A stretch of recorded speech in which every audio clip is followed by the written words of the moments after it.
What's up, Need More Chai? How are you doing? What's happening?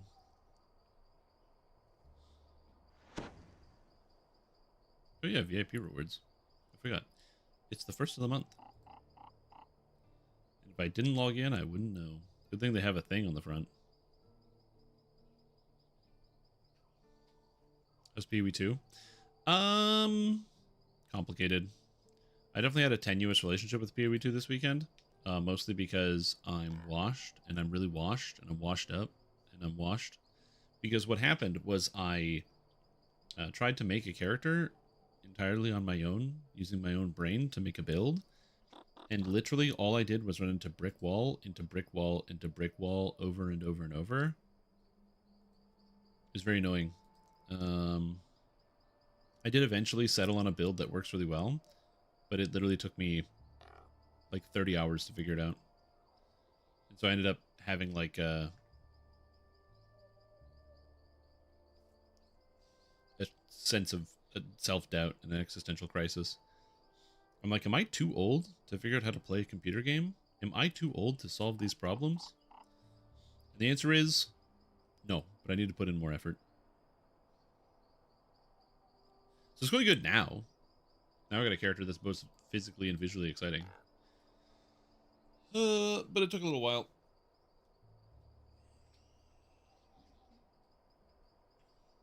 No, but also yes. Yeah, exactly. Latin word of the day, salve. Also salvet. Hello, everyone. Salve. I mean, when I think of salve, I think of like healing, like a healing poultice of some kind, and not saying hello. But that's interesting. Salve. I will remember this. I'm not gonna remember this. Oh, is that where salutations comes from? Is it comes from salve? Oh my god. The etymology, dude. Quest completed. The etymology. These are things I didn't think of. Oh, salve. That gets even closer to salutations. Also, Drevard, welcome back to the stream team. Preach through a fantastic day. 12 months is 1 calendar year, and that's a long time to be subscribed to little old me. Hope you're doing well. Thank you so much for the support. Welcome. I will say I've only heard one rumor about Dungeons and Dragon today, and that rumor is that game lag. So we'll see how it goes. But that's the only thing I heard was game lag. So when I was doing my small amount of research about what's happening, what people are doing on the weekend, what's going on, game lag. Yeah, so we'll see. We'll see what happens. Hopefully game not too lag. Bam. Other than that, I hope everybody had a nice weekend. What did I do this weekend? I did some stuff. I struggled with Path of Exile. I did a lot of...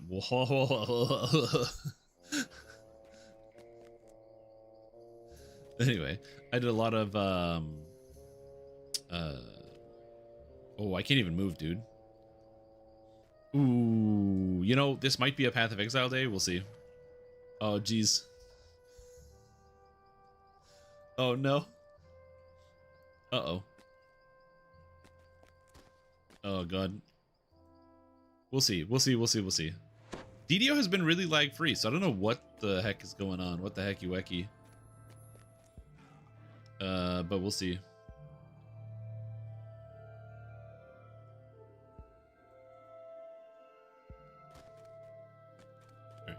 Well, it didn't. It's not lagging here. It's only lagging in the market. So you know what, guys? Just stay out of the market. Teleport around. Aren't you guys excited for the new slow teleport? VIP greater bag of many things. Yeah, where all your teleports can no longer be quickened and they're all slow. Isn't that gonna be sick? I can't wait for slow teleport.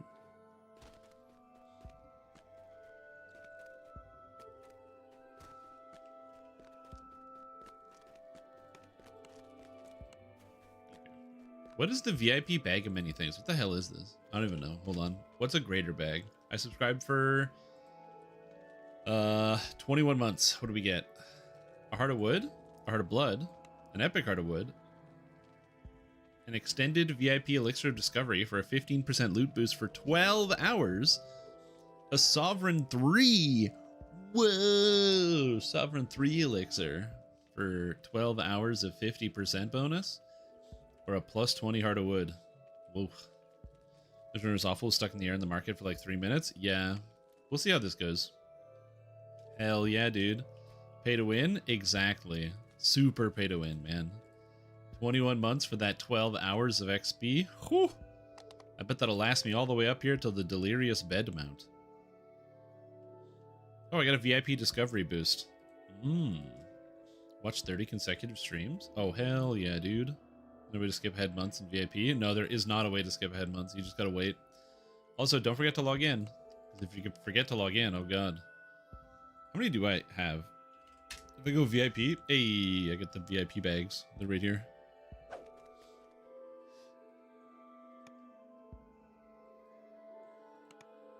So yeah, that's interesting. Bonus VIP is extended, yeah. Shared bank is a flex. Oh, just all the crap that I have in there? Yeah, this is the reason why, like, if at some point SSG did like a full clean server wipe and they're like, you know what, the best way to fix our servers is to delete every item in DDO, just get rid of all of them.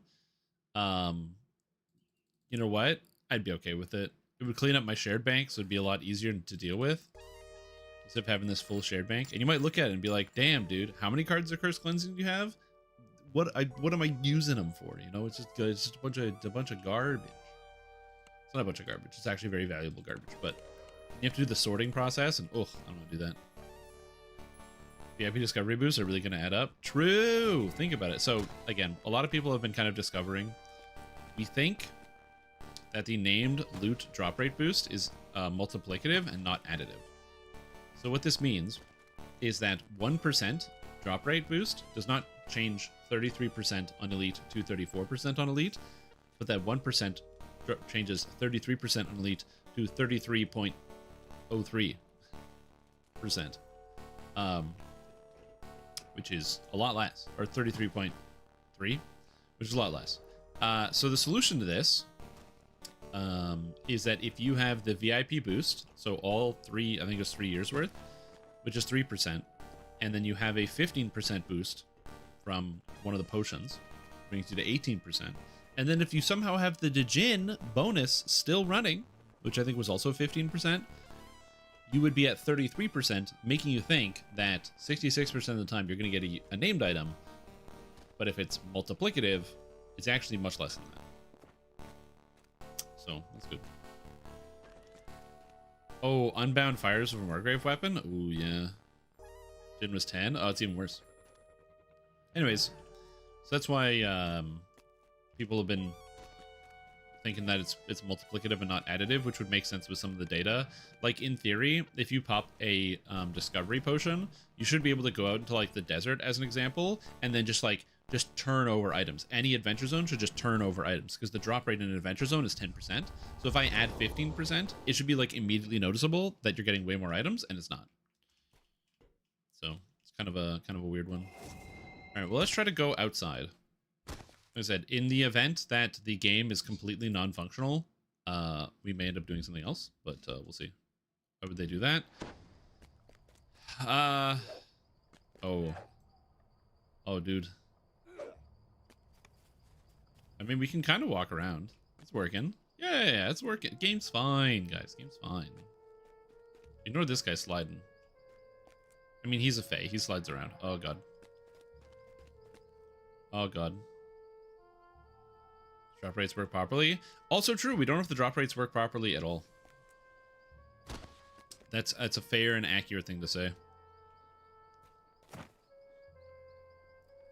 Yeah, exactly. It could be that there's like a crash in there. Yeah, it's in like the public. It's in the marketplace. The other zone didn't have any problems. So I don't know what's up with the marketplace right now. I gotta get out of here. Get me out of here. Oh, God. Oh, geez. Escape. All right, we're out to the harbor now. Feeling lag in the market? Yeah, the market was really bad. There we go. And now we're in the harbor and everybody's loading. Yeah, so it looks like it was just the market. Isle of Dread, you say as well? Isn't that convenient? I kind of want to go do Isle of Dread. You guys think Isle of Dread's going to lag out? Let's find out. Iod Saga. Let's see if Isle of Dread lags out. Isle of Dread. I don't know the answer, but I am curious to figure it out. But yeah. I don't know. I've talked about this at length But one of the reasons why I enjoyed the leveling process of Dungeons & Dragons Online and making new characters and making new builds is because you don't have to worry about the drop rates in the game. It's more of just a, like, use what you find, kind of scrap your way through. I kind of liken it to how it feels when I start playing, like, a new season of, like, Diablo 2 or something, where I just kind of, like, play through the game using what I've got, stop and doing a tiny bit of farming here and there where it's convenient, but other than that, it just kind of, like, sprint through the entire experience and just, like, not sprint through, but, like, go through the motions of getting through everything and beating all the bosses and doing everything. Doesn't remember how you ended up on this distant shore. So which doesn't always require all of the materials, especially if you're, like, finishing Diablo 2 with all your resistances being negative. It all started. All your resistances being negative. Foxpaw had sent a message summoning you to the harbor. Before you could find him, you were accosted by a mysterious and then that way you don't have to worry about, like, finding specific items or certain things. Guys playing a monk, got a quarterstaff, doing whatever. I haven't played monk quarterstaff yet. I've wanted to do a quarterstaff build. The problem is I want to do arcane trickster with quarterstaff. I think it would be a lot of fun. I just have not actually done it yet. Yeah. Foxpaw said Been a while since I did this. He wanted to show you some experiment related to the conch of Yeah, secrets. I'm a big fan of the, like, starting a new experience, starting over sort of thing. I think it's just because in my nature, I've always enjoyed doing that. I like making new characters. I like starting over from scratch. There's just something fun about it. I think it's also, like, it's like the exhilaration of starting a new project. It's really fun to start working on a project, and it can be satisfying to finish a project, but not always. Sometimes it can be very laborious and time-intensive to finish a project.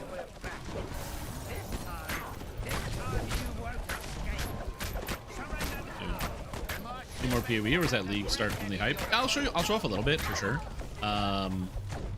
But I didn't stream it at all this weekend because I struggled finding fun in the game. I needed to find the right build that made it fun for me. It took me a while to actually find the one that worked. So I will show it off. I can show it off later today. But yeah, I'm doing pretty good, Cussy Words. How you doing? But we'll do a little bit more. I just like to start with Dungeons & Dragons Online for two reasons. Number one, that's a fun game to play and I enjoy playing it. Number two, entirely a metrics thing. You see, if I don't start streaming Dungeons & Dragons Online, then fewer people actually tune into the live stream in total because people see stream, but they don't see DDO, so they just don't click it. Whereas, if I start with Dungeons & Dragons Online and then transition to something else at a future date, people do taper off as they go, this isn't what I want, and they click off the stream, but it's a smaller percentage. Obediently retrieved the conch of secrets. In the business, we call it the bait and switch. Throwing quarterstaffs? Yeah, we'll see. Rogue icon? Yeah, I'm a rogue. What's up, Cussy Words? How you doing? T5 falconry.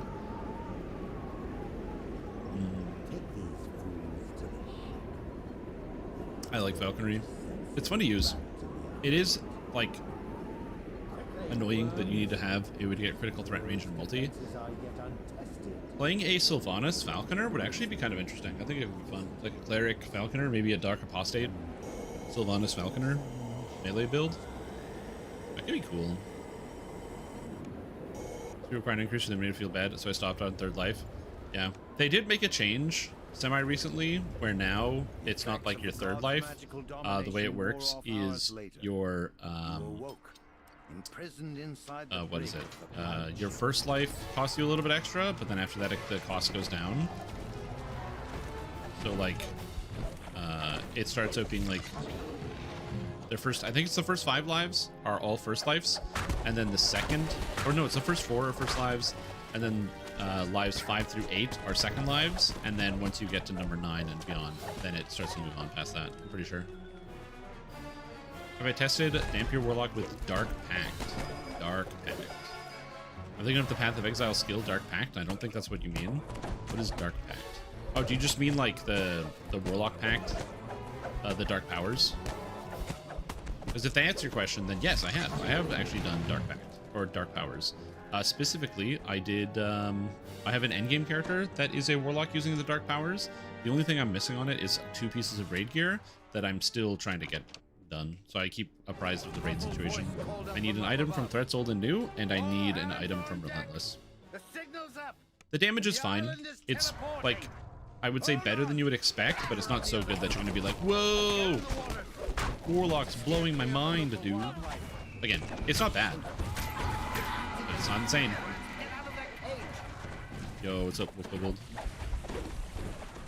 Shows having a roller coaster, feeling super strong and super weak based on the zone we were in. Yeah, I ran into a problem where I was doing this kind of like Rain of Arrows build.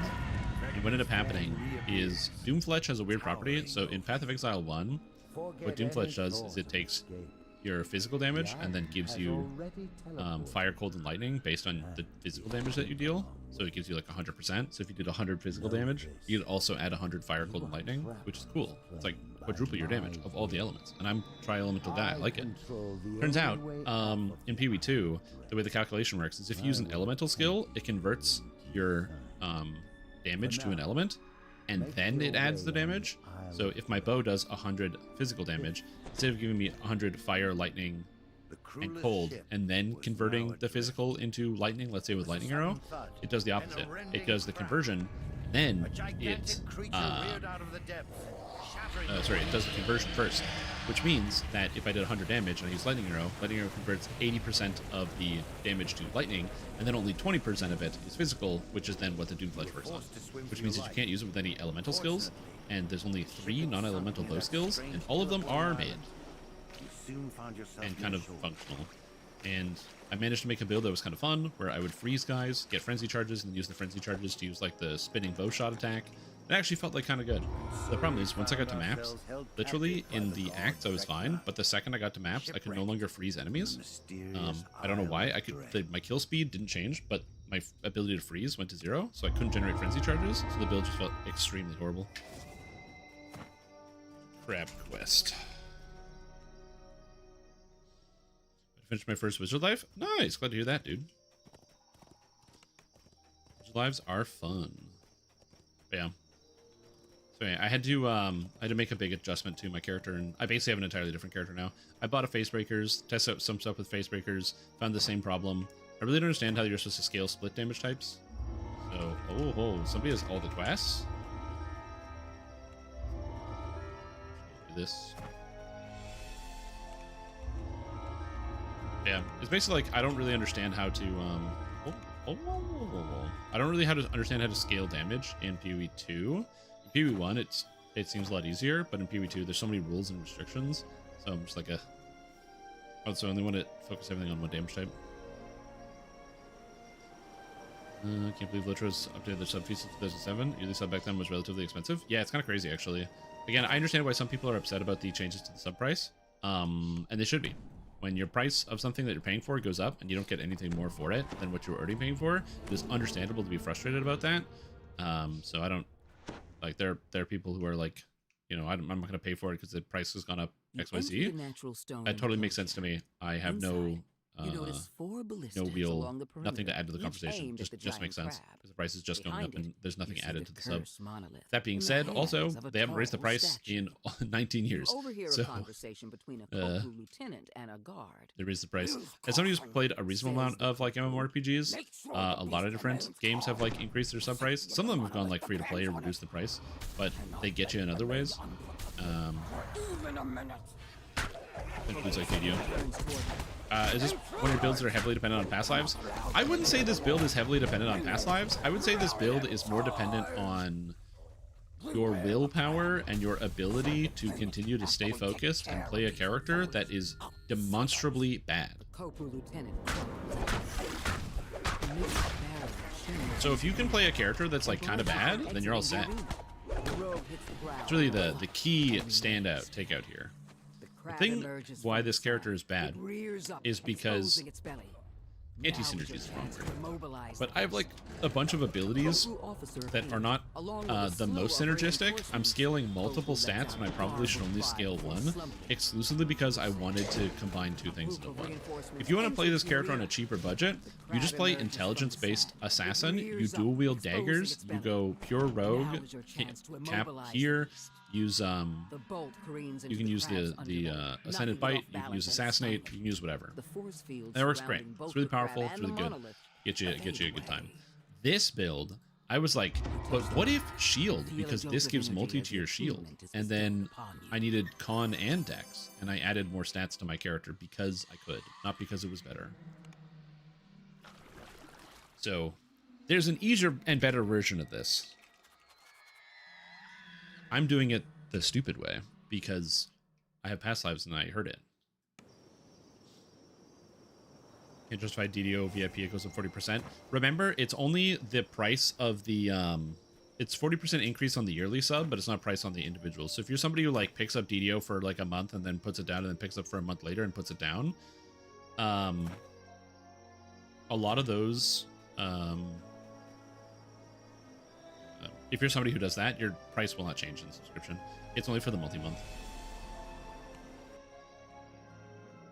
Builds, they look like general elemental damage boost, not for a specific type. Yeah, that's what I was doing before. So what's up, Kevin Head? How you doing? Surprised they changed it in PV2. Yeah, but it's just like annoying. Like the fact that there is literally a bow that only works with 3 skills is just stupid because of the mechanics. I don't like Doom Pledge. Like Doom Pledge doesn't work, whereas by contrast, there is a new bow that they added that adds like a whole bunch of elemental damage of all 3 elements, which does work just fine because it's not physical, so it doesn't have to convert it.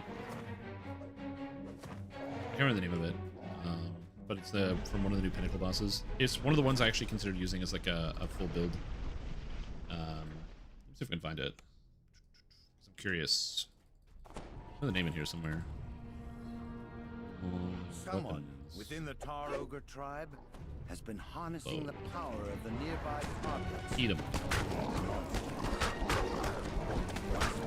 Oh, my sneak attacks. There's a list of bows. How do I get the list of unique bows? There we go. Periphery is the bow. It adds fire damage, cold damage, and lightning damage, and a bunch of them. Then it says elemental damage from hits contributes to flammability, ignite, chill, magnitude, freeze, build up. It's basically the same bow as Doom Pledge, except periphery applies to actually works with other skills because you're not converting the physical. It just gives you flat damage. So I just don't even understand why they have a bow like Doom Pledge in the game when it's just a straight Doom Trap. Because you think, oh, it's going to give me a bunch of damage, and it actually gives you no damage. And I know it's a noob trap because you can go on Po Ninja, which is a website that tracks what people are playing in Path of Exile, and see, who's using this? And you can literally click every person who has that bow equipped, and you'll see all of them using elemental skills and getting destroyed, and watching their damage be basically 0. And then they're going to have to figure it out the hard way.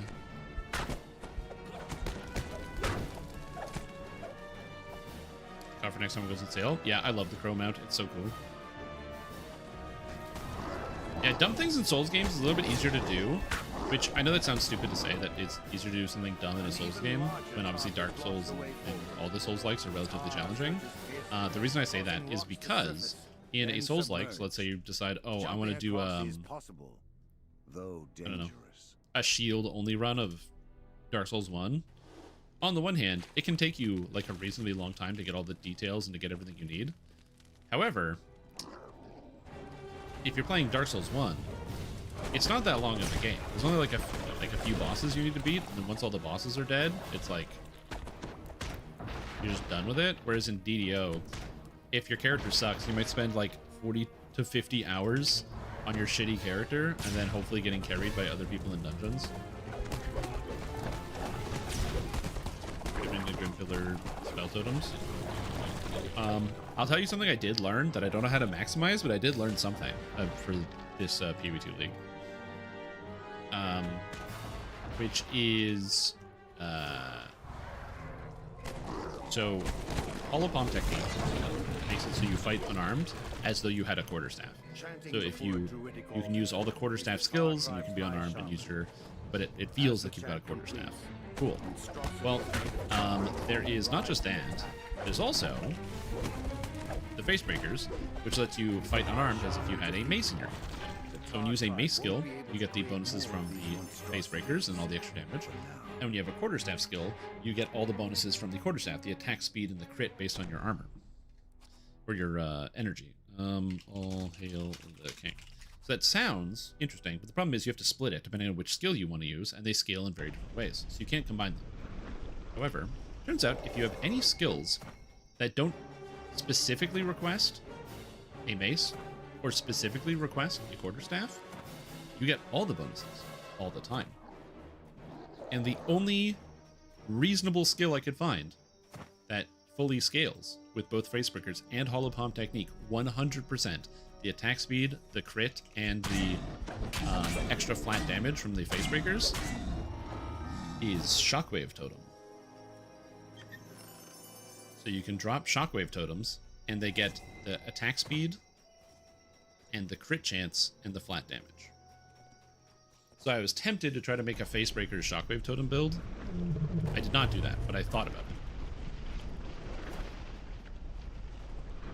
You have to slave to the rolls. Well, in this one, it's less so... Yeah, part of it, there's a numerical part in DDO, where, like, if you don't have high enough spell casting, you're not going to be able to cast whatever spells or defeat monster. There's, like, a numerical component. Like, you can beat all the Dark Souls games literally naked if you want. In DDO, if you don't have any items equipped, you don't have the stats, you just don't even affect them. You don't even hit. That's a bit of a problem. I did watch a video of a guy who beat Bloodborne with nothing. No weapons, no healing, no items or something like that. It seemed uniquely horrible. But you don't think sidewall could fit inside. Inspectors that are now less GPU intensive. Let's see.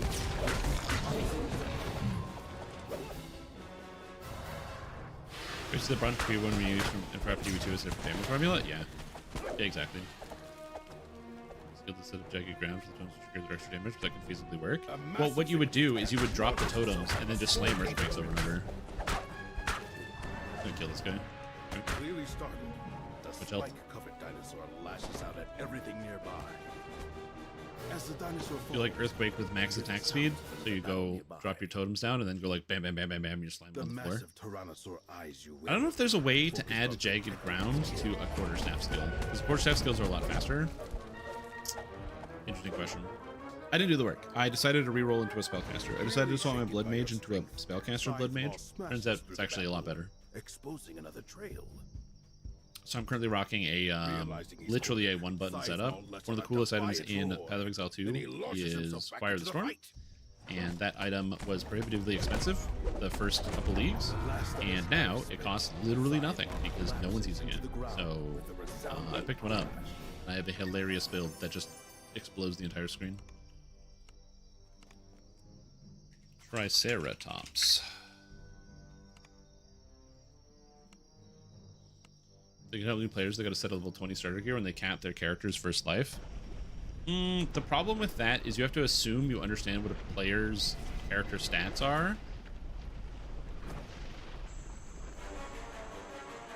They can do like a multi-selector, maybe, where you get some boxes, where you can select the strength set or the dex set or whatever, and it would give you like a basic set. But like, because SSG makes a lot of things that allow you to customize your character however you want, you get weird combinations. Like, let's say, for example, you want to make a Sundering character, right? So you're like, okay, I'm going to make a Sunderer. I'm going to make a Dragon Lord Sunderer. And then you get to the box, and there's like a Sunderer box that you can pick from, or when you level up, and you're at that point. You pick the Sunderer box, and oops, it's all intelligence items. Because as it turns out, Artificers are Sunderers too.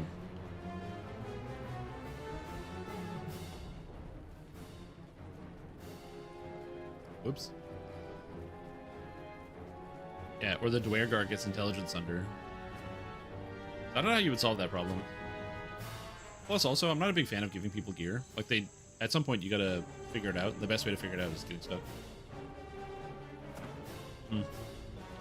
Yeah, I'm still using the rapier. Also, what's up, Bob? How you doing?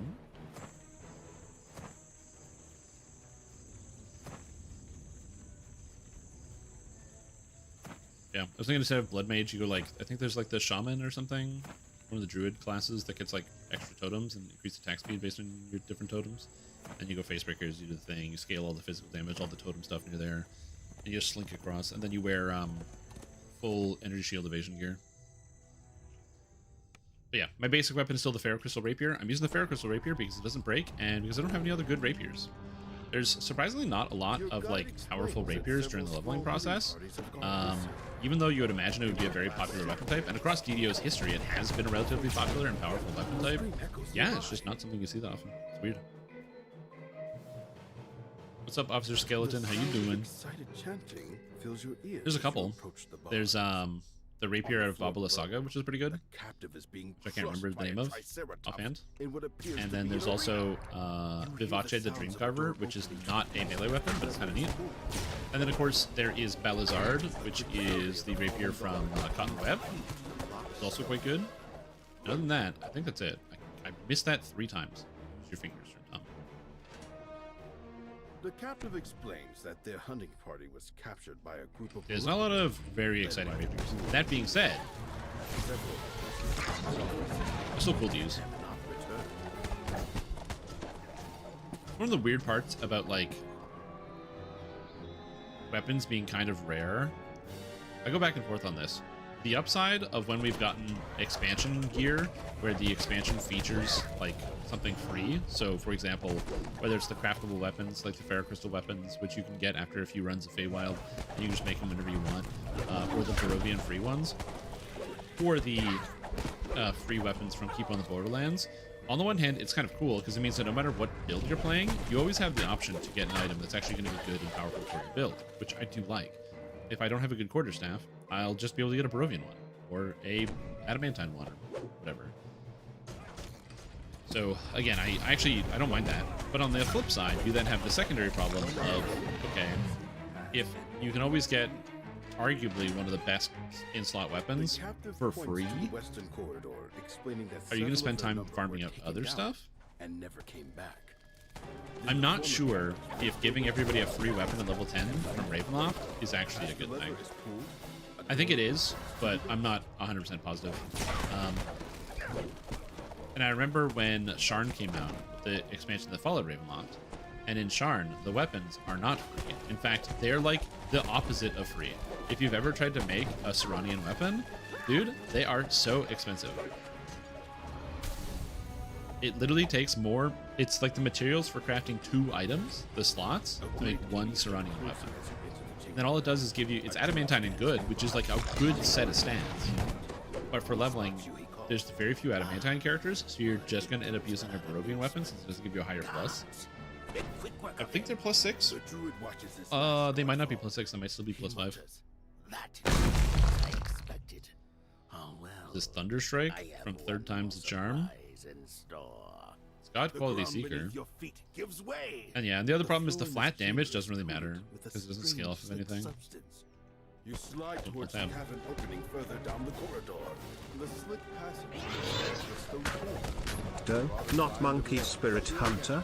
No, I'm not a Monkey Spirit Hunter guy. Below, the Triceratops stamps its feet, awaiting your I did not play Spirit Hunter, or is it Spirit Hunter? Spirit Caller? Spirit something? cursing your impudence. The marauder druid enters the arena. The druid pitches to the floor, dead. You're heading to the spiders and flies. Cruel arena.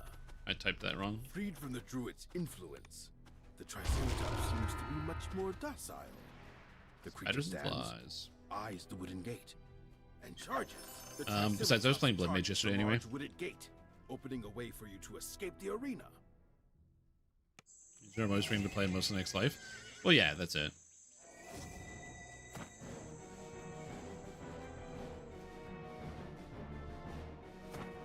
Yeah, so I on the one hand, I think it is good that we got I think it is good that we have the ability to get like a couple of free weapons to make it feel a little bit smoother. But on the other side, it's like, how often are you going to farm out individual weapons? How often are you going to get some cool unique item? Like, I have so many cool weapons in my bank, and 99% of the time, I'm just going to use whatever until I get a Barovian weapon, and then slam a Barovian weapon the entire way for leveling. Listen, Riftmaker is really cool. It's a cool great axe. Level 13, ×4 crit multi. Really sick. Damn, it's got good. I think it's also adamantine. It gives melee power. Damn. Think about all the things you can do with Riftmaker. It's so cool, and I'm never going to use it because I'm either just going to use a Barovian whatever, or if I have it, a Sword of Shadows on hand.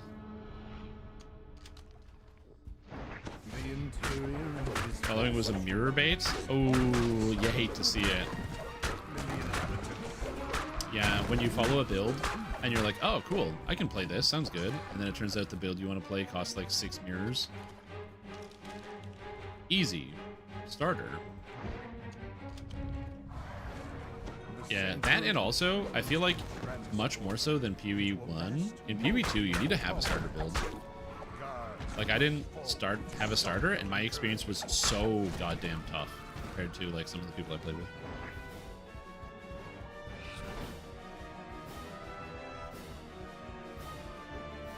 Yeah. You know, I don't plan my past lives for the most part in DDO. I kind of just go with it. That's why when people ask me, they're like, oh, do you have like a build guide for whatever you're playing? And the answer is no. Because I'm doing it. I'm writing the build guide right here. No, PoE 2 is not released yet. It'll be releasing later this year, and it will be free.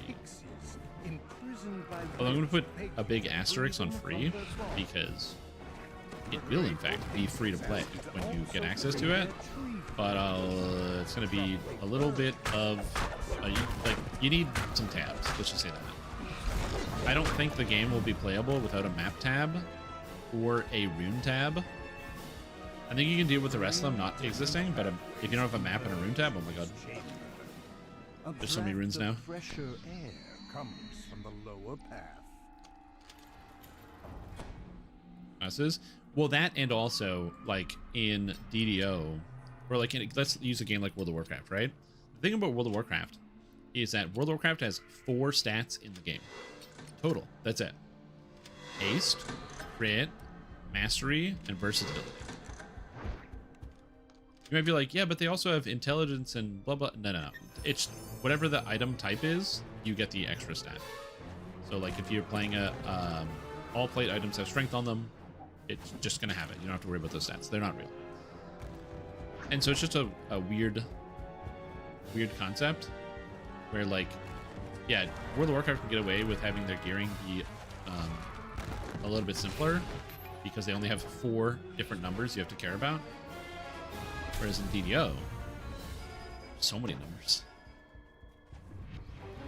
I try and then I'll figure out what I want to do with Chrono and go back for it. Yeah. I do like the idea of the Shockwave Totem thing. I might go for it at some point, but I have not decided to do that yet. Eat them. Eat the Eder Caps. Do we have a guy in party? Here, I can heal him, maybe? My 50%. Boom. Heals roll. Spin to win. Mr. Totem Druid, yeah. Manifest weapon with face breakers, and it says requires any martial weapon like Shockwave Totem. I have no idea.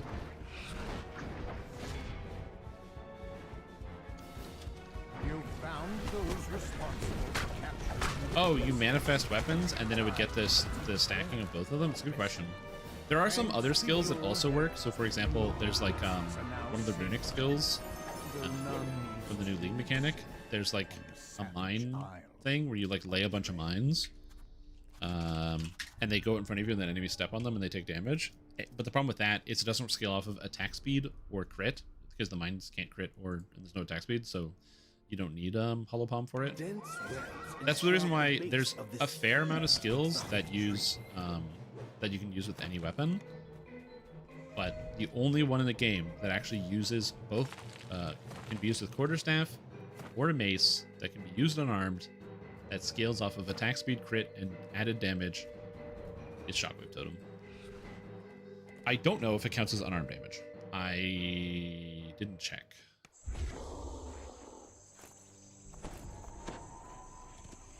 Some large creature has wreaked havoc. Yeah, my stats? Yeah.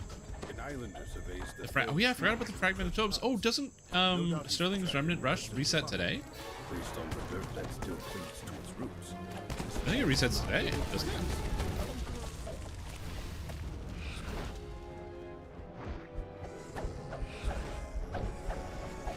Oh, it resets Wednesday. Ridiculous.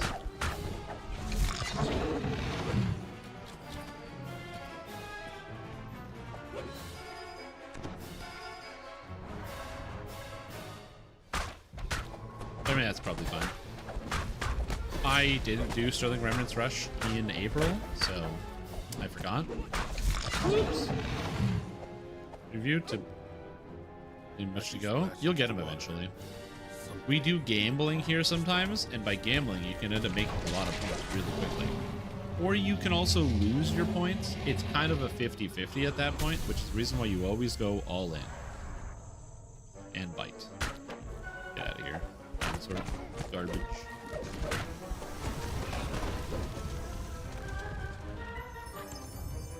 No, there's predictions that will come up in the chat every once in a while. And with predictions, you can make a lot of points. You just have to beat the odds. You'll see it sometimes. Pops up from time to time. And by pops up, I mean whenever I come up with the reasons why we would do one. It does give people extra time. We have a huge tree nearby. It seems upset. Where's the dinosaur? Oh, he's over here. Eat sneak attack damage, bastard. You've put the beast out of its misery, ending its rampage.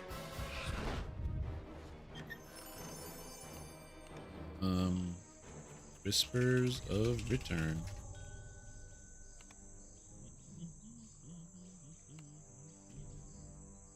Calgarian skill to substitute all elements of remnants.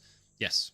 I've been tempted to try doing Firestorm again with one of the Calgarian skill, because you can get its cooldown reduced pretty low. So then you can like Firestorm, spam the button, Firestorm again, hit the button, Firestorm, hit the button.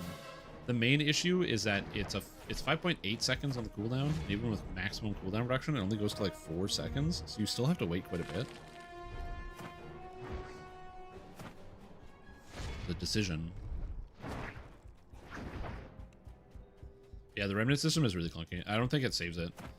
The only solution I did find with that Calgarian remnant skill is that you can use it to give yourself remnants, which then last for 20 seconds. And if you don't have anything that spends it, and you have other ways to generate remnants randomly, there is the it's like stored power or something. And it's a support that gives you 4% more damage for each unspent remnant or charge. So if you generate, like, let's say you generate frenzy charges, power charges, an infusion, and that, and you have 3 of each, then that's technically 12 random charges, which is 48% more damage.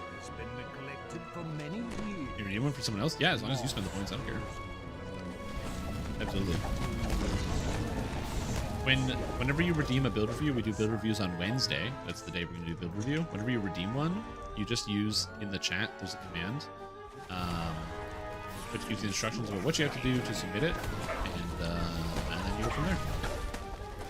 The goal of build review is I need at least 2 of them. We're going to do 2 build reviews, and then people in the chat are going to vote on which one they found to be more entertaining, or more interesting, or more whatever, whichever one they liked more. And then that person will win some DDO point codes. So I have DDO point codes to give away from SSG, specifically for this purpose. It's not a lot of DDO points, but it is some.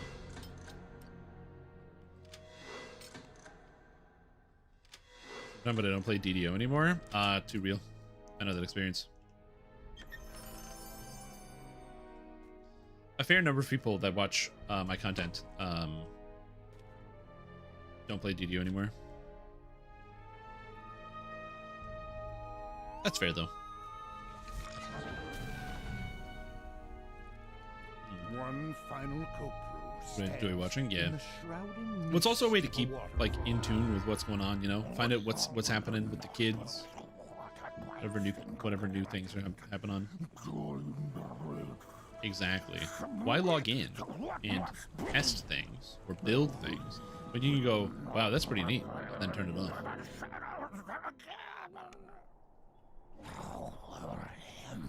Yeah, we'll vote, yeah. Yeah, so that way you have to decide. Because for the build review, it can be anything. You could submit a build review because you have a build that you have a concept, you don't know how to make it work, and you want some help. It could be a build review as in you have a build that is pretty strong, but you want some fine tuning or a tweak to go over it. Or maybe you have a build and you want to do some peacocking and you want to show it off, so you just submit it anyway, and then we just look at it. It's a fun toy.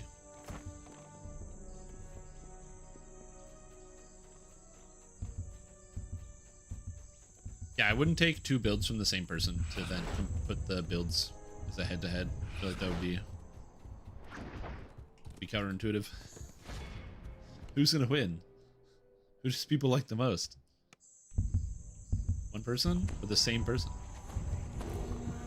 My Harper Agent, Abjuration Mage, and force me to gear it? Hey man, I'll do whatever you want. I don't care. I'm not the one playing the first or the Abjuration Mage. My dad's building a garage.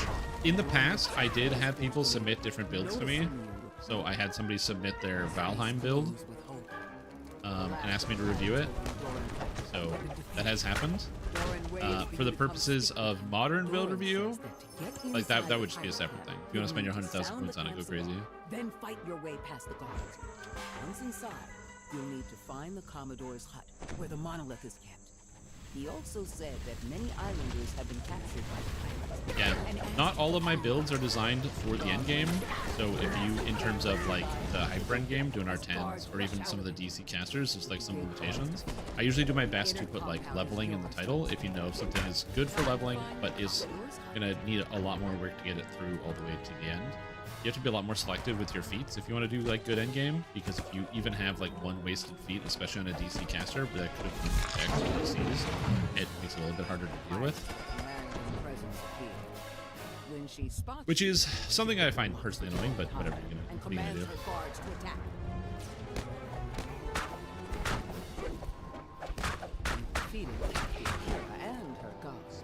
French. Oh, I have to like walk up to these? Ugh. Man, I wish I was an arcane trickster so I could cast these things or disable these at range. I don't actually have to disable these. I don't know if there's enough in here to get the trap bonus. I've never actually disabled all the traps in this quest, but we're gonna find out. I'm genuinely curious right now. Pulling the lever behind the bar. Okay, they're going into the final boss. I still have time. Yo, what's up, Aaron? How you doing? Speak French? Yeah. I do it intentionally. Commodore Elena snarls as you enter the As a content creator, it's important for me to always try to get a rise out of people. It drives engagement. Single coin of my treasure. Prepare to join my crew as a walking corpse. Commodore clicks her tongue in frustration before calling for her tamed beasts. Even more visibly frustrated, Commodore Elena draws her blade, summoning forth undead to assist her. Oh! Commodore collapses, defeated. I don't think I have enough. One. Is there enough? Oh, yes! Trap bonus. I didn't know if you could get enough of them. Hell yeah. That's 30% XP right there. We're rich! Experience. Original experience specifically. Bring it to see. The Forbidden Temple. One step closer to Bully the Isle of Dread. I could take the D door, but I have to update the LFM so I don't. Resume remnant every 5 seconds. Oh, interesting. Yeah, I don't know if there is like a remnant class or remnant character trait, but yeah, I really wanted to get the Tri-Elemental Firestorm to work. The local bullywugs have I think they rebuffed Firestorm. Because I remember the patch where they added the remnants. They were like, yeah, you got all these remnants. And they cut the damage of Firestorm in half and then added the damage back into the remnants. But Firestorm was already a bad skill.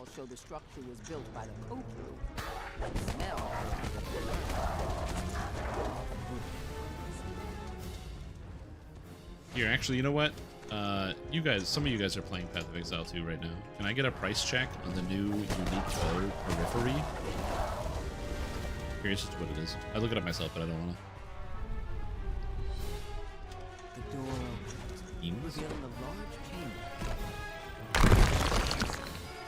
Monolith begins to hum with 4 divine.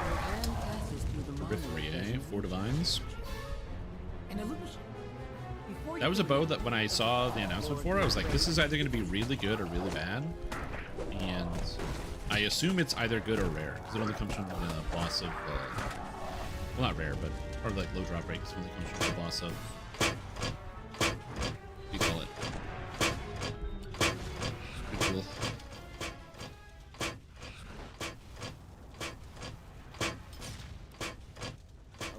Not even in T15, and I have 10 plus. I am on T12s right now, and I have 2 divine drops. What must be Bullywug Huts. A series of platforms rise above the floor. 2 large wheels with a series of... My divine drop rate is very, very low. I know some people that have many, many, many, many, many divines. I do not, sadly. The drop rate's a lot lower. Alright, what do we got? This square on the green wheel. And it. Yep. Any one of those root encounters? Yeah, I'm not lucky when it comes to drops in video games, though. When it in DDO, sometimes, you know, because I play DDO enough, but I find games like PvE and stuff like that, it's usually a very, very slow incremental grind to get the things that I need. Last league in PoE, I did 40-40 challenges, made like a bunch of characters, got a character from 97, not 100, I just died too much. And I didn't drop a single T0 unique the entire league.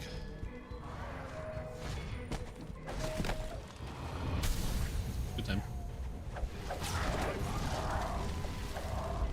I can't update my gems fast enough. You'll be fine. Yeah, I will say I've enjoyed some of the tweaks and changes they made. They made a bunch of adjustments to the different acts.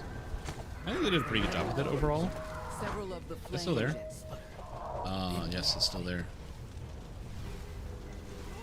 Oh, stuck. Yeah. There's still some areas I don't love. I didn't love Kima, which is at the end of pretty much the second interlude that's in the desert. I really hate it. I hate the entire second interlude in the desert. It just makes me angry. I find the areas are just like gigantic and endless and frustrating. And I just don't want to experience it. Remember which rune arm used from the tanky evoker wizard played a while back? I think it was hardcore. Depends on what you're doing. If you're going for more of a damage focus, you want to go with the garbage rune arm for single target, especially. If you're going for a large bullywug barks single target, but you don't want to be in like direct melee range, any light spirals rune arm is pretty good.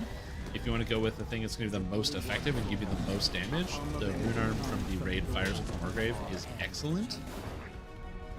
You have a lot of good options for rune arms. Other than that, any AoE rune arm like the Fireball rune arm from Ravenloft that does like the big AoE curse explosion thing is also just kind of nice. Basically, you can't really go wrong with any rune arm. The main thing is you just have to decide Stone Crypt. You just have to decide for yourself which shapes are your favorite and which ones you find the most effective. Some of the single target rune arms, like the Force Shot, the Acid Shot, they kind of do this weird like wide spread. So if you're not standing in melee with a creature, you're probably going to miss. These things hit walls because they go kind of too wide, which is unfortunate. So that's not always going to be one of the better ones. Oh yeah, and for early game, nothing beats Stronati. Stronati is just too good for the early levels. The fact that it has double damage types and does a massive amount of damage is just great. You spy a large door embedded in the mountain. I mean dumpster fire, yeah. That must be the entrance to the hidden crypt. It is not a bad rune arm. The missing tomb and the lair of this canyon's tribe of gargoyles. Waterway's a good change. Still way too big in an area. I actually didn't mind it too much. Yeah, Meteor Swarm at level 5 was nice. Who knew? Makes sense at cap. You aren't running for XP at that point. So trapping increases your Reaper XP that you get if you're running on Reaper mode. But if you're right, if you're actually at the level cap, most traps are not that dangerous. They don't really do a lot of damage. So as a result, if you're somebody who is, you know, playing a trapping type character at higher levels, yeah, it doesn't matter for the most part. It's the reason why a lot of people don't care about dealing with traps, because if you're a high enough level, you can just ignore them. Most traps at high level don't do enough damage. It's like, oh no, I took 500 damage from a trap, but then who cares, because you have 2,000 health or 3,000 health, so the trap's not going to kill you anyway. Yeah, anything in here affects Reaper XP. So all these bonuses here, it all affects Reaper XP. More kills, trap bonuses, what have you.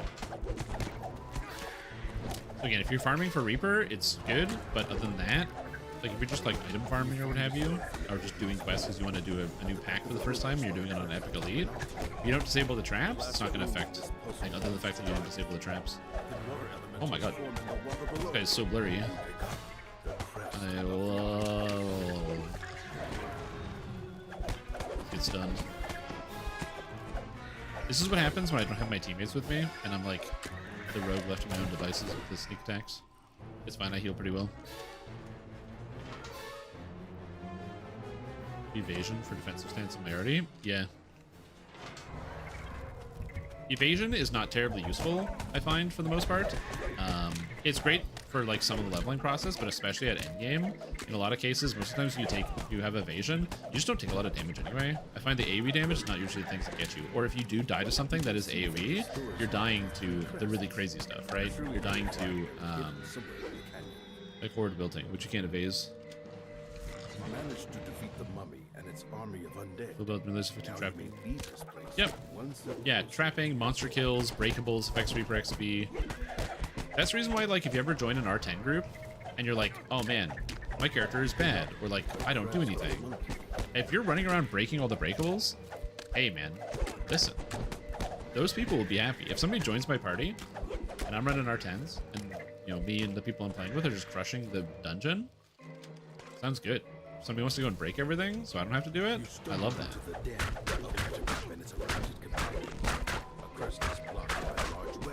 Oh, it's because I can't bluff the spider. Like, why do the spiders take so long to kill?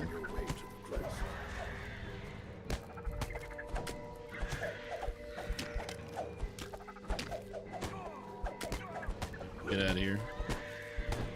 I do have improved deception, so it has a 1 or 5% chance to proc on each hit to give me sneak attack damage, but I just don't have it on me. Alright, I have the crests. I can leave that. Yep. So like the mischief bonus, retry bonus, flawless victory, all of that affects your Reaper XP at the end.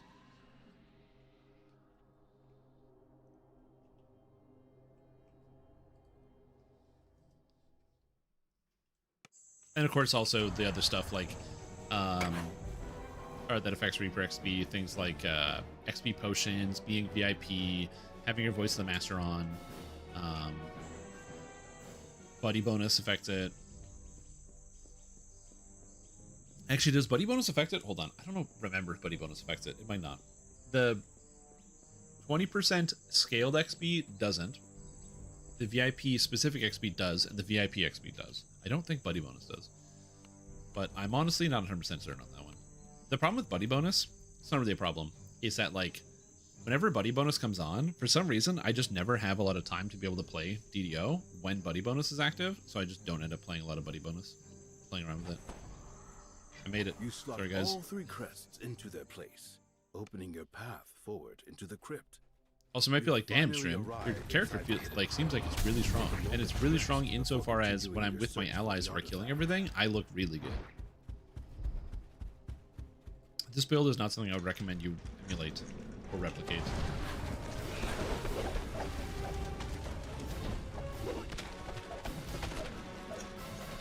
Unless you wish to have a very slow experience. But it's cool. I have a shield. Isn't that neat?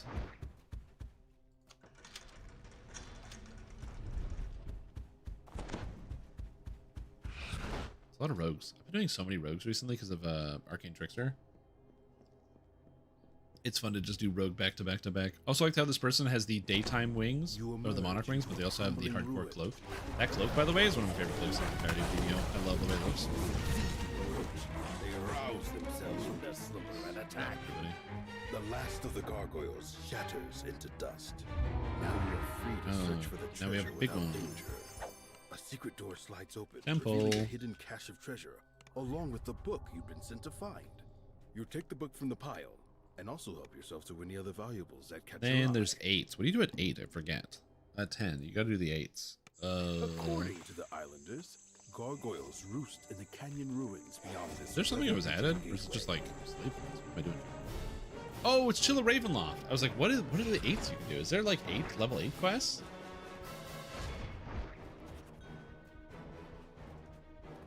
I'm gonna do Chilla Ravenloft after this.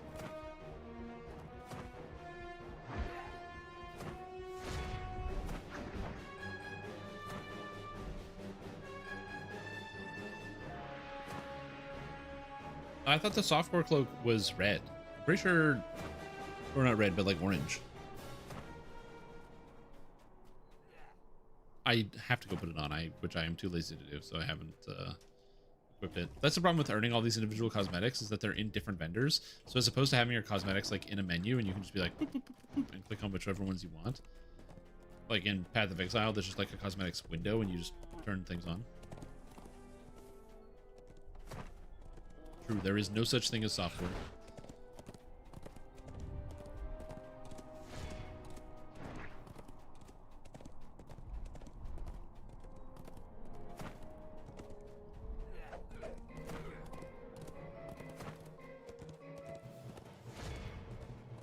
Yeah, no software, only baby core.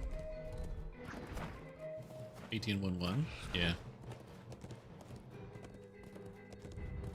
There's also a lot of builds that are just more fun to play in group or more fun to play solo. There's like really self-sufficient builds that don't have the highest amount of DPS. I find are more fun to play solo because when you play in a group, you find yourself with the hyper-optimized like DPS people who want to explode things. So by being able to play in a group, it allows, or it kind of makes it so that because you're not doing the most damage or not more damage than other people, you feel like you're falling behind, or you feel like you're not contributing as much because your character is kind of more of an all-rounder. Whereas I find some builds, especially builds that have like a lot of external ability, like external healing, crowd control, things like that aren't necessarily damage, are just so much more fun to play in a group. Like I like playing, you know, a favorite soul melee or a cleric melee, but one of the reasons why I enjoy doing that is so that way I just have the ability to heal people, so when they take some damage, I'm like, yeah, look at me, I'm helping, I'm contributing to the party. At some point in the future, once after Dwergar comes out, I do want to play a Sylvanas cleric or favorite soul or paladin, I don't know which one, which I think would be kind of fun. Oddly enough, paladin's kind of neat. You don't actually get a minus. You don't actually get a minus on your attacks, or your charisma, sorry. So even though you're a dwarf, you can kind of charisma it up. You already died. This character is also designed to be an assassin, so the fact that I don't have assassinate yet is like big sad. Right there.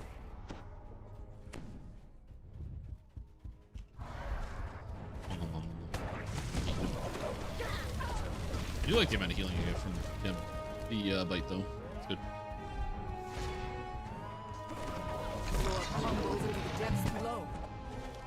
Yeah, when I used to, for earlier hardcore, I used to recommend like a lot of group play builds because I was assuming that a lot of people would do group play.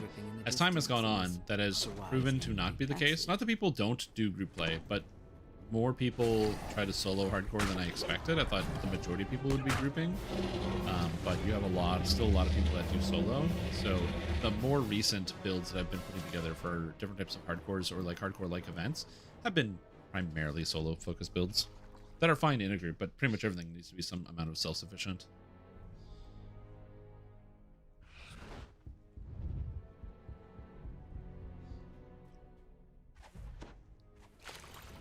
That's why the pro gamer move, Vicious, is you open up YouTube and then you put the Twitch chat over top of YouTube. You get to see everything. This guy's got fish in his hands. So in both places, yeah. Yeah, I don't have like a... I don't have a YouTube membership thing. Any up more along viewers? the edge of the ceiling. Hey, he lives. The boy lives.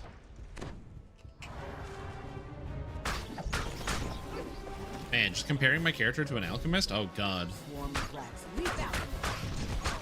I just need to like Storm out not and compare open myself to the anybody else. Then my character feels Go really into the good. chamber. I mean, something that is true, I'm sure many of you know, is that comparison is the thief of joy. Being like, oh man, my character feels good, but then somebody else's character feels better. Gotta do that thing. I should just be able to enjoy what I'm currently doing, which is waiting patiently to get assassinated. So, if you like the look of this armor, it's a very cool outfit. This armor piece right here is the light armor of the Art Blade. The light armor of the Art Blade is one of the rares from Myth Drenor. Which means you might never, ever, never, never, ever, never get it. But you could. I made a cosmetic of it because it's just so rare. The armor itself is unremarkable, but When the last orb shatters, it's so rare, and I got it. barriers in the So I mud-filled decided to use it cavern fade. as a Wave cosmetic. of heat Not as an actual envelops physical armor piece, but the mud-filled as a cavern. cosmetic. And then the sword is just the sword. This is actually just the base Fair Crystal sword. I just like the way it looks, so I decided to show it off. This guy's dying. No. No. No. I was swapping.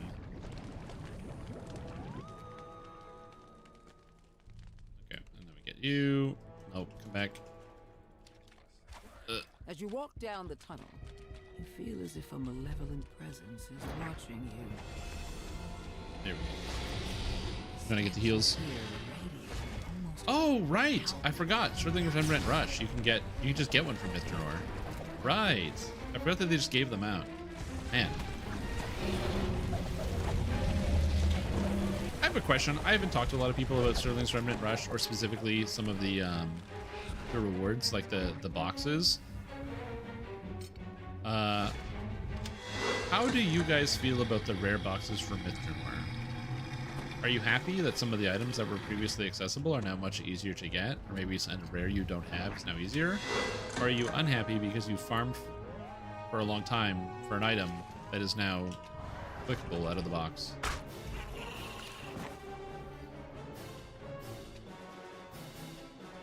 Where do you kind of land on that one? Two that I haven't used yet. Yeah, I have a bunch of them. Your Can you sense of disarm a that? You can. malignant presence grows ever stronger as you Confirm, so I like the boxes. Fair call. I like it. If I could get a box, that's true. You also have to get lucky with being able to get a box. Like, I have enough remnants banked up that I just do the first 7 tiers, so I get 7 rewards every month. But you know, GD, I'm fine with it. Blends like a Mr. relatively recently. I mean, hey, there you go. That works.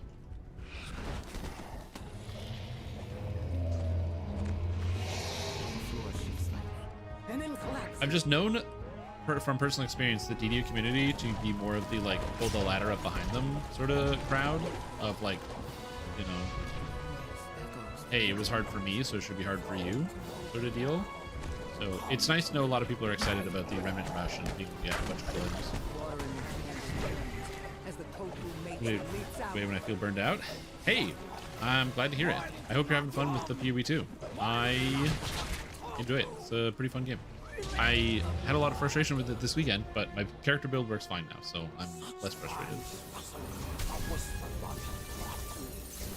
I might, on the last month of Sterling's Remnant Rush, just go crazy and spend all my remnants. We'll see. Because I don't do anything with them. They just get banked. As the last orb is destroyed, the barrier encircling And a row of the sneaking monolith suits. vanishes.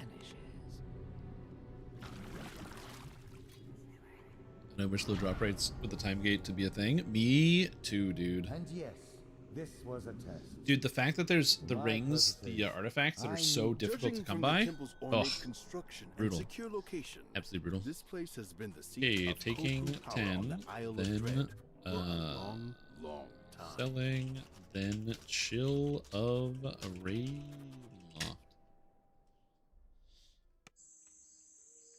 Some of them are quite good though.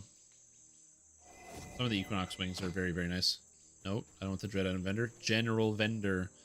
Tabaxi, look at him. You don't see a lot of Tabaxi in game. I would play Tabaxi more often, but the problem with the racial lives is that, like, I don't want to replay races, you know? Yeah. Suncatcher's Aquarium? Stalker outfit, sneaking suits, all garbage. Ring of the Sea. I got another tome? Dude, I've gotten 2 tomes. Oh, no. I need those. Got 2 tomes this life. It's wild.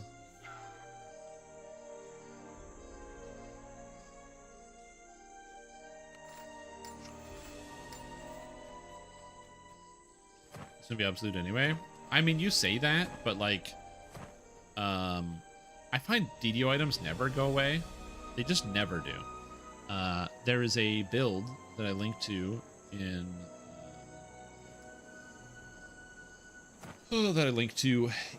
the rogue build that I put together, the Arcane Trickster, and it's the max DPS focused proc based Arcane Trickster. And in it, in the items are sick, dude. Where are my items here? In 2026, this build is using the Elder set, because obviously, a Caneth crafted ring, and the legendary red dragon robe,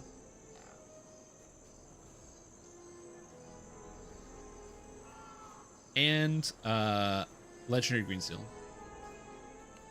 in current year. So sometimes DDO items just like, they just stick around, especially if they have unique effects like cockroaches. You just can't get rid of them. So I wish we didn't still have to use legendary green seal sometimes. Yeah, but sometimes you gotta use legendary green seal. It's good. It is what it is. Okay, I can't use the Bloodstone yet, but we'll get there eventually. Gonna do a quick into the mists for a weapon.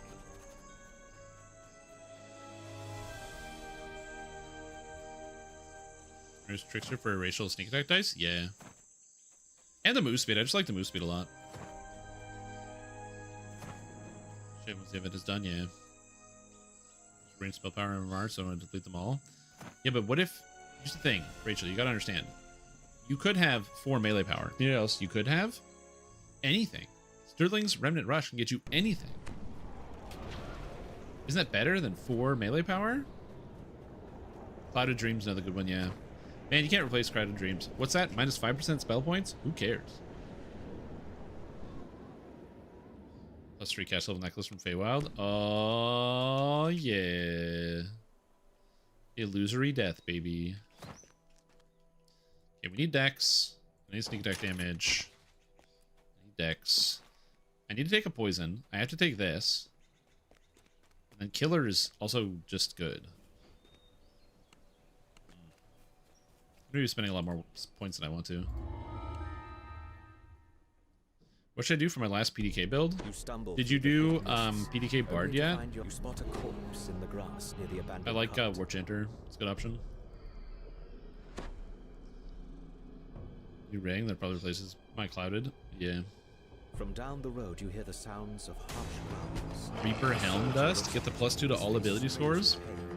Oh, run Shroud. Yeah. If you want to run Shroud, the solution is you have to like basically either form your own Shroud, and people will do it. But you have to go to your way to convince people. That's a lot of dead LFMs. Oh no, that's a real one. They're all dead. Why would someone put so many scarecrows to guard a road in the middle of the forest? Stuff. What do these straw men keep away? Yeah, the Night Shield clicky that gives you 14 minutes of Night Shield is interesting. You hear a branch snap behind you. And stun him and eat him. Wait, I didn't eat the wisp. What the heck? I can't believe that didn't work. I mean, I can kind of believe that didn't work, but I don't want to believe it didn't work.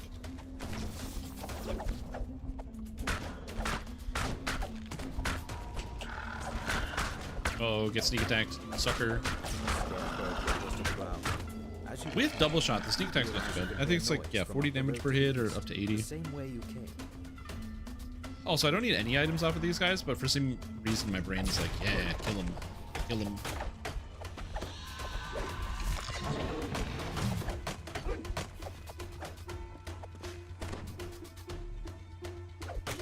Oh, I can break the sneak attack immunity. Yes. Oh, Assassin's Trick. I keep forgetting that I have Assassin's Trick. I gotta remember to use that against certain bosses. Mostly because other people can also add sneak attack damage, so adding it to their damage is nice too.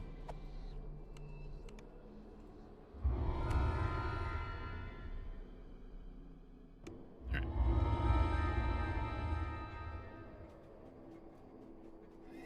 Hello, Tobar. Please. Ooh, 25 DDO points. It is interesting that they just show you how many DDO points you get now. They go like, hey, by the way, you got some DDO points. It's nice, but it's also kind of weird. Alright. I'm going to do this, and this, and then I have this. I gotta keep the other one in case I need something not to break. Alright. Bio and water refill, then chill. Slim on PDK builds. That's because PDKs aren't slim. I'm not a big fan of the PDKs. I don't know. They're just like these big chunky fucks. And I want to be some lumbering oaf all the time. Sometimes I want to be a big lumbering oaf, but not all the time.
Back.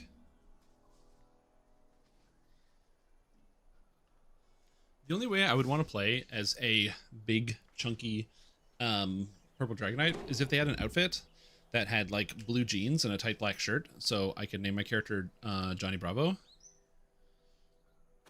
because they got the right body type for that.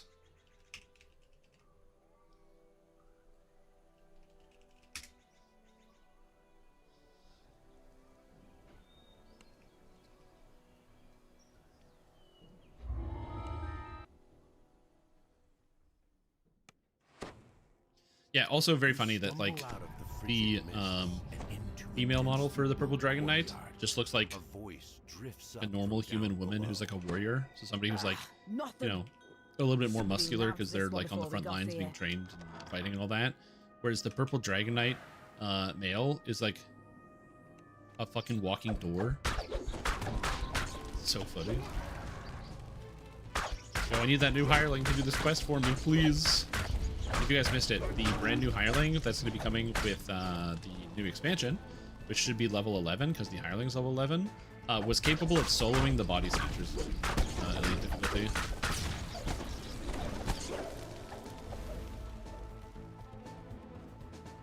Yeah, I guess you need the Johnny Bravo here too. You won't be able to get that on a Dragon Knight. The birds got to him. Not even any bits we can salvage. She's so particular, and we can't afford to get on her bad side. Nobody wants to get on her bad side.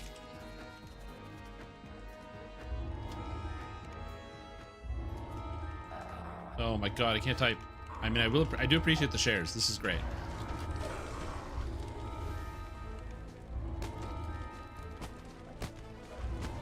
Just trying to type. Gang was already here. Well, there's sunglasses in DDO, so we can get that. You can slink back to your hut now. There we go. Come on, lads. Oh my god. Get I to made it. searching. I made it. We'll have to earn our supper today. Not like before. You could just... Yeah, my brother wanted me to start playing Monster Hunter World, Monster Hunter Wilds. I have to look at the name. Monster Hunter, I have it. It's installed. Monster Hunter Wilds. And so I have been playing some amount of Monster Hunter Wilds. And it is a fun video game. Pretty entertaining. He has a character who is basically Johnny Bravo. He's got the Johnny Bravo hair, the sunglasses. The only thing is they only have a sleeveless black shirt. They don't have like an actual like black t-shirt. It's a tight shirt, but it's sleeveless, so it's not exactly the same. An angry voice rings out from the courtyard. Monster Hunter Wilds is my first Monster Hunter game, and I've been enjoying it. It's pretty fun. The only issue I have with Monster Hunter is that I've never experienced a video game that has more UI. Sold your tip-offs to all the gangs. That game has the most UI. It puts MMOs to shame for how much UI that video game has. But you know me, Schmidt. I never go away empty. If you've ever played Monster Hunter, holy moly. And I think all that time. A name from a damp-year-old? Damp Spear? If only we had spears. In that shabby little shed of yours. A voice cries out in terror. No! No! If only. The lone woman stands watching the murderous body snatchers. For Caniverse? New potential DDO dev? And the cold. Or Cornivorous? Well now. Wait, are you working for DDO now? Right. Schmidt's hut is stuffed You gonna be full of making the deserts. video game? Be sick. Have the stitch job put him on the This cards. guy's a gamer. One of the body snatchers spots you. Oi, get your hands off our property. That stitch job belongs to the Deadmongers. Deal with this rat bag, lads. Well, I'm off to Dead Man's Crossing. I've got some things to talk over with the others. You've defeated Interview body devs? snatching criminals. are Cornivorous What of sort of place have you stumbled into? The plaque beside DDO, this door reads, tabletop "Room." game, You'll need the and silver key to open previously the being door. named Tom You Fame. use the silver key to unlock the door leading to the patient's wing. You return to Yeah, the I'd throw my asylum, +1 ready to behind find the and Young free Arcaniverse. Armin Auerbach. Okay, You need his showing help this 12th? to Ooh, modify exciting. I'll have to tune in. What day is the so that you 12th? can use it in your Hold on, look this confrontation up. with I know Dr. calendars. Mordenheim. The 12th You is step out of a the Friday. asylum's reception area Sick. I'm not and doing into the anything that dark and Friday. quiet patient's So wing. I'll probably check it Now, out. You can continue your search for Armin Auerbach. You find a small manual. It contains instructions yeah, I was like, why didn't the on door how to open? build a bomb that will counter the head orderly's special power. The Oh, we already blessing did of this. the Oh, the door was full locked because they were in there.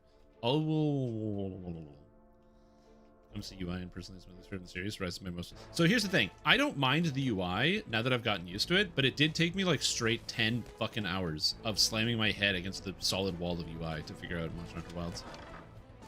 There's so much UI.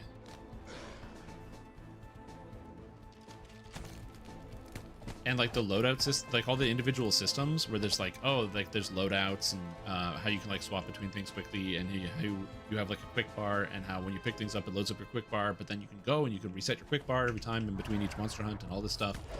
And it's like basically what I was told is that because Monster Hunter Wilds is my first Monster Hunter, I just didn't know how to do all the things that they just kind of expect you to do because it's like the 50th one. A mysterious So, yeah. woman stands in the center of this room. She startles at your approach. You become a DDO content creator? I mean, you are a DDO content creator, so I hope you would be one. His power.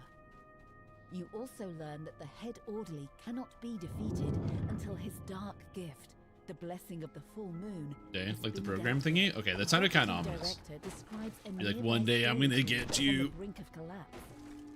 If you can lead the head orderly there, Best series has ever been? you may be Yeah, able to I know. track him inside. So far, I've enjoyed Time is only your Monster Hunter Wilds insofar as it's been Remember what fun the to play with friends. director said. I mean, that's You basically can like video explore games the in a weakened nutshell. sections of this room. Like, yeah, You video should be games are able fun to when you track play with the other head people that you orderly. like. And you have a good Fire time and with them. debris rain down on the head But orderly, yeah. pinning him. Now's your chance to escape. You Yeah, flee the weapon I'm crumbled using. You know what? factory How about this? You guys know Monster Hunter? The correct What passcode. weapon do you think The I'm safe using? springs open, revealing Me, an the iron Strim key. Tom. What weapon do you think I'm Find using an in the Monster iron Hunter? key inside the safe. This will unlock the door to It's a good mental focus test. Gun lance. You know, gun lance is kind of sick. It's a gun and it's a lance at the same time. Whew. Am I evil? Am I good? SNS. That's sword and shield. Could be.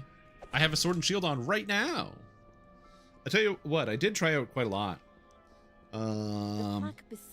The one that I absolutely hated, what's it? It's like the mantis something. It's like basically the quarterstaff or spear that you're like jumping all over the place. I hate that. That's like the worst weapon ever. Oh my god. Like, it's really cool. Watching people use it is so sick. Insect Glaive. I love watching people do that. It's so sick, dude. It's so sick to watch. I hate the feel of it. Ivan Arc, I have tried out the new PvE2 season. I'm currently on tier 11 maps. I'm enjoying myself so far. Sure, live chat as long as folks approve, etc. Yeah. You know what? I'll talk to Cordo. I'll smooth it over. So, you know, everything will be on the up and up. Don't worry, no Bob. I'll sort it out. I mean, or you guys can do the things because you know Jerry, and he's also a very amicable guy. And Canaverse is intelligent. He does. You know what? I'll let you guys sort it out. I think it's for the best. Now to combine the pieces. But no, the answer is in fact Sword and Shield. I want to use the Charge Blade. I think the Charge Blade's a really, really cool weapon. But Sword and Shield is my pick. Specifically because it's the weapon that has, I feel like I have the most control over, and is fast enough that I can Dark Souls dodge roll out of the way of stuff. Revealing a hidden passage. Because I find a lot of the bigger weapons, I'm just not used to how long you have to wait for them to activate and do things, especially when you're fighting monsters solo. So with Sword and Shield, I feel like I can always block and move and get out of the way of things. Whereas when I try a lot of the other weapons, it's like, okay, time to do this 8-minute animation. As you're trying to do something.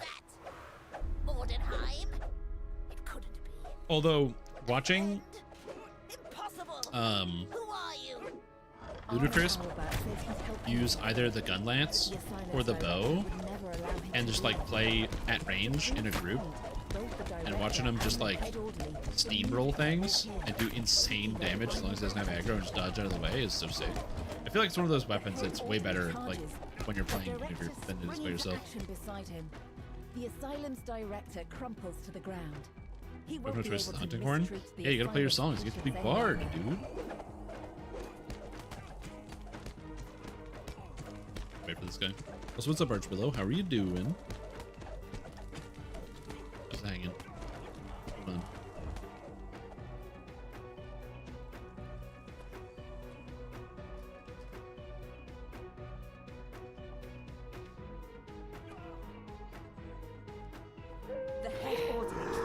Oh, it's the werewolf. Oh, right, I forgot. We have to bring him onto here. I did the thing where I forgot about the dragging him into the bomb. It's been too long since I played. Recovering from knee surgery. Hopefully, your knee will feel better after the surgery. Was it like a sports injury? Or a getting old injury? Or elective surgery? The head orderly lets out a whimper as knee cosmetic surgery. Probably not. Maybe. Expect him to rise now, like again. on your elbows, you get all that like dry skin. So some people will moisturize it, and some people have like drier, chalkier elbows. Did you get like a surgery, do a skin graft, so you get like better skin over the elbow? Was a boring injury acquired while gardening? Ow, damn. This is my asylum now. It's not one of those cool stories where it's like, oh yeah, it's like, you know, I was right about to be picked for a major league team in XYZ sport, but then shortly before tryouts, I ended up getting an injury that kind of stunted my whole run. But I could have been like a world famous athlete of some kind. It's like, no, I was bending over and I was kneeling down for too long, and then when I got up, I kind of stumbled and I twisted my leg a bit, and yeah, game over. Can't bend my legs for the rest of my whole life.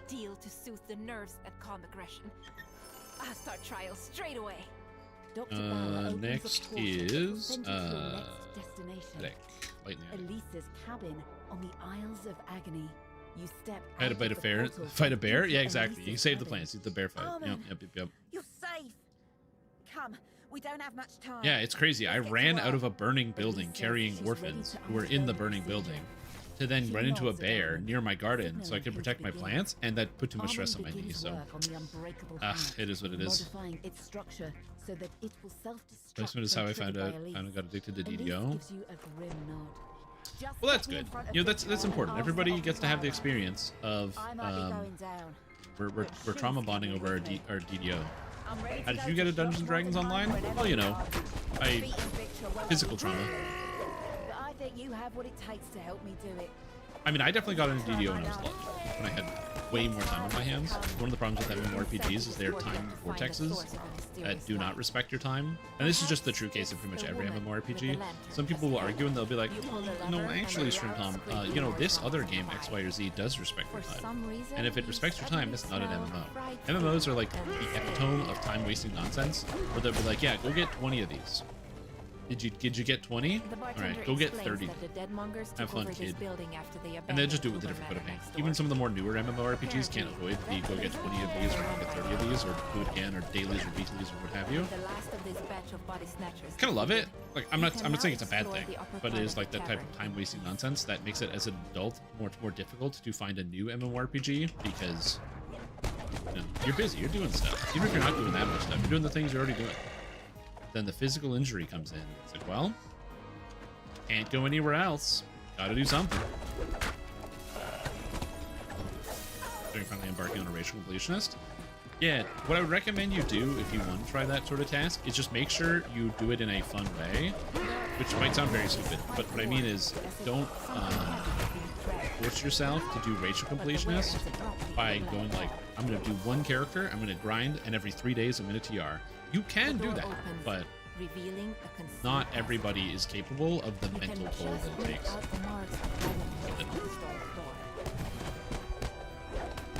Short bit of life, yeah. Yeah, I got into League of Legends after our breakup. It was 2011?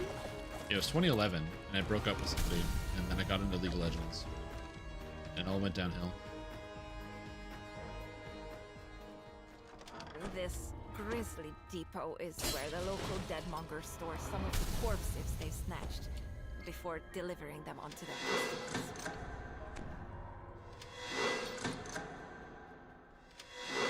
In your sports ball career sneezing? Oh no, what the hell is this? Slugger hurt back while sneezing. The Chicago Cubs star has sprained ligament in his lower back and is probably headed to the disabled list. What? After 2 violent sneezes brought on back spasms. Oh no, he's going to be receiving epidural tonight to calm down some inflammation in lower back pain. He's pretty certain he'll be missing a couple of weeks. It looks like he's in a disabled list situation. Oh my god. That's the one way to ruin your baseball career. Oh no. What was the rich relationship? League of Legends or the girl? The girl. Counterintuitively, yeah. Here's the thing. I made some friends playing League of Legends, and at the end of the day, I got out of playing League of Legends, and when I made it to the other side of League, so I was no longer playing League anymore, I've been able to commiserate and connect with people over not playing League of Legends. Plus, also, it's always kind of fun, because I do like to be able to go, back in my day, this character used to do this. Do you guys remember the Twisted Tree line? Back in my day, it used to be a real thing.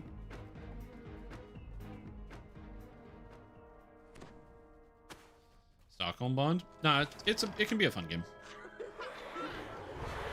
You should be really selective of who you play with.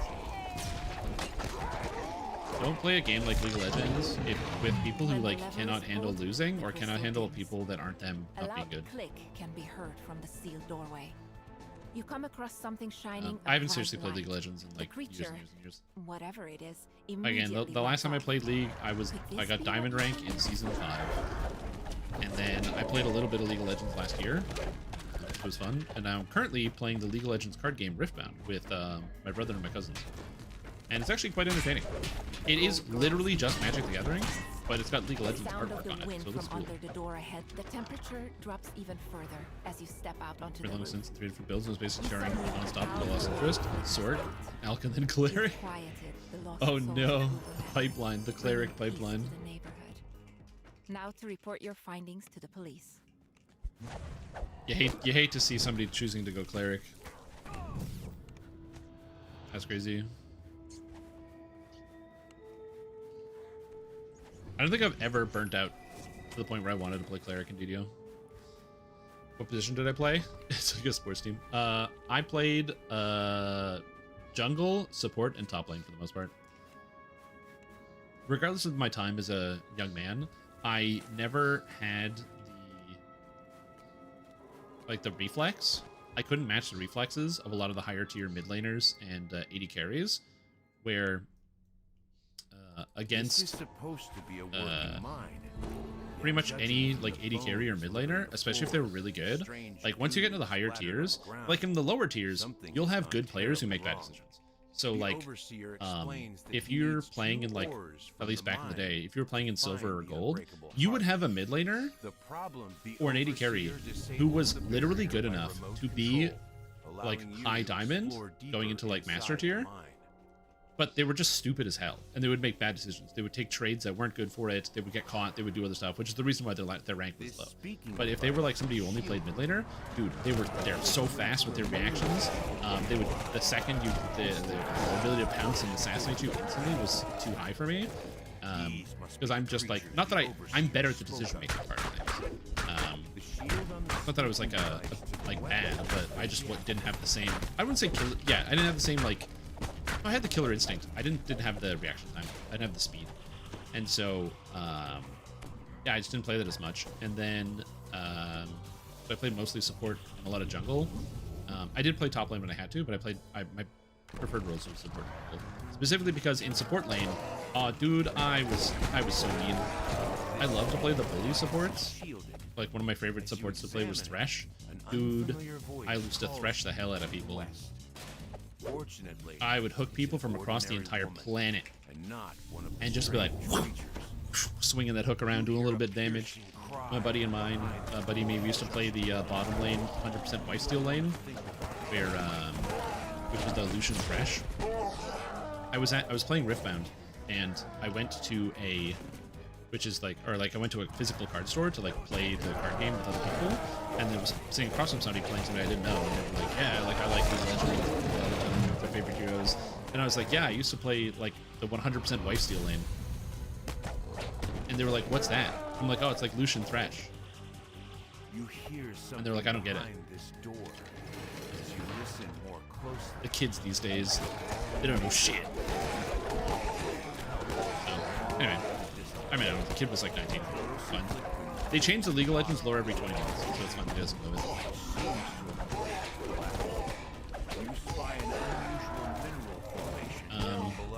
Yeah, so that was good. So I played a lot of that. Yeah, who did I play bot lane the most? I played a lot of like, a lot of Thresh, a lot of Vel'Koz, a lot of Taric. I loved Taric, dude. Because people think that you're like frail, and they're like, yeah, he's gonna stack armor, he's gonna do whatever. What they never expect is the full AP rune page Taric in the bottom lane.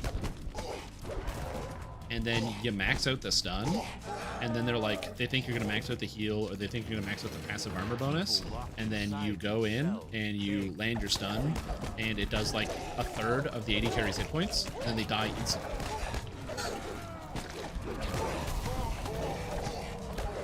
Old Taric, I never played new Taric.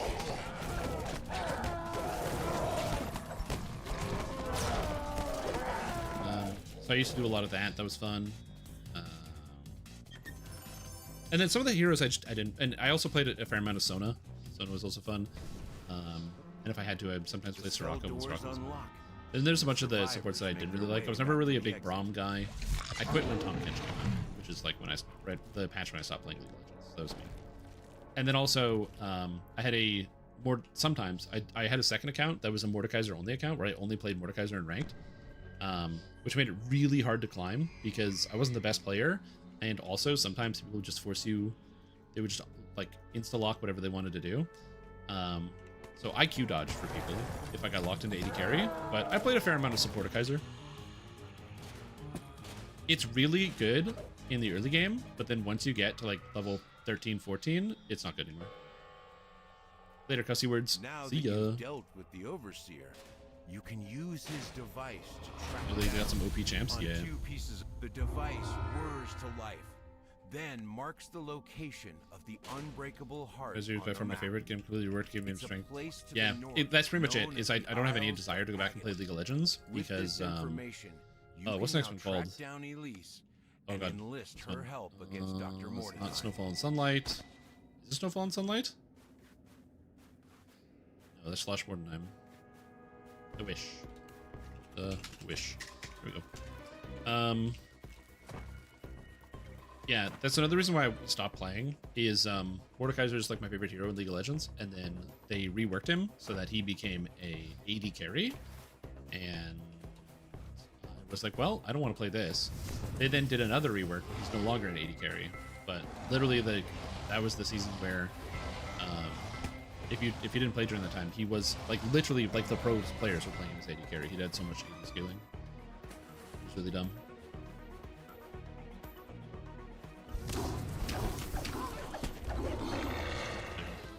And then my favorite junglers were Sejuani, Shyvana, Skarner, and Master Yi. Those are the 4 I probably played the most. Sejuani was probably my favorite because that's where the killer instinct came in. I was like, I didn't have a killer instinct. I'm like, oh yeah, I did. I was like a shark, dude. You literally, when you play Sejuani, oh my god, you're just so tanky. And then what would happen is like, you get to like the mid game where you can win based on a throw, and so you have like, you know, people are squaring off around mid. Maybe there's like, you know, one person's split pushing or doing something, and you know, everyone's kind of like trying to figure out what to do, and you just queue right into them and don't do anything and watch as like 3 people flash. You don't do anything, you just queue in and then watch them flash, and then now they can't do that again for another 5 minutes. You can get them, or you just wait for the moment. The other thing that's also true is I found that mid laners usually got better and the AD carries did not. As you get to the higher tiers, the mid laners get better at their decision-making skills and their positioning. The AD carries don't get better at that until like way later. So like in the fight, they stand at the right spot. Before the fight, oh man, they get caught so often. So you would basically just like wait. If you weren't winning in the early game, you wait till like 30 minutes, wait for the AD carry, ult him, he dies, and the game's over. The air shimmers as I figures miss take playing form. Sejuani. It must be one of the visions of the past you are told of. I didn't play Shyvana as much. I liked her, but she's more of like the carry champ, where you like need to be like the actual carry. I like playing Skarner for a similar reason, that you kind of like have this really early game fighting potential. And then I like playing Master Yi because at some point you just win by not fighting, because what happens is your team gets into a fight stupidly that they shouldn't be in, and then you decide, hey, you know what? I'm going to take 3 towers and an inhibitor. So I Master Yi. And then you do. And then it's like, oh yeah, you lost the fight, but their entire base is now open. And then everyone respawns, your team goes and, you know, there's another stupid fight happening around Baron, and they're like, jungler, where are you? Dude, come, we're gonna lose this fight. And I'm like, no problem. The second the fight breaks out, another 2 towers and an inhibitor. Now you're working on the base.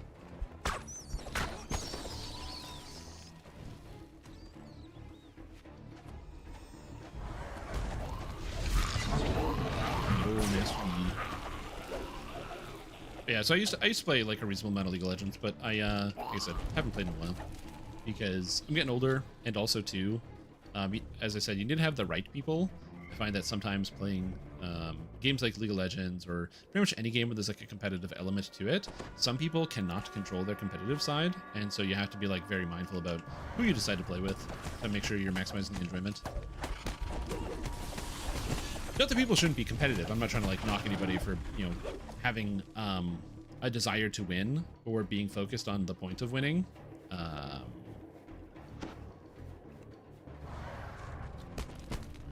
But yeah, exactly. When people get serious about league normals, where like, if you're disappointed that we didn't win, that's fine.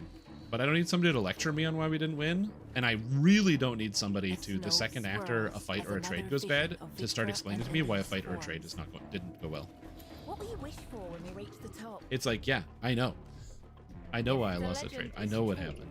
You mean a strange clacking sound echoes from the passage ahead. Let's say it is. The secrets of life and Here, I don't have some champs yet.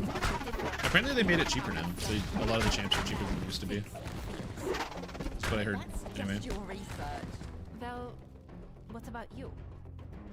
Dude, we're definitely gonna start losing the Clash. Yeah. How about a lifetime? That was the thing that I always found the most entertaining. I actually never minded the opponents. What I used to do when I used to play League is I would start, and then like at the game start, I would mute my entire team and only communicate with them in pings, but leave the other team unmuted. So we have the pursuit Because I find 99% of the time, the people on your team had nothing important to say to you, and all they wanted to do was blame the game on you. So if you died, or even if you're doing well but they died, they'll blame you for not being there to support them or whatever it is.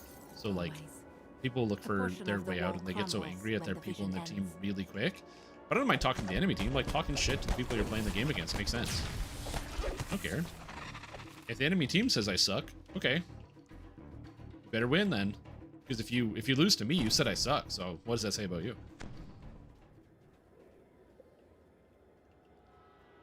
So yeah. So that's, for me, that's kind of where I came up to it with the League of Legends. Communicating with my team was a total waste of time. It was communicating with the opponents. Kind of fun. Which is like really weird. You think it wouldn't be that way. There's probably a human psychology element in there somewhere, but I am no psychologician. So I don't know.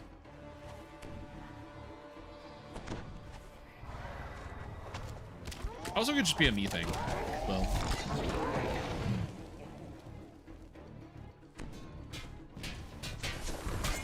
Yeah. I stopped doing competitive games a pretty long time ago. For a couple reasons. One of the reasons is like, I don't know, as you get older, I just feel like it's not as important to me personally. Like my thoughts has changed.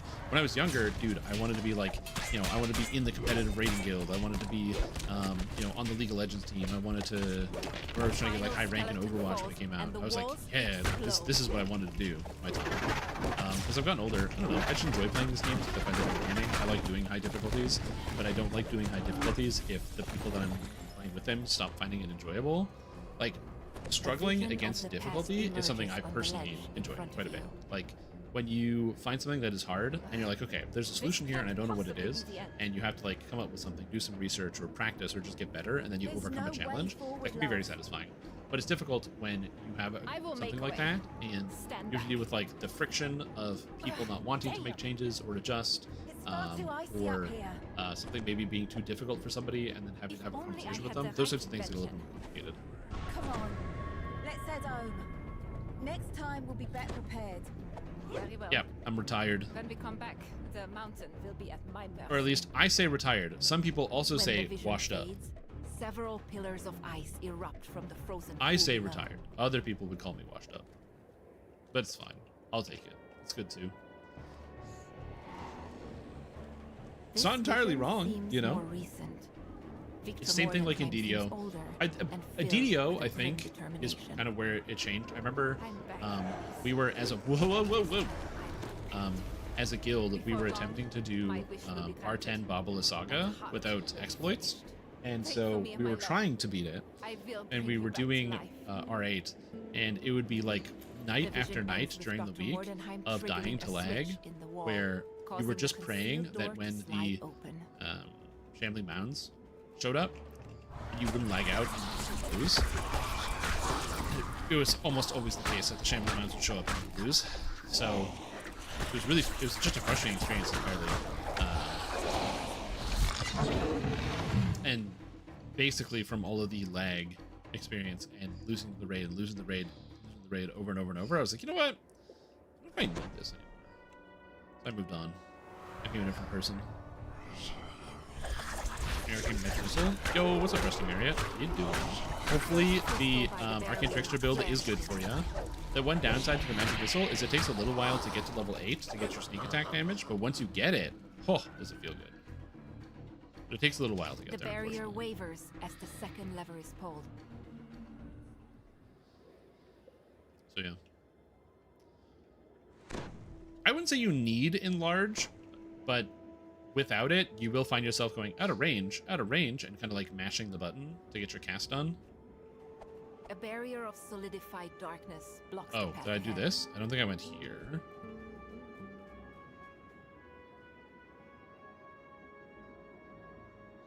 No, I did that. Hold on. Where did we go? The final lever okay. is pulled, Somebody was at the and door. the barrier fades. Yeah, you really need to like get a pretty solid understanding of the exact ranges.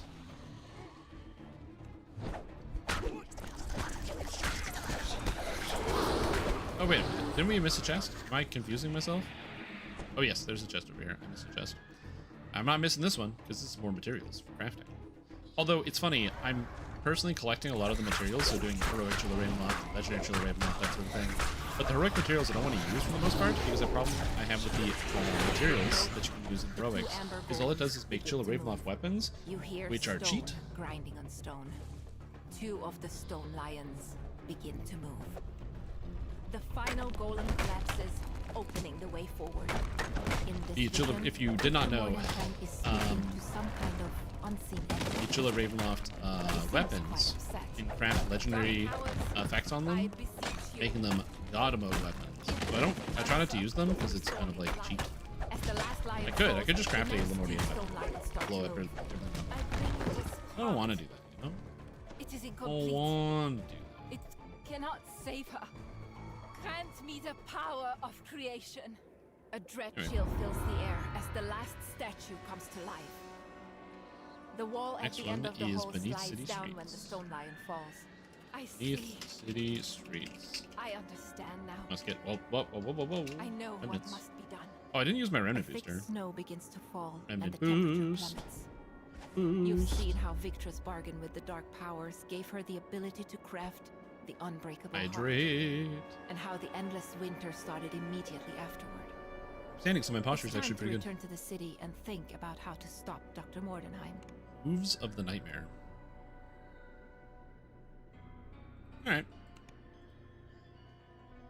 Yeah, make sure, everybody, you're checking your posture. You're going to be sitting in your computer chair all day. Make sure you're at least sitting up straight, because you don't feel it on a day-to-day basis, but over the course of years, you do start to add to that curvature of your spine, and it's not easy to recover that. In fact, you can't. So I would always recommend making sure you're managing your posture. As a streamer, I have other people just yelling at me about it, which is... Also, make sure that every hour or so, ideally when you're playing games, you're at least getting up and stretching your legs and sitting back down again, just to make sure you don't have blood pooling, because pooling blood is not very good for you.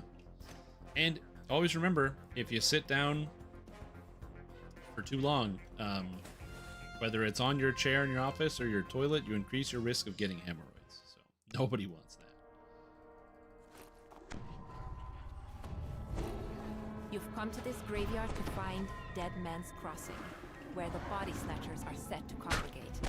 Time to track down the leaders of the Deadmongers. The door of this mausoleum Gotta is cater to that twisted. older audience. Looking inside, Being you can slouched over see desiccated a husk ladder tapping a poking up phone, from a hole prompt a in streamer the to drink ground. water and check posture. I mean, yeah. Apparently, Dead Man's Crossing can be found under the ground. I'm a big fan of the gamer A slump, network of tunnels where I connects the start to like basement slide the down buildings in my up above. chair. I No do doubt that. they're intended to I'm make slumping moving goods around the sometimes. city easier. But it seems the body snatchers have found other uses for the passages. This passage opens up to a large cellar where some locals have set up camp. Yeah. It happens to me usually when I lose at something in a video game, where I hit the gamer slump.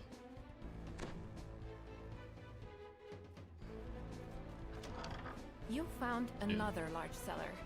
To your surprise, this one Yeah, appears to be I set don't up healthily as a take tavern. breaks, which is what you should do. Game 2 League After of some Legends slump. discussion, Yeah, exactly. you've learned the I basic don't seat is to the east. take breaks, which is healthy for you, because I've just never been capable of doing it. I don't know how to manage taking breaks. Some people are capable of playing video games and taking breaks.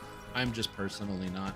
I like to play my video You've game for like arrived at 5 what to 10 appears to hours at be a the time. main That's just base how it of is. body If I don't snatchers. drink water or eat anything or breathe, that's just, again, it is what it is.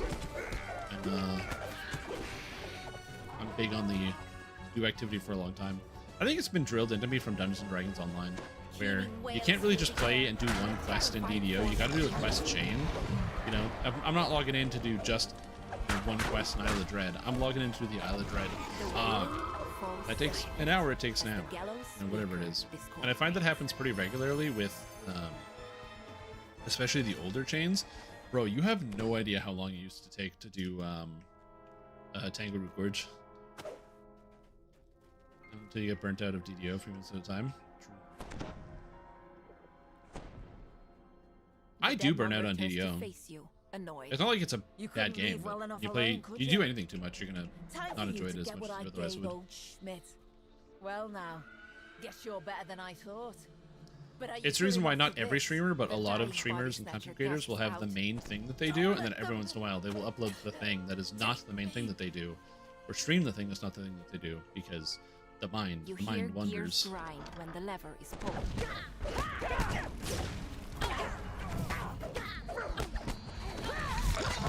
Which kind of is what it is. With the second Yeah, lever old activated, SDK, where you have to like magic missile the boss, be like, pew, pew, pew, pew, pew, pew. Your first Shader Kai? Dude, they updated that so long ago. That's awesome. I hope it's been a good experience for you. Now you get to know what it feels like to play a rogue who actually feels like a barbarian. With the chains, you know. Talking about that chains.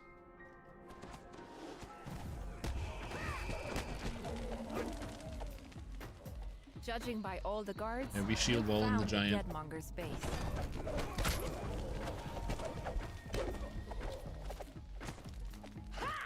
Yeah, the first time I ever played it was on when it first launched, because of it was after hardcore had ended.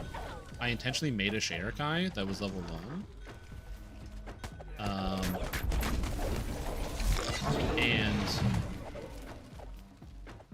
Yeah, I made a Shader Kai that was level 1, and then I intentionally went to hold on, I just gotta do this.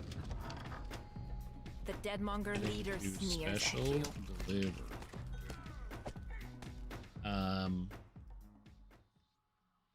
Yeah, I made a Shader Kai that was level 1, and then I transferred it after it was over so I could be a level 1 Shader Kai, so I could start the game at level 1. And then off stream, I renamed the character to Shrimp Tom, which is this character. This character's first life was Shader Kai Rogue. And I played a level 1 Shader Kai on the regular servers. That was as a first lifer. Obviously, I hit it with the +8 tone because I had one. And I remember screaming through Saltmarsh. Holy shit-a-roly, it was so good. Because remember, Saltmarsh is the patch that gave us not only Shader Kai updates, but also Cleric updates. So, that was rad as hell.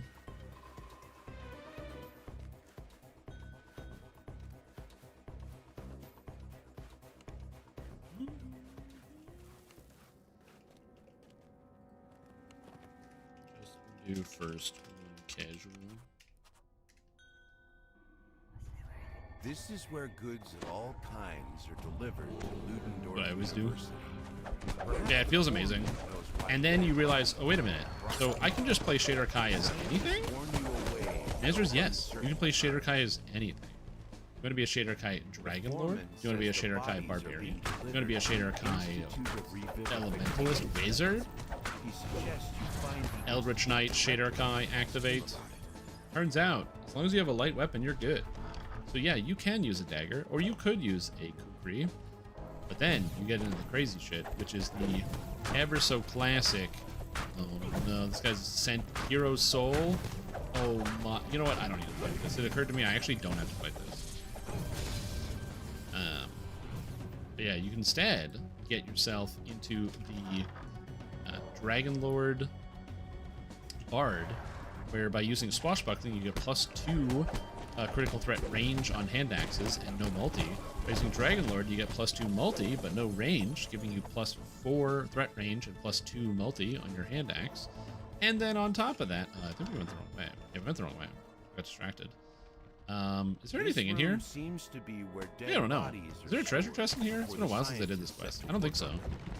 I don't think there's a named creature in here. I think this is just for story purposes. Yeah, I think it's just for story purposes. Oh well, anyway. You use the spike chain attack and realize, oh, greater spike chain gives you +2 threat range and multi, which means you now have greater spike chain, which critically hits on a 12 for ×7. Success! Crow's the scientist next to the operating table. You know, it's pretty good. Now then, let's observe the revivified servitor deal with the practical problem. This unwelcome intruder. It turns out ×7 crit in an AoE is like sick. Oh yeah, and then patience, of course. Yep.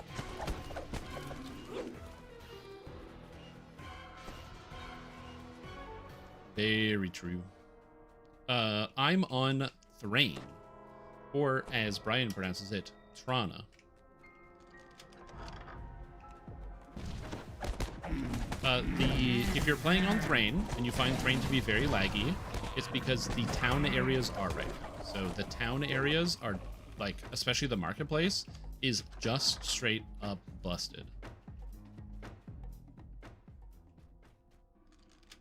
Yeah, so if you're like, oh man, I like playing on Thrain, that sounds cool, or like, man, I logged in and the game was too laggy and I can't play, you actually can play. As long as you're not in the marketplace, you're fine. Airships are also lagging. To be fair, I never go to the airship anymore. Ever since the server merge, I just don't go to the airships. I go on, I get my ship ups, and I just leave. I don't care if it's like, oh, all the amenities are in the airship and there's this, that, and just go to like Chill Ravenloft and all this shit's in there, you know?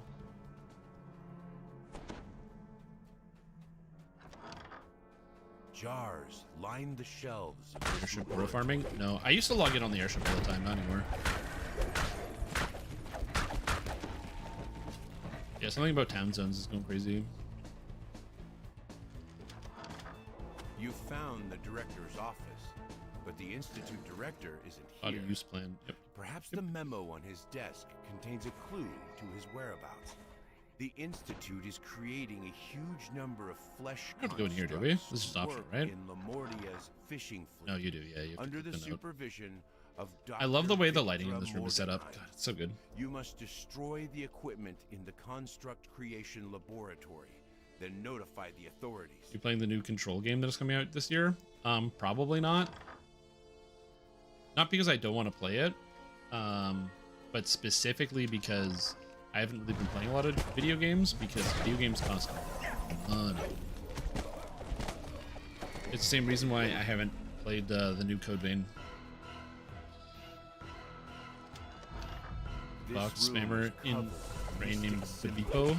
Quite unlike the other laboratories. Wait a minute, they removed the report button? You can't report people anymore? Really?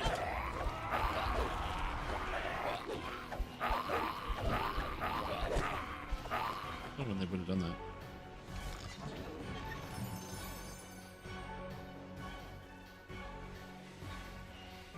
Noise outside my window. It's in the click menu, yeah. Oh, there's the thing. Specifically about the new Control game, it also looks very, very different. Like, when it comes to a sequel to Control, the problem inherently is that the game is very open-ended and has like a lot of like things that are up for interpretation about how things go. Not like that there's multiple endings, but that there's just a lot of stuff that doesn't get fully explained. But people want things to be fully explained because it's a video game, which is fair. They want to know everything about their media. And so I totally get it. The new Control game literally doesn't look at all like the first one. Easily streets, cold snap, you spot the teams, institute proper director authorities, working on an array of snowfall and sunlight. designed to create multiple constructs at once. He immediately rushes to attack. You need to get out and end this project. I don't have true seeing. Guys, just get right past me, dude. What the hell? Spin-off shooter? I don't know. I assume that there's only one new game coming out. It's the one where you play as the brother and you like go on this psychedelic trip that looks more like Remnant 2.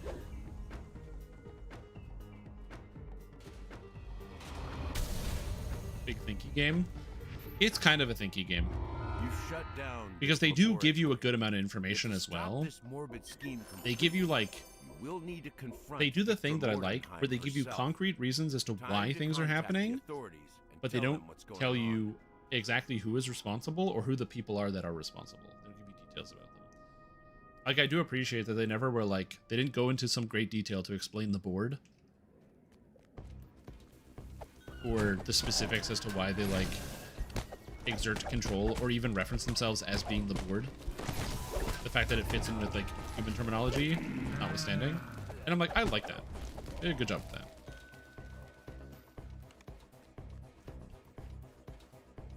Welcome, heading to Zoo.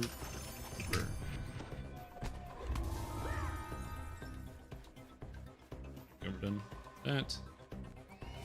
Oh, resonant is the sequel. Yeah, I have to look it up. We see control resonant. Yeah, that's the one. The resonant looks like it's Remnant 2.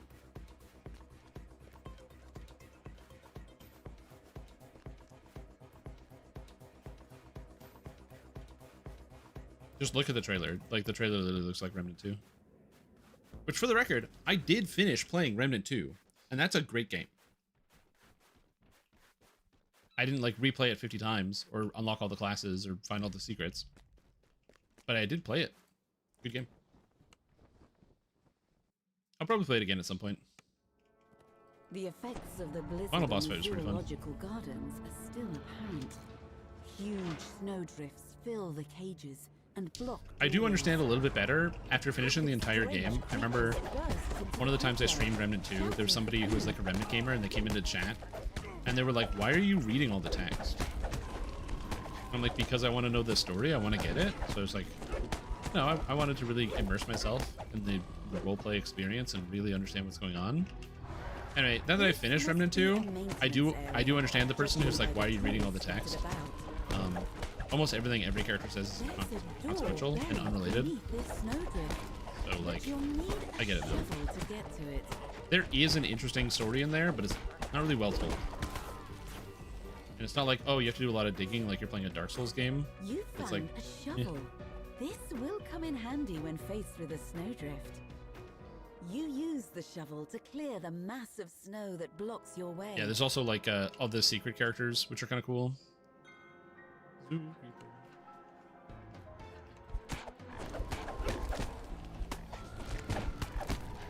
Ah, you bastard. Yeah, they hit you with the old dragon break. Again, I don't mind how the story ends. Yeah, Remnant 2 was really good. I didn't play Remnant 1. I don't think I have to go back and play it. Because just getting a chance to play Remnant was good enough the first time. Desperate roars come from the nearby building. The lions Yeah, I pretty much played the entire hungrily game, when you Remnant enter the 2, building. with From their the shotgun with the gaunt incendiary forms, rounds, you can tell they have a swapping out my some pistol a couple time. times to a whole bunch of different types of pistols. I use the System is broken down. I use the medic and the warrior class or whatever it's called, so I can wear heavy armor and also heal myself, and also have that stomp attack. Sick. One is really good, but the final boss is not good. Okay, good to know.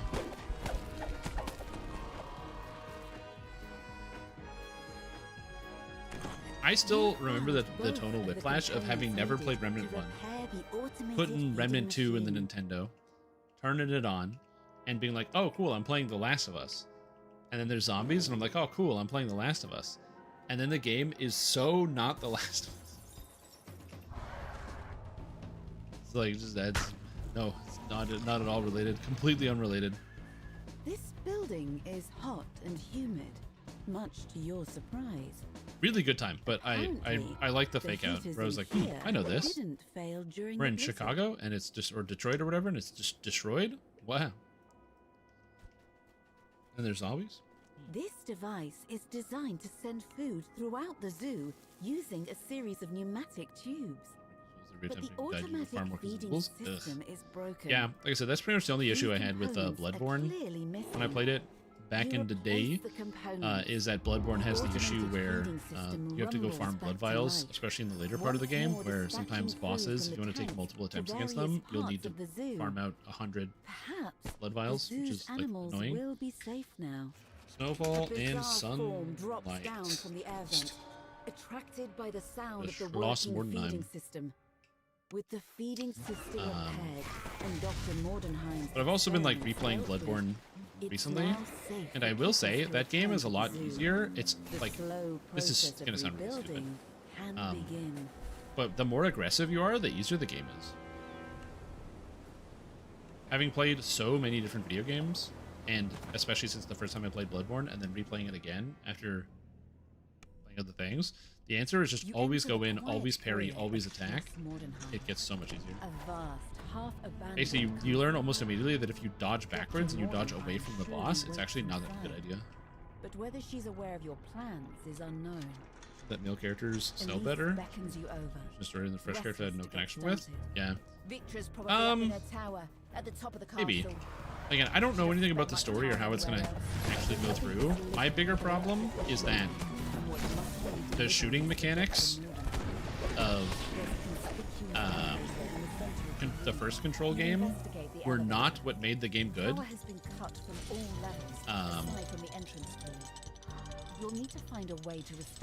We went too far. But the shooting mechanics of the first Control game are not what made Control good. And so, building an entire video game around the shooting mechanics of the first Control, when the thing that made it interesting was like the slow exploration, a couple individual boss fights here and there, stuff like that. At least to me, that's what made it interesting.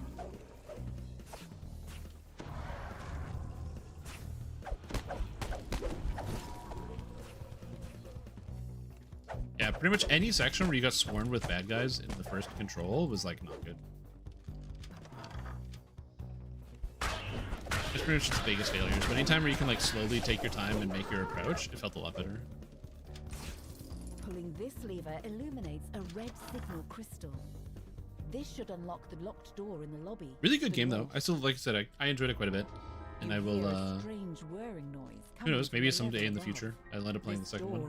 But again, it's mostly just like I really enjoyed the feel of the first one, and the second one feels like they were going for an entirely different video game almost.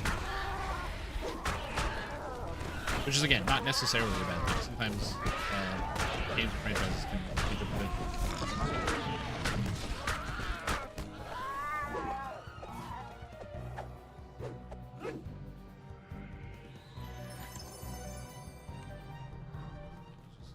It's costing so much money.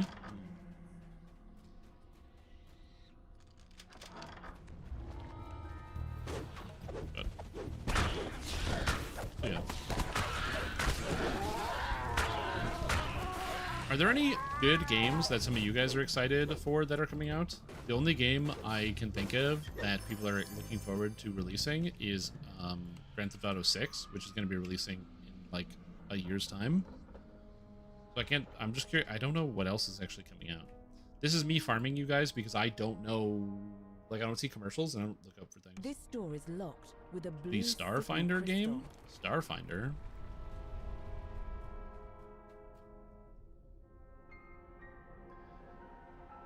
Yeah, I heard that. I did hear about the Starfinder game. It must be one of Victor's experiments, judging by the brain implanted into the creature's Wolverine? head. There's a Wolverine game coming out. Oh, Wolverine game. Marvel's Wolverine, September 15th, 2026. The thing croaks in a barely recognizable voice.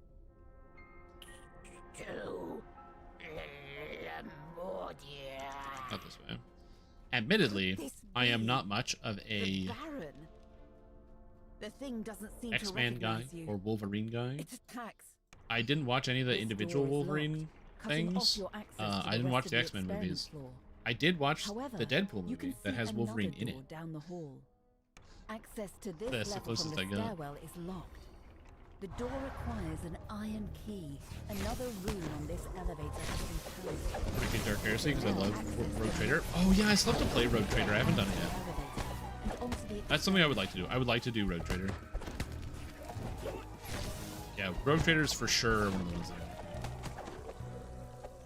Alabaster Dawn, Solasta 2, I knew that was coming out of Star After. Plans for Zombies 4? A green signal crystal lights up, unlocking the door to the north of the elevator.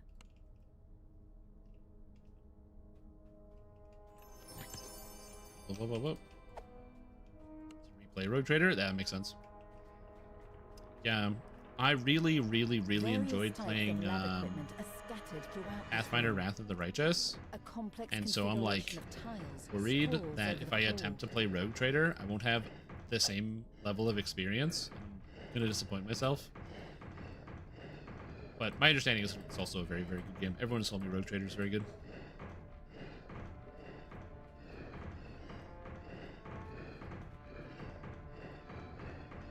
Oh, does that go this way? Oh. Yep.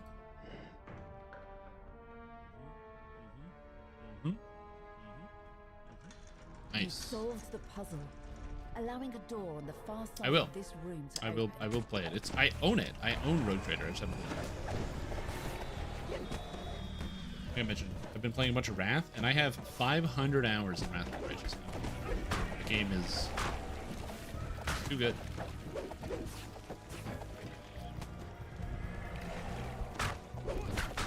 Keep releasing things for it, yeah. That's always the hard part when you know a game is going to get DLC. Do you buy the game now, or do you buy the Ultimate Edition that has all the DLCs built into it? Continue your exploration. When you walk People who made Crosscode making a Zelda-like game? What the heck is this? Place where you defeated the Baron. A Alabaster Dawn? Key to unlock the door in the stairwell to the east.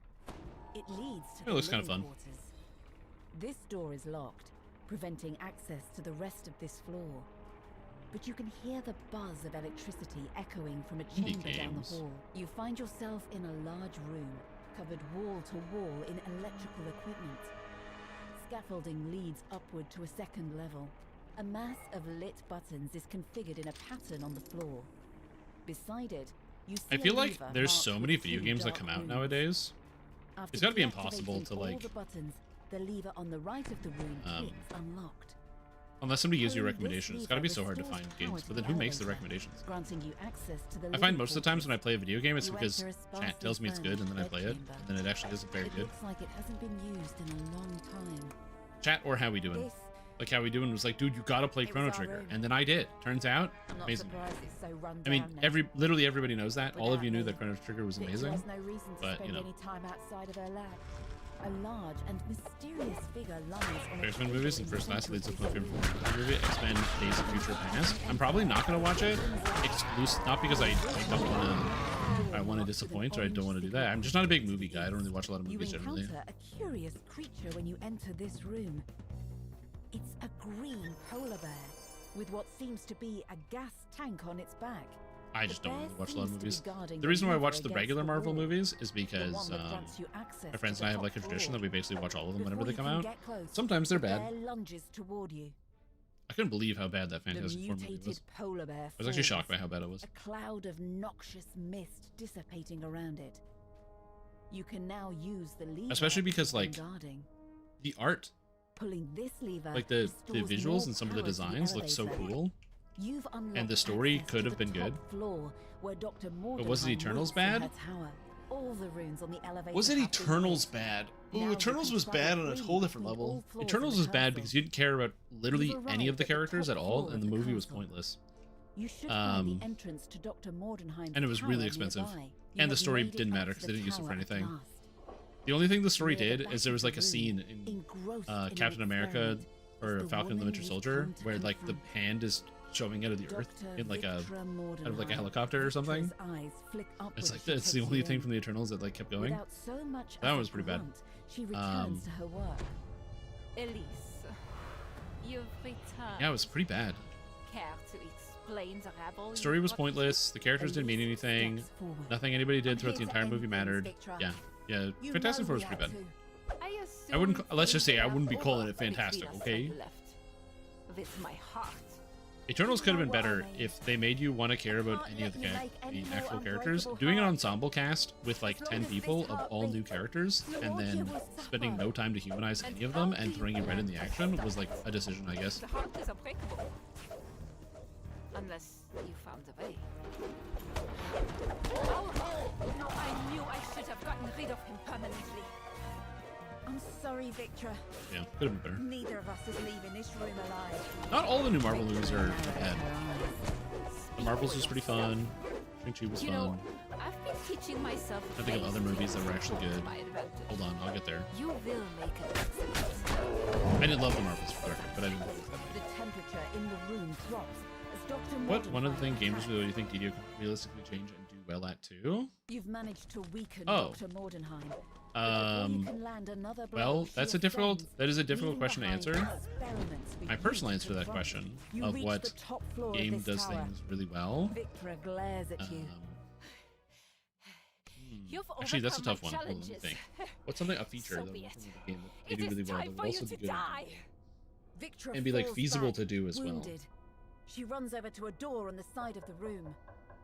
After her! Shouts Elise. Victra stands on the edge of a small balcony, teetering on the brink. Elise, please. The unbreakable heart is everything. What is a little It's tough because there's like a lot of things that I want like that. I said Something I would like to see DDO do Elise runs at Victra, a little bit better that would be feasible to do. Victra lies motionless in the snow. Is like Elise beside her. I'd back up do if I better were you, at giving Elise says. a reason to do things you might not otherwise do. So for example, don't. I would like it if DDO had a system where like maybe every day Goodbye, Victra. Despite 2 everything, expansions you'll always and have like my 5 heart. quest packs across the Without game another word, got Elise like a puts her hand 20% bonus in terms of the amount of There is an XP that they explosion drop. of light. So it encourages you to maybe go out of your way to do a quest pack you wouldn't normally do, or to play an expansion you wouldn't normally play. The main problem with this is that idea, what's this one called? Cold Snap? It's Cold Snap. This has the immediate problem of, yeah, but Strimtom, what if I don't own that content? Then I can't play it and I don't get the bonus? And like, I don't know how you solve that one. That's a difficult problem to solve. But yeah, it's a,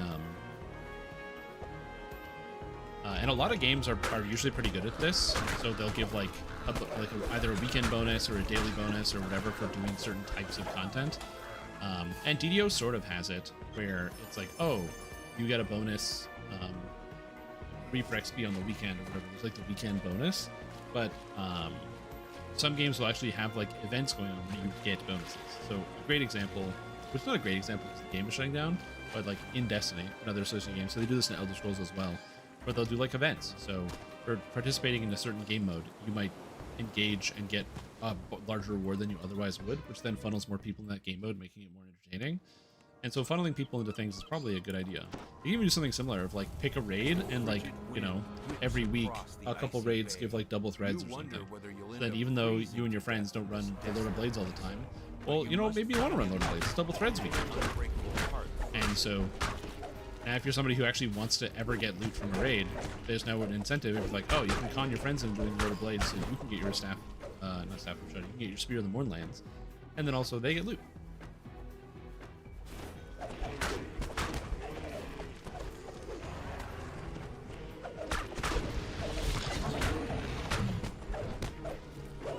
The New Mutants, Anna Taylor-Joy.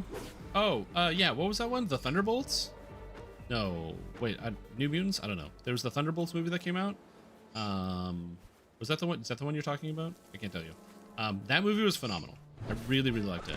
I walked into the movie theater literally not knowing anything about what it was going to be. And I left the movie theater being like, damn, that's probably the best Marvel movie they made since Shang-Chi.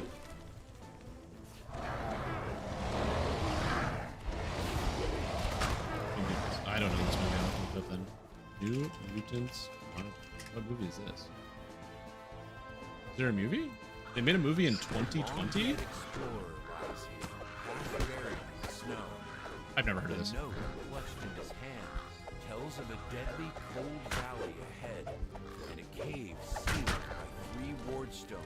Give me more pictures of Spider-Man. Yeah, I've never heard of this movie in my life. Piercing cold clings to the floor. It also bombed at the box office. That makes Stay sense. up above the ground to avoid the cold, frigid fight. Okay, continue. Yeah, I really enjoyed Thunderbolts. It doesn't have the best ending, for sure. But one of the reasons why I actually enjoyed the movie quite a bit is because it does something that I find a lot of these movies really struggle with, which is they get you to buy into the ensemble cast, where they're like, we're going to put these characters together, and you have to buy into the idea that they're actually going to do this task, or maybe they've become friendly, or they're working together. And a lot of the movies just don't put in the work to actually like make you believe it. They just go, hey, these characters hate each other, but actually they're friends now. And it's like, all right, fine, I guess they are. And they at least put in some effort in Thunderbolts to make it believable that the gang would work together. They have a shared interest. And then you slowly see them knocking each other's balls down in the movie. So for me, the interpersonal elements of it like bring the movie up a lot, because caring about the characters is a really important part of the movie. The villain was kind of boring, and the fact that the person who plays Taskmaster gets shot in the head and falls off camera is very interesting. A frostworm bursts through the ice and attacks. This valley is clearly And exit stage left. Oh, well, alright. Can't fight him. See you later.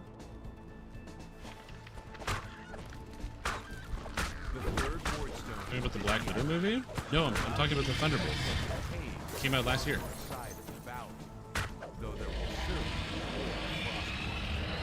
It's like a new movie. It does feature quite a few characters from the Black Widow movie, which was also quite a good movie, and I really enjoyed it. I was about to say, I can't believe they, you know, released a Black Widow movie after Scarlett Johansson's Black Widow dies, and then they finally released the movie. But I can believe that they would do that. It's not that big of a surprise.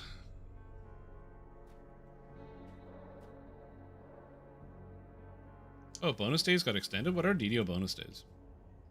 Apparently the bonus days got extended through the day. They're shutting off tomorrow for some reason. Oh, VIP XP. Hell yeah. A massive petrel swoops down from the sky, intent on making you into a meal. Nothing. Star Wars? Yeah. I mean, to be fair, I haven't watched a Star Wars movie in a long time. There's that new one that came out, right? The frigid winds can't reach you here The, deep underground, but the cavern yeah, the new Free rumbles Space is terrible with XP. distant Yeah. sounds of more frostworms.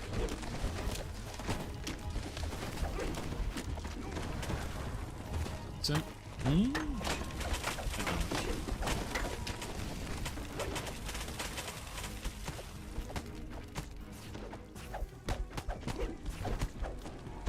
you ETR? Oh, does it reroll the loot list if you ETR? I didn't know that. Interesting. I had no clue. This is the same type of magic There's a good barrier chance that the you've seen price of before. VIP There will must be another increase for ward stone DDO nearby. because it is increasing for Lord of the Rings Online, and these games are pretty attached at the hip, so it would not be a surprise to me, and it should not be a surprise to you if the price for VIP increases. Yeah. As previously mentioned, I don't like. My personal gripe with the idea of raising the price is exclusive to the fact that the value of VIP has only gone down as time has gone on for DDO. And there's probably somebody at SSG who will point to the VIP loyalty program and see like, no, but like, look, you get 10% item durability ward now. So it's basically the same as raising the price by 40%. So like, I don't know. I'm not a big fan of that personally. I'm gonna eat this guy.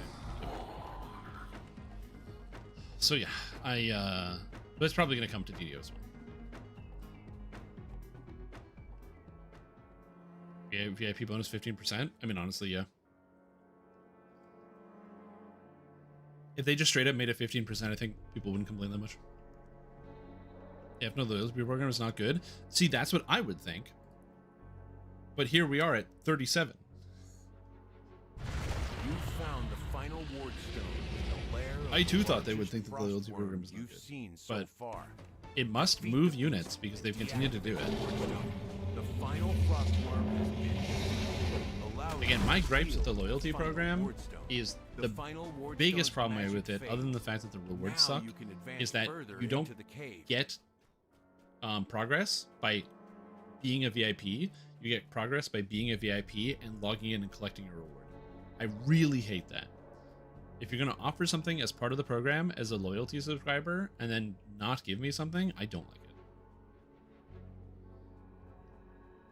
My comfort game. I mean, I sub because I don't want to buy quest packs, and I like the bonuses that I get. I have to think about it.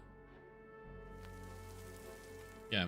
Well, the Lord of the Rings price increase, a lot of people, I've actually been reading through some of the comments online. There's not as many people that are as upset about it, specifically because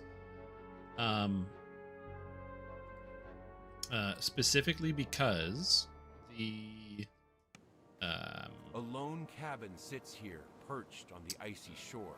the price of the sub hasn't gone up in like a long time, and at the very least, Lord of the Rings Online has increased the value of the VIP as time has gone on. So there has been less, there's been anger about it, but not as much as you would expect to see. Elise finishes telling her story.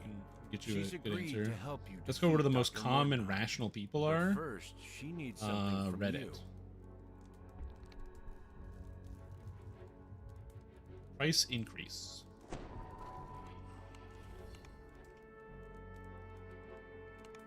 Next one is ends and means. Ends and means. Use F15, we have to pay for a play dead emote, which is a crime. Well, yeah, but at least in Final Fantasy 14, you don't have to log in. You just get the bonuses for paying for it. Did they say they're going to raise the price? No, they just did it for Lord of the Rings Online, and they're connected games. If they do one in the one they're going to do.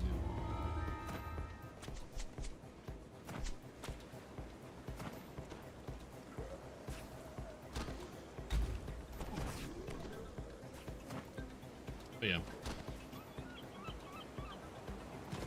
There's like people talking about it. I expected the price increase. Oh yeah, also the fact that you get grandfathered in. So if you bought your sub, the sub price will stay lower until the end of 2027. So you have like 2 years to make your decision, basically, almost. Without thinking, the servitors that had once been kept safely. So at the very least, you also have more time. Nice. My pay to win game. I want my pay to win to give me more. I mean, I can't argue with that either. You'll need to make your way past them or through them. Uniforms yesterday saying someone just suggested a mentor program. Suggesting a mentor program? I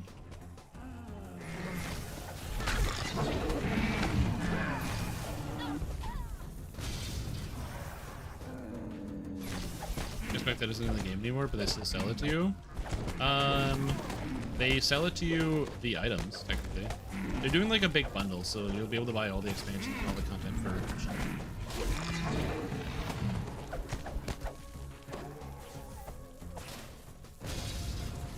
game. I don't feel the same way for DDO, but that's just me. I don't know. I don't know if you need a sub to play Lord of the Rings Online. Most of the content is free up to like the higher levels, like level 100 and whatever. We have to do this, right? I forget. Is it all of them turned on? Or did I do it wrong? Oh man, it's been such a long time since I did this. Was that already set? Did my teammates already set this? Yeah, they already set this, didn't they? Yeah. Yeah, somebody already set it. The I think? body of the giant flesh construct you Yeah. It's already done. Is nowhere to be seen. It's already been pulled. I don't know. My teammates did it. They already got through this. I'm washed. I can't remember. The mage for 3 years, so the Lady Blue without paying. True, you can just play Blue Mage in your favorite content. It looks like this door opened when you cut the power to the rest. There's a monster. I never played Blue Mage in Final Fantasy 15. I like the Blue Mage outfit. I never played it. This is how I run the pit. I mean, fair. I like to think I know how to do most of the quests. But I haven't done Chilla Ravenloft in 2 months. I'm a little rusty.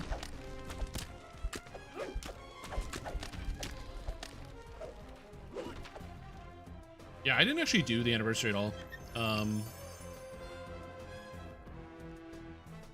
In Lord of the Rings Online, I don't really do any of the seasonal events whatsoever. I'm just not driven that way. I don't know how to describe it. I like doing the permanent content. I don't like doing the temporary content.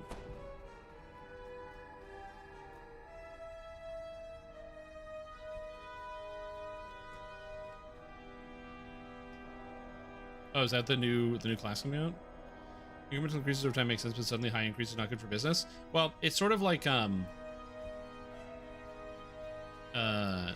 they have been raising the price on the individual sub, but they didn't raise the price on the yearly.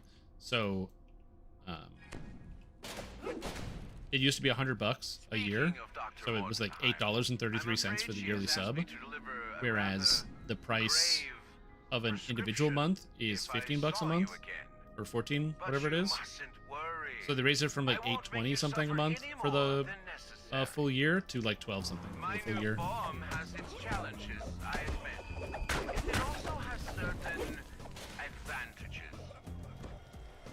It's still cheaper to do the month to get the year over year. Because remember, the base price of the sub isn't increasing. It's only if you get like, it's just like less of a discount for buying like the long year. So if you're somebody who buys like a month at a time and then you stop playing, like you're going to be completely unaffected by the price change, because it's only affecting the 3 month, 6 month, and 12 month the price increase. They posted a chart actually, so it's easier to look at.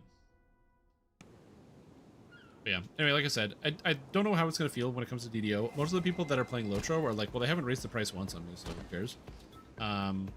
For me personally, I don't care. I have a lifetime account for Lord of the Rings, so I don't know.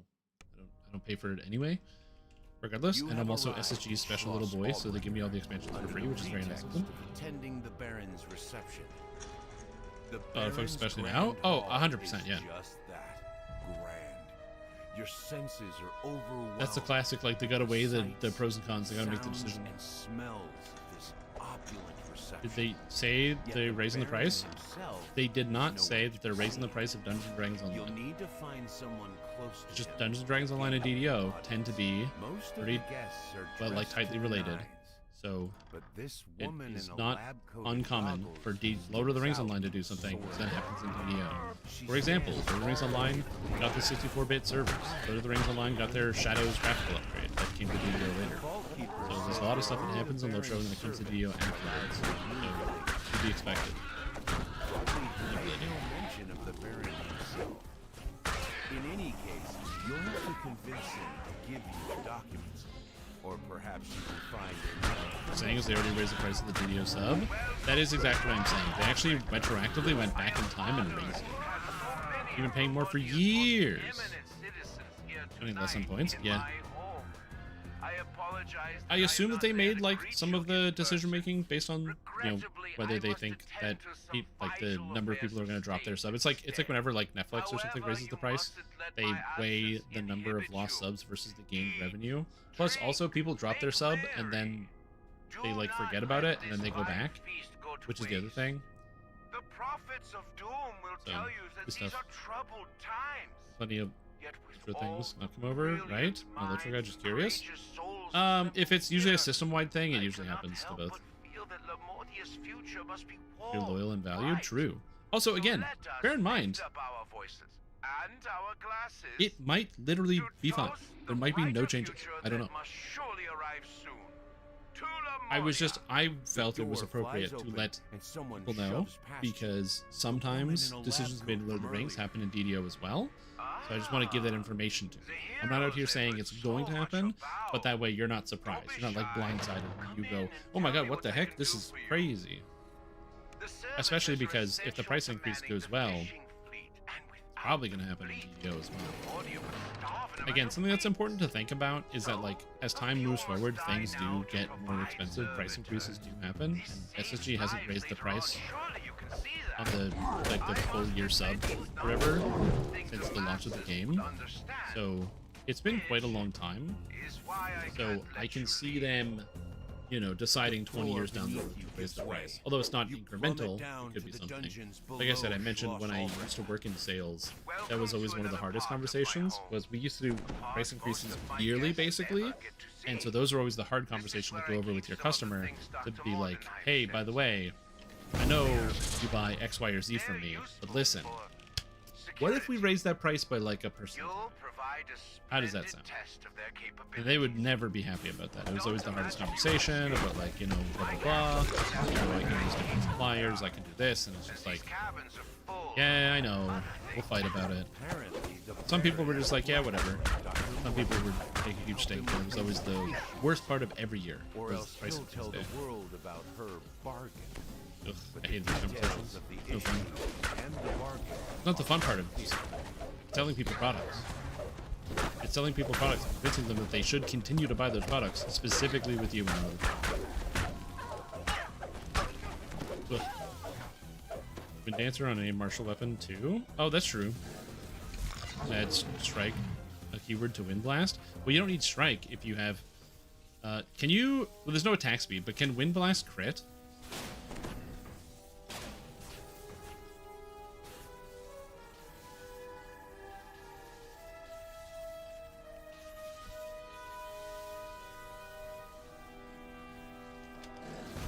I don't know if it can crit. I don't know where you think you're going. Do you have features? There's a shoe shop. Yeah, exactly. You will pay for meddling with Dr. Mordenheim's scheme. Nah, I used to work in. I used to be a supplier, and so the excuse was always raw materials. Well, you know, the price of raw materials is changing in XYZ. Which, I mean, probably. Commodities are commodities, but.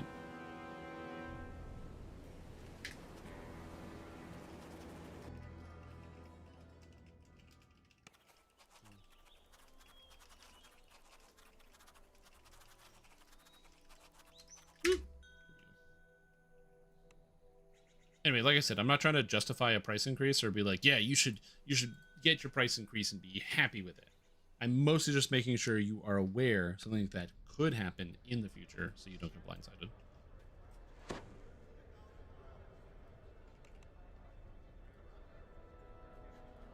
Yeah, and also the fact that it's grandfathered in until 2027. So even if you're like, man, I don't really love the price of whatever, you're like, I don't like the fact that there's a price increase.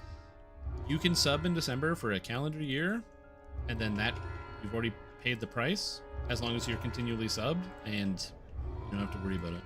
And you get to keep it for as long as whatever, until the end of 2027, and the price will change. Unless daily gold rolls. Well, I mean, the daily gold rolls is only like a special, like, short-term thing. They haven't done it as like a part of like the full VIP. Maybe they could. Deck for 850 euros. Yeah, exactly. Barely used. Honestly, that's on you. If you have a barely used Steam Deck, that's on you. Gotta use the Steam Deck. That's the whole point. So that way you can play your Steam games, but in bed, or in front of the TV, or on the couch, or at the table, or on the desk, or on the train. Or you're like me, and you think, yeah, it'd be cool to have a Steam Deck. And then I realize I do all my gaming at my computer, and I don't want to game anywhere else. So I don't, and then I would have no use for a Steam Deck, and I wouldn't use it.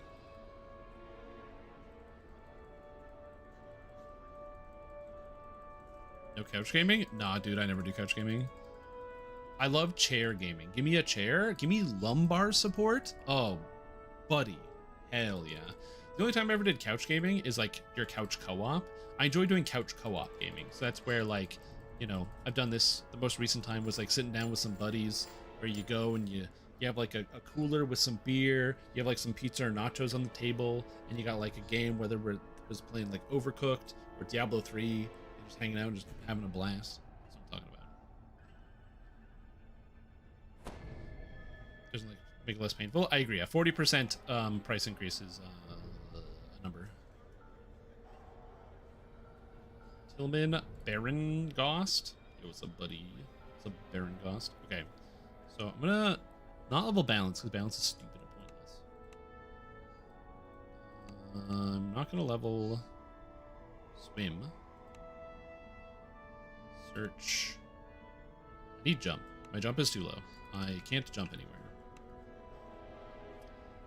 Opportunist is great.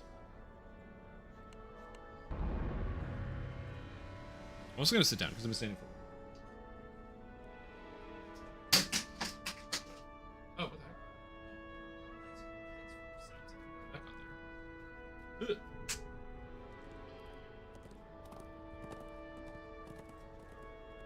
The 30 years of keyboard and mouse gaming has left me unable to use a controller. Yeah, I feel you on that one. Not on the unable to use a controller part, because I use a controller all the time. But it's every time I go back and touch the controller, if I haven't in a while, I'm like, ugh, staring at this like foreign device. The memories, they flood back. I didn't take Shiv, which is weird. I love taking Shiv, but I just don't need it. I'm actually putting points in Bluff.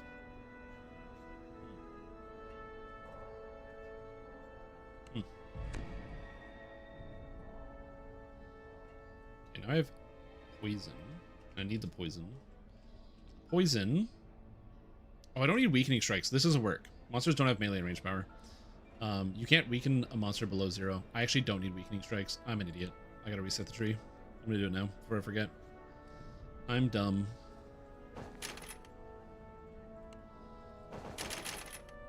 Okay, max out this and this and this and this and this. This. There we go. Saves me some points. Steam Deck specifically for platformers? Yeah, I can see that. Again, I just play on my PC. I have a PlayStation 4 controller that I plug in and does everything I want to do. Oh, what is this? Dark Future. +2 to sneak attack dice while performing sneak attacks. +2 attack, +1 sneak attack dice. 20 negative amp. That's a good reset as well. Holy. So is PS2 and those 90% of the time uses DVD player. It does make a good DVD player though.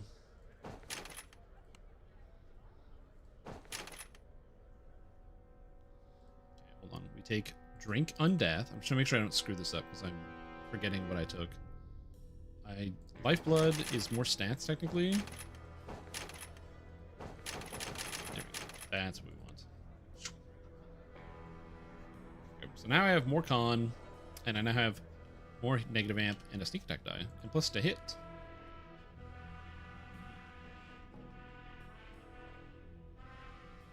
Try how good OLED monitors are. Yeah, I don't have one of those, specifically because I'm trying to avoid the creep. It's really easy to get, like, visual creeped. But, like, something I've found that unless you're playing, like, a really high-fidelity PvP game where you need to have the highest frame rates possible, your eyes adjust so quickly to the higher frame rate and how things look. I remember one of my first experiences looking at like one of the super high refresh rate beautiful monitors, and I was like, oh my god, it's so pretty. And then you sit down behind it, and then like after about 20 minutes you kind of are, that's just what you're used to looking at. And it's the same thing with like a lot of the lower frame rate experiences. If you have a low frame rate product, but if it's stable, like after like 10 minutes you don't notice it anymore. It's what happened to me with like going back and playing some N64 games. Dude, some of those games render really horribly. But after like 15 minutes, your brain just adjusts to it and then you're good. Okay, so we get rid of the Book of Spirits. And we put on the skull cap. And is that it? Is that all the items I had? Feel FPS in my bones. I mean, yeah, some people are a little bit more sensitive to their frame rates. That's fair. That is true. Some people feel a little bit more than me, probably. I've just found I like adjust really quickly. There are a couple things that I can't deal with. One of them is peripherals. I can no longer play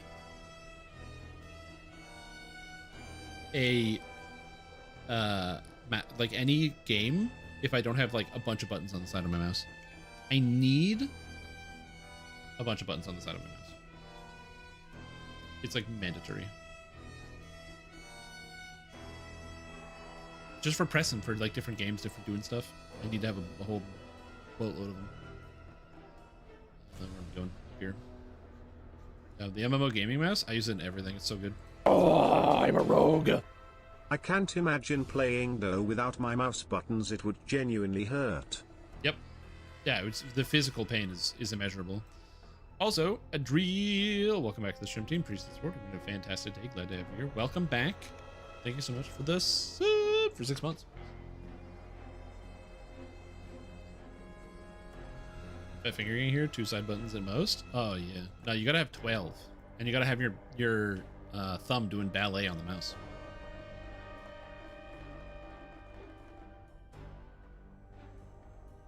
DDO has many more buttons than any MMO. I don't know. Final Fantasy XIV also, unless they trimmed down abilities, also had a lot of buttons last time I played. Of a bunch of similar abilities that all kind of do the same thing. Like, you understand, a lot of DDO is like click to attack. As if you're not playing a spellcaster, you don't really have that many buttons.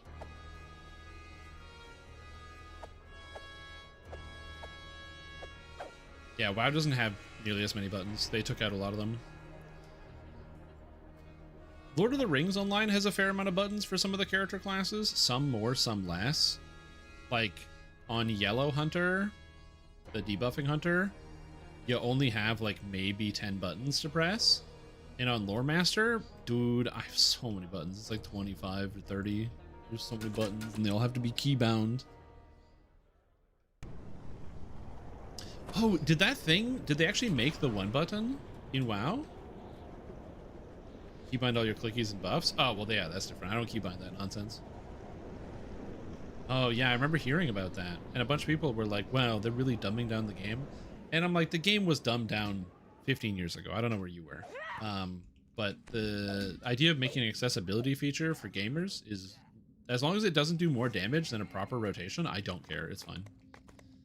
Because here's the other thing that you have to consider, is that whenever you are playing World of Warcraft, you might be like, listen, you might think to yourself, oh, the one button rotation is going to just be better. It's going to overtrounce everything, and people aren't even learning the game and blah, blah, blah. And I want people to learn and blah, blah, blah.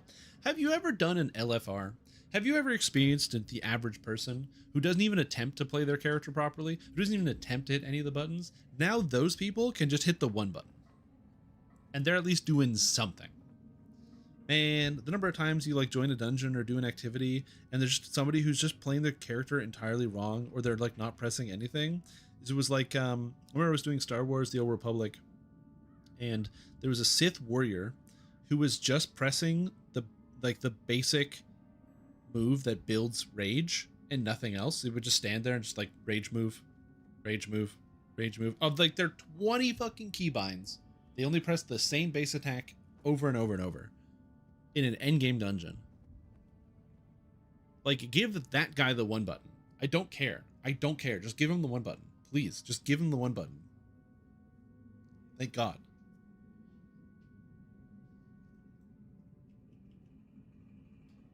We've all experienced it. Just give him the one button. Let him be happy. Let him one button their way through. Also, as I said, just a good accessibility feature. Some people don't have great hands and they want to experience World of Warcraft, and then they can. Now, my argument is that World of Warcraft sucks. So why would you want to play World of Warcraft?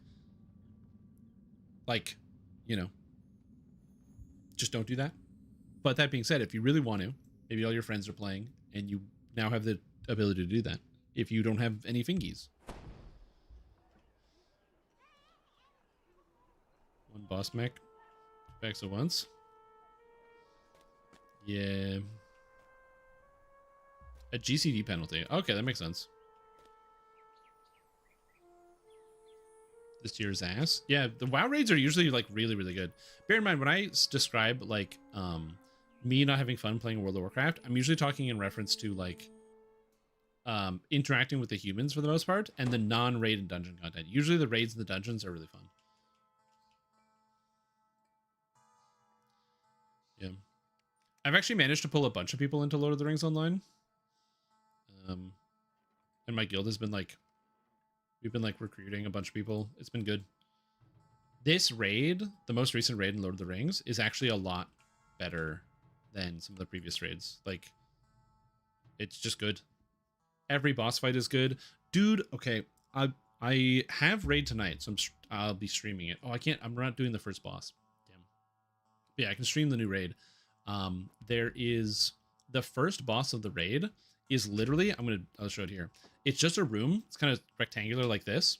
And there's a spider that sits right here and it doesn't move.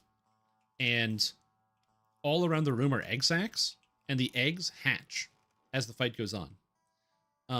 And so there's different types of eggs, and different spiders come out that do different mechanics. And so you have to deal with all the mechanics. And then the boss just hits really hard and chunks people. And then on top of that, there's a spider that walks around the room counterclockwise, and it fears you if you get close.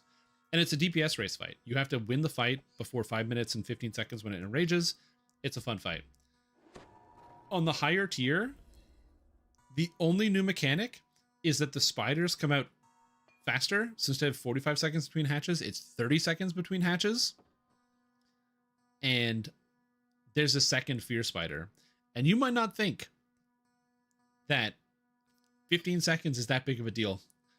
But oh my god, dude, there's so many fucking spiders. There's so many spiders. Like, literally, there's so many spiders. That fight's impossible. There's so many spiders. No one on the server has beaten that fight yet, because there's so many. Like, it has been beaten on other servers, but nobody on whatever the hell my server is called, Peregrine, has beat it yet. Just kill them, dude. You can't. There's too many, and they're so dangerous. Oh, anyway, we got it down to 53%, so we're working on it, but it's fun. It's really fun.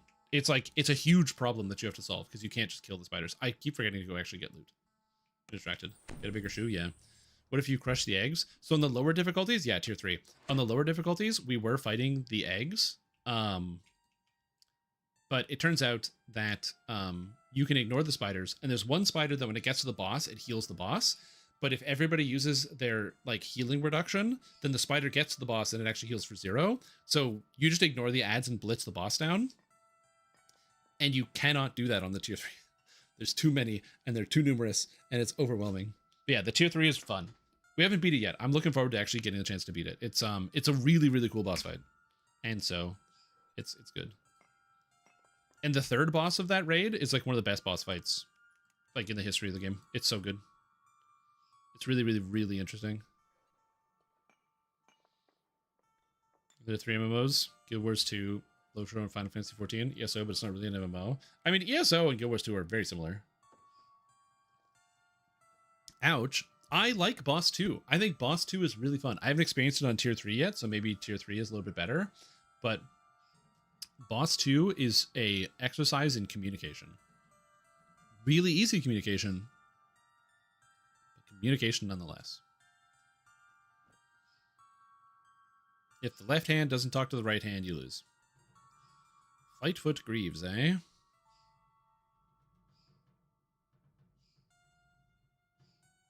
Yeah. Flightfoot Greaves. And then the final boss is literally free. It's a gimme. It's pretty cool. I will be showing it off tonight. Where the trick with the final boss is he is the easiest fight in the entire raid. And he also drops the best loot. But you have to get there first. And so we get a bunch of locks on a bunch of different people. And then we literally post, the raid posted on the Discord is Balrog Milking Night, because we milk the Balrog for gear. It's a really weird way to write that. But listen, man, I don't make the rules, okay? I didn't write the post.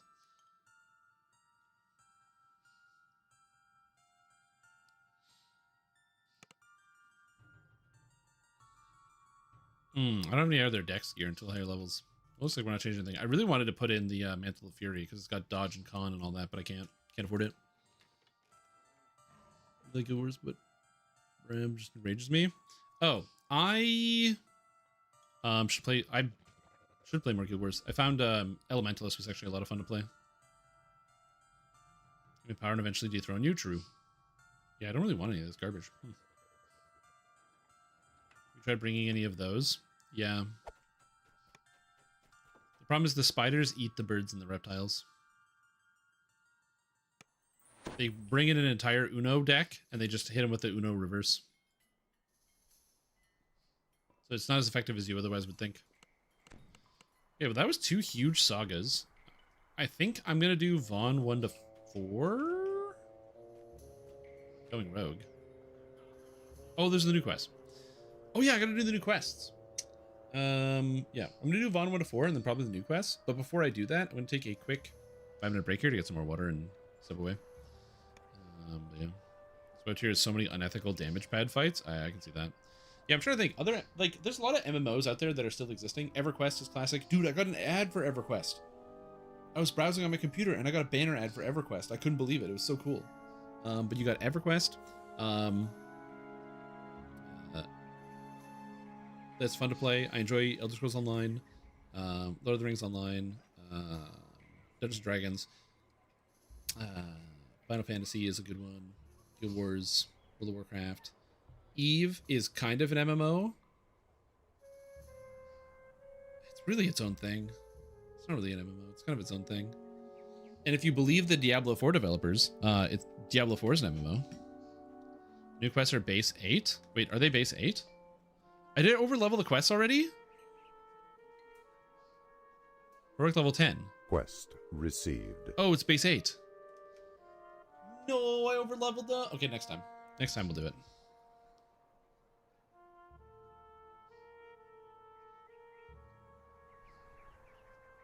They're base 10? I thought they were 10.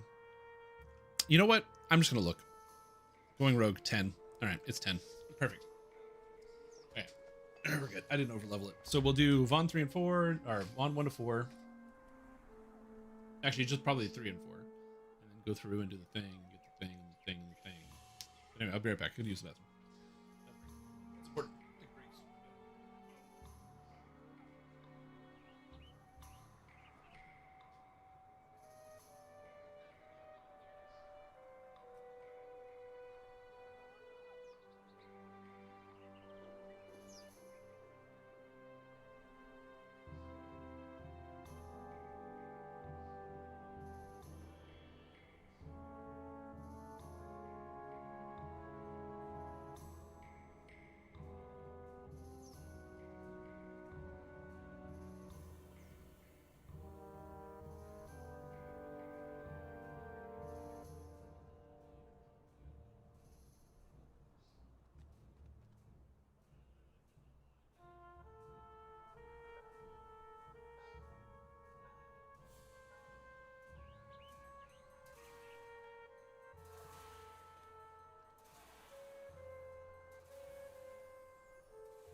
Grab some pretzels. We have good MMOs. Like EverQuest probably would have been top 1 MMO. So the thing is, you're like kind of right. In the sense that like EverQuest might have been one of the best MMOs if WoW was never created. But here's the thing. If it wasn't for World of Warcraft, we probably wouldn't have as many MMOs either. Because an MMO wasn't as big as World of Warcraft before World of Warcraft was.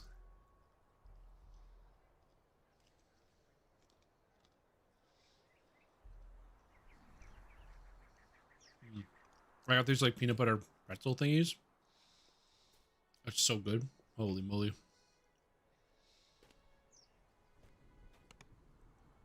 Anyway. I'm not trying to justify World of Warcraft. Because I'm sure many of you have deep distrust and hatred of WoW. And that's fair. Let's give more feedback on DC adjustments.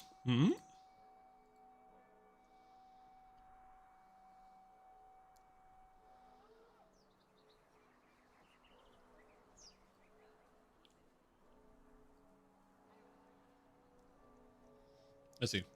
I don't understand why SSG don't just add +1 DC every 2 epic legendary levels. Is that an easy solution?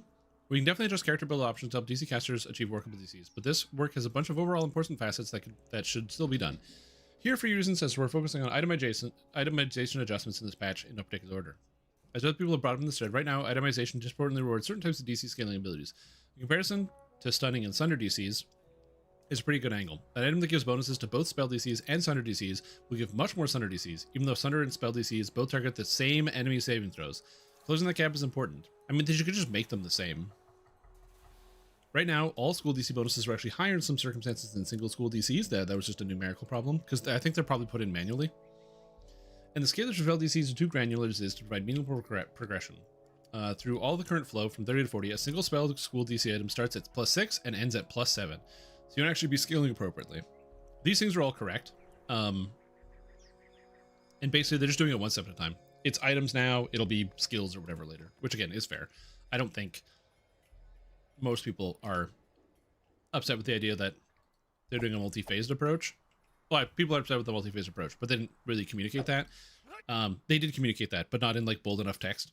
They were like, this is one of many steps into making DCs feel better. And people are like, all you're doing is changing a couple numbers? What in the heck? So doing it one step at a time is fine. But I still think if the shocking realization is there of, Sunder affects the same DC as Evocation, why don't they give the same bonus? That's an excellent question. Wrong way.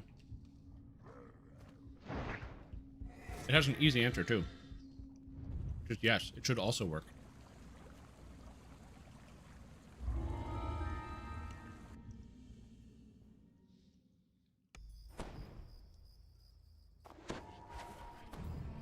As many people have explained to me before, when it comes to Magic the Gathering, reading the card explains the card. As you emerge from the gulch, trollish war drums begin to beat a steady rhythm. Yeah, that's one of those things where, like, I understand that people can get hyperbolic and excited about individual things.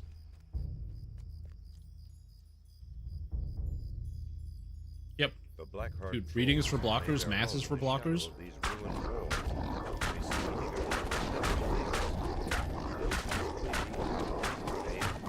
In my short time playing mono red aggro, so I could get all the wild cards I needed to make a more fun deck.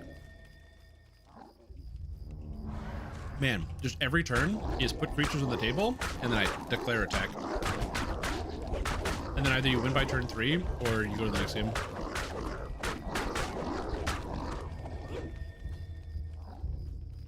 Another card. Cryptic Command. Alright. This. Reading the card explains the card. Alright, let's see. We got Cryptic Command. Alright, Wayne, England. Classic move. Classic alt art. I assume this isn't a tournament legal version of this card. Or you'd have to like have a second of this on hand so you can show off this part. Counterspell. Return target's permanent to its hand. Yo, this card seems good. What the hell? Oh my god. That looks like a good card.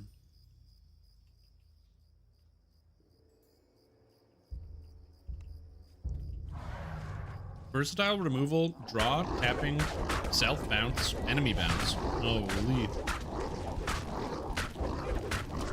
That's a good magic card. I'd buy that.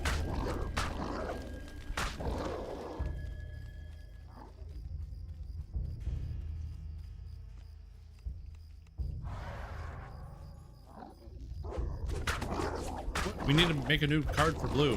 What should we make it do? Yes. We can do everything.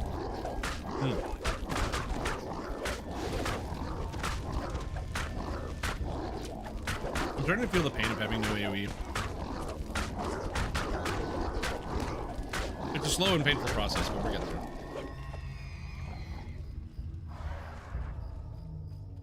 Does blue make it a draw counter spell? Exactly. I mean, you are going to go 1 for 1, so why don't you just go +1 with your opponent?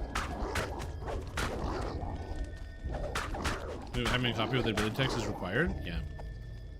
Because I would assume that would be the case, that you need to have like a copy that is like on the side, because you can't just put a card down on in front of your opponent that has no text on it and be like, well, this is what it does. And like imply meaning.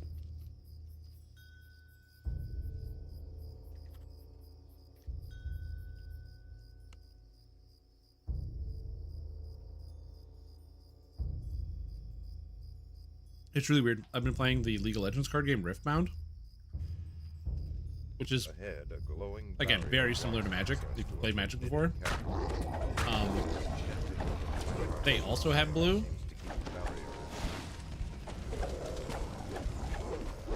But blue does not counterspell at all. Oh no. Blue is like, it still has draw, but it's mostly direct damage, which is extremely weird. So I'm so used to playing blue, and it's like counter spells or what have you, and then blue in Riftbound is like every direct damage spell in the entire game.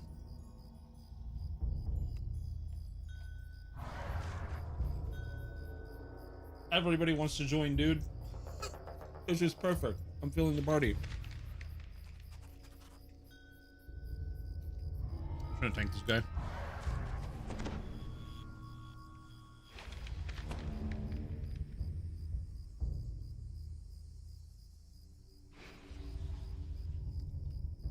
Gives me time to eat my pretzel things. I just gotta make sure I get some snacks in.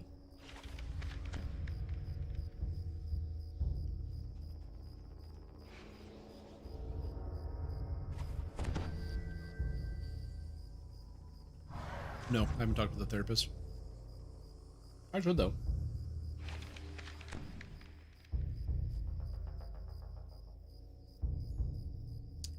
Existing card game. Riftbound is so similar that the way the mechanic works is that cards, after you use them, become exhausted and can't be used again, which is when they're sideways. And the people that play the game just call it tapping your cards. Even though you don't tap cards, it's functionally the same. You turn your card sideways. And it has the exact same thing, but in League of Legends, they're like, no, it's exhausting your card. No one says exhausting, no one says tap. Even the people that didn't play Magic. The sole purpose is to destroy those who cheat death.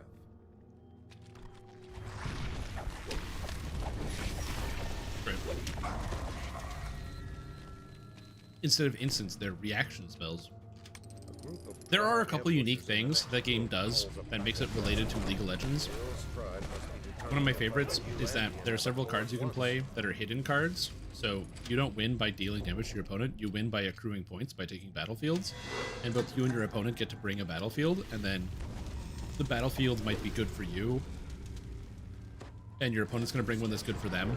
So if you want to win, usually you have to take both battlefields, which means you have to play against your opponent's advantages. So it's got some cool systems there. But one of my favorites is that it's got the Yu-Gi-Oh element of a trap card, where several cards have you can pay a cost, where instead of actually paying for the real cost, you can play them face down at a battlefield and then activate them when they meet their like trigger requirement. So it's kind of like, and most of them are instants, so you can play them from hand, but they're very expensive instants, but they're way cheaper if you play them on the table. And you might be like, well, if they're cheaper and when you play them as a trap or like ahead of time, doesn't that mean that they're bad? But if they're on the table, they're not vulnerable because somebody can do something to them. Or if you control the battlefield and you have like a creature there, and then you put the instant card down, if I kill that creature, that person doesn't control the battlefield, so their instant goes away, so it's just gone. And there's lots of, like I said, instant direct damage is like the thing of blue. And so it's very, very interesting. There's some cool stuff in the game that is actually unique to it. That being said, if you understand how to play Magic the Gathering, you can just start playing the League of Legends card game instantly. Also, what's up, Canadian man? How you doing?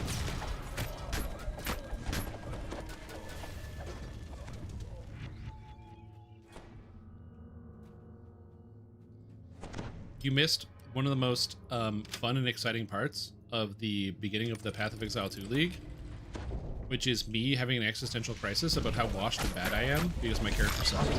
I couldn't fix it, and then I fixed it, and then it sucked, and then I fixed it again, and now it's good.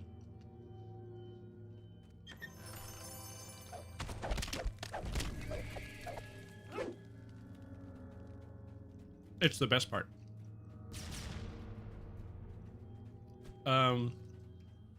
It worked good. And then it literally broke in tier 1 maps. Like it entirely broke. The second I got to tier 1 maps, I couldn't do anything. Nothing functioned anymore due to, I don't know. There's some type of weird scaling reason. I don't know why it stopped working. I needed to freeze, and I couldn't freeze anymore. Like, all the monsters suddenly, like, before maps, they were freezing before they would die, and now after, once I got to maps, nothing was freezing before it would die, which doesn't make any sense to me. But for some reason it didn't work. So then I re-rolled into Face Breakers, and that went even worse. I really hate all of the mace and slime skills. I was like, where's the button where, like, I hit the ground and I do a big hit, and I can follow up on the little guys? And the game's like, oh, we don't... you press a button and you deal damage? Oh, we don't have those in Path of Exile. So I was upset.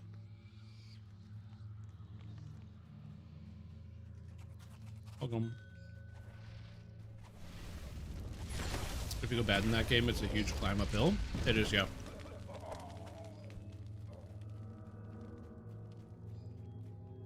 It's okay. I have now made a character that is very fun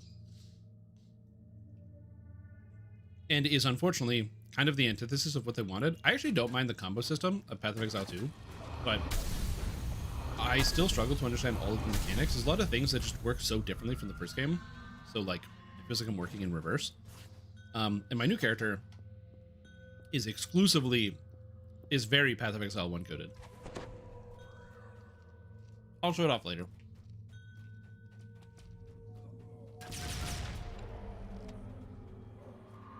Listen, they did say that they cannot release an RPG without swords. So they will be adding swords to Path of Exile 1 for the launch.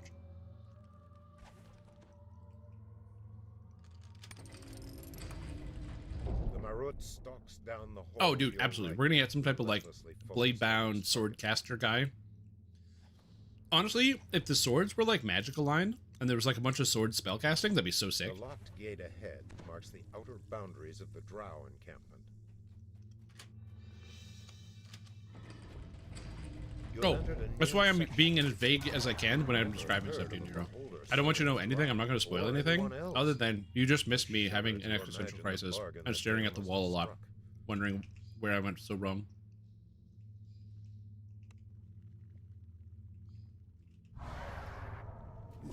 Yeah, if you're waiting for swords to be added in PvE2 before the end, PvE2, the next major patch is the launch of the game.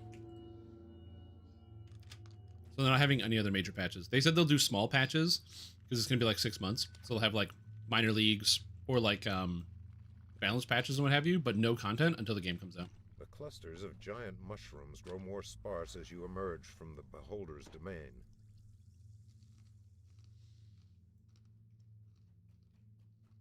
Ahead, torrents of water plunge into a pool far below. Basically what happened Leap into the waterfall, is I got stuck on my build, turning back. and I don't know. I like to think I'm a reasonably smart guy. I can usually build, craft my way out of problems. It looks powerful enough to lift a heavy And I really got stuck. So it was annoying.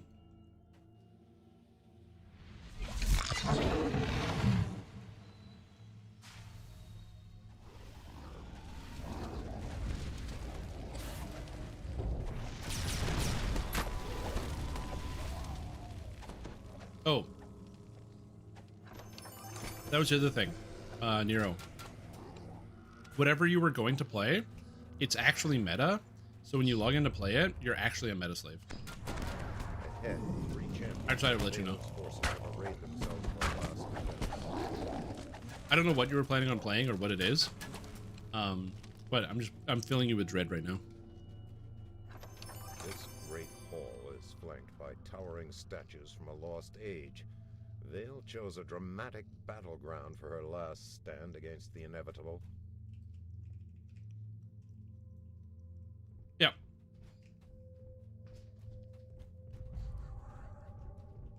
I can't tell you exactly what the meta is. The only thing I can tell you is a lot of people have monkeys. Saved the Vampiress from her doom. Vale shouts in triumph. Alright. On forward, baby.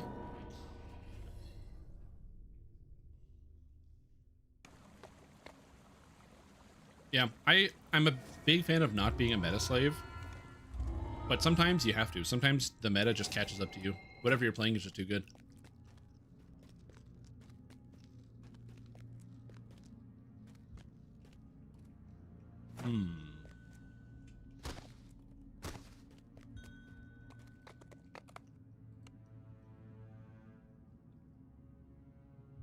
So a toaster? Yeah. This just sounds cool. Occasionally it coincides with the meta. Well, the thing is, I don't think there's anything wrong with wanting to play the thing that's popular and fun. Almost unbearable. Who would want to Sometimes you just have to play with the things that are given to you, you know? An earth elemental rises. I'm somebody who likes to make my own snowflake special builds and make my own stupid little snowflake. But then all that ends up is it takes me twice as long to do everything as everybody else. Did I enjoy playing a bunch of weird off-meta stuff in the last Pee-wee League, Pee-wee 1? Mm-hmm. Is it a uphill battle of struggle literally every single Pee-wee 1 League? Yes. The gate crashes shut. Went through 2 characters. No expense in keeping his secrets.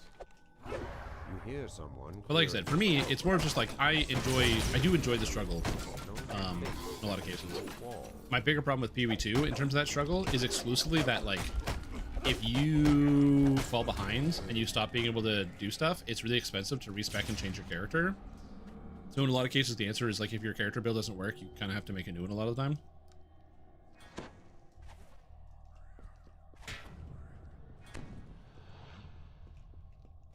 $16 slot toaster. Was that one of those, like, one of those special toasters? Like the ones you see at, like, the restaurants and stuff, where they gotta get the volume. Because I actually used to work in a restaurant that did mostly breakfast. I didn't have, like, a multi-slot toaster. They just had 2. They had 2 4-slotters. So they had 8 slots total. And it would just, like, slam through breakfast. Because toast only needs to be in the toaster for, like, a minute, especially if the toaster's hot. Do you enjoy Pee-wee 1 or 2 better? 1. I enjoy 1 a lot more. And there's a couple of reasons to why I enjoy 1 more. The basic, at the very basic level, I don't think Pee-wee 2 is a bad game at all. But obviously, because it's a newer game, it's a little rough around the edges. There's still some stuff that they're, like, trying to smooth and figure out. But I'm trying to think of the best way to describe it. There are a lot of little things in Pee-wee 2 that they still have to sort out and figure out that they have already figured out over the past 14 years in Pee-wee 1. Like, Path of Exile 1 is one of the hardest games to compare to other games because, as Bobby just said, it's a really well-polished video game. Lever locks into place. A freak power surge shorts out. It's got that, like, Nintendo mainline Mario game level of polish. You know what I mean? Like, it's everything about it is so finely tuned, and like they have these massive like giga balance matches. I'm not even talking like the game balance, but like the mechanics work so well, and there's a lot of things that just like fit together, and a lot of moving pieces, but somehow it all makes this like magical soup, even though there's 100 quadrillion things inside of it. And PoE 2 has a bunch of rough edges that they just have to figure out how to put the pieces together still, because a lot of new things are coming in. So yeah, it's a for me personally, I like the gameplay feel of 1 a lot more. It's faster, it's more zippier, you feel like you're more in control. Like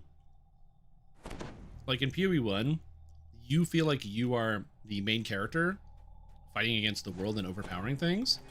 And in PoE 2, the North Wing is now accessible. Even if you build defensive and tanky, at most stages of the game, you kind of instantly die to stuff.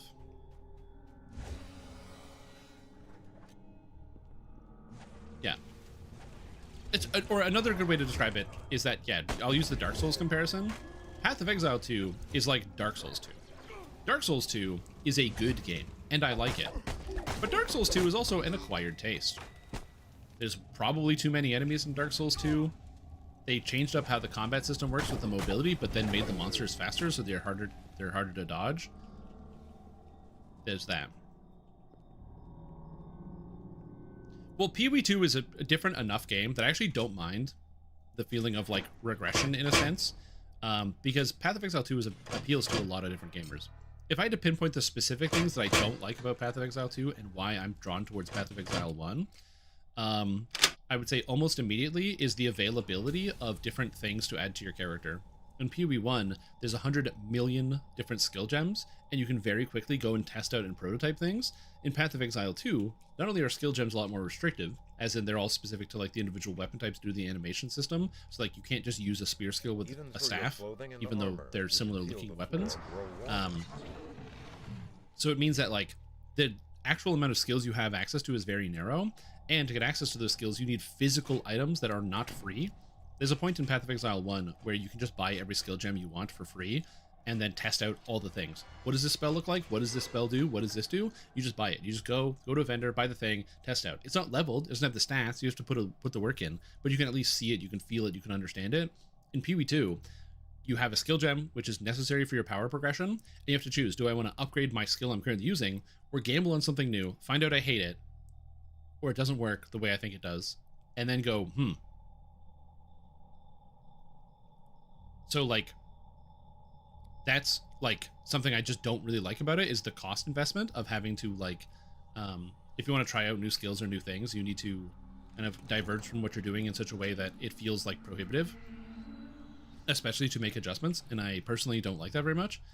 And I do wish there was a way to kind of get a better preview. It's funny, they actually do have, like, an in-game video preview of how skills work, but I just don't like the fact that, like, I wanted to try out a pair of gloves called the Face Breakers, and they let you use all the mace skills, which I hadn't used, and so I want to try out all the skills, but now I need to get like 15 gems for it. And the other issue is the progression as well. You get some of the skills so late in the campaign, you have no idea if they're actually going to be good for you or how they're going to feel or what it's going to be like. When I was doing my bow build, one of the skills called Spiral Volley, you literally, it's the last skill in the tree. So you get it at the end of the campaign. So if Spiral Volley is good or bad, if I built my character around Spiral Volley being good, I don't get to find out for 20 hours of gameplay. And you might be like, oh, well, you know, you can't just go all in and not build your character to this one way. But Path of Exile 2 is a game that makes it prohibitive to respec.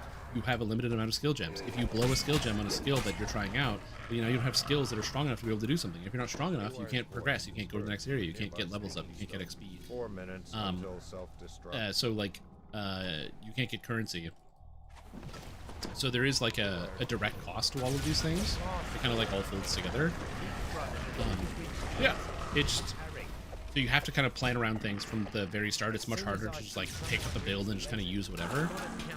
So yeah, for me personally, I feel like that's a bigger issue.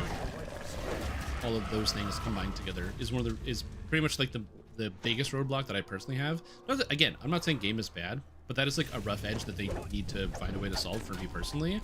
Is like I'm discouraged from experimentation because experimentation is so costly. They kind of went back to the drawing board of like Diablo 2 where you have to like make a new character and try it out because you're not going to get enough resources by just continuing to play the game. But then on the other hand, at least in Diablo 2, getting to level 30 does not take like 20 hours. It's pretty fast. Now granted, maybe I need to just get better at the PoE 2 campaign and all this other stuff, and I have a lot of experience. And you know, there's an argument there. I can't entirely disagree with that. I could get better at it. But yeah, I just find like it's a layer of friction I wasn't expecting to have. And it's not like game hard. It's like the feeling like taking a step to experiment feels bad. It was not something I enjoyed as much. Even though they actually gave out, I feel like they upped the amount of skill gems you get. What is it? Red Fens, Claw of Volcour, and Fathom. So yeah.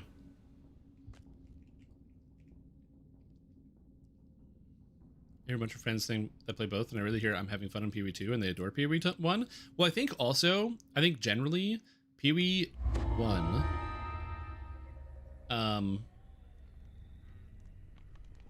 PoE 1 is for players that are experienced with it, an easier game to get into. Whereas if you don't have any preconceived notions about how the game is supposed to function, PoE 2 is a much easier game to start with, for the record. I definitely think it's harder for PoE 1 players to get into PoE 2 than new players. See anything in PoE 2 that deletes me as hard as Mercs did in PoE 1? Yeah. A great red tree grows out of the ruins of a crumbling altar. A sense of ancient. It's not a hard game to make broken builds. I actually entirely disagree. I think that because the game basically inverts the calculations of everything in PoE 1, coming from PoE 1, it's so much harder to make a build because all of the tools that you would normally use just don't function at all in PoE 2. Oh, I didn't finish reading saying different enough to PoE 1 that your knowledge of PoE 1 is a detriment. Yes, literally that. It's playing Path of Exile 1 makes it harder to play Path of Exile 2. Fire Giant's territory.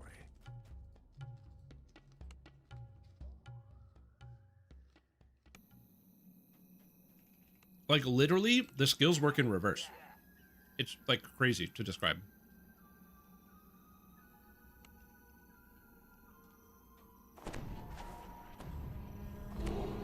Like I mentioned this before, the character that I was playing was using a bow. And it's one of my favorite bows in PoE 1 called Doom Fletch. And what it does is it adds 100% of your physical damage as damage of all elements. So to keep it simple, my bow does 100 damage. So if I shoot a guy, not only do I do 100 physical damage, but I also add 100 fire and cold and lightning. It's like 4 times damage. It's really cool. The trick is the bow doesn't do a lot of damage, so you have to find some way to scale it. You have to scale all the elements, which is annoying because monsters have multiple resistances. So it's not as good as it sounds. However, it's fun. There's a lot of weird ways you can kind of tinker with it to try to make it good. In Path of Exile 2, or so in Path of Exile 1, what would happen? Let's say I used a skill, like a bow skill. I used Lightning Shot. I hit him with Lightning Shot, and what Lightning Shot does is it turns my arrow into a chain lightning arrow, and it makes half of the damage lightning. Good luck. So what the game does is it says, okay, it starts with your physical damage of 100, and then it gives you 100 fire, 100 cold, and 100 lightning damage on your chain lightning arrow. But then, of that 100 remaining physical, it then converts 50 of that into lightning. So you would do 50 physical damage, 100 fire and cold, and 150 lightning. So it works. In Path of Exile 2, that's not how it functions. It functions the exact opposite way. So instead, it starts with the conversion, and it says, oh, lightning arrow? Cool. It's 50% converted to lightning. And then of the remaining 50 physical damage, you then get to do the bonus from the bow. Which is a big problem, because there's 3 skills out of like 20 that are non-elemental bow skills. So the bow only works with like 3 skills, which is not ideal. So it feels super clunky. All the really cool bow skills, the bow doesn't work with. Because you lose literally 90% of the damage from the bow. There's like no reason to use it.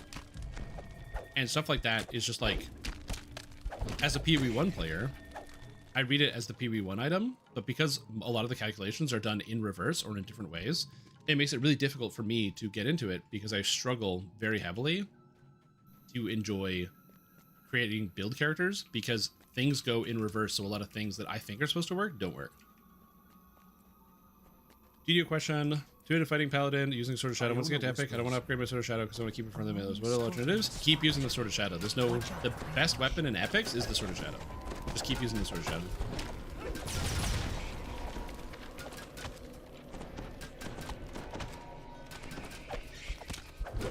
I wish I could tell you something else, but that is it. Whispers. Keep using the Sword of Shadow. Calculations and mechanics, yeah. Like I said, for me personally, it's just that little bit of frustration that I experience where I'm like, this will work the way I think it does, and then it does not work the way I think it does, is like a irritating element. That, and also I find that the information is also just harder to access in game. In the original Path of Exile, again, there's just layers of friction I was talking about. If I want to see how much damage I'm doing, I can briefly hover over the skill on my action bar, and it'll give me a quick breakdown of my damage. It's not always right, in the sense of, like, it doesn't give you the fullest accurate representation if you have a skill that shoots multiple projectiles that reflect and things like that. But, like, it just shows you how much damage you do per hit. It's pretty straightforward. And in PoE1, to get that information, I have to go, open up a menu, open up another sub-menu, and then open another sub-menu sometimes to see what my skill is actually doing. And I really don't like that about PoE2. It's getting access to information is a lot harder. That, and also, most skills don't really do a lot of damage, or their DPS is calculated as relatively low. So, as an example, you'll see, like, your skill will say, like, 5,000, 10,000 DPS, and then you attack a boss, and you can do, like, 1,000,000 damage in 4 seconds.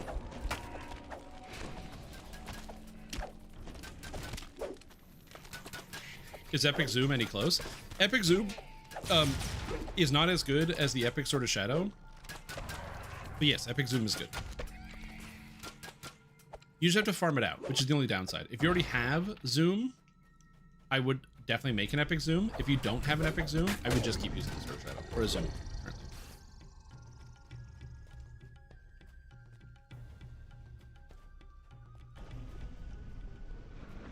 Anyway.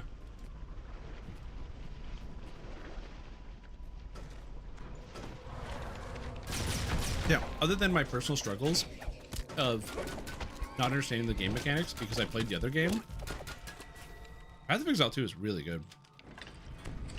The new endgame that they've, like, tacked on is, like, really quite good and fun to engage with. The campaign is really fun. The story is sick. The set pieces are really cool. The boss fights are really cool. It must not have been disturbed. It feels like much more of a modern game. There's a big difference between Hillock, the first boss of PoE1, and banging on wall guy. I can't remember his name from PoE2. It's a different level of gravity. Yeah, like I said, I'm not going to spoil it. I'm having a lot of fun with it. I would be having more fun if I didn't hit the brick wall of, like, how do game function?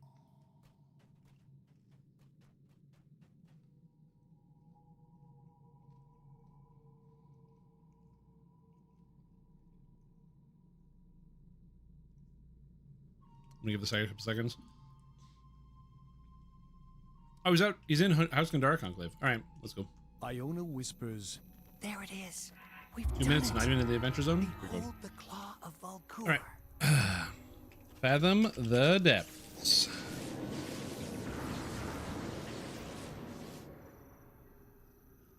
Yeah, it's really fun.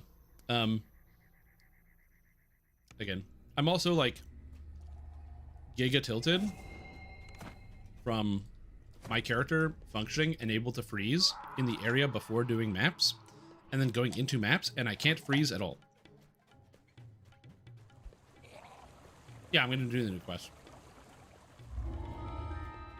a forest of huge mushrooms reaches up to the sky. The toadstools have grown to a gigantic size, feeding on the and it was rich just swamp soil. frustrating.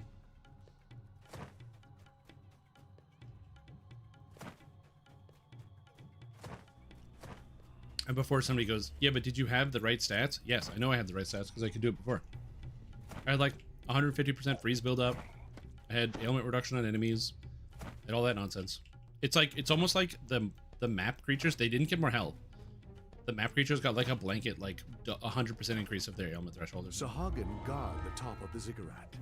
It's clear the fish people are trying to find something inside the ancient structure. Giant magical barriers enclose this space, and the area beyond the barriers is filled with seawater. Also, the physical bow skills feel horrible in Path of Exile 1. Inside this room. I was wanted a skill where I shoot a guy and it does a thing, and no.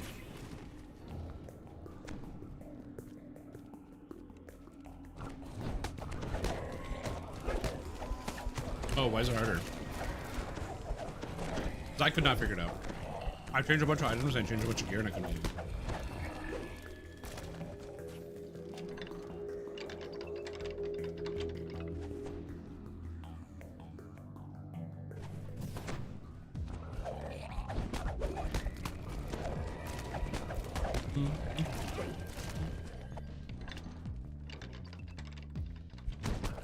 Like I said, everything else has felt great. I'll probably show off my character build a little bit here. Not like a little bit, but like... The bodies of dead Raven Eye slaves litter the floor. Later on. Not right now. The Sahagin are cruel taskmasters. We got some quests to do. War Trainer good for heroics? Yeah, War Trainer's great. I really like War Trainer. It's very fun to play. Although, as a Stormsinger, without swashbuckling, I would recommend going two-handed fighting. I would highly recommend having access to the Sword of Shadows. Because without it, you don't get any critical threat range or multi from Bard itself. So either multi-class, some fighter, so you can get some critical threat range or multi. Yeah. Pizza or pasta? It's not Pizza Friday, dude. It's a pasta.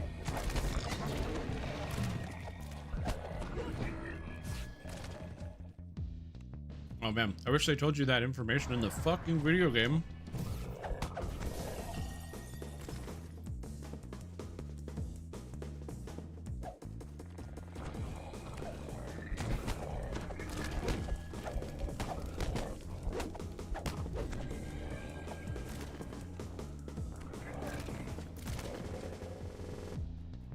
The switch that controls the magical barriers I'm is some of these nearby, pretzel thingies, but they're good. guarded by several That's a lot of replay. Sahagin.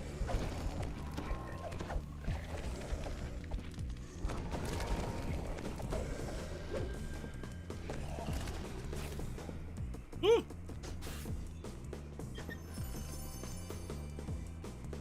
The Warlock has D-Door, I'm sure. Yes. Let's go! The magic barriers vanish, releasing a wall of water that floods Also plays the area. DDO. I'm multifaceted person.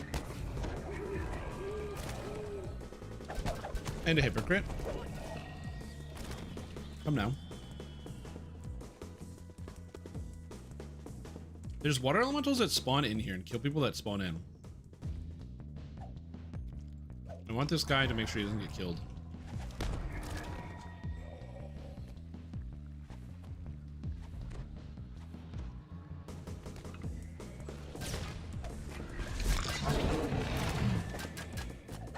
.40 patch reveal? Yeah.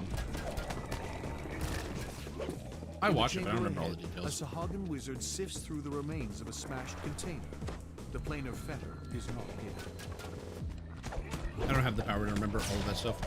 I wish I did, that'd be cool. If I had perfect recall over every single thing I heard about video games. And ended their enslavement of the Raven Eye clan.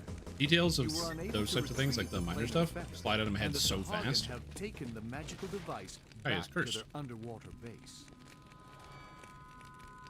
What? Oh, really bad luck. Cloud search. Nice. He is White Bloom Mountain. I just like Sahagin guard the top of the ziggurat. It's clear the fish people are trying to find something inside the ancient structure. Eidetic memory, yeah.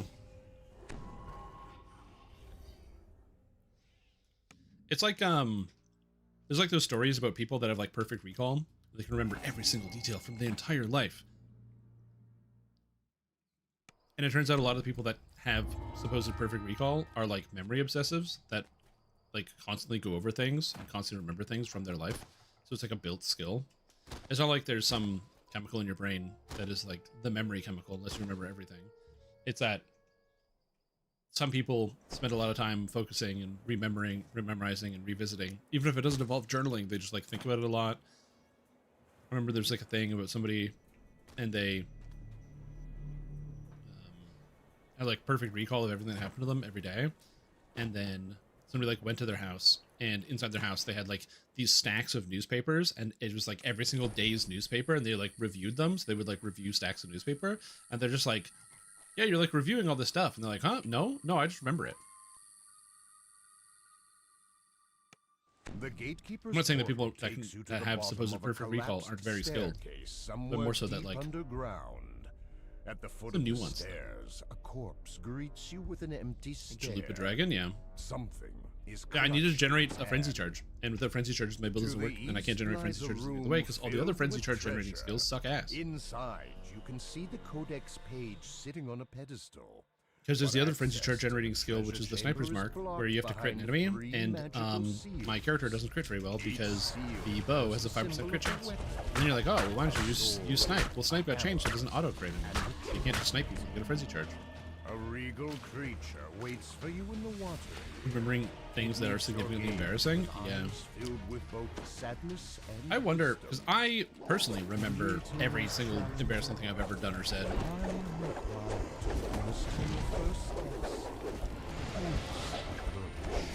Gives me way too many numbers. Some people do have that like photographic memory, so they can remember things based on like the picture into exact detail. I do not have that power. Like there are definitely differences between individuals. Some people have better command over their memory for one reason or another. Whether it's because they have better command over their memory because they think about things differently, or they have better command over their memory because of the specific things they're trying to remember. It's like how the conversation comes up of like, oh, do you have like an internal monologue in your head? Like, do you actively like, can you hear yourself thinking inside your skull most of the time of like what you're doing? And some people can, and some people can't. Game sounds louder. It's because my microphone's further from my face because I was eating and I didn't move it back. That's all. I needed to move the game or the voice thing. Hold the boiling mouth. water of the mountain at bay. The enchanted wall. And retraining exercises. Yeah, have you tried Brain Age? Exercise your brain for minutes a day, in minutes a day, or train your brain in minutes a day. I don't think the crab is knocking me back. It's very annoying. Can I dodge? Oh, you can't dodge the knockback? Oh, you can't dodge the knockback. That's annoying. Crab, come back! Having recently replayed Dark Souls 3, having a giant crab fighting me is very annoying. It's scary and scare-inducing. The barriers shimmer with energy. The tears in them close, and the water begins. Obsessed in that you wanted to have it? You were like, you wanted to be a main character of an anime who could remember everything? You notice a crest or obsessed marked with insofar a as toward the back of the chamber. You knew people that had it? As you touch the crest, it fades away. You hear a bell chime. Multiple concussions and developed a photographic memory. Your objective. Bright green slime covers the floor. Ooh, Cancer Trickster. Something about it gives you a bad feeling.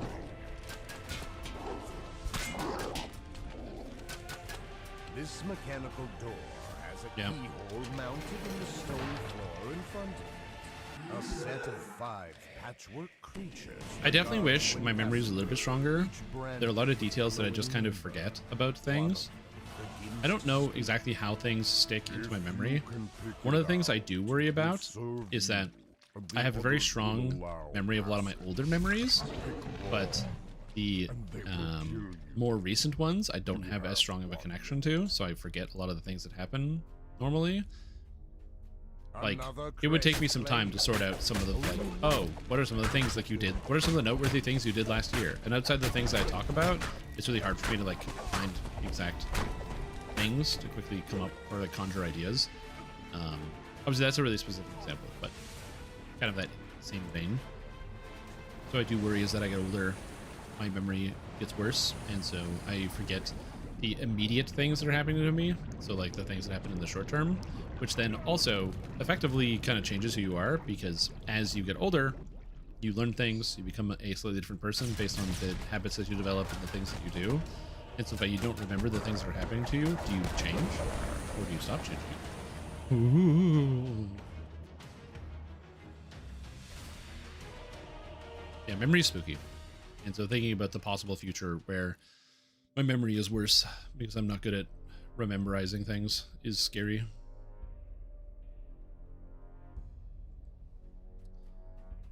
Fire up the ignition. Oh no, don't do that. Acquired savant syndrome, yeah. Darkness fills the room ahead. No light is able to penetrate. Yeah, all things look the same. Yeah, I can see that as well. That something deadly awaits you in the blackness. Yeah, that's why I'm always trying to like continually learning something. Like I always want to be like working or practicing a skill to prove that number one, I am changing over time, and two, it's also just a good habit. It feels good to learn new things, gain new skills.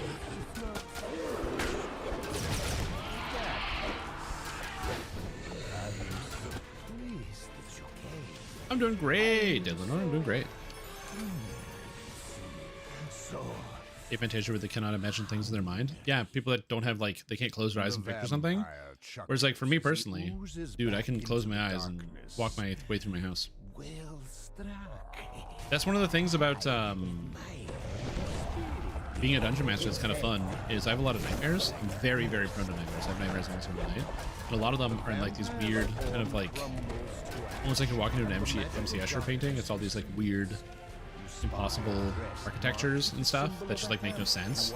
And for me, I just have like these like visions constantly passing through my mind of like this and this and this and these structures, and I'll wake up and be like, and then but I can still mentally picture it, so then I can use that when I play Dungeons and Dragons games. Also very helpful for playing games like Call of Duty and stuff like that, because I could flash memorize maps really fast, so that way it's like, oh, first round on a new map, oh, there's a window there, oh, there's a guy, you can hide there, you can do this. Taking level 12 and then doing the new quest and in-house care. One of the wizard's magic mouths confirms your victory as you enter the treasure chamber. Get some tonic.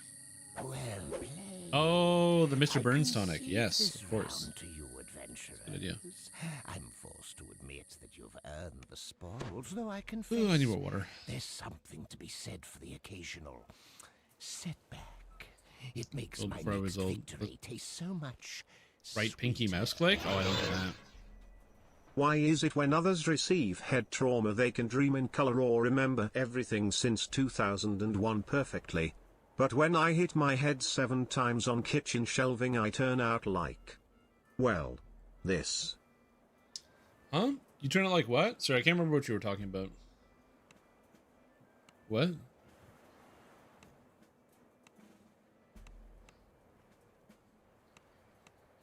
Oh, what are you saying? What are you're turning? Why are you turning? Where are you going? What? Alright, let's grab improved critical. I have to choose between improved critical and improved shield bash. That makes me sad. Turning? Voice seems low. Oh, is it actually just coming out low? I'm also speaking quieter, so I apologize. Congratulations, Strime Tom. Oriana from League of Legends was released. That's right, she is 15 years old and on her way to start driving her car. Where is it? Where can you get a permit in 15? Okay, sorry. If it's multiple people saying the audio is quiet, I'll turn it up. Huh? All right, let me turn it up a little bit. I will turn up the volume here. Give me a moment. Uno momento. Okay, I turned it up a tiny bit, just a bit. How many Dita religions have dedicated sites? Full Core and Sovereign Host does, and is there you convert religions into Dita by traveling to the respective holy sites? In DDO? I'm not sure. I gotta level up. I gotta sell. You get your G1 at 15? You can? Well, I didn't. 4 to 5 agree. Okay. It's weird. It's not supposed to be like that. Oh, I did level up. Okay, we're good. Dude, what's happening? I'm getting distracted. Oh, right. I can't take nimbleness. I'll take it later. Execute is also super good. But I want Assassinate. And Measure the Foe is also super good. And Deadly Strikes is also super good. And Knife Specialization? Oh, I don't need Knife Specialization.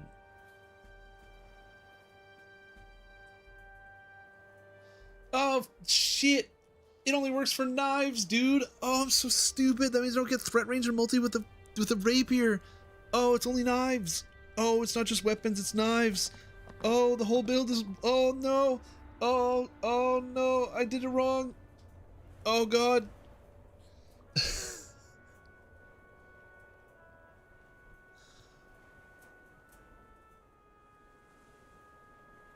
Look, listen, guys. Listen. You gotta use your noggin, okay? Some of us are just built different, all right? Shit, it doesn't work with rapiers. I can just put on a knife. All my feats work with knives. I wanted to use a rapier because it was cool. Damn it. Well,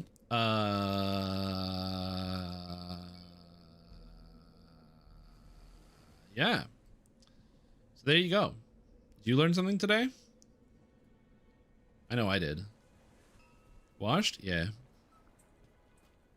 Cosmetic rapier time? Oh, true. Cosmetic rapier time. Just pretend my dagger is the main gauche. Yeah. Yeah. So stupid. Anyway. I actually might have a solve. Oh, I have a Nightforge Avenger Blade, but I don't have a Nightforge Stiletto. No. I don't have a dagger. It's fine. You know what? We'll get a dagger later. I don't even want a dagger. I don't need damage. My character does a lot of damage. I got sneak attack dice. I got assassinate. I don't need damage. You're built different. But in this case you thought you were building in Po 1, but sorry, champ, it's Po 2. You know what? I'm not going to take full responsibility for this. There was over 100 people in chat looking over the trees with me in the builder. Okay, so you know what? I will take most of the responsibility. I'll take like 90% of it. But come on, no one else noticed. But when? Yeah, youth is wasted on the young, exactly.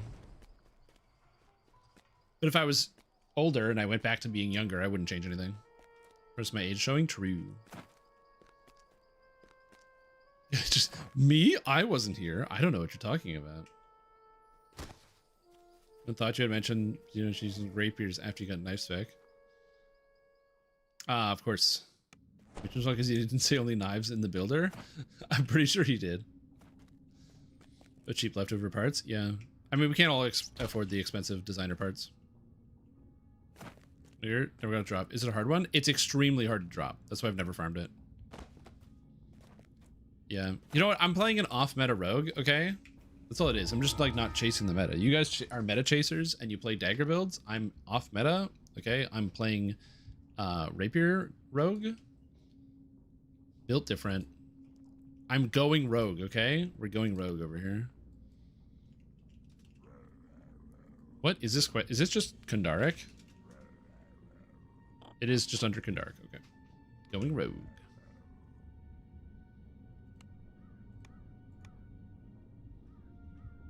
Oh no, it's under, yeah, it is House Kandaric Enclave. It's literally just there. It's just stiletto? No, it's fine. This jungle is reputed to be the Green Dragon's lair. It's good. Can I come for the G? Yeah. Yeah, it's gonna depend. I think everybody has different paths. I don't think it's that I wouldn't make any decisions. It's that I would try to and then fail. I've tried to change my life as I've gotten older. It's difficult. Nonchalantly observing your movements and parsing your intentions. Come speak to me, interlopers. Anyways, now I have Assassinate. Oh, the jump spell. Hell yeah.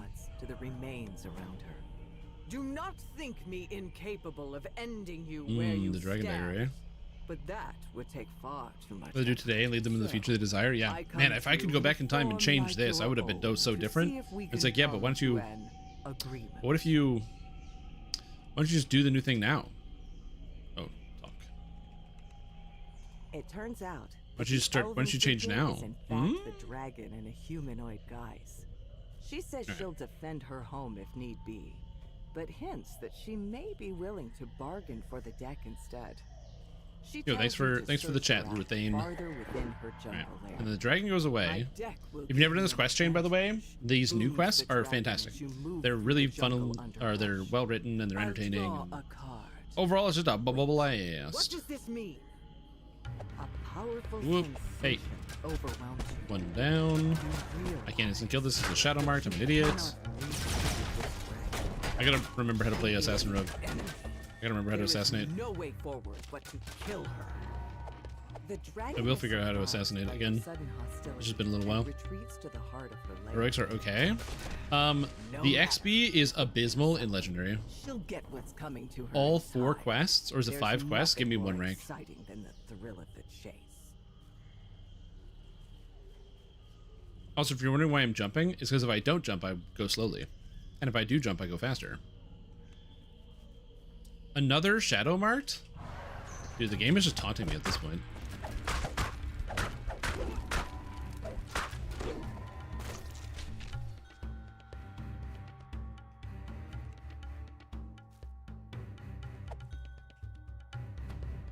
Oh, wrong button. I keep pressing the wrong key. Okay, I'm gonna switch this, because I'm gonna keep pressing the wrong key over and over. Yeah, the old sneak jump. 1, 2. If you didn't know, Assassinate can hit multiple targets. You pick up the crest. You're already anticipating slotting it neatly into place. It hits 2 things. It's like an aura. So you press Assassinate, there's no attack. It just kills what's in front of you, and then it kills a second thing after 0.5 seconds. Some people think that it's like, oh, you have to make multiple attacks, so you need to cleave or something like that. It actually doesn't make an attack. It just hits twice. So it just, you press Assassinate, you do once, and then a half second later it does it again. Why? I have no idea.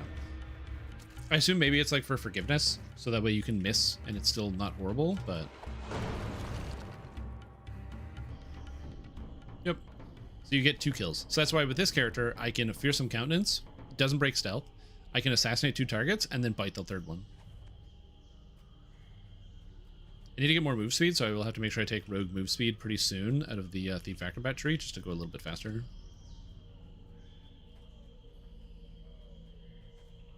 You can also tumble while in stealth, so to make yourself go a little bit quicker.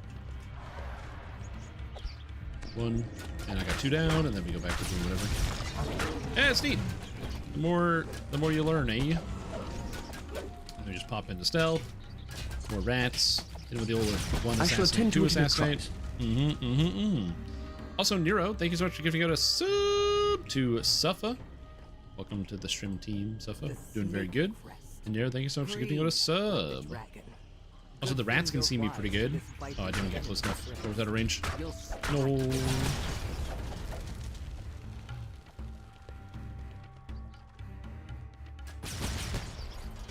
Oh my god. Crossbows. Rats. Got him. But thanks for giving it a sub, dude. Appreciate it. You know, changing my life. I've got to say the crazy mirror test on Wednesday. I wish you the best of luck, Fairy. What was the level split? It's going to be 18 rogue, 1 fighter, and probably 1 warlock. This 1 warlock's really good for damage.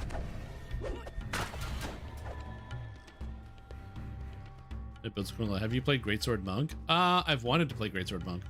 I haven't specifically because Greatsword Monk is something that requires several levels of fighter, and I've wanted to play for the longest time Dex-based Greatsword Monk, because any monk can use any monk weapon with dexterity damage from the Ninja Spy tree. So I wanted to play Dex-based Ninja Spy Greatsword build, but never did. Never got around to it, but I really wanted to at some point. Well, the insight to multi affects the shield, which is why we have a shield on. Or at least that's what it said on the wiki. And if it doesn't work, I'm upsetty spaghetti, okay? The bite doesn't break sneak either. Huh. I mean, it makes sense. The vampire would be good at being stealthy and not getting caught. But, like, I didn't expect the bite to also not break sneak attack. So I can go and fear some countenance and then bite this guy. And then get him anyway. I'm gonna be honest. The fact that I can do almost everything from stealth is kind of sick. Oh, did we get the... Is there a crest here? Oh, there's the crest. I didn't pick up the crest. Need the crest. We should require the crest. You pick up the wolf crest. How fitting, you think? You will tear into the dragon like a ravenous... Very mountain stance. Yeah, Henchman Mystic inherently getting wisdom to hit and damage, and also getting wisdom scaling is really nice. Like the trance. Must go fast. It is also annoying to jump constantly, but the alternative is I just sneak around, like, plot around super slow and do nothing. I can't believe I can put crests in without breaking stealth. That's actually crazy. I can dodge a couple times, but going into stealth actually reduces your tumble and your jump by a pretty large margin. The dragon seems genuinely surprised. Surely we can talk this out. Reach a deal? But you reach a deal. Also, I'm skipping all the story in this one. It's quite good. If you have not done these quests, they're very, very fun. Words. She must die. She must die. Perhaps not. Very well. If you is that a dragon in a dungeon? It is a dragon in a dungeon. There's a lot of dragons in these dungeons. Rears to attack. Even better, you think. What fun would it be? Hello. If she didn't fight back. Block. Tumble. The dragon that consumed you instantly vanishes. A card flutters to the ground beside the body. A dark hooded figure with blood Where's the deck? eyes. Oh, there it is. So there's the deck there, the book. Where's the deck? At last you understand where your sudden hostility came from. Huh? The rogue card. You were under the control of Where's the deck? of many things. The deck's chaos is now concluded. Oh, there it is. Sits there The DM text is still going. That's hilarious. As if it were nothing more Huh? than a pasteboard plaything. Okay, that makes sense. As you turn to leave, Right. your eye catches something glinting nearby. The dragon's hoard. Now The first time I did free this, I to read all the take text, it. so I didn't actually like try to push through it.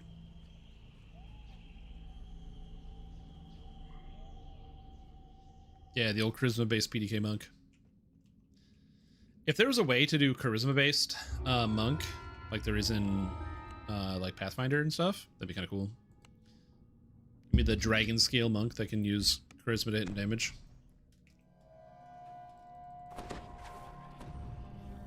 You arrive at the ruins to find that the elf Hey, has what's up, started Bubby? negotiating with the black dragon without you. Must go. The dragon is displeased. For the last time, I will Yeah, the story's not straight. give you my Again, the death. XP is... Stop pestering me. Here, If I get a rank, I'll be demonstrate happy. My power, so I can be rid of you. There's a shimmering burst of gold ink in a sea Yeah, I hope they of raise the needle XP at least on the higher level quests. The dragon I don't have to raise the smiles XP on the lower level quests. I don't know how many people actually need to do the lower level quests. I've drawn the But at least on the higher moon level ones, the XP is so low. How fortuitous. Like, there's no reason to run it while leveling. I wish for endless To put it in service perspective, by my the side higher to level keep quests, intruders like you from me. There. That should do it. The dragon turns. Give Disappears further into the ruins. less, the legendary quest, level 38 legendary quests give less XP than most level 20 and 21 quests. You turn the corner, and a burst It's of baffling. searing hot air envelops you. Yes, I can go instant kill, instant kill, instant kill. Okay, I can do 3 before I have to break stealth. Cool. They should have made Dragon Disciple charisma based. Yeah, it would be cool. The elf will try to close the portal, while you try to get rid of the servants streaming. I understand also why they went wisdom based. We have a lot of like really powerful charisma based things, and especially when you look at like some of the archetypes, a lot of the archetypes are like charisma based. You've got Dragon Lord, you've got Wild Guy, what do you call it? Wild Mage, Storm Singer. Like there's just a lot of charisma based stuff and a lot of wisdom based things, which is funny. I've been playing Pathfinder Wrath of the Righteous a fair amount because I've just been finding the game quite fun to play. And in that game, they have a similar thing where there's like so many intelligence and charisma-based character classes that can do stuff or that have powerful abilities, and there are wisdom-based characters, obviously, but there's just fewer wisdom classes and fewer options for wisdom in general. Oh, whoops, hold on.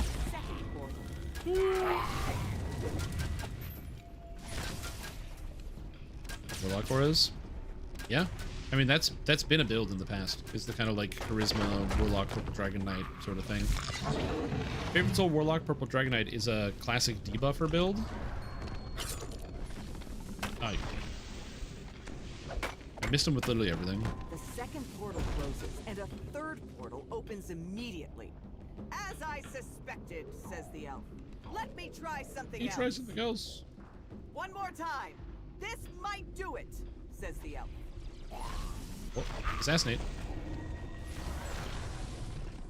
Sneak bite. What? He made his save. DC 53? What the heck? Are my saves bad? Am I washed?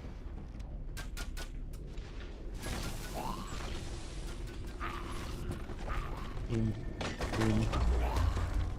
Oh, Reaper. Plague Reaper. Pay attention, Shrimp Thumb.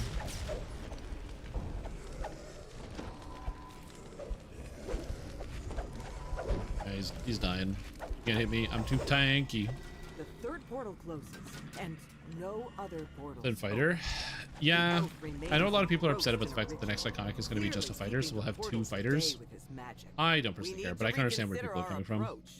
You press on ahead while the elf keeps the portals in. Asmar Scourge being Dark Hunter. I can see Asmar Scourge being Dark Hunter. I don't think they would retroactively go back and change it though. One of the problems with changing stuff like that is, one, you have people who are like midway through a life, which would be kind of weird. Although I guess it wouldn't retroactively change it because they would get to keep their class. But the weird part, I think, is that a lot of people just like the way things are. There's a lot of people that don't like change, and there's a lot of people in the DDO community that don't like change. There's many people in DDO that just, if something can stay the same for the sake of staying the same, they would like it to. Which, like, fair enough. I'm not undead. I don't have my Venom Blades turned on. Oh my god, I reset my trees so long ago. The air's temperature changes suddenly once I haven't been undead for a very long time. Oh no. These methods are frozen in place by the piercing cold. Cold which radiates from the amazing. Themselves. Well, even those your Rapid Slash wasn't breaking my stick. Is it supposed to work that way? Rapid Slash doesn't work at all. Rapid Slash is supposed to be a single hit that gives you a buff, and instead it is a triple hitting frontal cleave that, yes, also does not break stealth.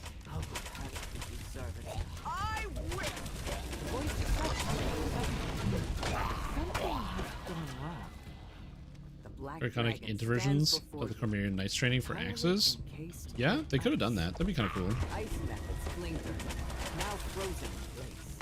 I'm gonna be honest. I really like the fact that I can just kind of stay in stealth and keep assassinating you guys. It's really sick.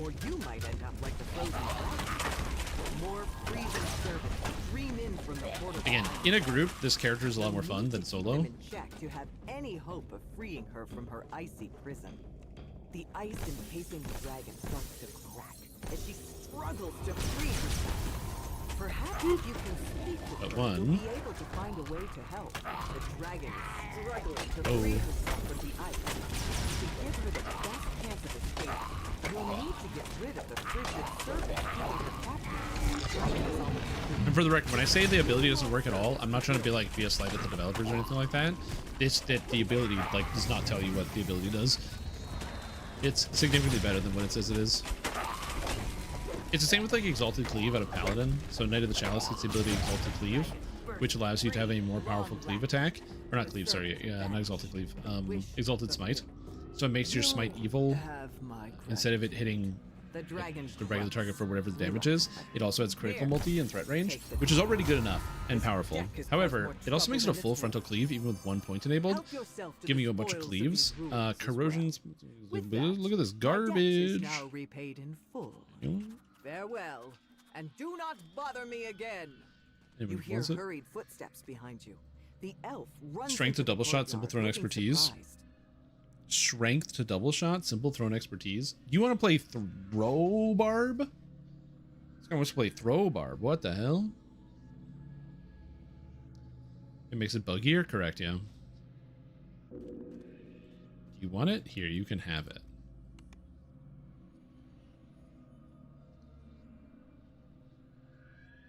I don't want it.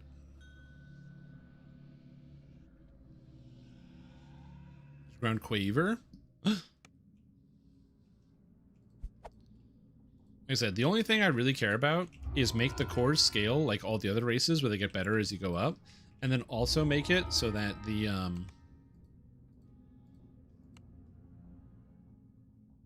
do you call it? Oh, this quest. I don't know how to do this one fast. You find yourself in the midst of a commotion. An angry red dragon roars and thrashes, threatening the safety. Yeah, make the core scale and make the weapon that you summon as a Dwergar Mind Cleaver also use strength and not just intelligence. Then casts a spell to adopt a less threatening humanoid form. Now that he's we do something. Down, oh, there he is. You can find out what my name's turned off. The floating names? No, that's fine. The red dragon brought his deck of many things to the casino, hoping it would bring him good luck. Clearly, that talk to the receptionist.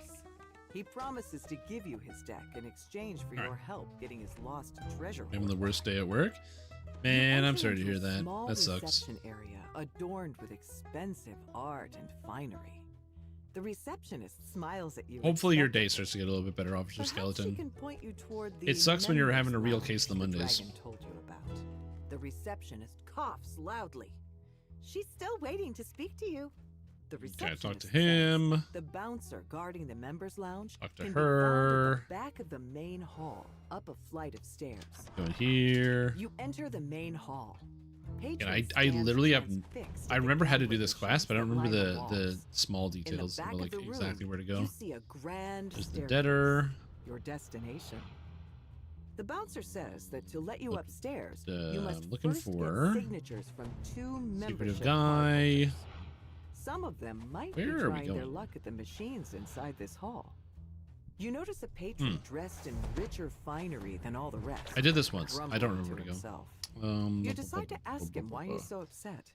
Oh, kitchen staff in the basement. Oh, we have to go to the basement. Oh, it's this way. Stole a valuable object of his and refused. I went through the wrong door. Rather than get his hands dirty himself. Looking forward to Dwergar. You know, I wasn't initially because I'm not a big dwarf guy. Some people love dwarf. Oh, what the heck? A fire giant inside the dining. That's the dining hall.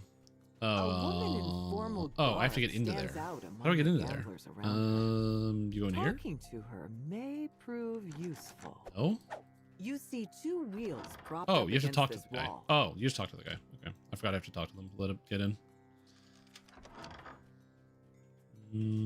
Debtor. And we go in here. A murder down. Oh, whoa! That guy hit me with a stray axe. That's so rude. Didn't even know I was there. Straight just throws an axe at random and hits me.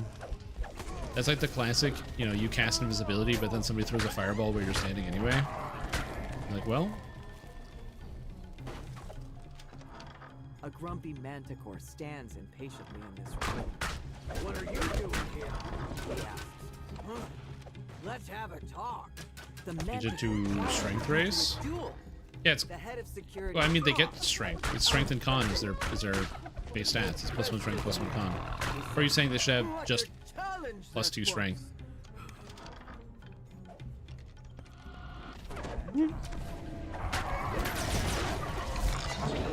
We go to the basement. We get the wine.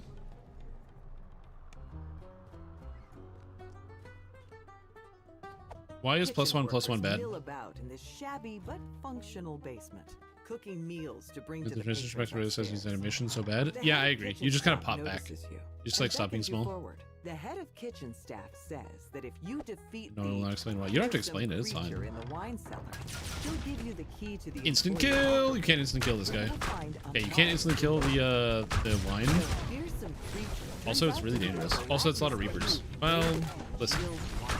We're all dealing with our own battles. Oh god. Oh god. Okay. Alright. Well, it's good. Dead. Woo! A bottle of wine is expelled from the thing as it disappears. You know, being Now, inside that the head ooze of is like kitchen not my staff favorite place to will be. give you your reward. All right, we're good. Yes. Fetid wine bottle. That's what I needed. Need the fetid wine bottle. And then we have to help the lady. I'm trying to remember, why do we have to remember her? Definitely not the good stuff, but it Yeah, would XP surely bad. make a good distraction for an unwilling guest. She doesn't need The debt. head of kitchen staff is pleased She needed with something. the way you What does she vanquished want? that fearsome fermented foe. Oh, dining hall. Go to the dining She hall. hands you the key to the employee locker room, where you can find your reward. Personally, I don't rate it. Plus 2 implies it's good at something. Again, for me, it's just that like I don't really care in terms of whether it's +1 or +2 or whatever you happen to set it to. Like when I think about it, I think that the bonus that you get from the race, some people were saying like, oh, well, it's not an even number, so it's not going to be as good. But like there's so many +1s everywhere. I don't think it matters whether it ends up at an even number. If that makes sense. It's like the argument of, well, it should be an even number because we need even numbers for the stats to make sense. Yeah, it doesn't matter. If that's the argument, is that like, oh, you get like plus to whatever stats, like it should be an even number. Well, He gives you a oh, hello, knowing buddy. smirk, as if he has something on his mind. The Okay, man so you are what's looking this? for stands by a table in the corner. Use the silver key to swaying enter the locker wildly. room. If you ask politely, he might return the object. Is this not the locker room? Inic doesn't notice the rancid nature of the wine. Oh, you did I brought not pick until up the he's key? done chugging the whole bottle. When he doubles over to retch, the top hat topples from his head. I missed the key. BRB. Oh, I didn't pick up the key. They literally gave me the key and I didn't pick it up.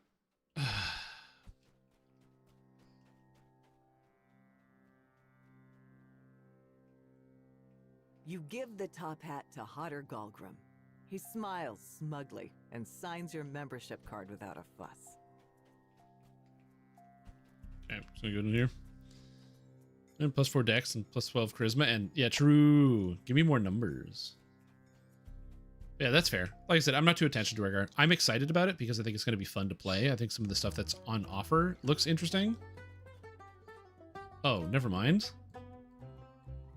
Oh, never mind. We got the key. Oh, we have the key. Somebody just has it. Never mind. Someone just has it. Is it me? Do I have it? Do I have the key?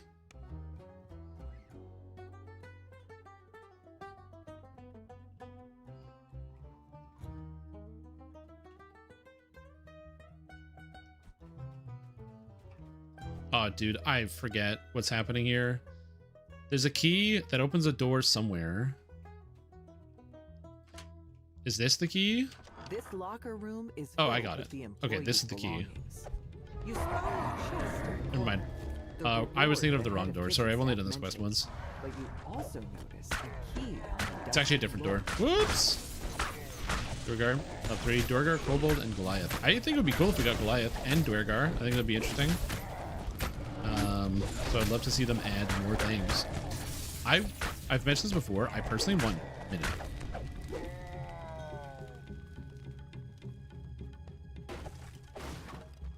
Find the alleyway key in the locker room. Oh my god, this quest is so confusing. It's not that confusing. I'm just lost. You find an iron key on the floor. Okay, and now we have to employee enter the locker room. alleyway, which is This here. key unlocks the door to the Yes. alley, where the gang leader waits with Fanria's ring. We're on Unlock the burning door to down the back the alley. house. Destitute former casino I don't think I patrons updated gather this. here, alongside miscreants and criminals go. alike. Oh god.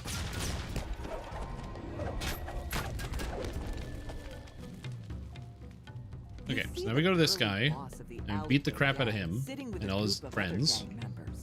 Yes. Yes. Though you have your guns still playing. The gang leader scowls. +3 strength from base cores, +3 to hit damage enlarge. Yeah, the enlarge and reduce are both quite good. If they don't change anything, +6 Now you can return to max dodge is super duper crazy. It's super strong.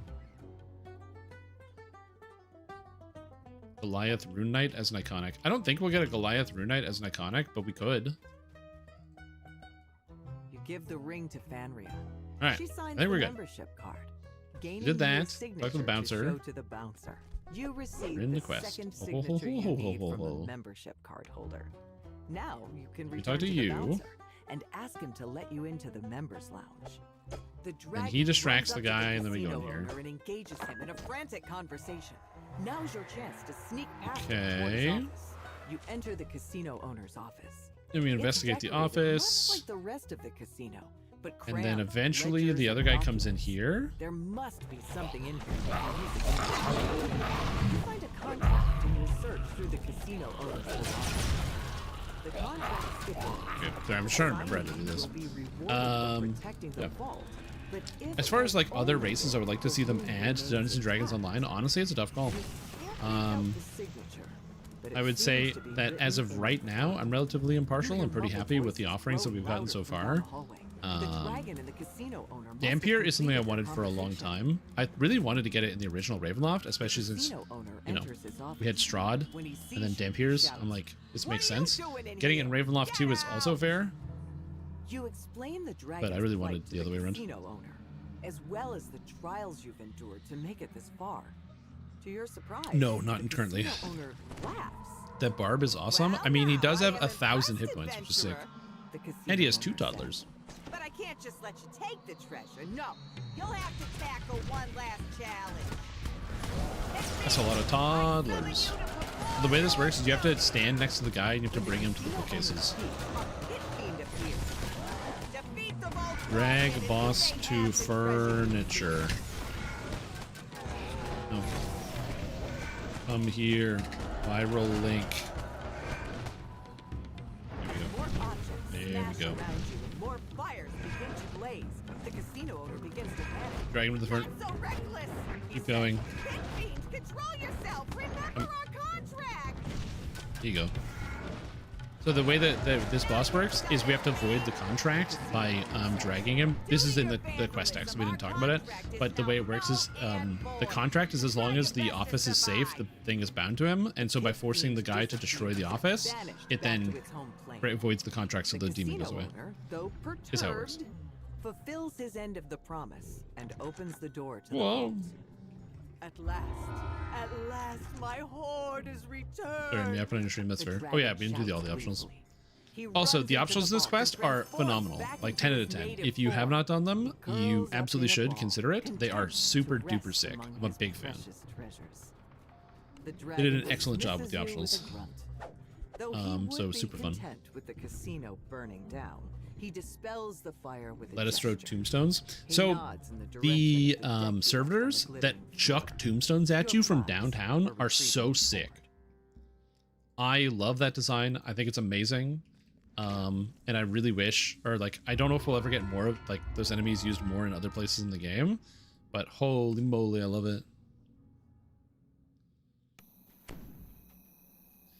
Kobold would be cool. As many of you may know, my favorite race to play whenever I play in Elder Scrolls is Argonians. Enter the desert canyon. I like to play the You can see lizards. Blue Dragon's fortress perched on the mesa above. Lizard me up. So give me more To your lizards. surprise, an elf Yeah, from dude, the cloaker Aeron looks has made crazy. camp here. It's so pretty. A instant kill. Bite.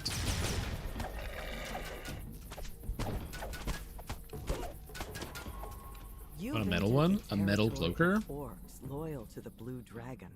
Yeah, that could be kind of cool. Give it that shiny metal. The potion passive is very nice, yeah. Hey, Reaper. What if I didn't care?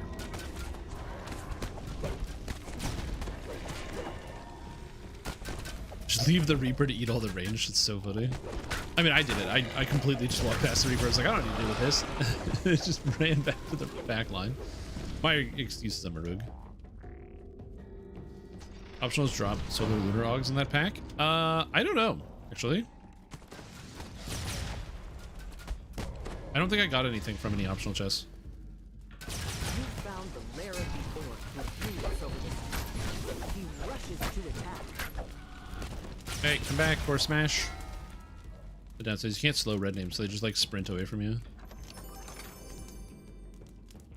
You emerge into another. Well, for me, it's mostly just the fact that they look sick and they look awesome. Also, I'm gonna get a lot of shit for this, but I think the Argonians look the best in Morrowind. I'm just gonna say it. I think they look the best in Morrowind.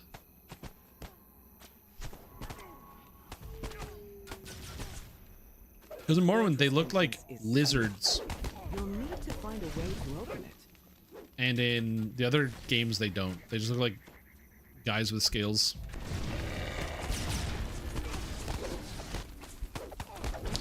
I especially love like the weirdly articulating legs, so you actually can't wear shoes when you play an Argonian because they don't fit you.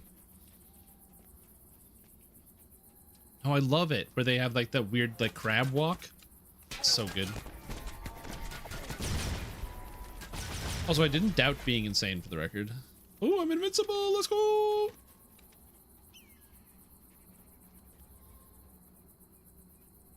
Sometimes no Augs from sets from Giant. But of course, you do get the extra chest for the optionals in the last quest. Yeah. Any more water? Oh yeah, another thing that's important about Assassinate is you can assassinate anything you want. Undead, living, who cares? Skeletons don't leave a mess. Unlike those orcs. Unlike those orcs. Boop.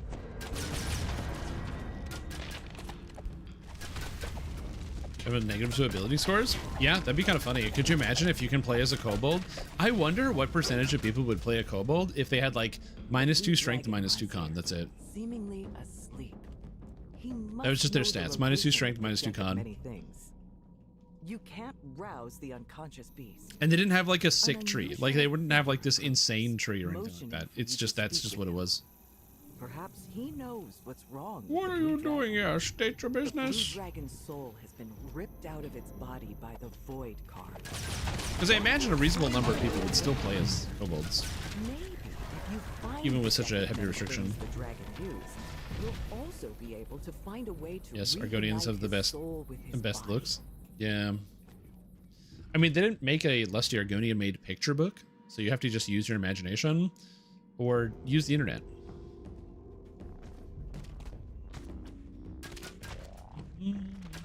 Whoop, whoop.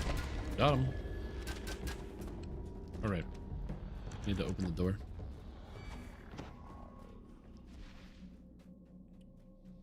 I just willing to accept kobold, but it sucks. Hey, exactly. Brian here. Yo, what's Have up? you heard about the Peruvian owls that hunt in pairs? No. They are called Inca hoots. I had a friend of mine changed his name to Bjorn today. Funny thing is he was not Bjorn yesterday. I just bought a Toy King from Aldi today. It even came with Aldi King's horses and Aldi King's men. Oh yeah.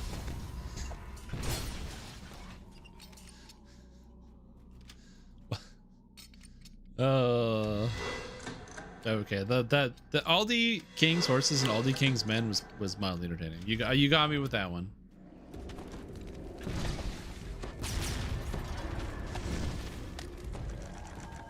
God damn. This is Ravenloft? No, this is Thrall of Duty. I'm not even joking. That's the name of the quest. This is one of the newer quests that was recently added with the most recent update, whose name I can't remember. I really like this question. It's very fun. Good morning. Are you excited for Balrog Milking Day?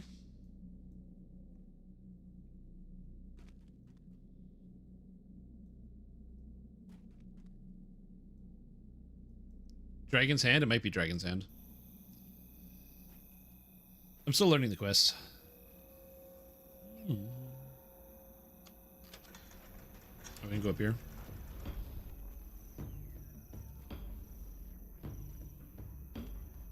Sounds like Nelson from The Simpsons, but a classic kobold voice, so it goes like, but it's a little kobold. Based on the valuables scattered around the large chamber, you conclude that this must be I can see some people enjoying that.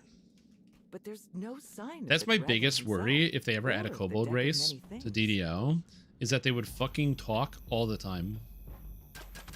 And I absolutely do not want to deal with that. But you know that 100% they would be talking all the time. And listen, I can't bear to hear my own voice most of the time. Could you imagine hearing something more whiny and nasally than me constantly talking to you? Ugh. What a horrible turn of events.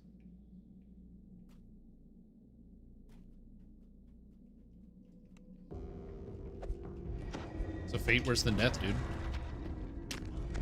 Okay, they can't see me. I have no idea. I have no idea. He has no idea. He has no idea. He has no clue. He's got no idea. No idea. Literally no idea. Literally no idea. No idea.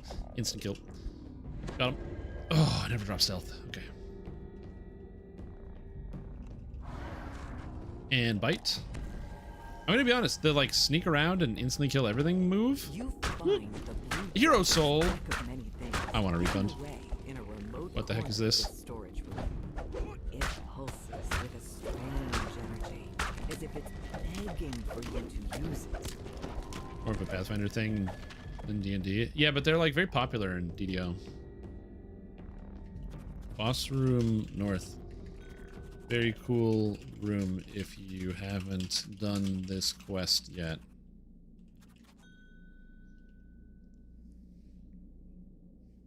Or I could start streaming. True. Make it even more horrible. Actually, kobolds overall, I like killing them in quests and don't like their voices. VA does a good job, I just don't like them. Yeah, but a lot of people want them. People want them. Do they have a kobold player race in Pathfinder? I know they have a kobold player race in 5e. There's a 5e kobold. Is that a thing? Oh yeah, there's a kobold player race.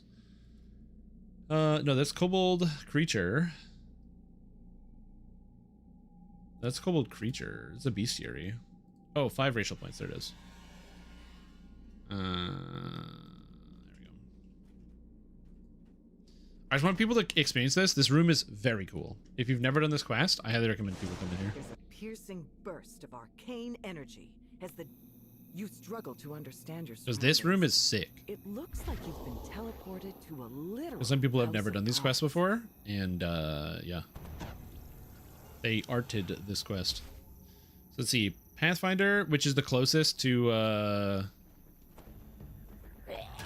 3.5 that I'm gonna look up. Pathfinder kobolds are +4 dex, +2 dex, -4 strength, and -2 con. They're small. They get 30 feet movement. They get to learn Draconic.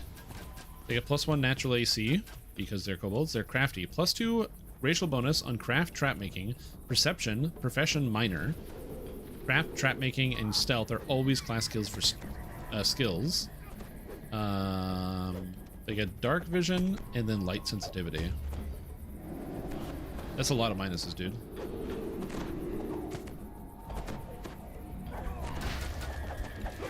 Get him. Get the breath drinker. This strange place. What exactly was that? Oh, you can see the outside of the wall. You freed the dragon's soul. Even if they are trash.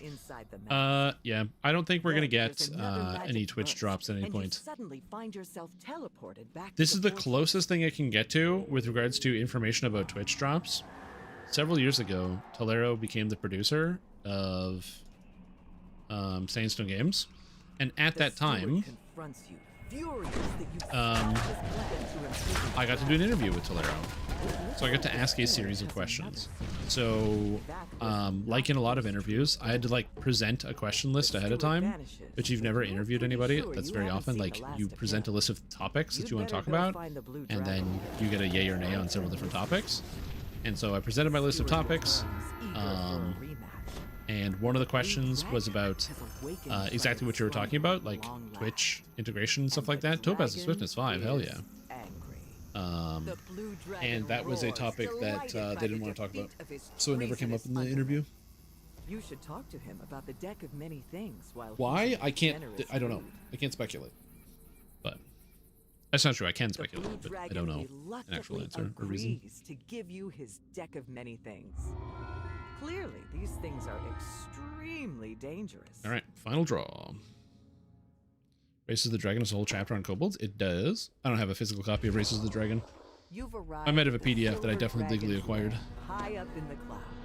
Not to be biased, but I would love playable kobolds. Wouldn't Caffeine Kobold wants a playable kobold? That's crazy. I was just thinking, if we were to have a playable kobold, it would have to be like, also this skybox, dude. Anyway, we're in a cloud giant fortress. Kobolds would definitely need to be, if we got an iconic, we would need a kobold shaman iconic. The ramps to the upper level. Then take the doorway to the north. That will lead you to me. If anything, I would actually take a give me a shaman class. Like they should release the shaman class and give it to a kobold.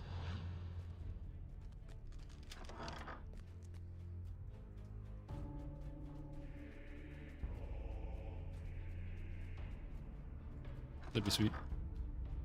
Silverclaw smiles as you enter the room. A pleasure to finally meet you in person. My subordinates tell me you made short work. Yeah, they could do like an alchemist, but give me like a shaman. Well done. Me want kobold shaman. Professionals. It's tricky work. Kobold shiny mancer, DDO, make it happen. There's always the temptation to use them. Oh yeah, we did the iconic, right? Me and Conquin. Where's the makes it much easier search it. To do what Kobold. I must do now. To do Search. what the prophecy demands. With all the decks returned, I can at last assume my proper place. Wait, can I instantly kill this guy? My place is the master of the decks. He made a save, but yes, I can. The master of all Eberron. Oh, my door is opening. Oh, it's the air pressure. It's crazy windy outside. A loose end. My apologies for this. Predictable as it is. As the last adversary falls, a small voice Oh god, comes the wind is from the gate. tossing everything around. This way! Glurgo can help! Glurgo yips at you excitedly. Huh? Go through Warrens! Alright, become a deity. The Devourer would probably need to become a deity at some point, yeah. Will we get that? I have no idea. Cards for you from inside vault. Glurgo believe in you, even if you're not as big as giant shiny. A lot of fun to watch. Yeah, we might do more in the future. Only time will tell.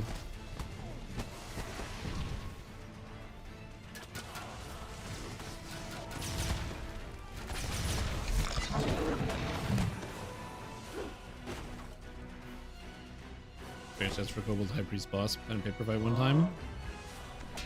Dragon stats, eh? Instant kill. They can't see me. Kobolds have no idea. Instant kill. Oh man, those instant kills. Assassinate is just fun to toy around with. I don't know. I'm digging it. Every time I go back to playing Assassin Rogue, I'm always like, oh yeah, this was really fun, isn't it? Just sneak around and just get them. Just get them. Look at this. We got barbarians swinging their axe, doing lots of damage. What if your damage was low and they died anyway? Rapier Rogue, the Vanguard. Con base. Con base, Rapier, Vanguard, Rogue. Ah, Con. You know, I'm maxing out my Con. There's so much more dex than Con.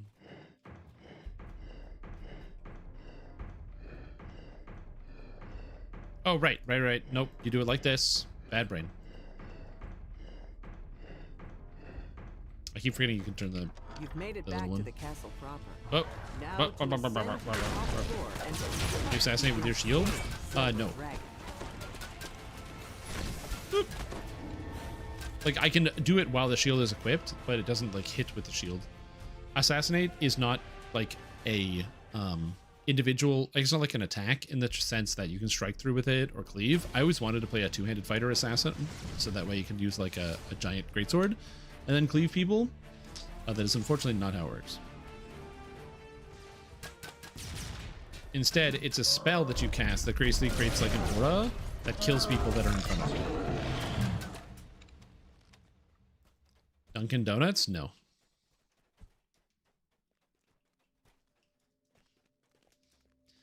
As many people across North America are feeling a relatively stringent economic crush, it gets difficult to be excited about more versions of fast food. Not specifically because it's Dunkin' Donuts or anything, but just that, like, I don't know. I haven't grown out of the desire to eat fast food, but I have grown out of the desire to buy fast food. The last of the defenders falls, and Yo, the what's up, door Sukai? How to you the doing? vault opens.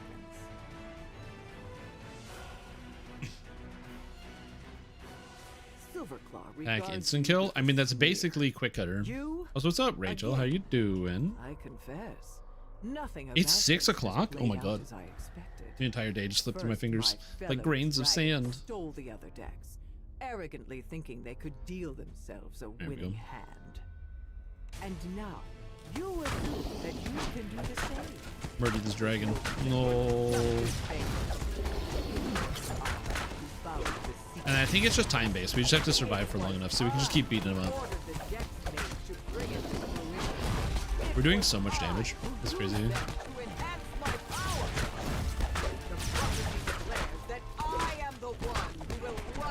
No, not shotgun. I'll stop slowing me, dragon. Oh no, I blocked. I blocked. The Greeks will let it float and go back behind the shield door. Oh, you just wait outside the entire room? Dude, what a move.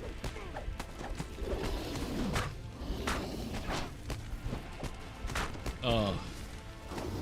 Kopesh or longsword? They're both pretty much equivalent. The only reason you would use a longsword over a Kopesh is if you have like a Golden Age Kopesh you want to use. Or if you're playing like a paladin where you need it for religious weapons. You can't get a religious Kopesh easy.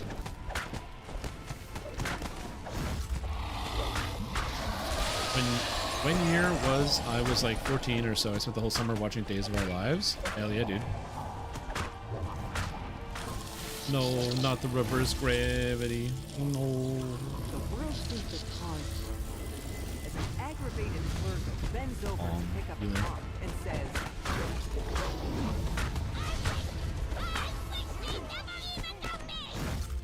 a look of terror. Hey, we got him. Let's go. Deaths vanish and his powers fade.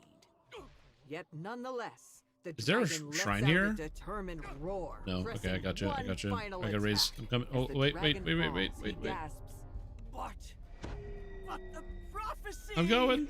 Was it not about Okay, so me? up the stairs. Silverclaw took a gamble and lost.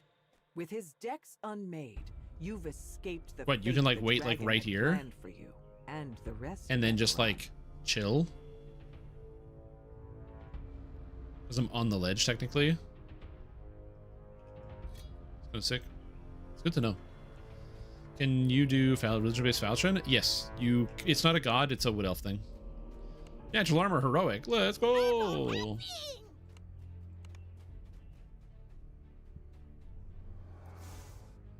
Yeah, there is also a Falchion. Sorry, there's also the Falchion Omen, which you can do as well. Omen is one of the best weapons in the game at the moment, so it's a two-handed weapon, so you're limited there, but yeah.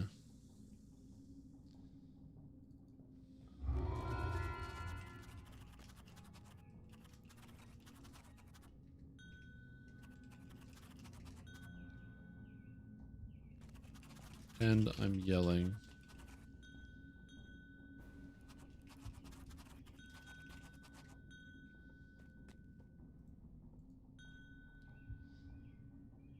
All right, what was I doing? Oh yeah, spinning points. Oh yeah, mauling over the fact that I need daggers.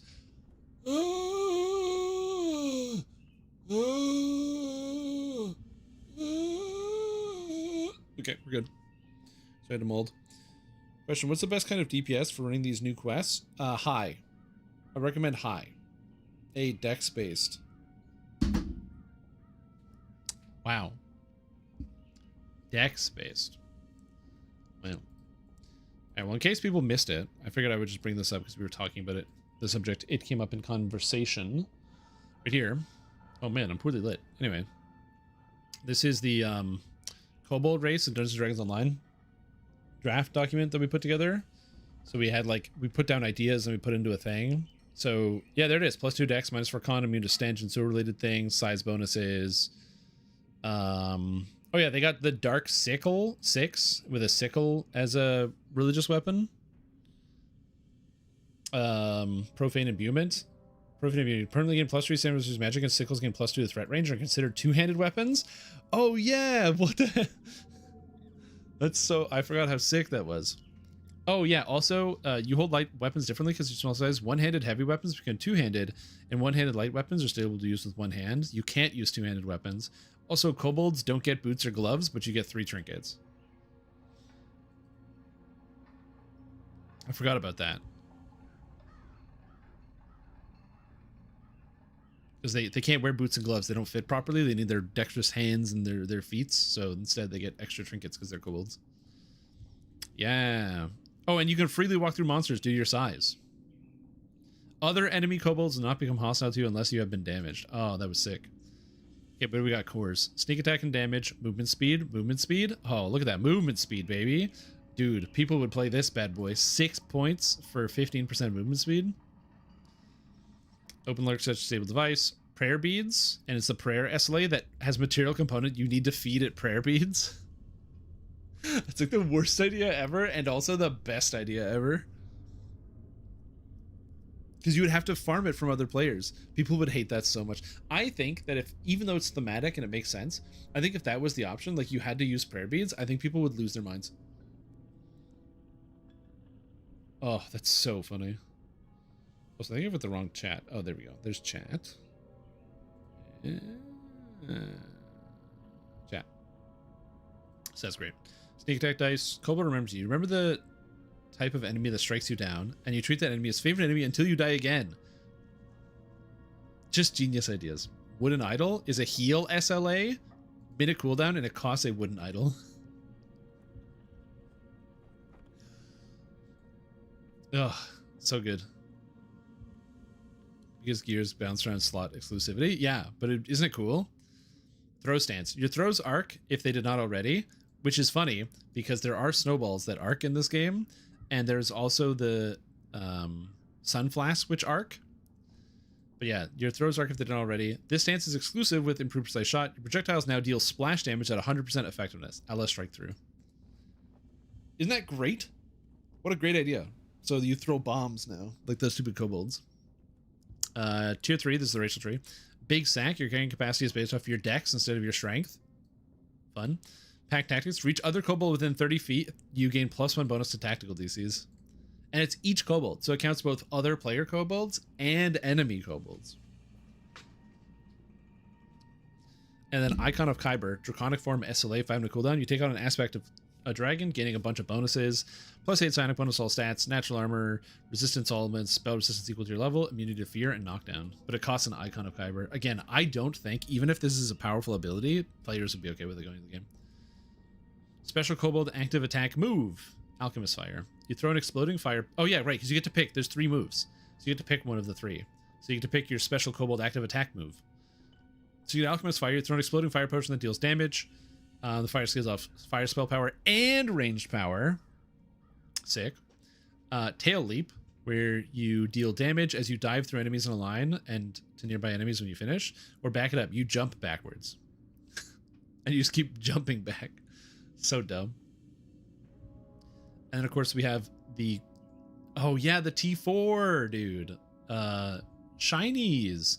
So you have to have Big Sack. You gain a lingering bonus when you loot items. This bonus changes depending on the type of item looted. These bonuses expire upon leaving an adventure. This comes with a custom treasure UI element that can easily track bonuses. So when you take this enhancement, you get another UI that pops up that you can open and close at will. And that allows you to keep track of all the bonuses you have on your character for that dungeon alone when you loot stuff. So you heal when you pick up gold. Gems give you +1 stat based on the color or amp. Ingredients give you armor class. Scrolls give you spell power. Ammunition gives you % returning. Potions +1 skill chosen randomly. Clothing, jewelry +1 save chosen randomly. Weapons, melee range power, armor, pure armor. So you have to. So if you're gonna do quests, you want to loot as many chests as possible to get as many stats. Anything from the e-store gives you +1 of everything. So if you find like an XP tome or an XP elixir inside of a chest, you get +1 of everything. More shinies. You have a % chance to get a bonus collectible when you activate a collectible node. This is based on your search. You get a 3rd collectible. Wow. I bet you can't do this in game. I bet this is not doable. And then Yark buffs all kobolds near you, friend and foe. All kobolds gain 30% action boost to bonus movement speed. Screech Yark really loudly and get a bonus to attack and damage equal to your Dex mod. Oh, this is for Khmer, but Dex. I forgot that. Then evasion and sneak attack dice. How many of you would play the kobold race?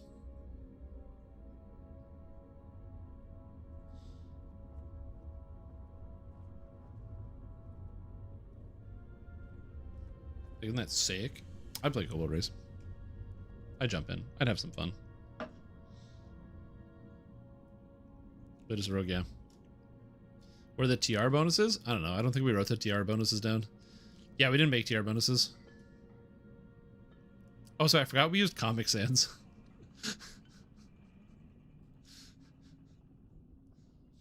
Just to bother people. Me, kobold only raids, kobold only guild, kobold. Okay, so I should get a knife, huh?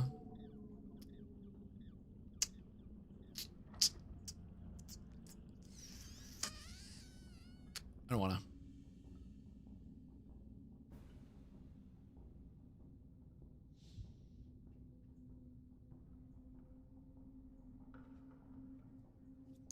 Go get a knife. All right, fine. Do I have a bow? Do I have arrows? Yep. Okay, good. Overhauled. Yeah, it's cool. It's now a Vistani Knife Fighter build. No, I'm just gonna have. I'm not a Vistani. I'm gonna have it. I'm not Vistani. Listen, I'm not fitting into one of those meta slave camps where you think that, oh, I'm just like everybody else. Okay, you know how not like everybody else I am. I forgot to get the quest. So, also get ready for the slow teleport. It's coming. Oh shit! Hold on. I need to roll a 8. Nice.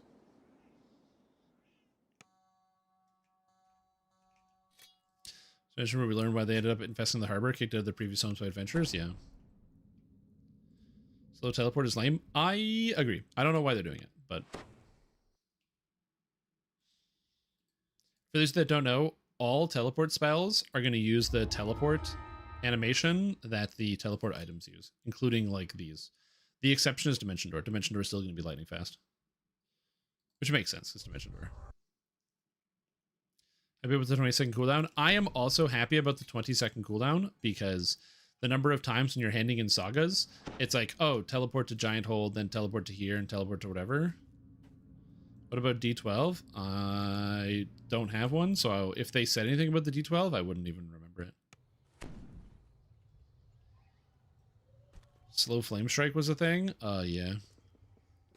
Where you cast Flame Strike and then 6 hours later, you would get your spell to go off. Discourage some behavior from players? I have no idea. I'm not doing this whole quest, I don't want to. 20-second cooldown and Evening Star key, please. They should fix that for sure. The fact that it has an hour is not ideal. Whack. Look at these. They're big. They're Dwergar, you guys. Are you excited to get Dwergar? Elementals meander between the pillars of earth and the pools of lava in this. Oh no, I need to go this way. Heat here is almost unbearable. Yeah, like I said, I'm genuinely excited for Dwergar. I think it's gonna be a lot of fun. See how it like kind of shakes out in terms of actually like being powerful or not in the end game, but for the most part, I think it's gonna be a good time. Betting teleports, I appreciate allowing it. Well, that's the thing too. Is yeah, I'm sure people have had that moment where you accidentally use one of your teleports, and now you'll be able to tumble out of it. Dwergar is going to be fun for 3 lives. The room here appears to serve as a checkpoint. Dwarven guards man both sides of this cave. That heals me for 38 outside of Reaper. Oh my god, I healed for 40.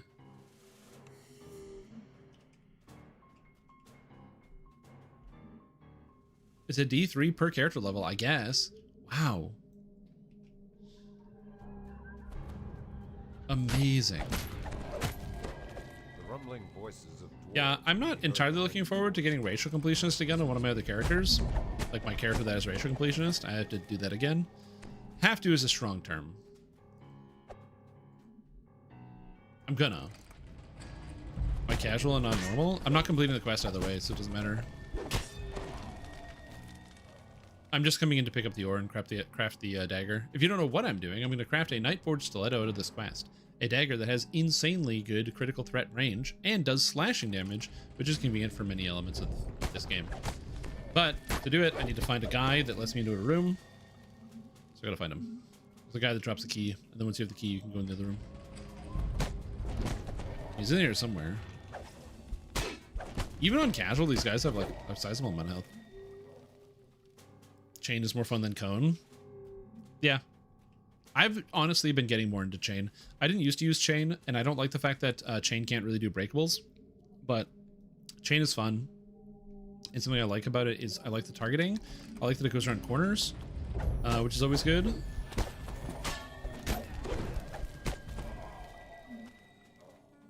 The chill dagger instead.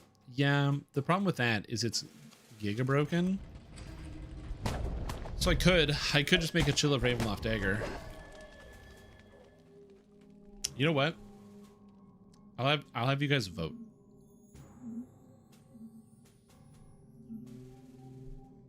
What dagger should I get? Nightforge or Lamordia? Here you go. You got a minute to, or 2 minutes to vote. They're kind of like Sword of Shadows, yeah. They're not as good, but yeah.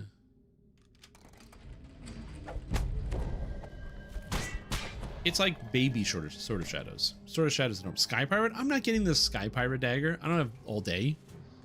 I mean, I do, but I don't want to spend all day.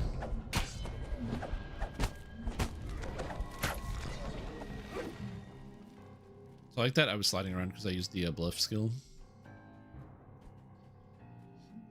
Did I get unlucky and it's not here? Oh my god, I got unlucky. He's in the other hallway. What appeared to be the officers' quarters flanked a locked steel door at the end of this hall. Yeah, he's not here. He's not on this side, son of a bitch.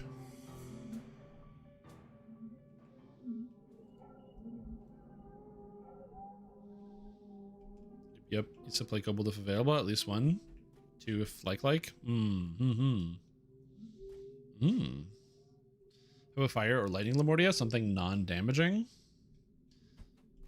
I mean, if I was gonna build a Lamordian dagger, I'd build the Lamordian dagger. Am I brewing? This is, it's con based. I don't have so much con because I just happen to have more deck stuff right now, but it's a con based rogue. Where the idea is I use Dexterity and Assassinate to allow me to instantly kill people. And then I use Constitution and Ascendant Bite, which allows me to instantly kill people. And between these two things, none of them drop Stealth. So I can, from Stealth, like float around and bite people, which is kind of cool. We don't really float in Stealth, you walk. It'd be cool if you could like float around and bite. Stealth. So check it out. So we go Stealth, right? So Threatening Countenance is what I need to be able to use my Ascendant Bite. So I can Threatening Countenance. He's cowering, and then boom. I'm still in Stealth, and that's an instant kill. And then we can go over here. There's like 2 guys here, right? I can go Assassinate and Assassinate. So the idea is I just like go Giga Assassinate, and I instantly kill everybody, and that's it. Think they'll patch this? No, this build is not good. The alternative to what I'm doing, instantly killing people, is I'm slowly killing people with instant kills that have cooldowns. Alternatively, I could just kill them with a single weapon attack, which is faster.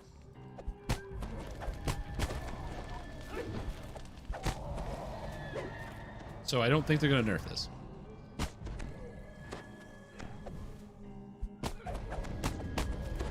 Don't dispel my magic. What jerks?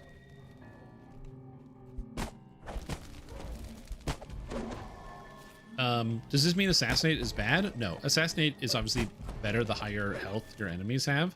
So the more health that these guys have, the better the Assassinate is.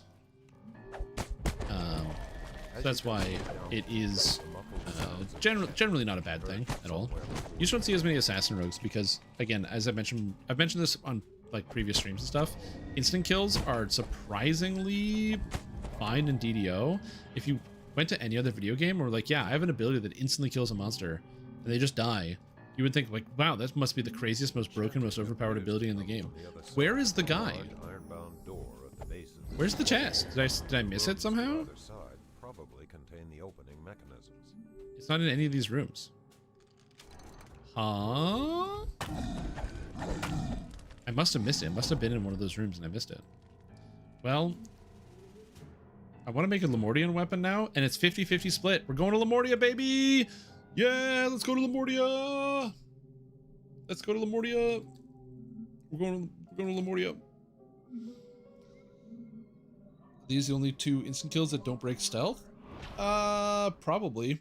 Assassinate doesn't break stealth for the obvious reason. It's an assassinate. And it has to be used from stealth. It's mandatory. And then the Ravenloft bite, not breaking stealth, makes sense because you're literally a vampire. Yeah, they don't have the multi. Okay, so let's get a Calamitous Dagger. And what do we want on our Calamitous Dagger? Okay, so we got 4 slots. We got Melancholic. Oh, 3 slots. Melancholic, Dolorous, Miserable. Melancholic. Melancholic Flames, Chill, Sparks, Acid, Dim Light, Shadows, Arcana. Okay. Well, we'll go with Flames because I want Adamantine Bypass because that's just convenient. Do I want that or Silver? Because Sparks is Silver. Werewolves are Silver. And I can just instantly kill golems.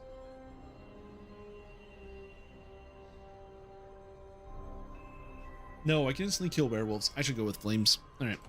Craft this bad boy. And then we also get, what's the next one? Dolorous? Okay, so Dolorous. You don't want Dolorous Arcana. You want the weapon craft. Oh, isn't it here? Dolorous Acid? Is it? Oh, Dolorous Arcana. Oh, it's not called Dolorous. It's called something else. Dreadful Flames. It's called Dreadful Acid. Dolorous Acid. This is what we want. We want Dreadful Acid. And then the last one is the Miserable slot. So, Miz. +1 Strength, Wisdom, Charisma, Constitution, Intelligence, Dex, Destruction, or Maiming, extra damage on crit, Humanoid Bane, Monstrous Humanoid Bane, Vermin Bane, Undead Bane, Armor Piercing, or Spell Power? Interesting. I kind of like the idea of just taking Humanoid Bane, because that's kind of cool. There's a lot of humanoids everywhere, so I do like that. I also like Destruction, which is good. But I think I'm going to take Miserable... No, where's the con? I'm con-based. Miserable Acid. There we go. Boom. And now we go into the bag. Open the bag. Go to the bottom. Drag the items out. Open the dagger. Drag. Oh, wrong slot. This one? Nope. This one? This one? Drag the items in. There we go. Now we have a weapon. Cool. Boom. Crafted. Running a whole group sort of lagged on that side quest. Yeah, the Lemortian crafting in Heroics is super busted. That's because this effect, Dolorous Acid, which is called a Dreadful Acid for some reason, is very good. Doesn't matter, it's all based on the acid dot. True. Didn't even touch the crafting system. There's so many crafting systems in this game. A lot of them are pretty similar. Get materials and combine them to make a thing, but there's a lot of different crafting systems. Fortunately, Isle of Dread and Lemortia are functionally identical. I don't know any rubies. Ruby.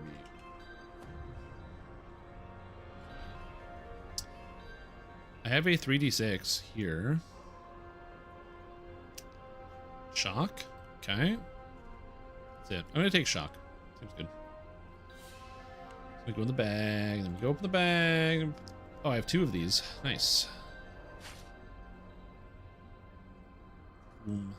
Now it's got shock inside of it. Snow Peaks Ruby? Nah, we got the shock. The shock's fine. Yeah, it's probably like it was called one thing and then it was turned into another thing.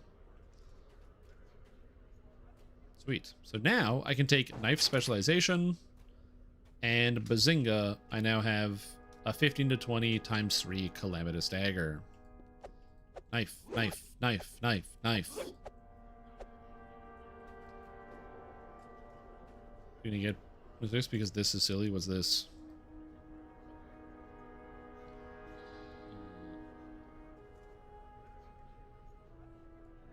Okay. What is this? I've never seen this website. Streamable? Okay. Hold on. This better be entertaining. Is it gonna be loud? Is there volume? There's volume. Yeah, it was really loud. Okay, the guy spawns in, right? It's this big skeleton man. Okay, what's happening? And oh, this computer. What's happening to your computer, sir? Oh, the computer. Is that just spell totems casting spells? Oh, are they? That's because they're casting the runes. Oh, he's got the new rune spell here, and they just cover the ground with. Oh, sir. Well, that thing died. Poor computer, though. You feel bad for the computer, dude.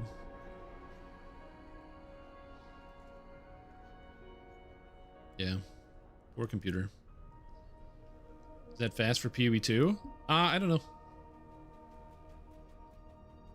It's a lot of damage, I'll say that. It's a lot of damage. I don't know exactly how fast it is.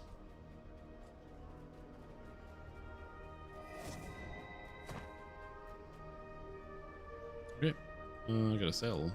Vima Stifle. What a name. X.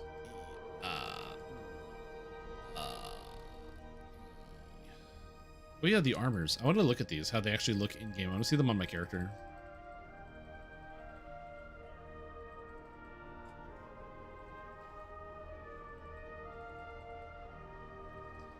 Yeah, the reason why those skills are so good is because those skills are supposed to have a secondary cost, and when you put them on a totem, the totem doesn't have to pay the cost. Which, I don't know if that's intentional or not, but it is a neat quirk. Fun fact, there's also a curse you can get that causes enemies to explode, but if it's in a blasphemy, you don't have to pay the cost. So even though it costs 100, you can get it for free. Blasphemy. Okay, so let's take a look at these armor pieces. Also, what kind of clown costume am I wearing? Oh my. What am I wearing? Oh, the snakeskin vest. That's funny. Okay, so this is what I'm working on. So let's see what we got. We've got first the Azure scale armor. Azure. It's new armor. I really like blue dragon scale, you guys. Is there a better light? Oh. I really like blue dragon scale. Look, even this guy, he pops up. He's like, hey, that armor looks pretty good. Can't even see him, this guy. He's gone. Now we go Scarlet Scale armor.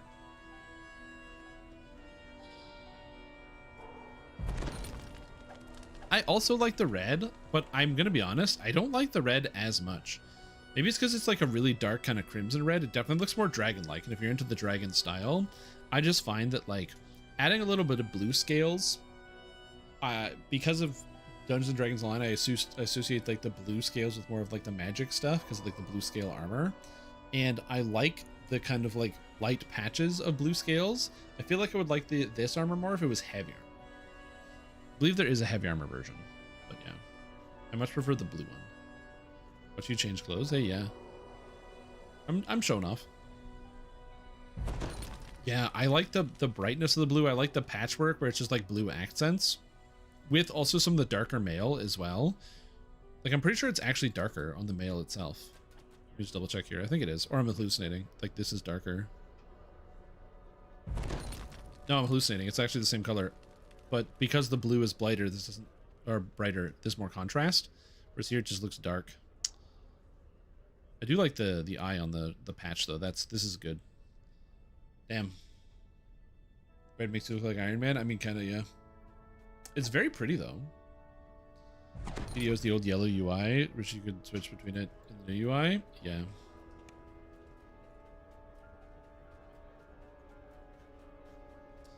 You old yellow UI.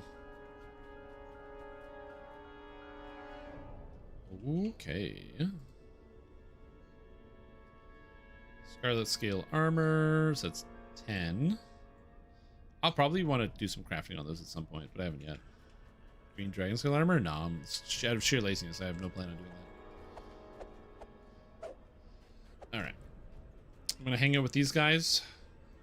I'm gonna quickly step away. I gotta use the washroom and get some more water. I will be back in a couple minutes. Sit tight. Standing.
realized I was dying, so I got food.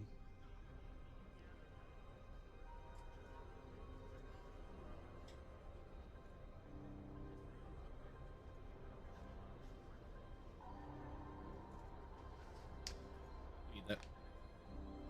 You need food. Every once in a while. So I'm gonna quickly eat something. Shove food in my gullet.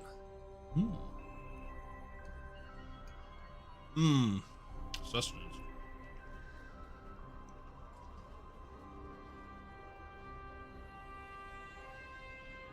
Is there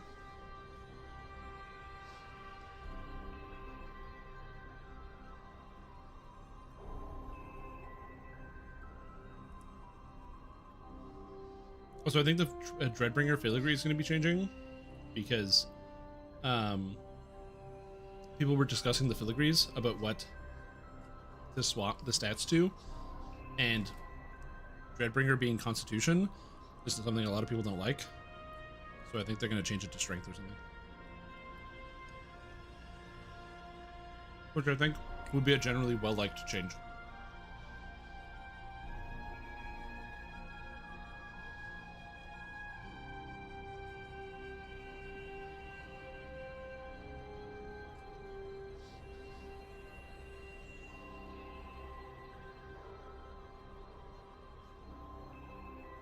Yeah.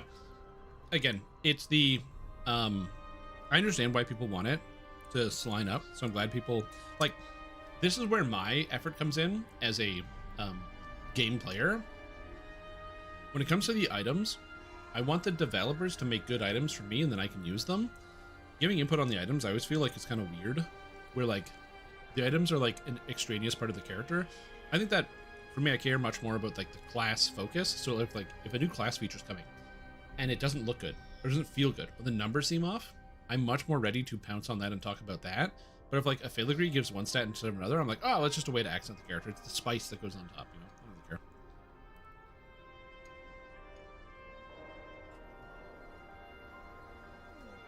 Some people like really care. Which is fortunately good. Then we get better stuff.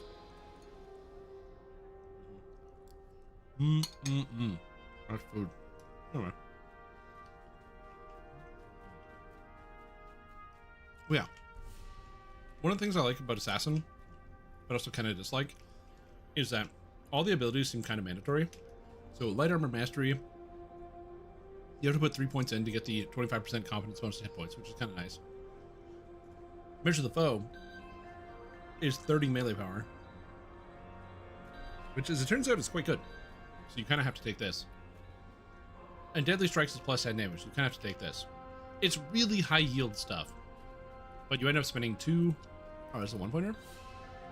1 plus 2 plus 3 is 6 plus 3 is 9 plus 2 is 11 plus 1 is 12. So it's a 40... Basically, this is a 43-point tree, and you can't really avoid that.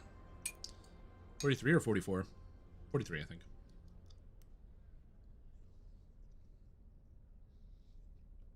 Mm-hmm. It's kind of weird. Oh. Just want to check. Raid. I can't run the raid.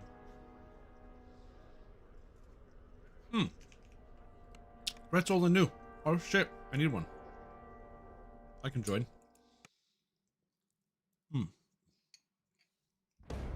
Hold on.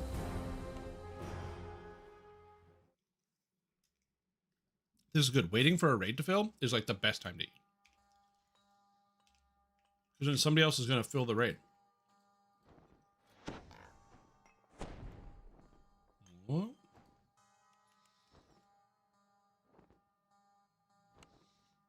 DPS.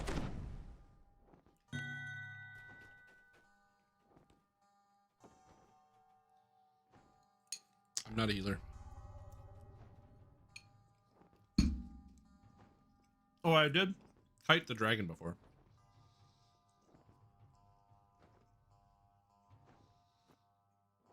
So hopefully they'll let me in. If I'm not allowed in the raid, I'll be upset. And I'll scream.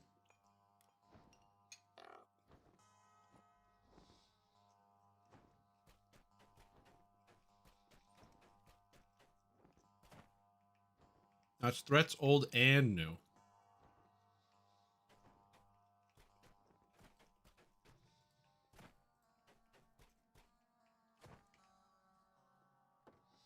It's like old threats and new threats at the same time. I'd teleport, but I want to get bounced. I'm just going to wait.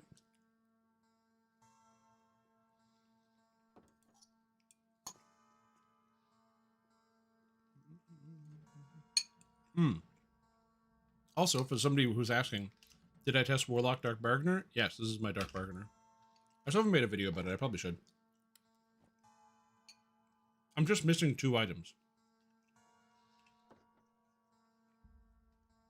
Oh no, I need 3 items. I need the bracers from this raid, I need the boots from this raid, and I also need the offhand. So I actually need 3 items. I forgot I need 2 items from this raid.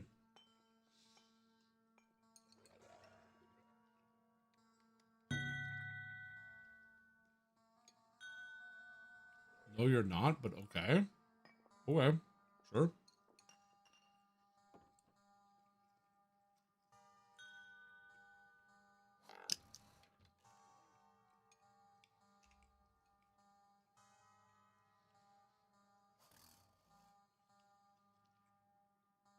I'm not sure.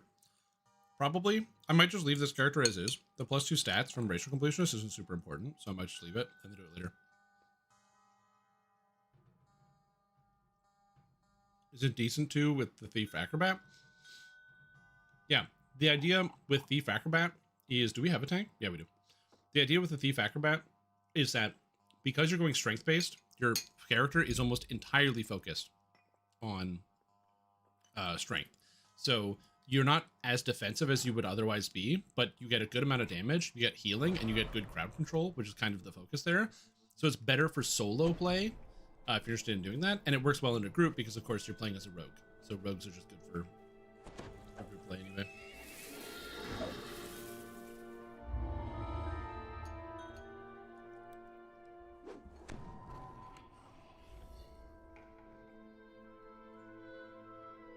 I'm actually excited. I want to play that build soon.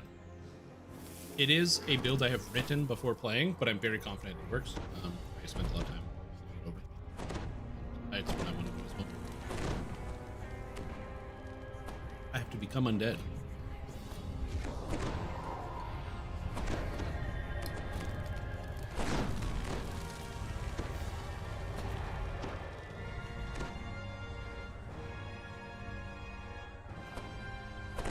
Let's see if it makes DPS. I mean, the alternative is I don't join the raid. I just feel like it's good etiquette if it says like tank, healer, DPS to just declare what type of character you're playing before you join. I don't do like hundreds of thousands of DPS, especially considering I need items in the raid still. I'm still missing the braces and the boots from here. Yeah. Like I said, specifically just the goal is hanging out. Plus also, remember, we don't have any other warlocks.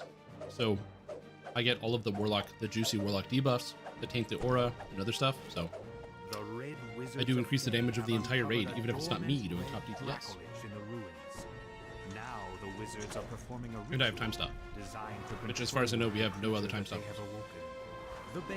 In fact, if I press time stop, all of that plus 100% damage is attributed to me.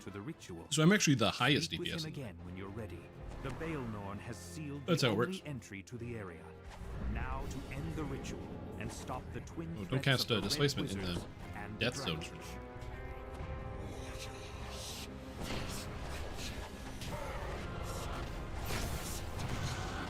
Oh, God, they debuffed this.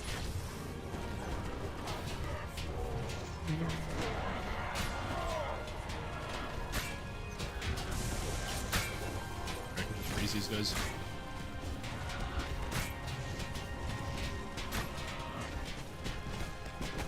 I mean, I could just time stop them here. We got time.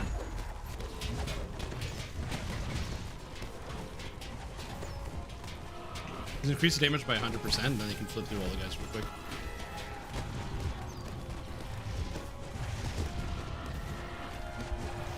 But being inside the anti-magic circle sucks.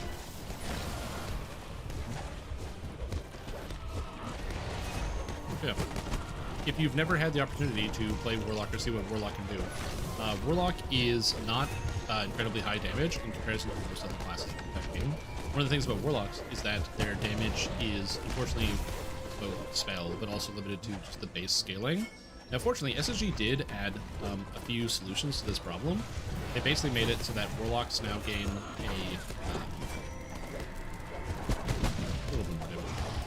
they now made it so that warlocks gain a little bit of extra scaling through itemization, which they didn't have. So they have like pack dice, base dice, things like that as actual like stats you can get, which is kind of sweet.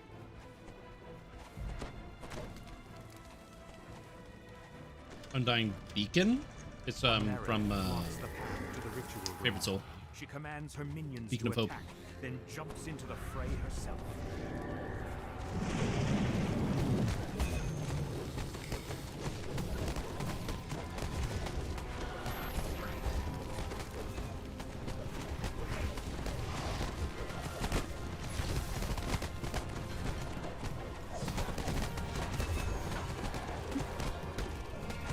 So the damage is not insane, but it's not horrible. It's like 20k DPS, somewhere in there. And I'm still missing like the proc. I don't have the dripping with force damage effect, which will add a reasonable amount of extra damage. Which will be nice when I actually do get that. That'll be sweet. But for example, I don't have good damage for like the side doors, so I don't really want to take the side doors here. Doors have taken. Doors have been taken. Yes. Good. On closer inspection, tracks have appeared in the Can we just leave this stuff? Tracks large enough for someone to slip through to the other side. And also, I do healing on the side because I don't have any good epic moment or epic strikes. There's no good epic strike for Warlock, so instead I can just slam Healing Pillar, and then I can just keep everything locked down. These guys infinitely respawn, so there's no reason to kill them, so you don't.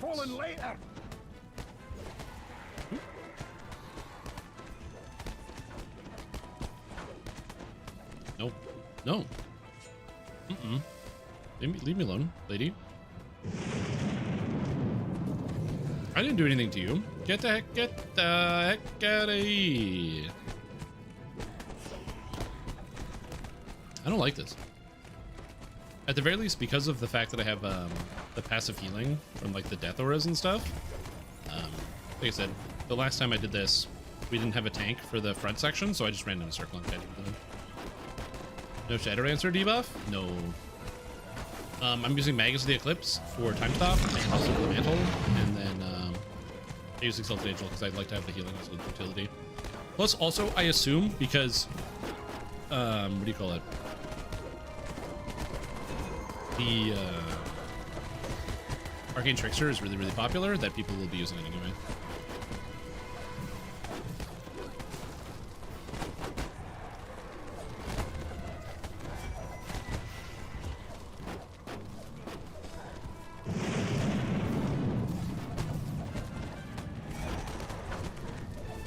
That's all.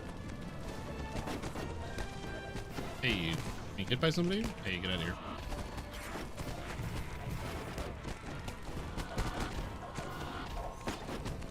How much damage does that do? 1100? Not bad. Or 11,000. I don't have the force spell power either. My force spell power item is missing. Live, Thursday, don't die.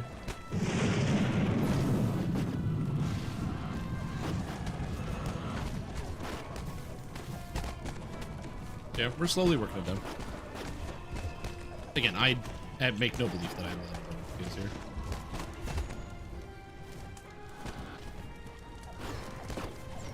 Also, if you're wondering why I am doing Eldritch Ball, it's because I wanted to go with a slightly higher damage version of the build. Initially, I was using Tier 5 as Soul Eater, but I found that Eldritch Wave just wasn't doing what I wanted it to most of the time. It's good for AoE, but surprisingly, the amount of single target you get from having the extra plus 2d8 Eldritch Blast damage is really, really nice. And having flexibility to spam my points a little bit differently, specifically a few more points in a couple other places like the Dampier Dark Hunter tree.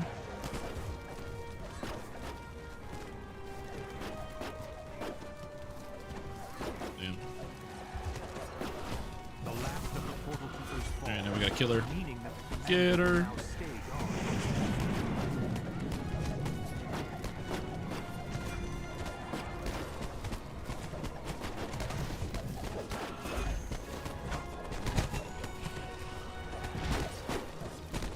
Wait, look at all the debuffs. My harmful debuffs? I got 30 stacks of Growing Dread. Do I still have that a big attack? I do. I do have Crushing Dread. I don't have it on my action bar. I'm curious to how much damage it would do for 36. It's not very high. Crushing Dread is a weird ability that I thought was going to be quite good because it reads as powerful. It's like a d6 plus 8 plus extra damage per stack of Growing Dread, and the answer is it does basically 0. You need to stop the ritual immediately, but the Fey and Grand also, to make sure people don't die while we're adjusting, here's a Null Magic Aura. Just protect everybody.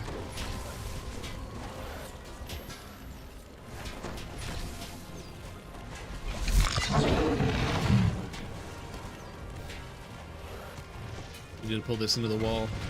He's like stuck? Oh, he's paralyzed. We need to get him in the Null Magic Zone. I'm pretty sure we have to do that in the Dead Magic Zone.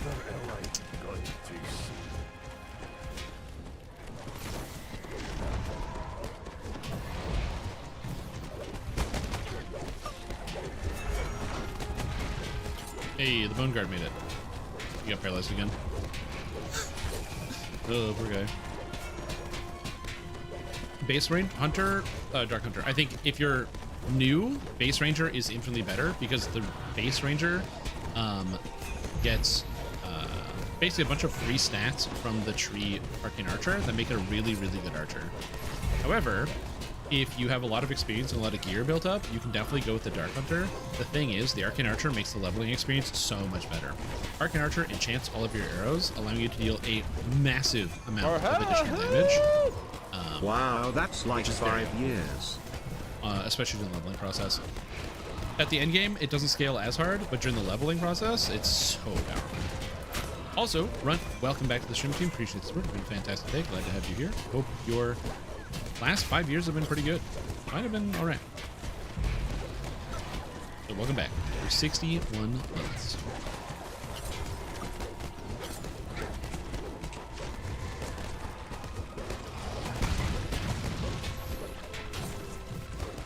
I'm just gonna kill everybody. We can't get the Bone Guard into the... Oh! It's there. Get him. Holy. It took so long, but we got him. I can't intimidate it, but I can't force it. Also, I'm saying the stupid anti-magic garbage. The grand ritual is dead. So is the Red Wizard's plan to control this dragon. Though as long Got as it? the creature Nice. remains, it could still threaten this area's future. The phylactery pulses. I'll use some Magic Trickster, Null Magic Field. Dude, I love the Null Magic Aura. It's so nice. Destroy it before the Dracolich can be defeated once and for all. Illidar's. Into the room. I could pre-debuff this thing, but I don't want to.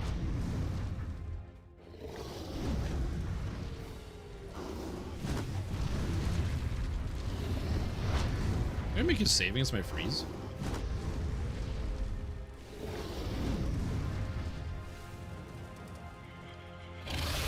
There we go.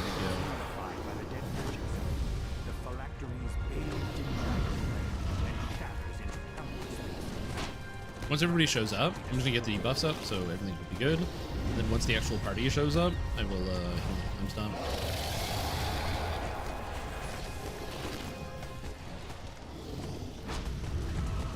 Got one melee, waiting for one more melee, I think. I think that's it. Alright, I'm stunned.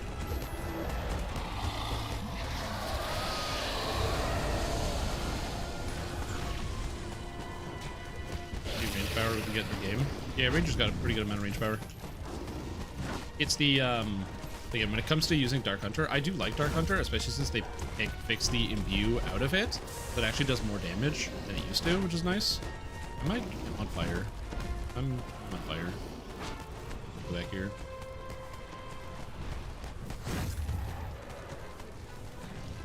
Fortunately, my range is pretty good. I can just chill here. I don't want to get the spreading disease. There's a spreading flame that kind of goes and bounces around all the melees, and I don't want to deal with it.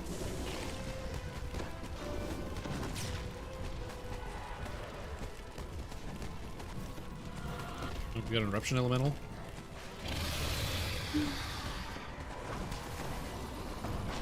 Go in there, all that did is spread the disease.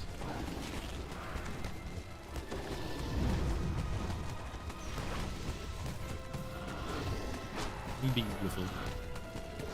I'm playing with my dad in the last month. My father's account got broken and they stole $200 for the points. Oh, dude, that sucks. I'm really sorry to hear that. That's another reason why I've wanted SSG to get multi-factor authentication forever. Because I'm just like terrified of the idea that somebody steals my account. And like, you know, because it does happen, when, especially when there's enough like proper protection for people. So, I'm sorry to hear that. That really sucks. They died with honor. Oh god. The melees, they're dying. Heal yourself. This, I know this gameplay looks kind of boring because I'm just standing here blasting, but you know, this is damage, baby. This is how we do damage. Here we go. He's dead. Why do it take so much damage? Where's that last burst? Trap fire. Get me for 1,500. I don't know what trap fire is. Yeah. Okay, I need the bracers. I need the boots. And then from Relentless, I need the orb. Or scepter, sorry.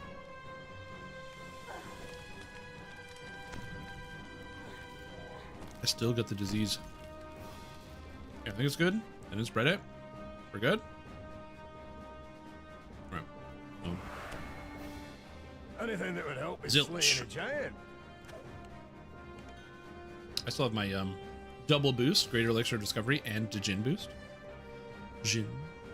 I pretty much just like AFK this character outside of raids, and then do him. Yo, what's up, a screen? How are you doing?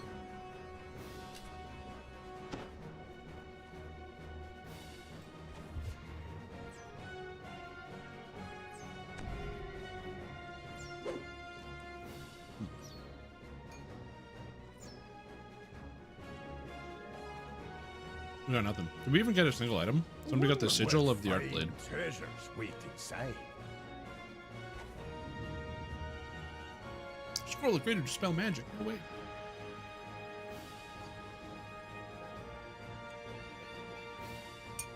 Yeah, my plan is just keep doing the raid, and then eventually I'll have enough runes to mine with.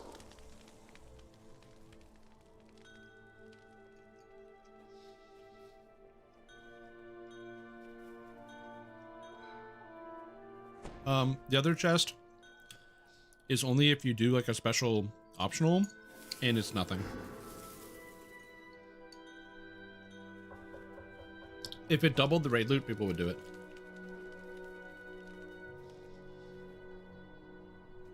But it is sadly a chest. And not a necessary one.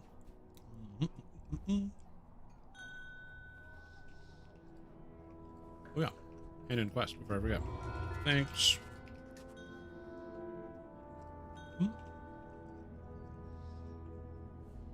Relentless. I mean, you know, I do want to do Relentless. And everybody needs a Warlock.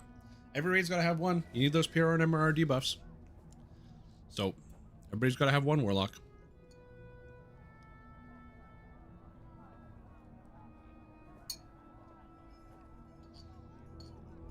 Oh, no, true. They don't have to have one Warlock. But, you know, I can do the side room in Relentless. Yeah, and turn the raid in the last time. Yeah, but that's why whenever they go on sale, I always buy the raid timers. The reset timers, dude.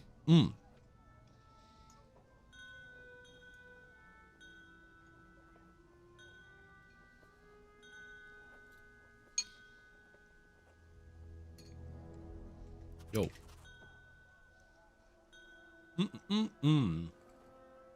Time to go to Lemortier.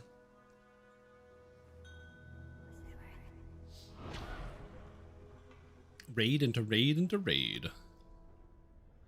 Thingamajig, whatchamacallit, great name. Got a pizza steal, trying to make pizza at home? Hell yeah, dude. See, this is great because what you're doing is you're setting yourself up for your next unemployed arc. So when your 6-month contract expires and you don't get renewed because you get replaced by a robot, you'll have the pizza steel to obsess over and becoming like an expert pizza maker. You gotta have the pizza steel and the pizza stone, so that way you can put them both in the oven, and then you can put the pizza in between, and it creates like a pseudo pizza oven inside your oven. At least I've heard that's what you can do.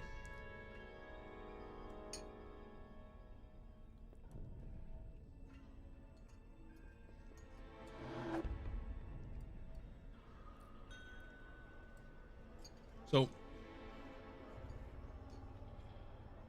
I don't know everything, but the thing I learned about pizza stones and pizza steels is you have to have them in the oven, with the oven on like max for like an hour to make sure it's like hot. It needs to heat all the way through. And I don't have that kind of patience when it comes to making food.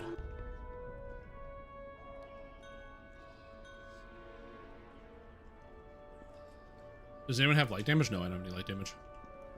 As counterintuitive as it sounds, I am a radiant scaling character with radiance as my highest spell power, and I do 0 light.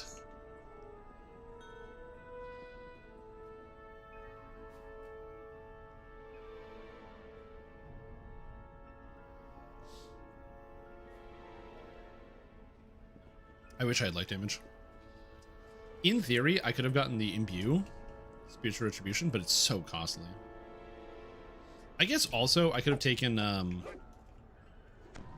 Light Pillar, but I didn't want to. Relentless raid time. It's raid Monday. The entrance to the waxworks. The wax statues on display are detailed and I forgot I have Call of the Mist, which uses intelligence for some reason. I don't know why so many of the Warlock abilities allow you to use intelligence. It's so frustrating, because then somebody's going to make an intelligence-based Warlock, and intelligence-based Warlock straight up sucks. For some reason, you can take intelligence here, this can use intelligence, you know, the Call of the Mist can use intelligence. Why? Your packs don't use intelligence, I tell you what.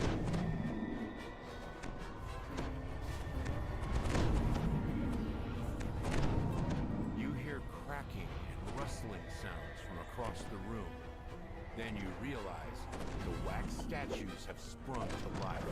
Judging from Get frozen, suckers. Yeah, the only downside to this character is I don't have any instant kills. Warlock. No instant kills on the Warlock. You can have instant kills, I just didn't either on this. A massive figure looms in the darkened courtyard ahead. Flanked Well, the real question is, do we have... Oh, whoa, whoa, whoa, whoa, whoa, whoa.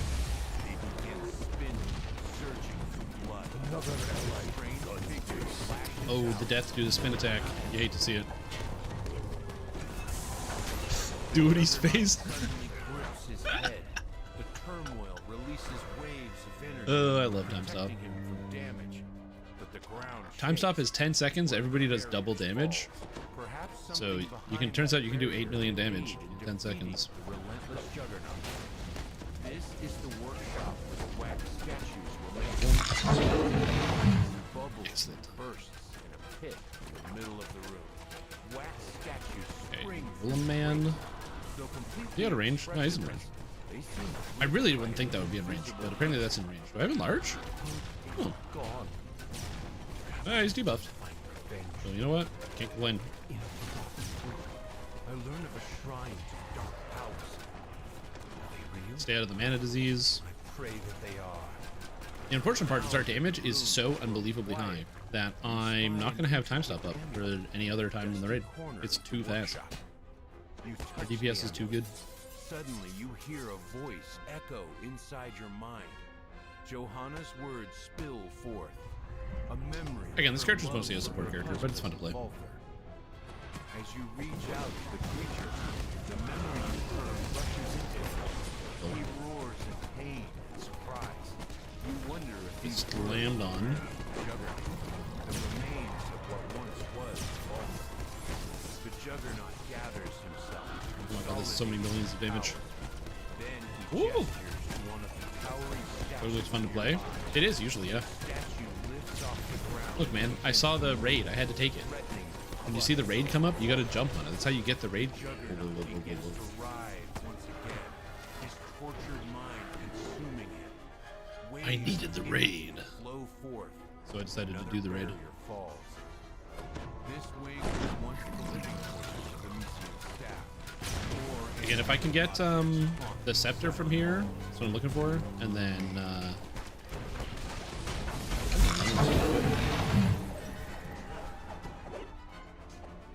that's fine. Hello. If you do this raid often enough as well, that's how you get all your materials, man. Free. Because they get dropped just tiny amounts of materials out of this quest. What might be behind it? To your It's crazy to think surprise, how much time I spent investing on this reset. Admittedly, I don't raid as often as I probably should. There was a time in my life when I used to raid every single weekend. Every single weekend I would do one raid train, sometimes 2 entire raid trains. And acquiring massive amounts of lootable gear was the easiest thing in the entire universe.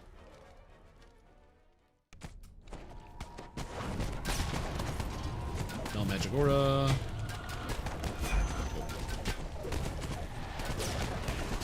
Your spells mean nothing, enemies.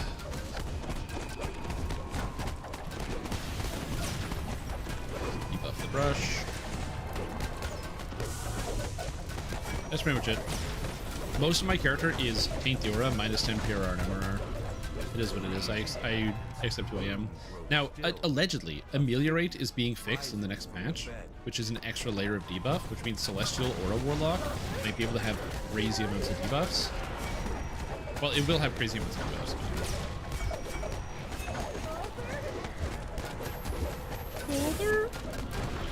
Hey, dude, this raid was too fast. My time stop is not going to come off cooldown. It's over. Oh, that's great. I kind of love it. Ow! Death Aura, regular Death Aura, Displacement. Got a whole minute of Wellspring of Power. Oh no, we got dragged, dude.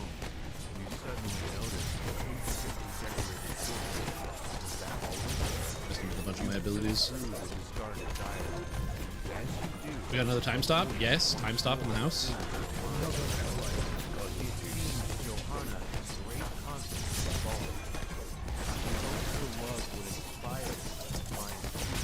Time stop's almost off cooldown. Oh, I don't like that. Is that right above me? Oh yeah, it is.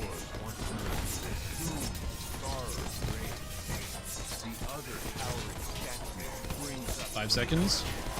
3, 2, 1. Time stop number 2.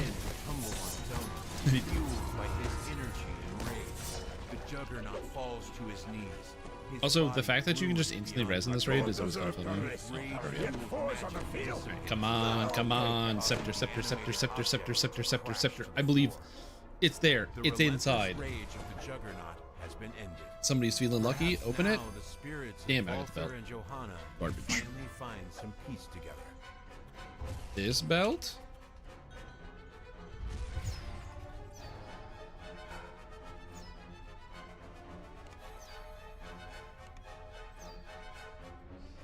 Yeah, that guy can have it, sure. Here you go.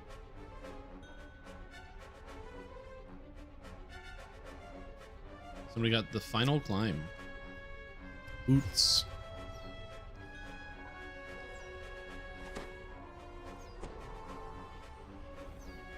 Yeah. I did get an item though, which is kind of neat. More bleak mementos.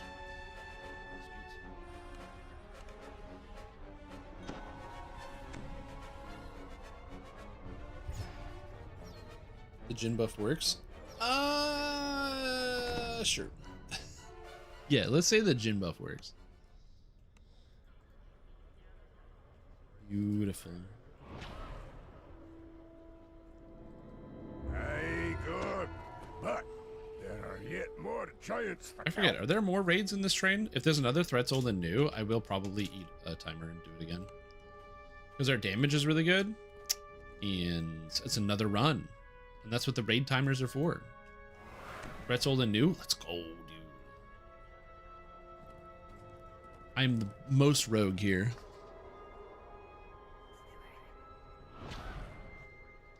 6 more threats old and new. It's gonna take more than that, but yeah. Look, there's a lot of threats. Some of them old, some of them new. Okay. How many do I need? Let's see. I'm gonna just do the old bank the runes. We'll see. It's ingredients, right? It's green. Where's my ingredients bag? It's in here. I give you some RNG, I could. Yeah. And rune. I can't remember the name of the runes that you need for here. Some of these. Hunter runes? No. It must be one of these. It's Carlath, I think. Carlath runes? Sorts. Yeah.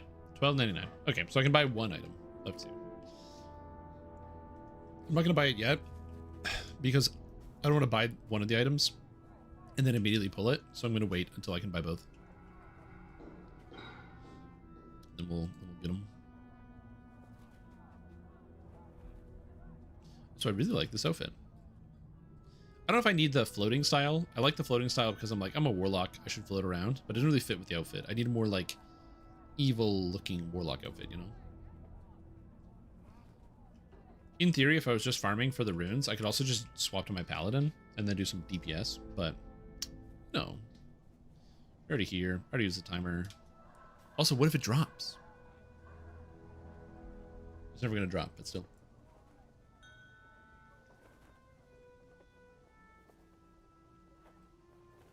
All right. Let me look here.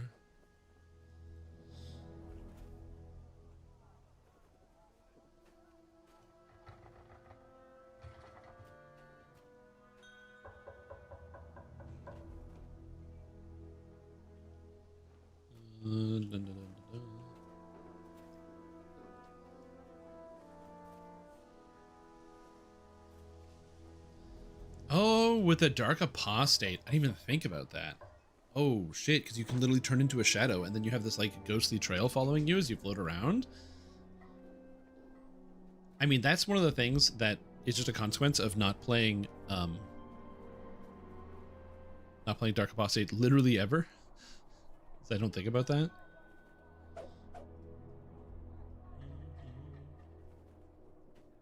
Oh, sick. I'm gonna be doing some raids in Lord of the Rings Online in a bit. I assume at least some of you would be interested in seeing the new raid. I will be playing actually a bunch of different roles. I'll be healing, tanking, and also supporting. So I'll be doing that in a bit. Anniversary cloak looks sweet in the dark shadow apostate. Ooh, okay. Again, this is the like you guys out here playing dark apostates in current year. I like dark apostate, dude. I wish the tree of dark apostate was better. Oh.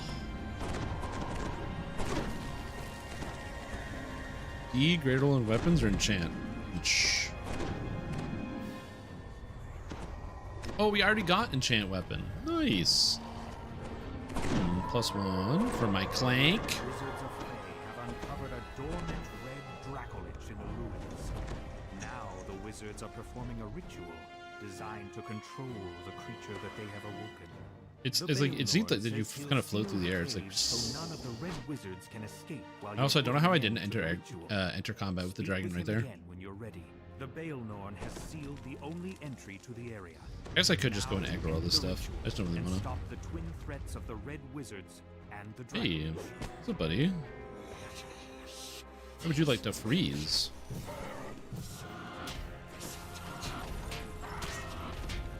He can't move.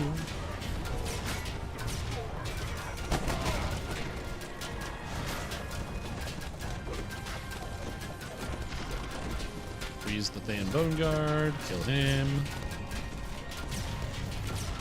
Is how much is themed as debuffer? Do they have any unique debuffs? Yeah, it's like, it's got the Prayer and the Bane. Dude, the Bane is so cool. I wish the Bane actually did something. Because I really love the, like, idea that instead of less, like, you have, like, your Prayer damage, right? It's got the negative element of it, but, like, man, if only you could have, like, the Bane and everything else actually function. Oh, dude. I really wanted to be like a Bane caster. Like you level up, and as you get higher level, the Bane does more and more damage. So it eventually becomes like a D6 plus 6 AoE nuke that you're like slamming on people that does equal damage. And I thought that would be a really cool idea.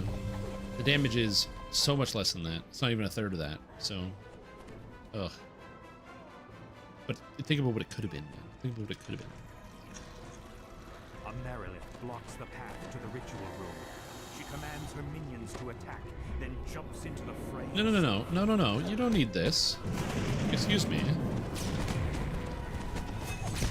I tumbled that, I think. Thank you. Time's up. See how much damage we're doing? Get him. Get him, team. 25,000. Whoa. Oh, don't move out of my clouds. I just put the clouds down. Just doing that. Okay, we got 1, 2. They're through. On the other side. Got 1.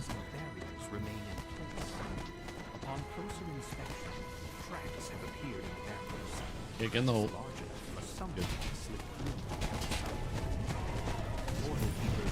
I can go in the hole. It's just not a good idea for me. Oh, and I keep forgetting about Shadows Upon You. I wasn't even using Shadows Upon You, so I was actually missing an extra 5. That's the other reason why I did Exalted Angel, is you get Shadows Upon You, which is an extra 5 PRR and MRR production that stacks with the Shadow Dancer one that I wasn't using. Shadows Upon You. So you don't have to turn that often. Like once every 25 seconds, I think. What if?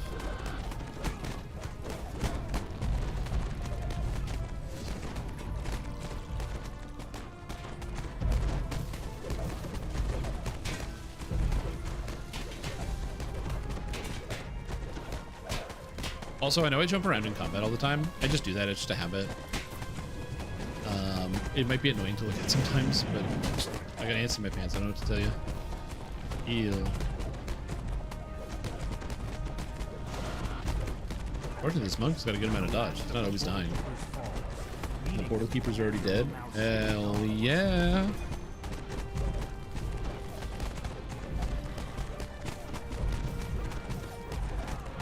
I'm not going to tell you it's going to be an insane increase in damage, but it will be a sizable increase in damage. Because bear in mind, I also don't have my artifact equipped.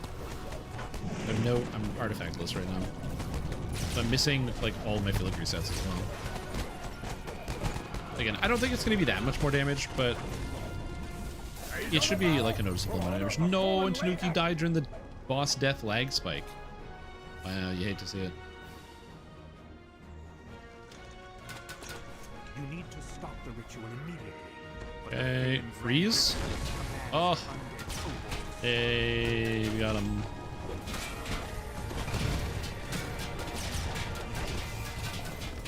Stop everybody here. Vanguard is dead. Get in a melee.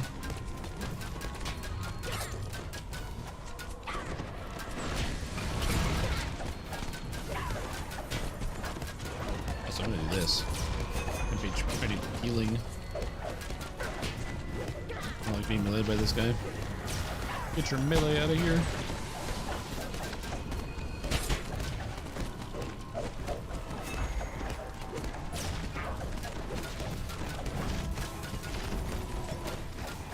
I do wish I had a little more health on this character, but for now it's fine.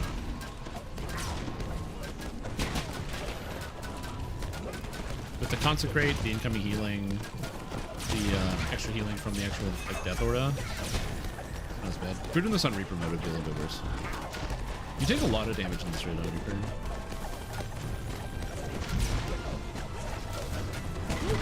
Ritualist is dead, and so is the Red Wizard's plan to control this dragonage. Though as long as the creature remains, good. We could still threaten He's happy. this area's future. The phylactery Out to a pulses dragon. with protective magics. You'll need to find a way to Also, as a destroy warlock, I have this like weird thing where I don't really need to shrine that often. I barely spend my mana. I 4909. Golly gee.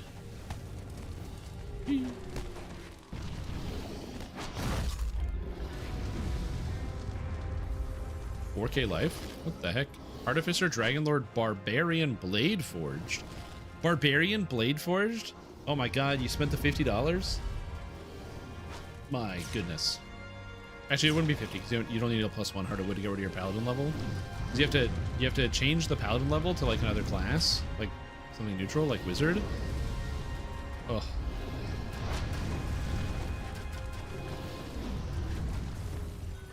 It's a very annoying change.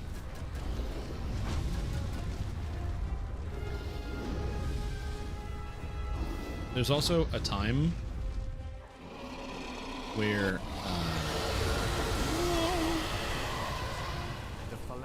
I mean, if I have this, I spread the disease. I didn't want to spread the disease. I'm sorry. Everybody in the room. Maximally debuffed. No, I don't. I didn't do Shadows Upon You. Yeah, now it's maximally debuffed.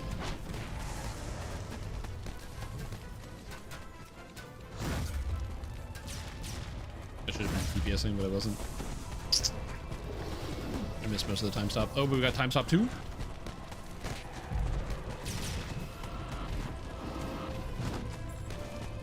I mean, hey, you know what? That's some damage. Not a lot, but some damage.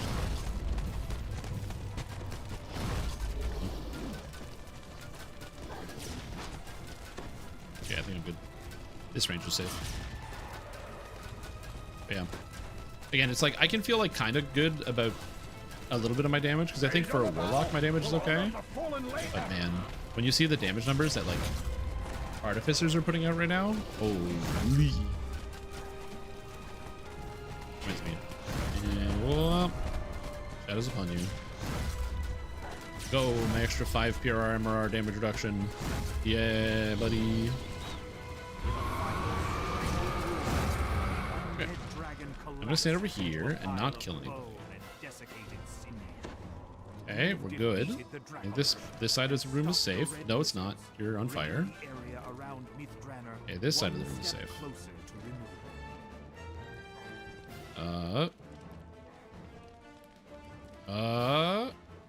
Okay, you're on fire. I think we did it.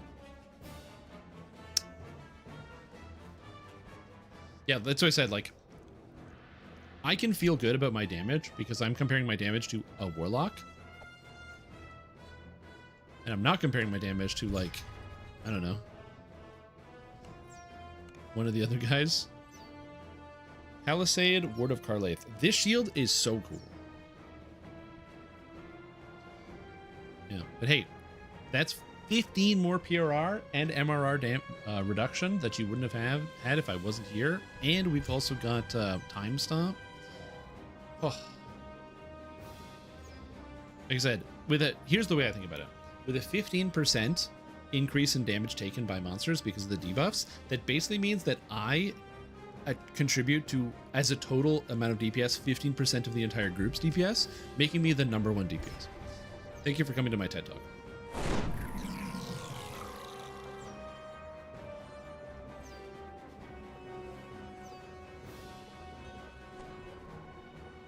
Den of Vipers. I don't really want to do Den of Vipers. We said 100k. Yeah, I mean, yeah, that's it. Exactly. We were doing that to one of my guildmates the other day. Basically being like in Lord of the Rings. He had like an insane pull on one of the bosses and he posts his DPS numbers. And then somebody's like, oh, well, I had like perfect uptime on my debuff, so I'm actually going to take 10% of that DPS. And so I was like, yeah, and I had whatever debuff up, and I had this up, and I had this up. And we divided up the DPS, and after all the divisions, the guy only did like 20k. So did he even do any damage? Do I want to do Den of Vipers? Yes. Why not? It's a short raid. I just want to make sure I don't raid too close to my actual raid time, and then get in trouble for not showing up to raid. That, I also have to make sure my characters have gear. It's definitely one of the hard things about keeping on time with raids, is when you want to raid before raid time. Hey guys, what if this raid went a little bit faster so we can make it to the next raid?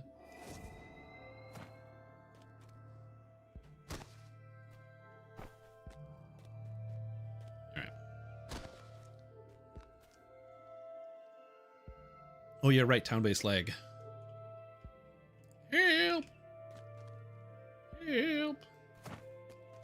I did fortunately already get the item I wanted of Den of Vipers. I got Clank, the Echo of Despair, which grants me Rupturing Echo. Sonic damage on hit, which you'll notice will hit from anywhere from 8 to 10,000 damage, which is nice. It's also got Legendary Ash, Quality Spell Focus Mastery. It's excellent. It's got most of what I want. But the stuff that I'm missing Keeper the Curse set for +3 to all pack dice. I'm missing autos and also a bunch of Charisma, so my Charisma will be over 100. And then yeah, I'm missing a bunch of that stuff. I have shitbuffs, right? But I need the artifact. It's a pair of boots that come from the raid.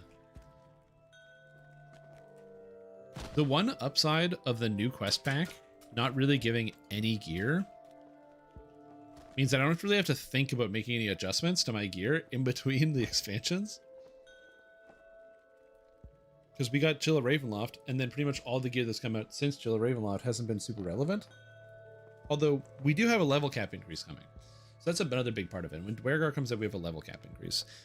And my worry about the level cap increase is that the XP from a lot of the newer quests is low. So it might be very difficult to like actually properly level up.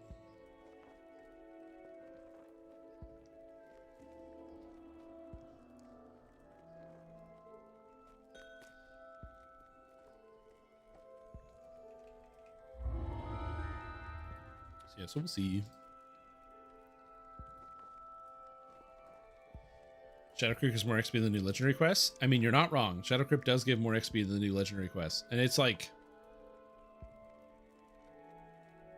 it's just weird. I don't know how those decisions get made. Fundamentally. I don't know. Your travel through the mist. Now the thing about this raid is I'm way worse in this raid because this raid is all about burst damage, which I do not do. Also, it takes time for me to set my debuffs up. So I set up on the boss. And the boss is like the easiest part of this. It's the guys around the edge that I can't do much about.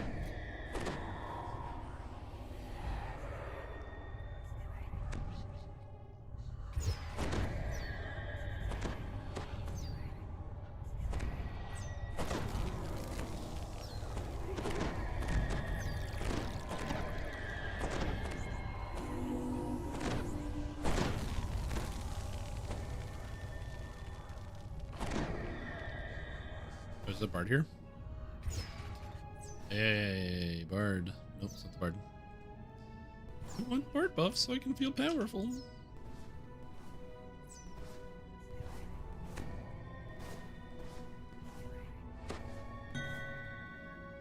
I got this Saturday, Legendary Gravekeeper's Docent. Alright, are you ready?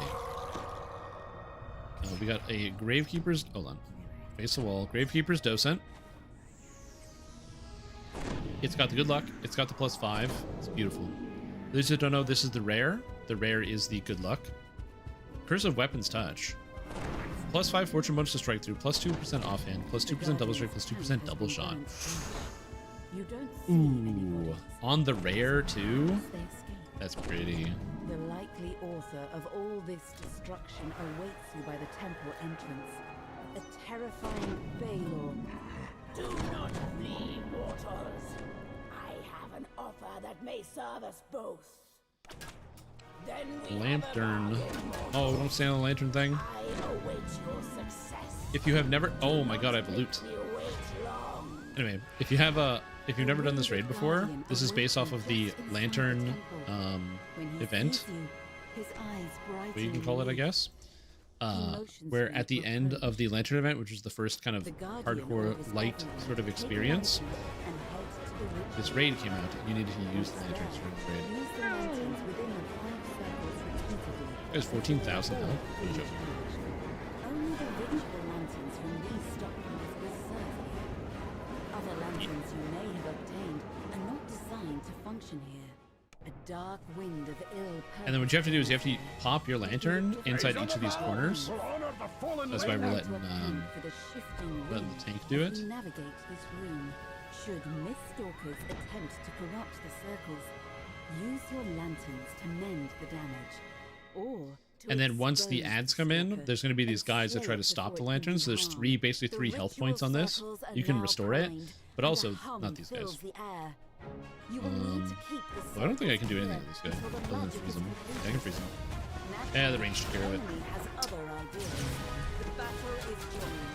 I'm freezing.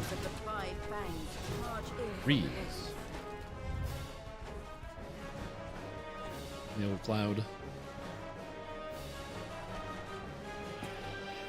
Yeah, a lot of this raid is going to be me sitting around looking for stuff to do. This is probably like the worst warlock raid. Yeah, it's this bad boy. You see this bad boy? You go up to him, you give him the old whoosh, and then unfortunately I don't do 500,000 damage like this one. It's not horrible, but it's not that easy.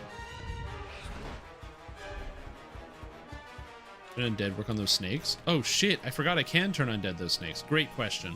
They are in fact undead. So yeah, I should be able to turn undead those snakes. Let's find out. Turn undead! I lack conviction. So it is physically possible, but my numbers are bad. I think. Yeah, my numbers are bad. It stopped. It didn't come into the room though, because I turned it.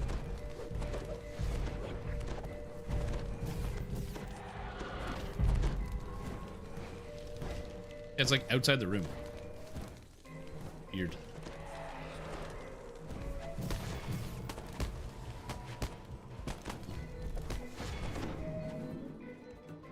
Freeze. What?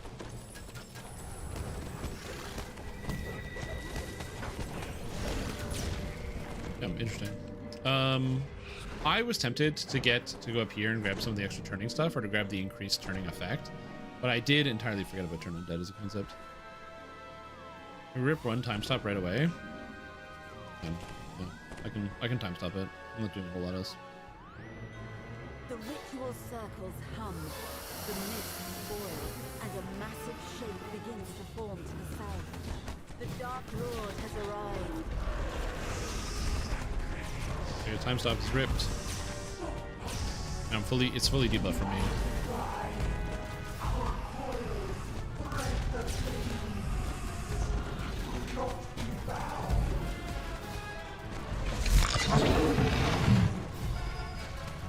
The way if you've done this, if you've never done this fight, the way it works is that you cut off a head, and then once you get a head cut off, you drag the head to one of these circles.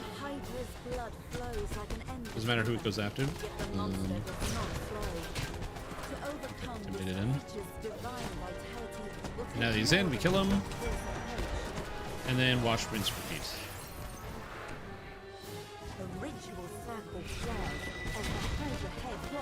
Just pretty much it. Then you hit the boss again, drag a head, and etc. I can actually drag heads pretty well because my intimidate is massive.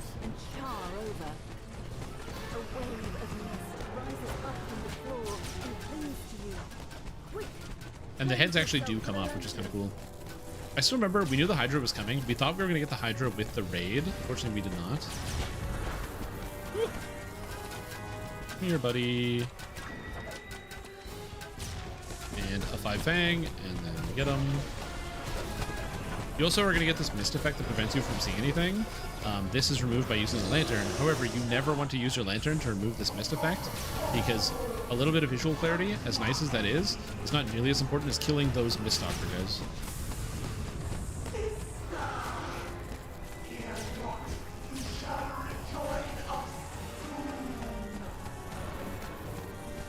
Oh, that's a time stop, eh? Oh, it moved. Where's the next head gonna drop? Okay. I'm in. I can't see fucking anything, dude. I might have to use it through the fog. Oh, no, never mind. My boy. Yes. Cleanse me. Oh, I can see again. Alright, back to work. We have another head. Huh? Oh, he instantly killed me. Is it chasing me in death? Yes, I intimidated it so good it's chasing me in death.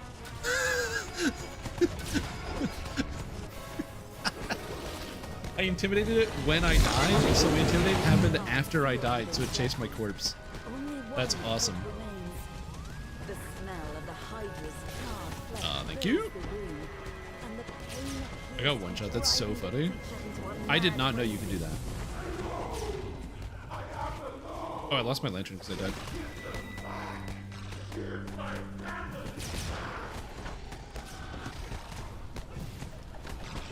The final head rolls to the ground, quite dead. Hey, we got him. The Hydra collapses, and the body evaporates into mist. Then a ghostly figure appears in the central circle. I got zilch, but I'll take more scales and more runes. Sweet. Flames flicker in the Baylor's eyes as it smiles. The demon has come to claim its due. Now we don't have another time to do another one. You are where you belong at last. Time for you to introduce your siblings to me. But now I gotta bounce. Yes, I think so. Good luck on the rest of the raids. Conversation to someplace more private. I would do more raids, but I just have other raids to get to, unfortunately. My raid schedule is conflicting. However, before I go directly to the next set of raids, some people wanted to see how my Path of Exile character is doing, so I thought I would show that off real quick before we do more raids, because I have a short burst of time. So we're just going to load her up right here. Is this Lineage? No, this is Dungeons & Dragons Online. Well, at least it was Dungeons & Dragons Online. I'm going to be turning this off, but it's Dungeons & Dragons Online. This video game came out in 2006 and is based off of the 3.5 Dungeons & Dragons game. It now goes up to level 34, and with the new expansion, you'll be able to get to level 36, approaching the territory of the level of the demigods. We're not demigods. We're still just guys, but it's fine. Good game, though. If you like character customization and kind of like literally the feeling of going on an adventure, that sounds really stupid, but like there's like a dungeon master who like narrates the quests as you go through. It's pretty sick. All right, now let me show you my PoE2 character. For those that were like Path of Exile, I'll just give you a quick demo of the old Path of Exile character because it's neat. Also, apparently I sold something. I have a buyer. Managed shop. I made 2 exalts. Let's go. I'm rich. Okay, so you'll notice I don't have any abilities. You might not notice that, but that's out. I don't have any abilities.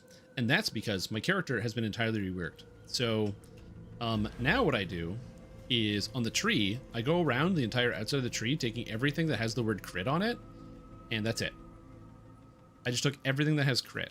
And I have everything that has crit because I'm using Lightning Bolt. And Lightning Bolt is a spell, wrong button. Lightning Bolt is a spell that comes from Choir of the Storm. So when I crit, it casts Lightning Bolt at an enemy. And if I crit, I ignore enemy lightning resistance, so I don't care about their resist. So I just crit with Lightning Bolt, or I crit, which casts Lightning Bolt. And I have cast on crit, Arc, which will crit more, which will cast more Lightning Bolts. And then I have Spark with a bunch of projectiles. So I cast a Spark, or I cast many Sparks, and then everything explodes all the time. So I'll give you a quick visual demo. Warning, this might hurt your eye sockets. There's a lot of visual noise. I'm going to call it noise. Let me have a quick map here. I don't have any 8s. Well, all I got is my highest tier map is an 11, so I guess... No, I got a 6 here. I just want to do a quick map. Here, look at this.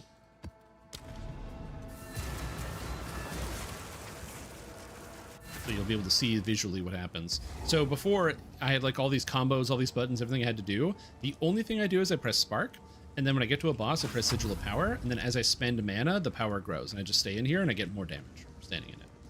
So this is the whole character. Check this out. I walk in, and then whoop, my lightning goes. Every time I crit, it causes a lightning bolt. So I just like make these little lightning bolts. And the best part is the sparks are so fast, they go off screen. So I can just shoot them ahead of me. And then if I actually bump into anything, I'll do some extra damage. This map has no monsters in it, which is fun. And boom, and then everything dies.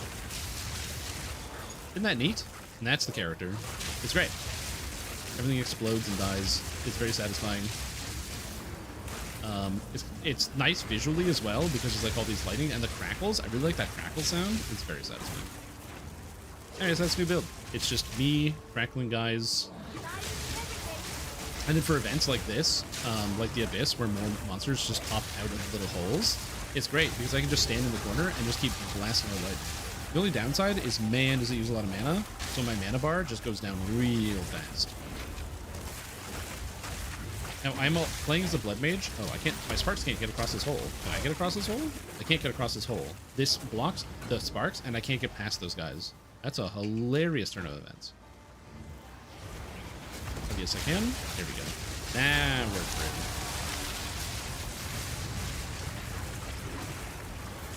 it. Need to change a lot. Yeah, isn't it neat?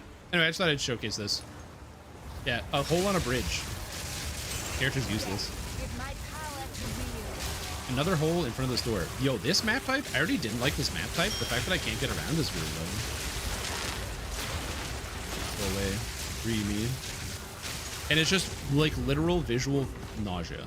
It's just, there's just stuff all over the screen at all times. It's great. Anyway, so I didn't want to play a character that was this simplistic. I wanted to play a character that was like a little bit more complicated, that had a lot of different abilities, a lot of different stuff. Turns out this is like the best way to play this character. It's so easy. So what are we gonna do? So I might make a more heavily combo-oriented character in the future, but for now, as a way to just like farm and get started, I really want to just stick with something that is going to work. Again, I spent like the entire weekend agonizing, going back and forth over like 3 entire different builds. Yeah, Monkey Smash is stack a bunch of health, don't die. In essence, this will also have a lot of health. You'll notice my health is relatively low. That's because my gear is all energy shield evasion, because that's what I was playing before. I didn't change any of my armor pieces, and my resistance overcapped anyway. So what I'm going to be doing is rearranging all of my gear into pure pure energy shield gear, and then once I actually get the node, I can do it. I have the ultimatum. I'm going to take the node that makes it so that your energy shield contributes to your life total as well.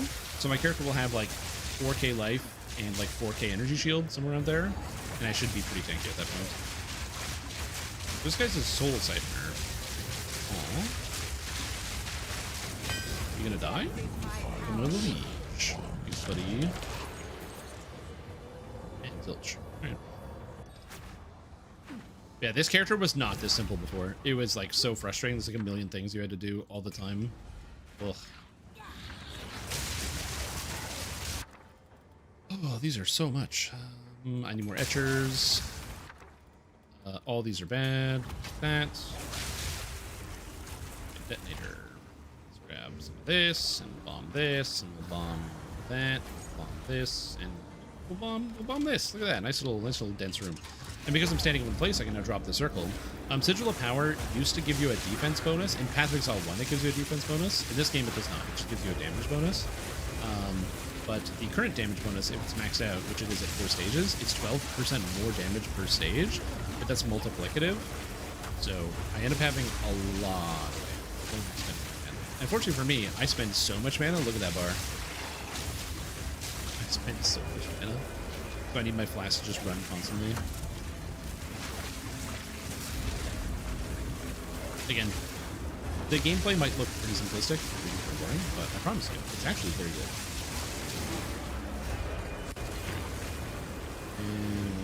Oops.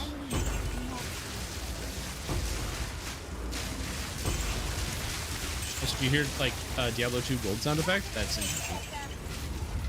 I'm using a loot filter that plays Diablo 2 sounds because I like the Diablo 2 sounds, because I'm an old man and I like my nostalgia. In the chest, try to mail. I don't care about this. Thank you. I do at some point want to actually try the bone skills. I think they could be kind of cool, but I haven't gotten around to it yet. I did not try Project Diablo 2.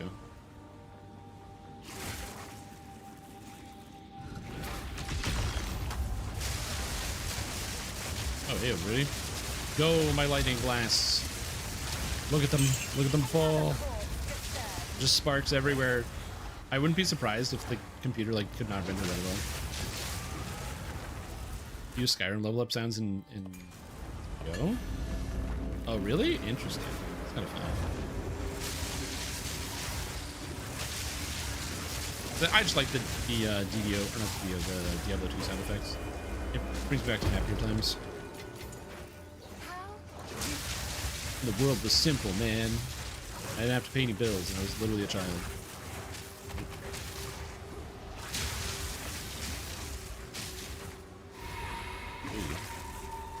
Going this way.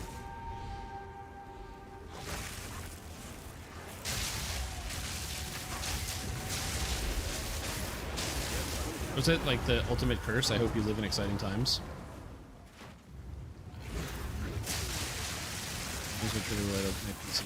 Yeah. Again, I'm tempted to use some of that stuff. I'm just like, I'm super wary until we get multi-factor authentication.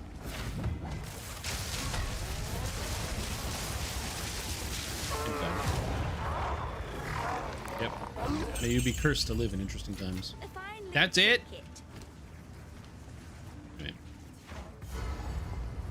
Alright, sick. There's like other stuff in the map, I just don't feel like doing it.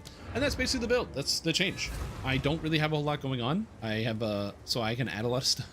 I have so many empty gem slots. It's just spark with movement speed and crit, or like projectile speed. Cast on crit with an arc that goes fast for shocking things. Lightning bolt, and then sigil of power. I sometimes use unleash. I got life remnants, and I got punch. Custom plugin I made. I mean, even still, it's just something I want to mess around with. Quickly. As I previously mentioned. +3 to all fire skills. Gold is useless to me. Take it. That's a T4. You know what? It's got hybrid energy shield life. Hold. Life regen. All right, and to the abyss it goes. Go on quickly. I was like, oh, I can craft on this. No, you can't. Go. It's fun to delete stuff sometimes.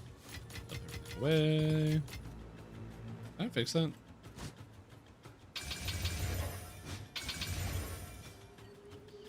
And then, yeah, I just need to update my gear. All my gear is old stuff, so it's like this energy shield evasion and a couple like energy shield pieces that I have for like low levels. I'm going to be getting some upgrades later on. Fun fact that you might not have known, and I thought I would share this. There is like an omen or something, an alloy, I can't remember the name of it, but there's basically an item that lets you convert one resistance type to another. You'll notice my belt has chaos res and chaos res. That's because this had 2 different resistance rolls, and when I used the omen or the effect, I can't remember what it's called, the flux, I think it's like chaotic flux, it converted both rolls to chaos, so it's a double chaos item. So if you only need chaos res, this is really sick. So now I can also use a not a jawbone, but one of the desecrations, and then also hit like lightning and chaos and have triple chaos res suffixes, which is sick. So I didn't even know you could do that, so I thought I would share that one. Anyways. Okay. Let me load up the actual things. I thought it would share. With Kelgar and Spirit Skills for freezing infusions and kill, and then you'd constantly have cold infusion sparks without having to bother casting anything else. Yeah. Oh. Yeah. Wait, does spark work with infusions? I actually didn't know that.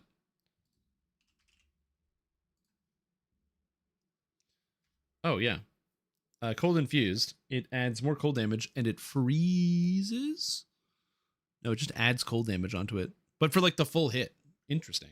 I literally only scale critical damage, so it would be free. Skill for freezing infusions on kill. How would I do that? Cast on. I already have cast on crit. I can't use another cast on crit. It's so much spirit.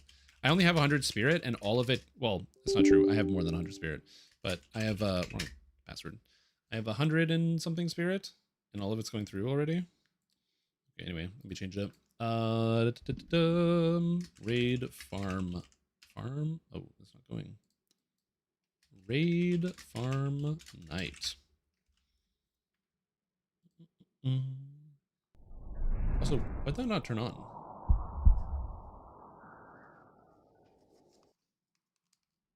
No, that's not what I wanted.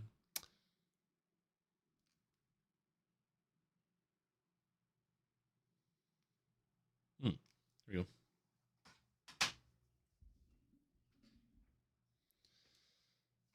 The Raven Staff? Yeah, I saw the Raven Staff. I want to play around with it. Anyway.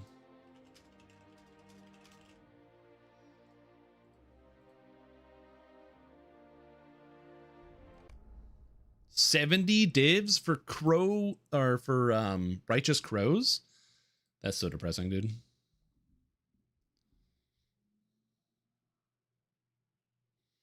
I wanted to play it because I was playing Blood Mage, so I thought it would maybe work. Because I don't know if the crows actually hit. What's the name of the? It's like too fast. You know what the name of the staff is? Because I'm curious.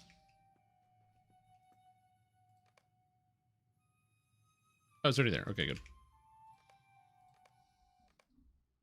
Raven's Flock. Oh, it's literally RF. That's funny. The RF staff. Okay, so you get Raven's Flock comes from the Pinnacle Delirium boss. We don't have a skill. Is that on PWDB? I'm looking it up. PWDB. Oh, PW2DB. Where's PW2? Ah, PW2DB. The Raven's Flock, unique. Gives you Spiraling Conspiracy. Okay. A flock of ravens dealing damage over time in an area. So it is damage over time. It's not hits. It should be interesting. Yeah, we're going to be doing some raids. So this is going to be the end game. So this is end game. So the biggest things you need to know about Lord of the Rings Online, to give you a bit of a contrast with Dungeons & Dragons Online. If you've ever played WoW, this game is much more WoW coded. Obviously with the skill bar here, you can see it's much more WoW coded. The big difference between Lord of the Rings is the theming, the game feel, and the class design. That might sound really dumb things to say, but number one, the theming. You don't have health, you have morale. Because you can't heal in Lord of the Rings, they don't have magic. So instead, when you run out of morale, you lose the will to fight. So as a result, that bleeds into the theming. I am playing as a captain, which is a healer. I fight on the front lines using melee skills to hit enemies to heal my allies, because I inspire them. I use the Valiant Strike, or literally a skill called Inspire. I have a Rallying Cry. I have a whole bunch of abilities. I'm climbing these rocks. I have a whole bunch of abilities that inspire my allies. So the whole game is themed around all that sort of stuff. It's all based around your morale, which is kind of cool. Number two, as I said, in terms of game feel, this game does not have a GCD system like every other game out there. So if you play like World of Warcraft or Final Fantasy, you'll find that there is actually a global cooldown. So when you use an ability, there's like a short delay before you can use another ability. I'm going the wrong way. This is where I want to go. In Lord of the Rings Online, there is no global cooldown. The way that this game functions, I need to teleport anyway, is instead it's all animation based. So attack speed works for every character, because the faster your attack speed, or rather your action speed, the more you can do. And it also means that better timing of your skills means you just get more done. So there's like a pseudo global cooldown in the sense that like your character animates only so quickly, but then all of a sudden, because I'm playing captain, I get an ability called Penetrating Cry, which gives a 15% attack speed buff to the entire raid. That means everyone animates faster, so the healers are healing faster, the tanks are tanking faster. And then the last thing is class design. Because this is not World of Warcraft, World of Warcraft has 3 character types: tank, heal, and DPS. Also, this is the new Rivendell housing area, and these houses are really pretty. Anyway, tank, heal, and DPS, and wow. This game has tank, heal, DPS, offensive support, and defensive support.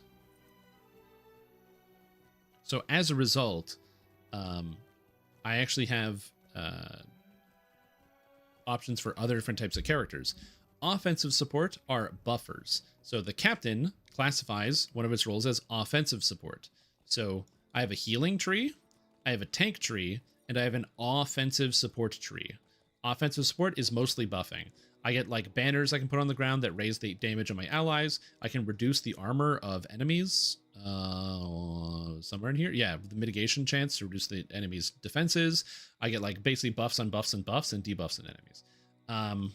I do damage myself, but it's not nearly as impactful as like the actual buffs that you do to the entire group. Could I speak with you a moment? Alternatively, you have defensive support. Friend. Defensive support characters do not buff the damage directly of allies. Instead, they debuff enemy damage. So if I'm playing a defensive support, I am always using abilities that debuff enemy damage, reduce their power, reduce their hit chance, crowd control abilities, lots of stuns, all sorts of different things. And then on top of that, they also get a various smattering of other abilities depending on the class.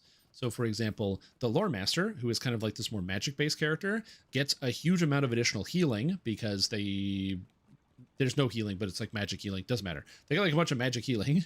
So they can kind of like more defensively support by debuffing enemies and healing allies, versus the Hunter, where hunters, they use traps and other tricks to slow down enemies to reduce their damage taken. But instead of healing allies, they just pump out numbers. They just do damage while they're also protecting people. And they have a couple unique crowd control effects that other classes don't get. They can also maintain a debuff 100% of the time that other classes can't do, which makes them quite valuable in raids.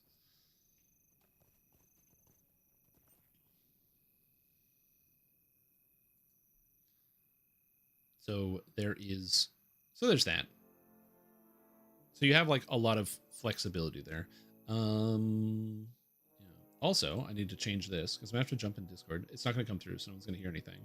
But I do have to change my mic, so I need to push to talk. So I'm not blasting people into the Discord. Oh yeah, and there's bears.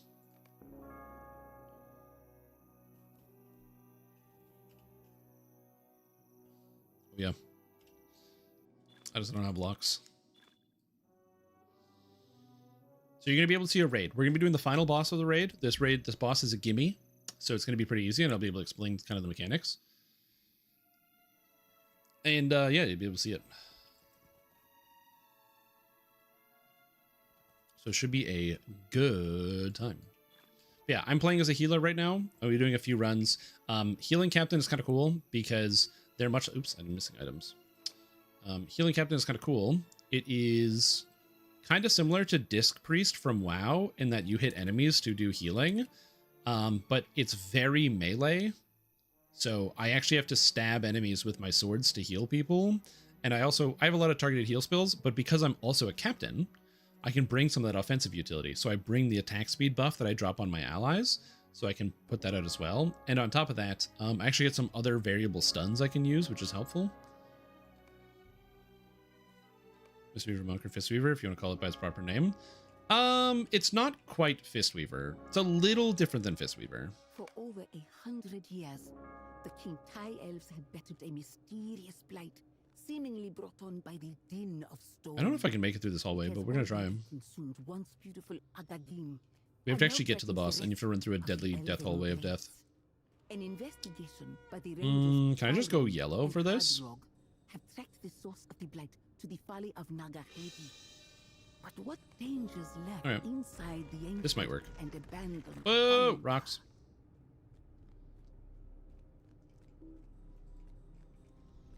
Just gonna bank on being able to make it through here, and then I'll respec later. I just went to my tank line.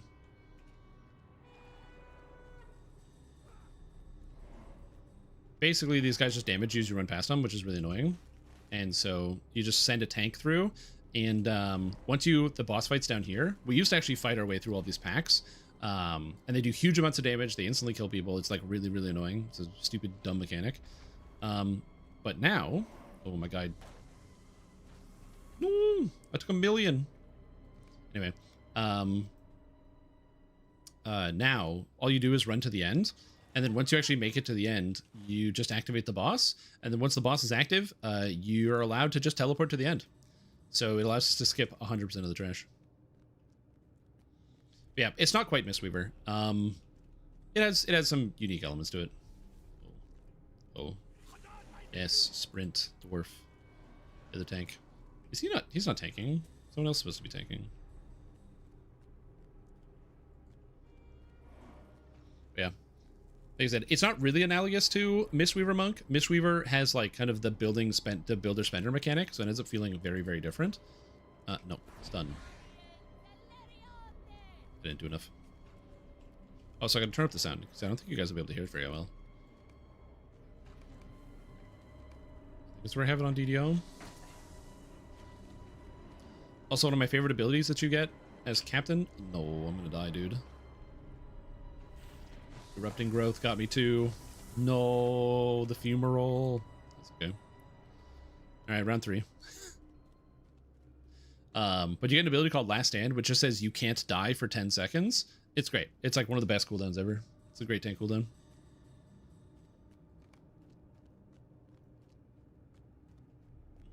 Yeah, there's actually 2 healers that hit things in this game. Bjornings, who are like bears, they also hit people because they hit enemies to generate wrath, which is like their resource. I would say bears are more analogous to Mistweavers, actually. Now that I'm thinking about it, bears are definitely like more in line with what a Mistweaver is in terms of what it does. Oh, I'm in bad spot here. Oh, he made it through with all his power. He's got mana. Realize things to be less dangerous. Both are fun. Yep, I agree. Oh, am I dead? Oh, I'm not dead. My boy. I can't summon the boy. I'm dead. It's okay. He makes it through. It's fine. We just go apeshit with staff and shadow people to heal them. Yeah. Also, this might look terrible. It's actually not too bad if you don't get caught by one of these volcanoes. They randomly spawn, and if they hit you, you just die. Or if I noticed it was hitting me, I could have just hit last stand and made it the first time. But I was not paying attention. But what is that? There we go. The downside is it means you get to hear the opening dialogue, but you don't get to see it.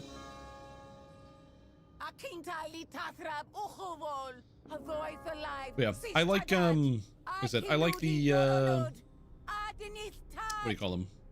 The old captain. Captain's probably my favorite class in the entire game. It's a supportive character. The other thing that's nice about Captain is it's got it's not quite beacon, but if you've played WoW,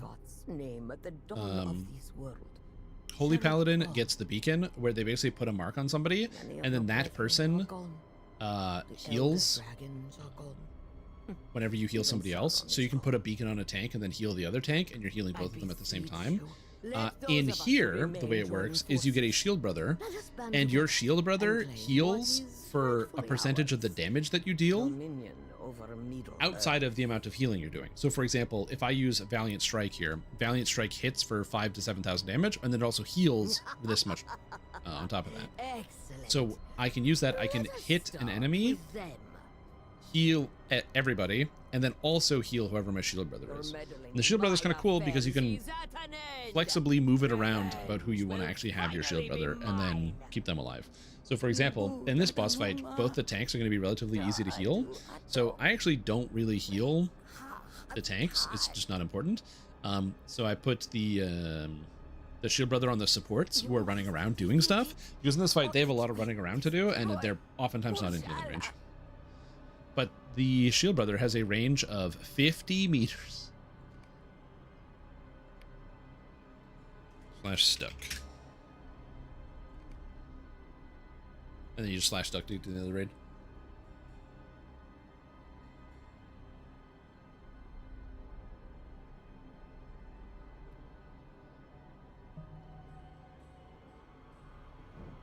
All set.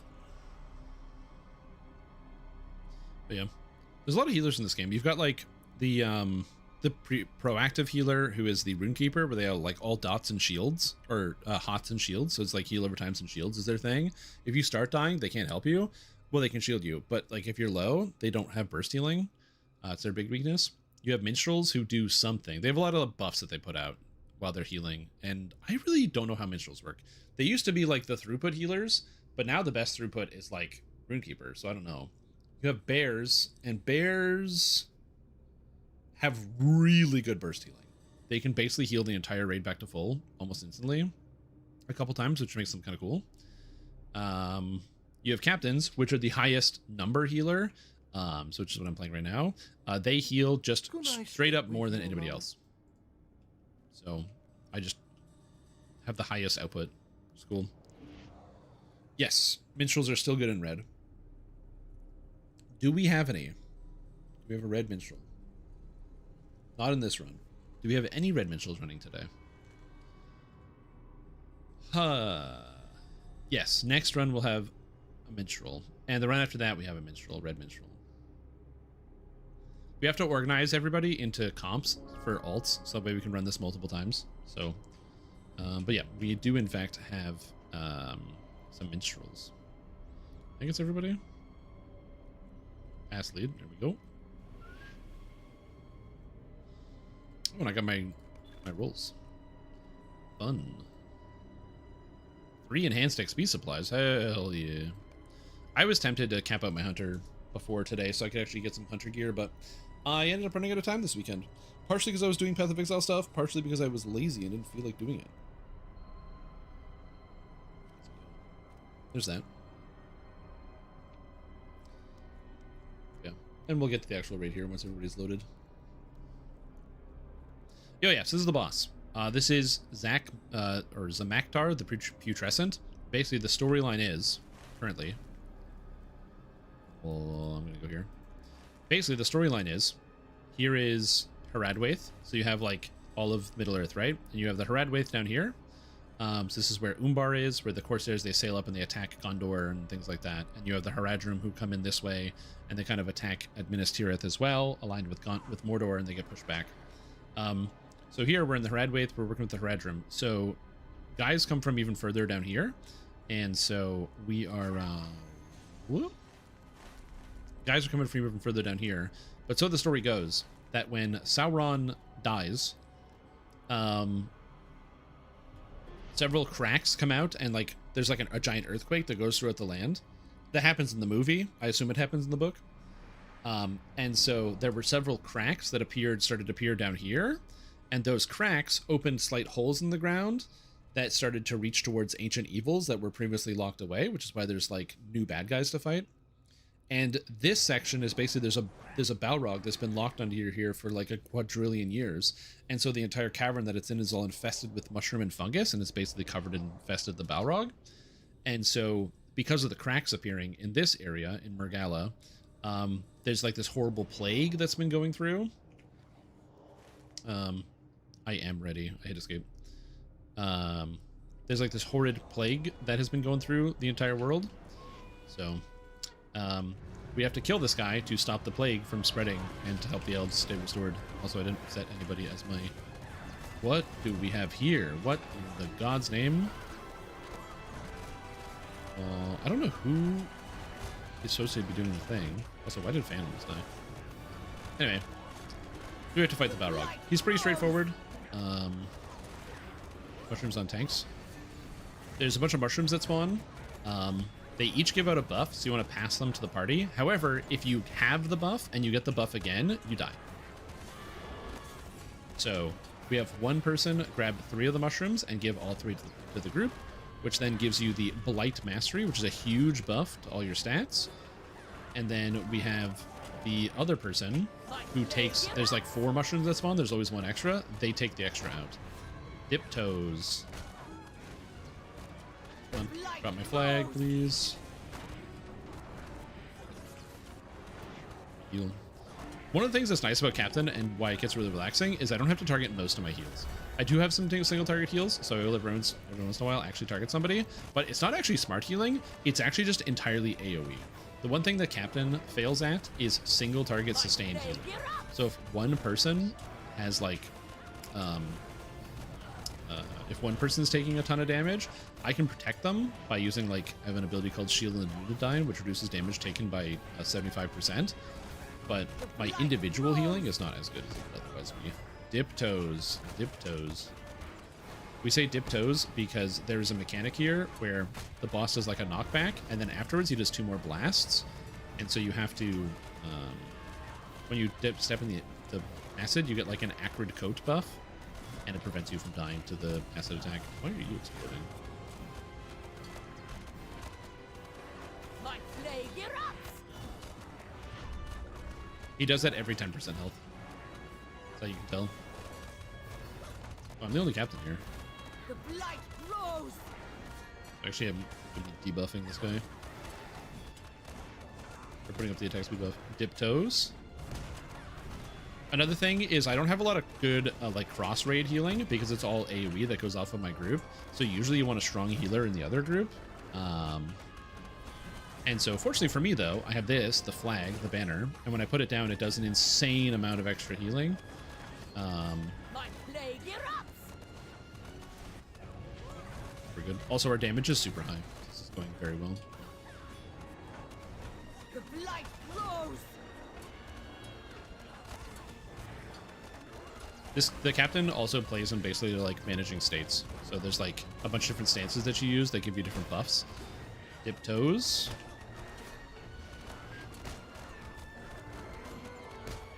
the big slam.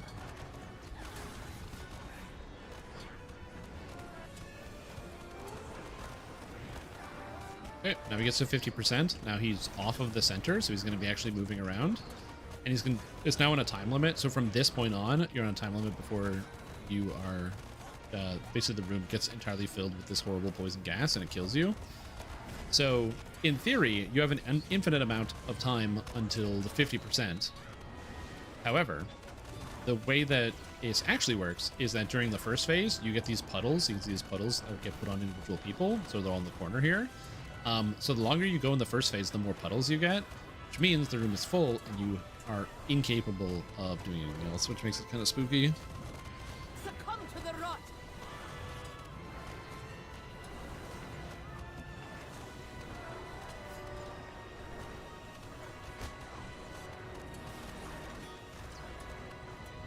Oh my god, I messed up. I didn't apply a buff.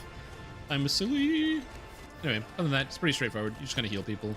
If you're like, wow, this raid seems really easy. This is the easiest boss of the raid. Now we move out of the puddle. Watch volatile. There's also the volatile mushrooms. If you stand on top of them, they explode, and then they give you another one of those debuffs that then drops another puddle.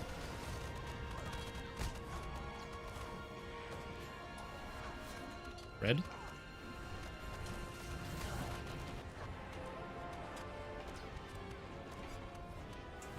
So a lot of people take damage. Also, if they get the poison, it does a huge amount of damage very quickly. So you have to be watching them. Get off the volatiles. There we go. Good job. The way you get rid of the volatile mushrooms is the tanks they get spit on, so he just vomited on this guy.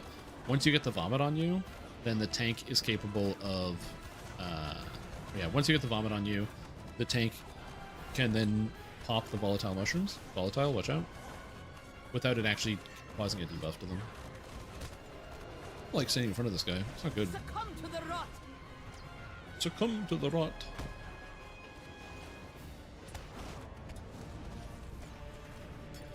Oh, please.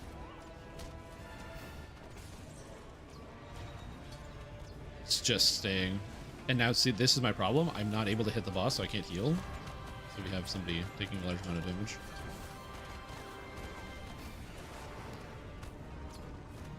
Fortunately for me.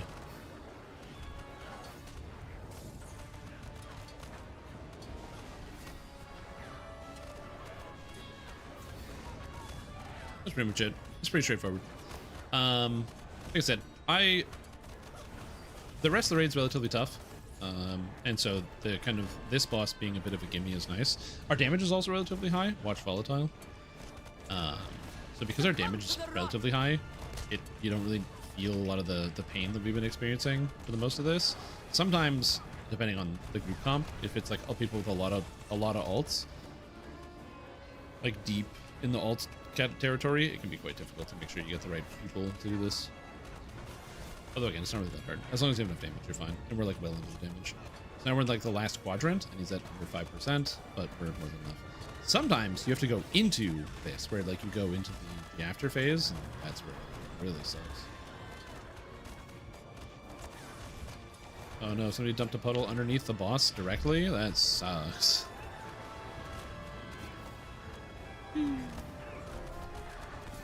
Does. Easy mode, baby. Right. Not again. Yeah, that was barely healing, so I had 219,000 because I was just spacing out. So is my chat showing? I need to make sure chat's showing. Chat is showing. Oh, there it is. Hidden. It's secret. And I got Zilch. This raid, having a really low drop rate for the loot, is just devastating, dude. It's just devastating. Oh, I wish it was not the case, but it is the case. What else am I looking for? Great news. However, I believe Clyde is worth it too. I would only care if anybody drops like brawler. Okay, what's next? What am I doing next? Next I'm mastering. Something dormant. Distribution, Berg, nah, I don't care. Also, something I love about the Lord of the Rings Online, this is my shared bank. It's in my inventory. Why? Because I'm a VIP. Because I'm a VIP, I can use my bank from my inventory. It doesn't work in combat, but out of combat, I can just use the bank. I wish we could do this in DDO. Also, here's all my raid gear. My raid gear is bound to account, so I can use it on multiple characters. Isn't this sick? Isn't that cool? Yeah, all the loot in this game is personal, but you can trade in group. So you get your own drop, and then you trade loot from one person to the next. The benefit of it being all personal is you can class stack to get loot.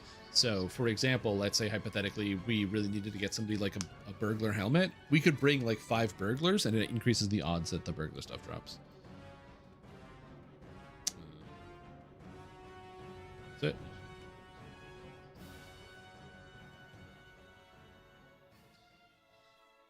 But yeah, I love the town services, being able to just like use your inventory in town. Oh god, or in like in areas. Dude, it's so convenient. Also, one of the other buffs you get is this one, which is the accelerates crafting time and prevents item wear, so you don't have to worry about repairing stuff. Not having to roll for or not repair things is just so nice. In DDO, it makes a little bit more sense because like your weapon breaking can be mechanically designed to be part of the quest. For example, let's say you have like a rust monster or something. The rust monster is inherently designed to break your weapon, so it makes sense that it does end up breaking your weapon. But I don't think anybody finds it fun. And I don't think anyone would complain if there was no item wear. And given that it feels like every single character, every single tree gets immunity to item wear. You have like the new Dwergar that gets the enchant that makes it so that they can't be affected by item wear. Like, yeah. Again, I can understand durability working somewhat in like a there's like a storytelling capacity in which I can see a durability working. But yeah, for the most part, it is just extremely frustrating in pretty much every single game. It's actually, admittedly, one of, not the only reason, but one of the many reasons why I never actually stuck with the Legend of Zelda Breath of the Wild and then all the future ones. It was just annoying when it felt like every 2 seconds all my weapons broke. And I was like, man, I don't care. Why are my weapons breaking? Give me a sword and let me just fight people with sword. Please? Give sword? It's really better, and I love Tears of the Kingdom. Yeah, I didn't like it because I think, and this is a personal opinion, I think open world games are shovelware.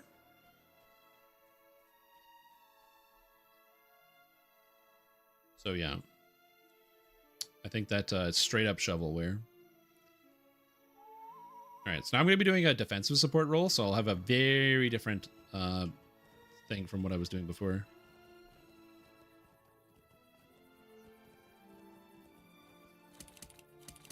Now I change up all my gear.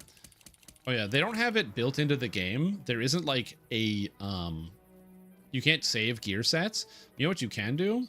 There's add-ons in Lord of the Rings. So I downloaded an add-on called Sequence Bars, and I can make a sequence. So take off all my jewelry, and then I have a sequence of all the gear that I wear when I raid. So I can swap my gear from spec to spec almost instantly. What is shovelware? Shovelware is basically garbage. It's a good way to describe it. Like they're just shoveling it out the door as fast as possible.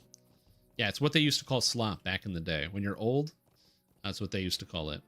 And my problem is that a lot of open world games, especially a lot of the early open world games, were sold on the idea that it's open world, and so that means that there's a million things to do and all these places to go. Hello, but the reality is it's a lot of copy and pasting. It's a lot of assets. It's a lot of reuse of, or like reuse of assets. It's a lot of reuse of content because you can't just make things bigger and also make it as good as the things that are smaller. Like personal experience, but like I really enjoy some of the Zelda games. I like a lot of the not linear, but like the more kind of directed games versus the open-ended Breath of the Wild experience. And on the downside, I don't get to see those like incredible sweeping vistas and stuff and have the experience of, you know, skydiving like you do in Tears of the Kingdom. But on the upside, it doesn't take me 20 minutes to find something fun to do. I just play the game. Like you're playing Zelda, boom, you go into a room, there's something fun. You go around a corner, there's something fun. You go into a dungeon, there's something fun. It's like right there in front of your face. Like, I love Elden Ring. Absolutely phenomenal video game. Excellent, very, very cool. Big fan of the video game Elden Ring. But I remember for the first time going into the Giant's Mountain or whatever it's called. Mountain of Giant Structure, Giant Mountain. And seeing the demi-humans wandering around with the same demi-human texture, they're like in the snow, but they don't have like snow hats or snow anything for traveling there. And seeing all the same constructs and everything else, all the same monsters I've seen the entire game, but they're just there and they have more health. I was like, this is some bullcrap, dude. I was not impressed. There's a lot of copy and pasting assets in Elden Ring.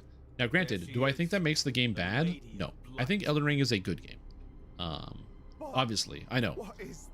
A controversial take over here, but guys, I think Elden Ring, it's actually kind of good. A lot of people don't think Elden Ring is that good, but me, I'm a visionary.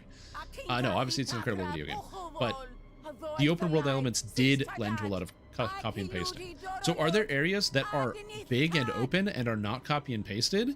Yes. I think that Lanedale, the capital, is so incredible and fun to explore, and it's got so many unique elements all over it. So I'm a big fan of that. Stormvale Castle was really cool.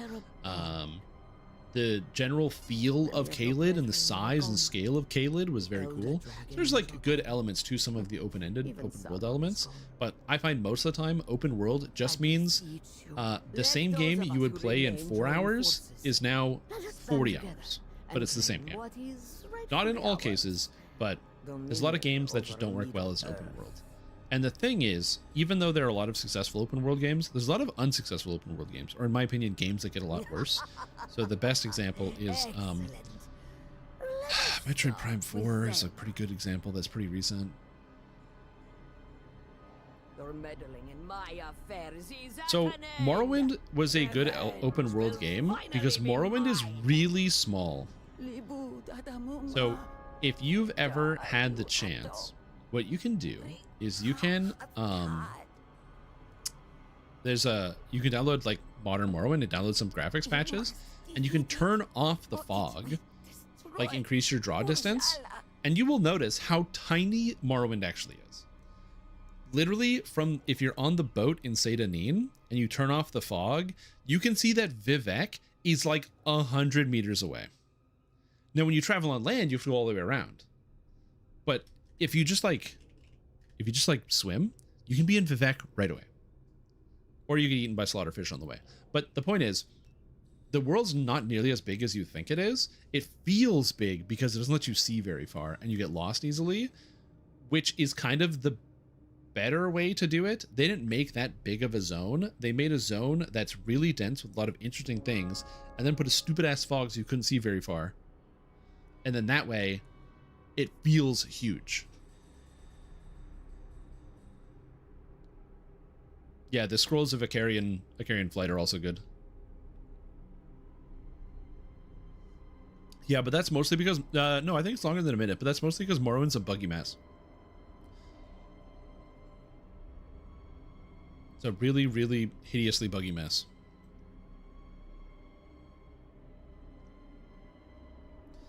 Also, I love the fact that most of the bugs that exist in Morrowind also exist in some of the other games. Like a bug that they never fixed, which I'm surprised that they never fixed it, is making a potion that raises your intelligence to make a better intelligence potion to raise your intelligence more to make a better potion to raise your intelligence more. That just scales infinitely. You make one int potion, you drink it, you make another one, you drink it, you make another one, and the number go up. And they never fixed it. You can do it in Skyrim and Oblivion, and I always find that really funny. Maybe it's intended. Maybe they're like, yeah, if people want to do that, they can like go ahead and just like cheat their way up and get all the stats that they want. But the game comes with console command. You can just go press the tilde key and type in whatever number you want.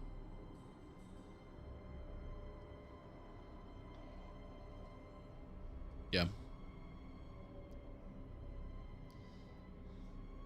So my job in this raid, by the way, is entirely different from the last one. So there's going to be mushrooms that spawn. My job is to grab the odd mushroom and take it out of the group. And not die. Also debuff the boss. So I have abilities that debuff the boss. I got Fire and Frost Lore, which I have to keep up, which reduces the monster's damage. I have Wind Lore that I have to keep up that increases the damage the monster takes. I have Ancient Craft, which reduces their mitigation, so they have less defense. I have Sticky Tar, which also reduces their mitigations, and these two stack together because this is a major rent and this is a minor rent. I have to make sure I'm dealing damage, and I have to debuff the enemy with my Lynx. So my Lynx applies a debuff that increases the amount of damage that the monsters take. And honestly, that's basically it. And then I do damage. And then I move stuff.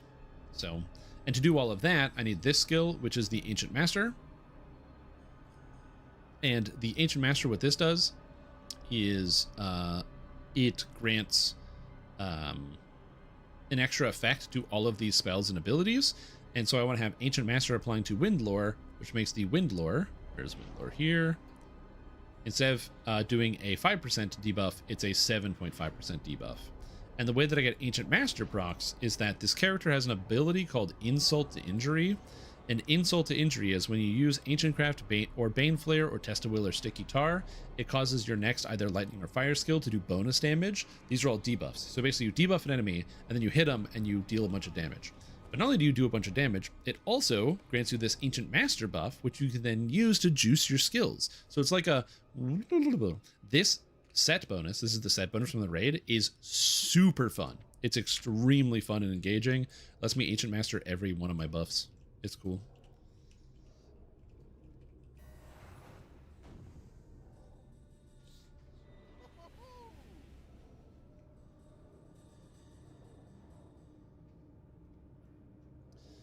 Yep, yeah, you can still do Massive Burning Embers. I don't do it too often. I do have a good amount of damage, so I could if I wanted to. The better is Wizard's Fire. Because this shit does like 27,000 damage every 2 seconds. It literally like does 15 times normal damage when it's Ancient Mastered. So I use that all the time. This is a fun Ancient Master ability. After this, I will be tanking it, so you'll be able to see this raid from 3 different sides. We're just waiting for everybody to show up. Again, this is just the raid boss. This can be very boring for some. I don't mind it. I've had it fun. But the we're just doing this because we need more gear and more stats and all this other stuff. Massive damage just on targets? Yeah. Yeah, they don't have that anymore. They did simplify the Lore Master quite a bit. For me personally, I like the way they changed it. Whoop. This guy's so spooky, man.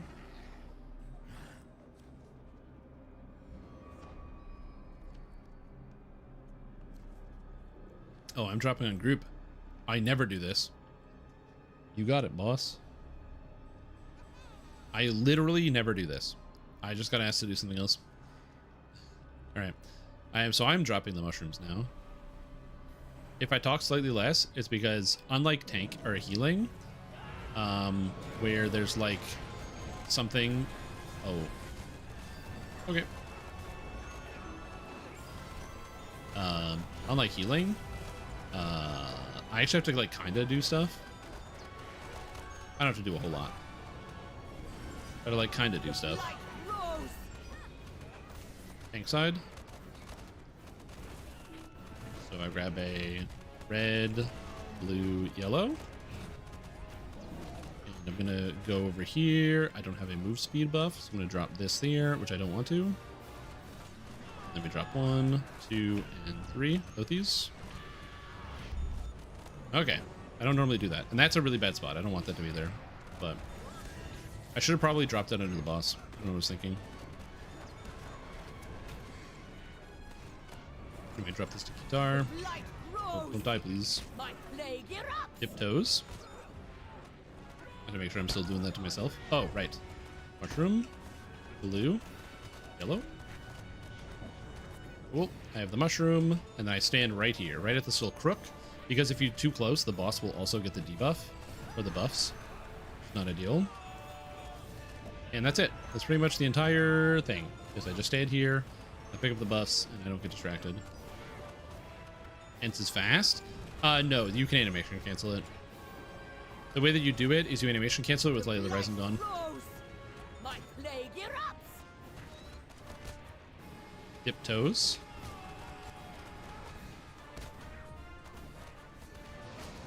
Oh, everyone died. How did he kill everyone? Oh, the volatile mushroom killed everybody. Huh? And there's all the puddles. So yeah, the volatile mushroom must have killed literally everybody in the raid. Anyway, you're supposed to step off the volatile mushroom. You gotta make sure to do that. That's hilarious. But yeah, you animation cancel it because there's nothing interrupt in this fight. So Light of the Rising Dawn is an immediate skill that interrupts enemies. Light of the Rising Dawn used to be a damage skill that had a minor stun on it. They changed it to just be a straight up interrupt. However, you still also have Blinding Flash, which is an interrupt, and also Blinding Flash. So you have like a little bit more option. Yeah, they got rid of the stun on Light of the Rising Dawn, which I don't know how to feel about if it wasn't for the fact that Red Lore Master is so good. I could do tank. That, and also, if you want to get Light of the Rising Dawn back, they basically turned it into the skill Retribution, which is in here somewhere. Yeah, right here. Retribution! So it gives you the skill Retribution. So it's like a 5-second stun. I don't use it currently. They've had Retribution for a while, which is like Light of the Rising Dawn 2. So yeah. Yeah, when they did the streamline, they basically made it so that it's just a regular interrupt, which I will say I do appreciate. The one problem with animation canceling and the fact that you can animation cancel ents, so the second the animation or the bar is done, you can skip the stomp section. The problem I have it is because DPS can animation cancel stuff, they do, which means they don't actually do their job. So when like an interrupt comes up or a skill they have to kick, they don't kick it because, well, my DPS on cooldown. Well, I'm gonna lose DPS. And it's like, yeah, well, guess what, buddy? We wiped the entire raid. That's worse. On group. Yellow and red. Oh, I didn't do my, I'm also not doing my job. Nope, don't do that. Don't. Burning Embers. We wipe. Did you see my DPS? Literally all the time. It's so frustrating. My plague erupts. Dip toes. Dip toes. The blight grows. Tank side. Killed my pet. Come on, give me the blue. Give me that. Thank you. I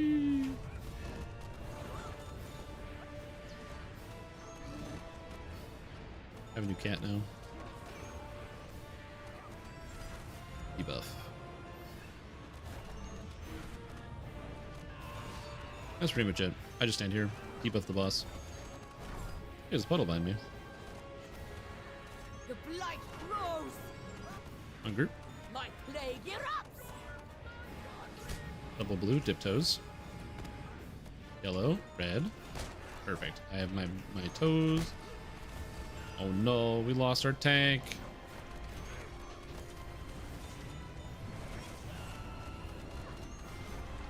I could probably put down Warning Lore and protect some people from that.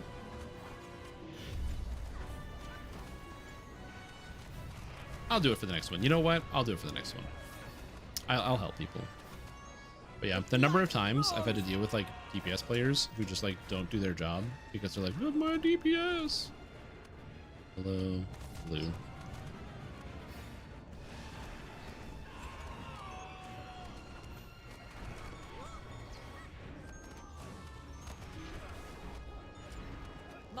Fortunately, this roll is not too bad because I just kind of stand here. Dip toes. Go, warding knowledge. Fence. No one died. Let's go. Except me. Oh my god. Heals are full. Okay, the light is over here. Slam. Blue, red, yellow. Got him.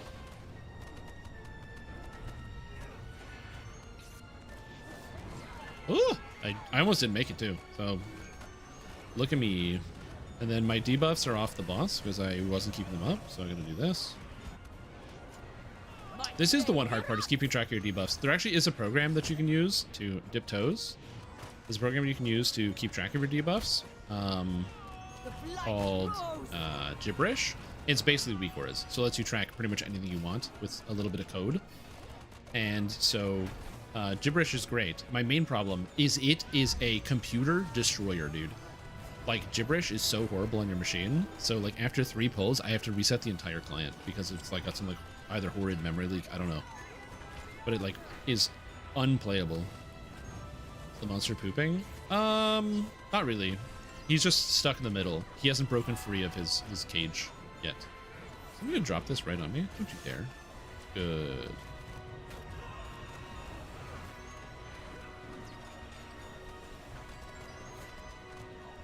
Taking the yellow out.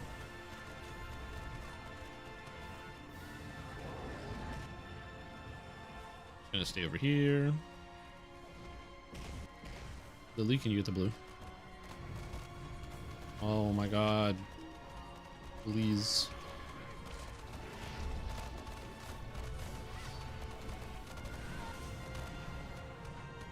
And we hit the boss. That's it. Succumb to the rot. Can you grab that, Lily? Okay, watch volatile. I grabbed the last yellow, so I can't grab that one.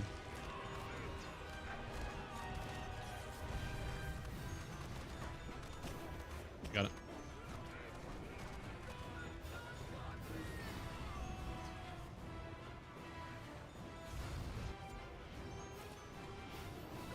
It's only bad if 3 of the same color mushroom happen. That's the only bad thing that can happen. If it's 3 of the same color mushroom, then it's like really annoying. Red, can you drop that on the group, Lily? Perfect.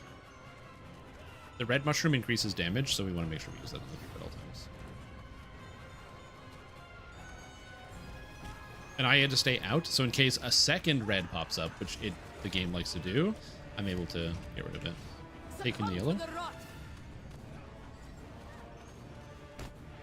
gonna go back here so I can be nice and safe.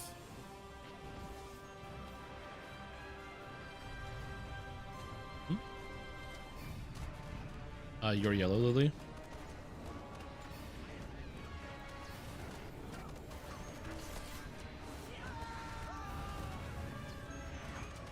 Okay.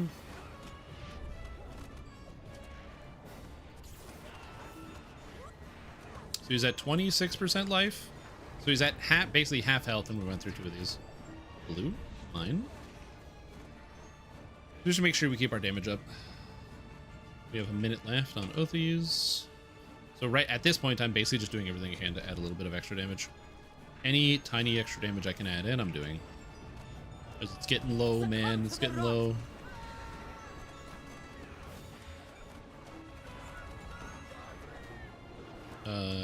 Yep. Okay, perfect, thanks. The blue went on tanks, which is so annoying. I'm glad I didn't pick up that blue, because if I had, I would have died.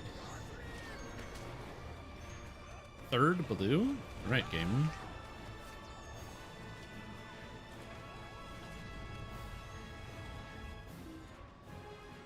Also, the boss is, like, really fickle with the positioning. So, like, if you aren't standing in the exact right spot, it gets very upset with you. It drop in the wrong spot. Yep, throw it on the group. On the group.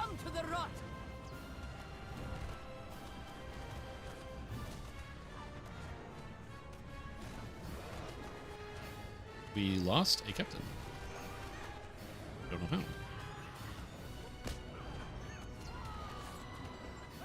And I'm going to go in for DPS. Big damage. No. Heal the full. Get out of here.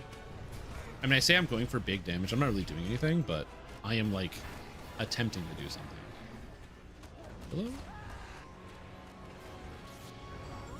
3%.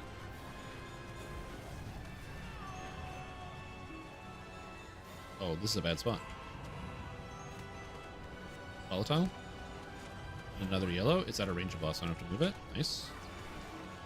Hey, I was So, unlike healing, where with healing, I just stood there and slapped him until he died, I actually have to, like, walk around and do things. If you notice, I was calling stuff out, like telling people to dip their toes or calling out who to grab which mushrooms. I'm just keeping track of all that stuff.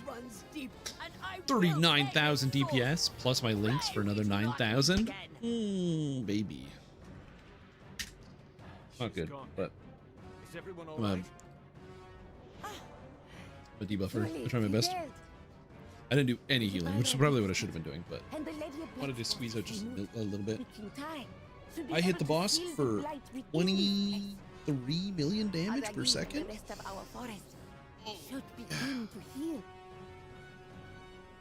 is great news. All right. Let's see if we get anything good. I believe Clyde's sweats were true. This was not the So you, like, literally loot his body. That's spooky. Feel something else deep below the earth. More cloth scrap. Something. Nothing. Dormant. No, I got skunked twice in a row. And we even have 2 brawlers. Are there any brawler pieces they don't need? Blighted Honor Guard necklace? No, I don't want this. Come on, other brawler. Also have a piece of gear. I need brawler items.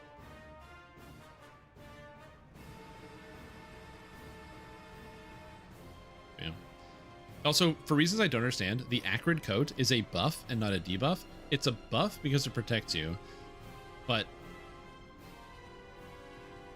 it's in the buff column, so it's not easy to see when you do or don't have it, unless you have, like, a third-party tool that, like, makes it pop up on your screen. It's just a tiny little dot. It even has a black background, and it's not, like, a bright color.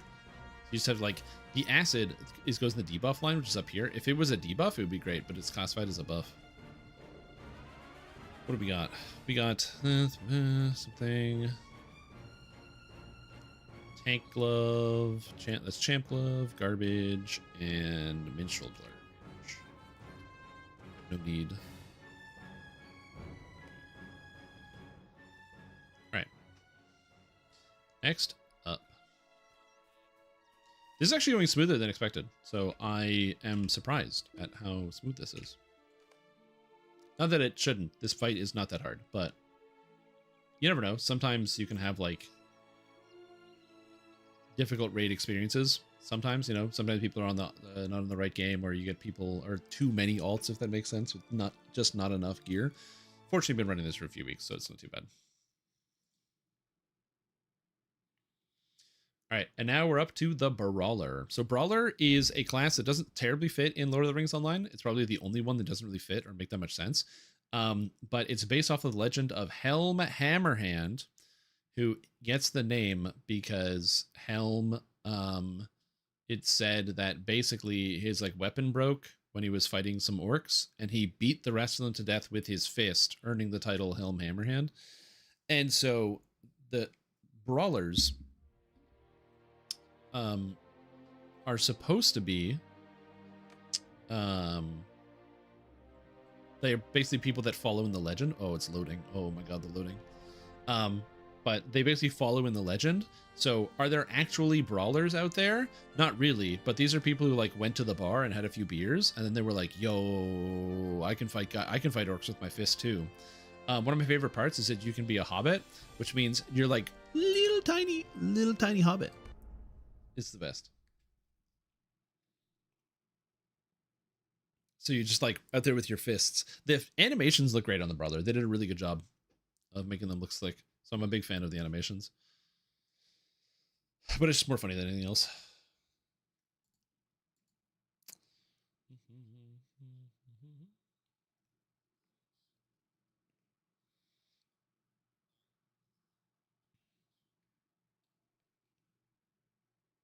Yeah, Brawler's cool. It's also fun to play. It's convenient. The only thing about Brawler that I dislike is that there's, like, a stickiness to it. So this is also my character's outfit. This is how my character actually looks because I like the this is actually the starter gear. This is what your character starts with when you make one, and I love it. I think it looks great. So I use the starter brawler gear because this is how I actually look, and I like the teal, and it's very desert coded, but like I'm not a sultan, you know. So I have a couple other outfits. I got the dwarf stone outfit, which looks pretty great. I have my winter coat, my winter fur outfit. Colvian fur coat. I like this one. Anyway, I'm gonna be tanking. My job is to not die. Brawlers are interesting tanks. The way that they do it is they have a stat called metal, so you have like little pips down here, and as your metal increases, or you have to spend your abilities. So you have some abilities that build metal and some abilities that spend metal. And the reason why metal is cool is unlike just spending metal, which you can. So I have like this ability strike towards the sky, which costs 3 metal, that sort of thing. You also get an ability called Metal Shield, which basically gives you a shitload of damage reduction, but every single time you get hit, it removes 2 metal. So it's very expensive to maintain because you don't generate it that quickly. However, the way that I build and play my brawler is that if you block, parry, or evade an attack, you actually don't. Can I have this up? No, you can't. If you block, parry, or evade an attack, you don't lose the metal. And the reason why that matters is that you'll see here it says against level 160 enemies, you have an 11.9% chance to evade, and then an 8.1% chance to partially evade. Partials are basically the game saying like, hey, you don't take all the damage, you reduce it by like a tiny bit.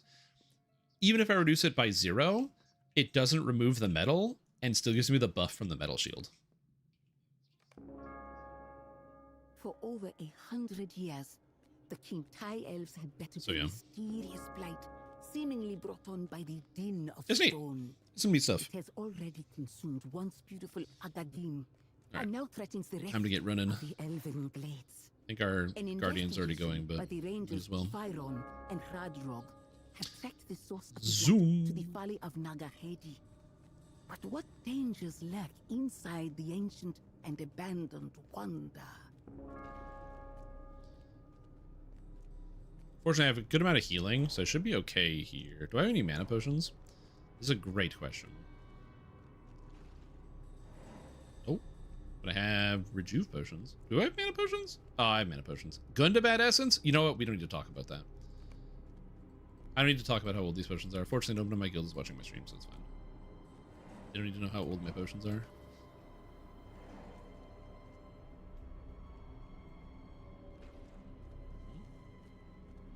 Everything's fine. Don't you start. Good.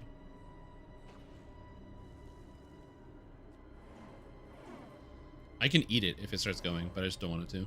Don't.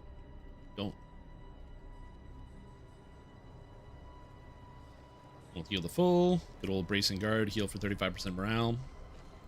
Oh shit. That one's also gonna get me. Big debuff or buff.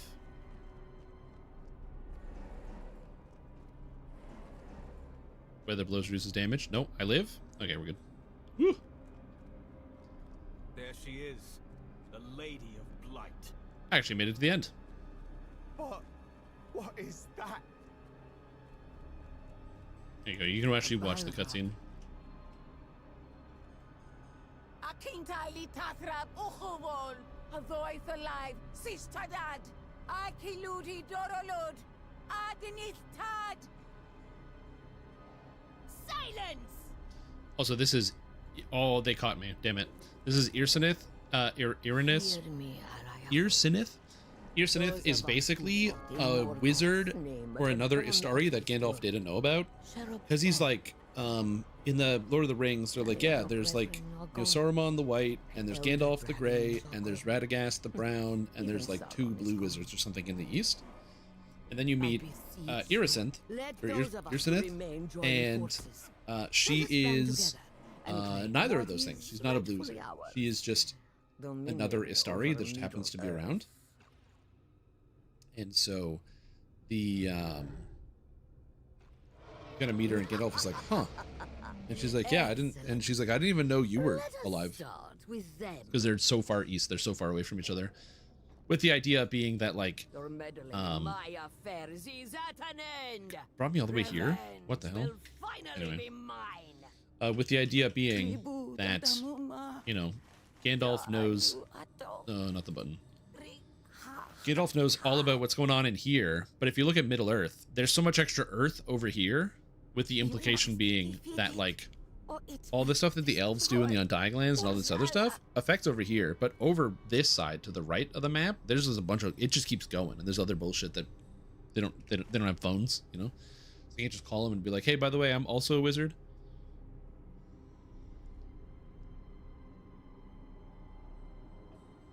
So, yo.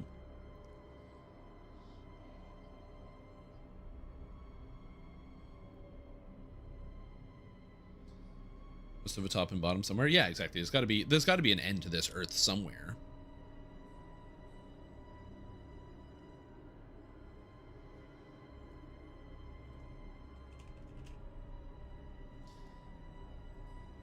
Can't believe I died. I can believe I died, but I'm still upset about it. All right. Now, one of my least favorite parts about Brawler is they get an ability called Trail Food Boost and Well Fed. This gives you a damage boost when you eat trail food and a incoming healing boost when you eat food. It's actually a really cool buff, and I think it's very thematic that you get a hearty meal and then you're ready to do more damage and win the fight. The problem is, it's in the fucking tree, and I don't want to spend points on this during combat. So, I have an alternate trait line that has food. I eat my food.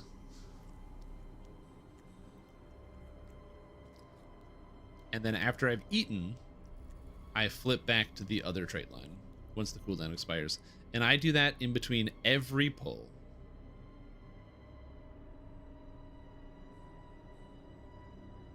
It is... I have no idea why it does this, but it does. Anyway, it's always fun. Is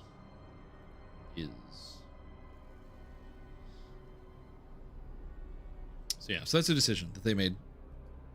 Hey, I forgot to show off some of the animations. So Brawler has some great looking animations. One of some of the abilities I love, there's Get Serious, which gives me a damage buff and also gives you some metal. Get Serious, you do a little bit of a flex there, that's great. I also love the Feint. Quick Feint is fantastic. Oh yeah, also some of just the AoE scale melees, like Mighty Upheaval. Boom. It's got that sick hang time where you go and then you slam the ground doing that big AoE. I love it. We have Feint, where you do a quick jab. You like dodge down and jab. Like, is a way to get an evasion buff while also getting some more metal. Then we have Strike Towards the Sky, which is like a big uppercut. And then lastly, we've got the backhand clout that I can show here, where you kind of give them a big backhand. You're like... Whoosh. Brawlers are neat because they're basically the lowest damage taking tank. However, they have two problems. They don't deal with AoE nearly as well. Single target, they are like single target gods. So I take the least amount of damage in a single target than any tank. They also have the shortest cooldowns. So you can constantly have a cooldown rolling and blowing cooldowns on enemies. However, you're really bad at dealing with AoE. So if there's like 5 creatures or 10 creatures, I can hold all of it, but I can't use my metal shield against all of them because I'm going to run out of metal and then I can't cast spells. So it's a tough one.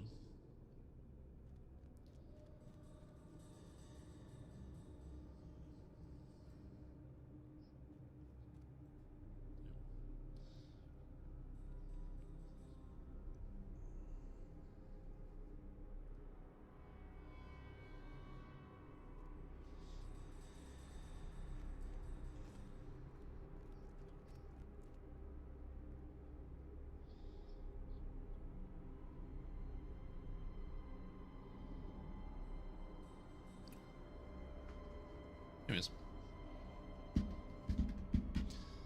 I'm just chilling, waiting for everybody to log in.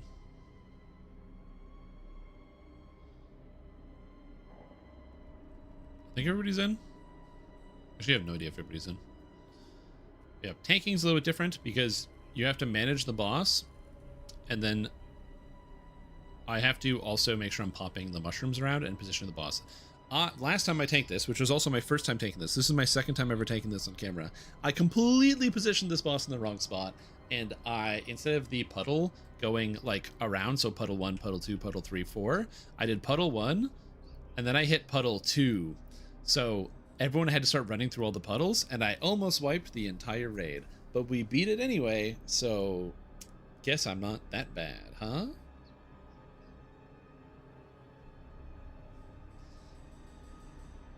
Look, we didn't wipe, so it's kind of good. Okay, also the light is now off. Let me see if we can fix this. Okay, light. Cease. No, it's still too dark. I need a light source here. This is the one problem, is I had light here and I was reflecting it off of the wall. I don't have any lights here. So I can do this. Because I have a light right above me, but like it's casting a shadow on me. I need a light coming here, which would be a ring light. I just don't want to set up a ring light out of sheer laziness. Also the fact that it blinds my eye sockets. I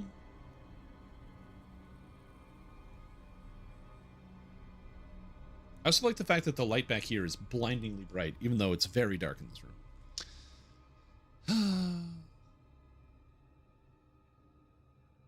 There's a solution in here somewhere.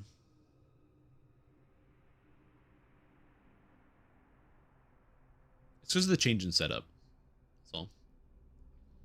I specifically changed this because of the airflow, because now I can get air flowing through this actual room and it makes everything a lot cooler, but...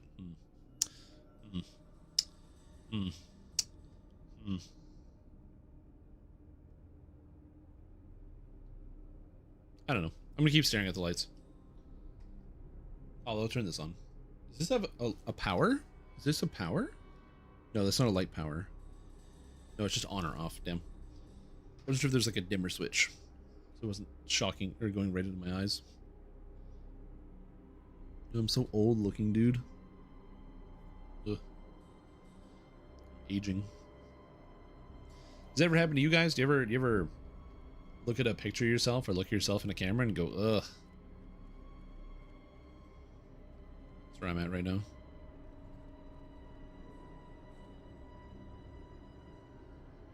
Big on the ugh.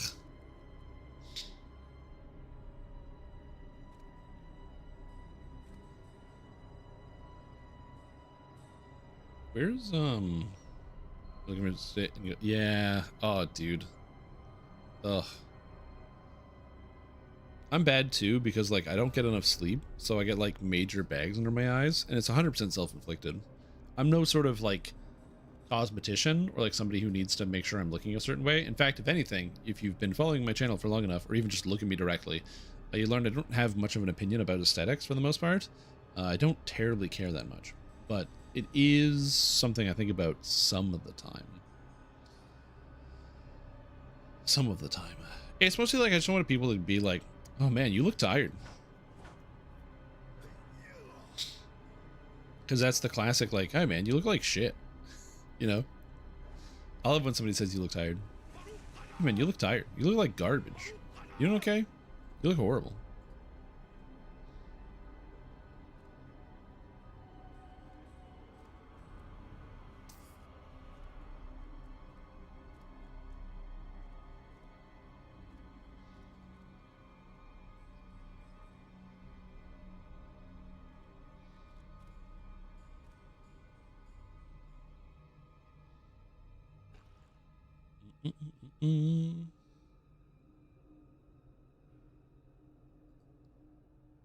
How long?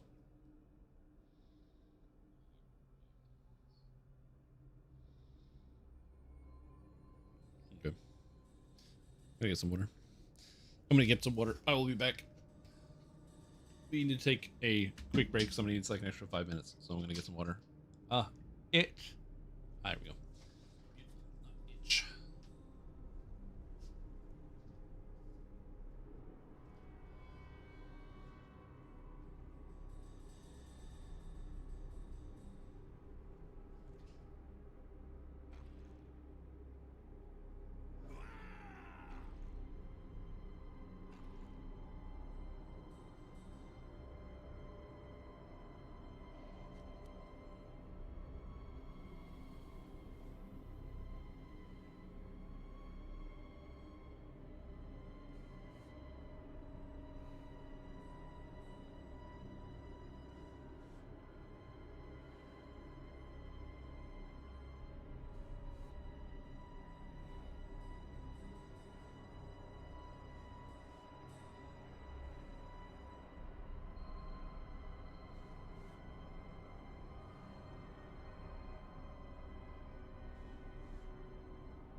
I got distracted.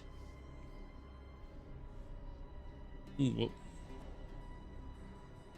I came back just in time. Holy shit, I made it for the ready check. No one even knows I was gone the whole time.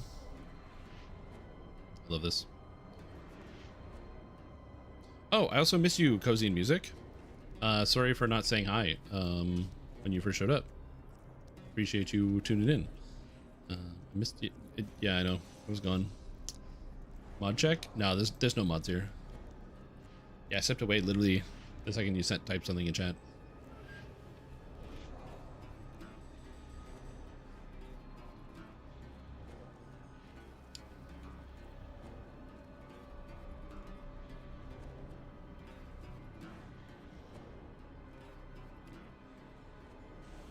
Alright, so I'm gonna be tanking this boss.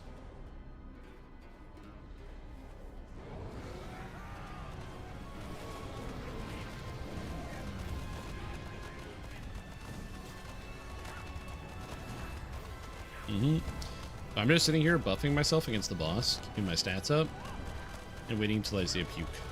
I'm gonna throw up on the other tank. And when he throws up on the other tank, that's when I'm gonna spring into action. Tank side. Taking. I'm gonna go over here. I'm moving so that way there's no frontal.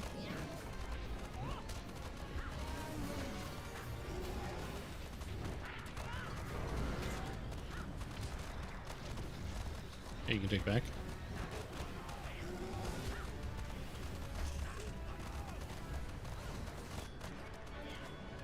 Oh, I'm gonna blow this up. Oh, I'm doing this the wrong thing. Oh my god. Oh my god, I dropped that the worst place. I can't believe I just did that. I mean, I can. 'Cause I'm an idiot.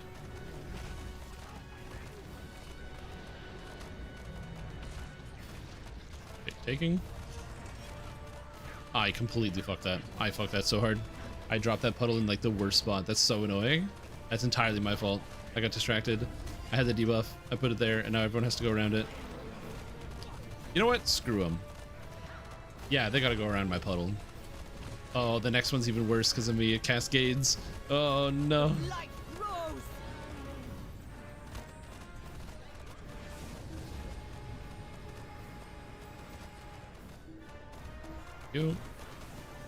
Also, if you're a tank and you run through the volatile mushrooms, it doesn't actually explode because you have a debuff. Taking. Dip toes. I did.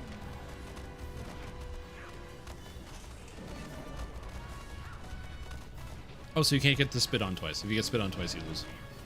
Well, you don't lose, you just die. Alright, you can take whenever on tanks again.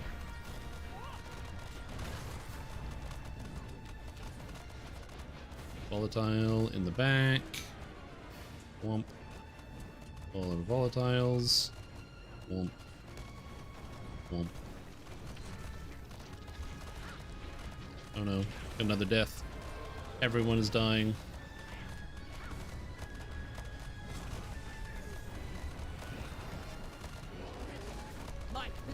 Yeah, I keep taunting. The blight grows.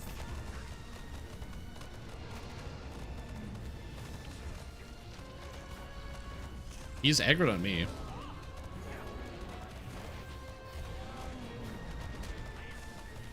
The boss just didn't want to come to me, and he just murdered the tank. If you have the vomit on you, and then you get vomited on again, you just die. Put the volatile here. I have a blight. The blight grows. Oh, I did that. I hit everybody. That was on me. I hit everybody for a bunch. Should have done that. Taking.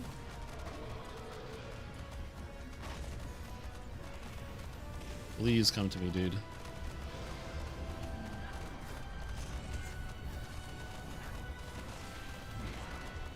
Okay, he did actually come to me. Perfect. Whew. Okay, you can take.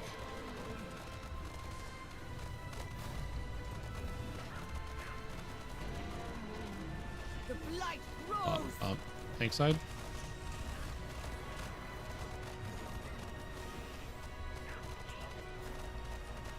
I'm saving the DPS cooldowns. Taking.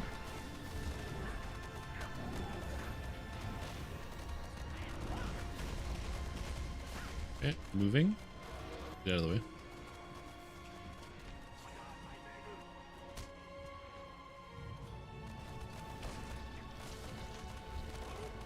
Okay, he's in the right spot, I think.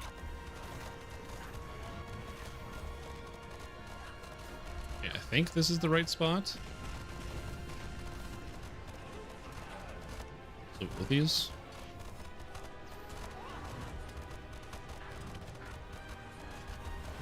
Taking. And I should be able to hold him until it phases. Again, I'm quiet because I'm just really focused. This is my second time tanking this boss, and also my second time playing this character as a tank since the Gundabad expansion a little while ago.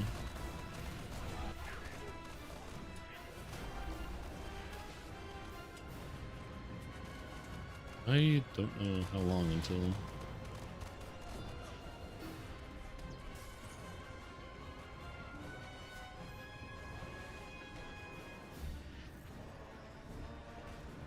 He doesn't want to come. Staying in you for some reason.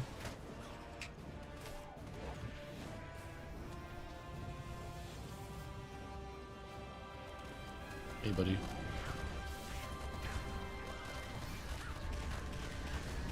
Oh, he just killed half the raid. He just turned the wrong way and then threw up on everybody instead of me. Well, that was easy. Just got back into you, just watching your videos. Hey, anytime, Kozine. I'm glad I'm able to help out and give you even a little bit of entertainment. You can take him to the new spot whenever you're ready. Okay. So for this boss has really weird aggro, and so he literally, even though I had aggro, you can see who he's aggroed on down here. I had aggro. He didn't come to me. Then he didn't follow me. Then he came to me, turned around, did the tank buster on the raid, killed everyone, and then turned back to me. It's so funny. Dude, that's so funny. We have a theory that the boss hates guardians. He like explicitly over targets guardians, which is what we think is what's happening. Like there's some hidden mechanic behind the scene, because these problems literally only come up when we have a guardian in raid. If you have like captain or warden or whoever, it doesn't matter. But if you have a guardian, no, he eats the guardians. So instead we're brawling, baby. Just, It's amazing that my little hobbit can actually stand up to the Balrog, but it's fine. This Balrog's weak. He's covered in fungus. He's been like degraded for the past like 100 million years. For 1,000 millennia, the Balrog has been being decayed.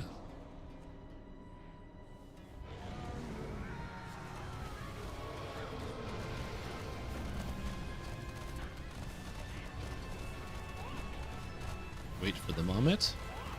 Keep attacking the boss and wait for vomit.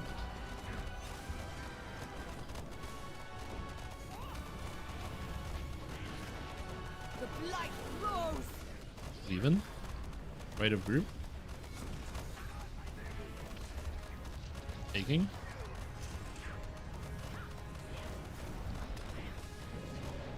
Okay, he's beating on me. Everything is fine. 5x soldier deck and Sigarda's aid.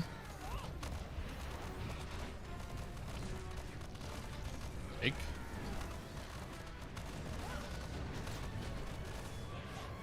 Okay, buffing the group. The blight grows. Okay, so now I buffed up the party's DPS, so we're good. Dip my toes in the water. Taking. Okay, we're good. Woo! And lightning, army of one. When you say lightning, the only thing I think of is burst lightning. What a great card. Yeah, Cloud's red. You can have burst lightning, can't you? The blight grows. Volatile 1. I think that's it. I watched Ipsum do this like stupid combo deck. It's like he plays some, I can't remember the name of it. Taking.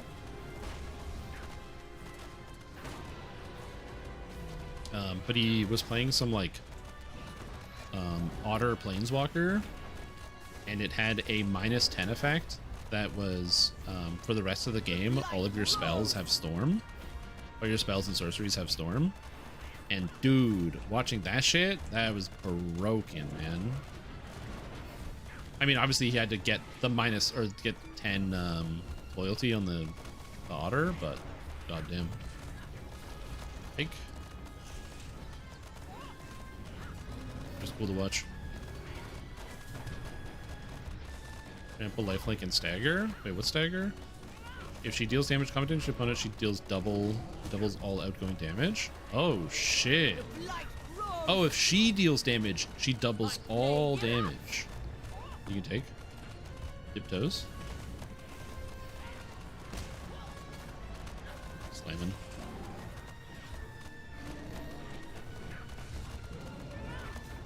Interesting.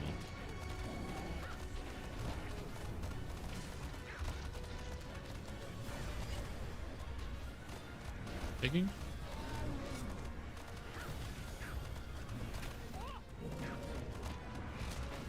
Okay, good. The blight grows.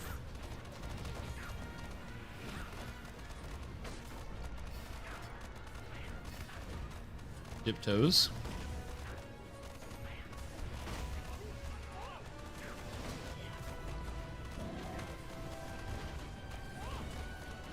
Our DPS is a little slow, so I'm kind of worried about this. Just playing Ral, and should be mine. Oh, there's a volatile. Oh, it's not bad. Never mind. I thought there was a volatile down there. The blight grows.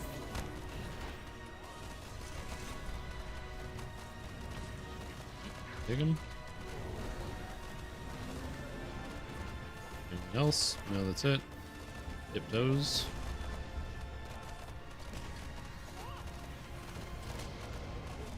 We lost our lore masters. Taking. Ral to your Tal Soul. No, that's the Planeswalker Ipsum was playing yesterday. I just can't remember his name. The blight grows.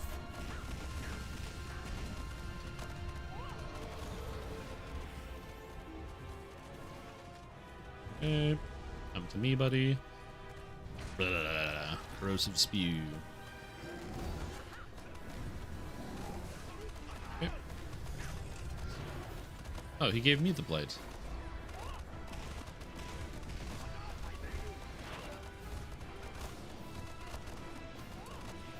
Oh yeah, right. I got it. I got it. Oh, you dragged him onto me. I'm dead. I need a res. Succumb to the rot.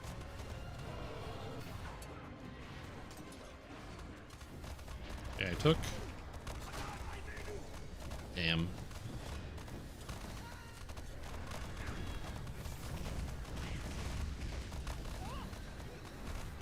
Oh god, that's not good.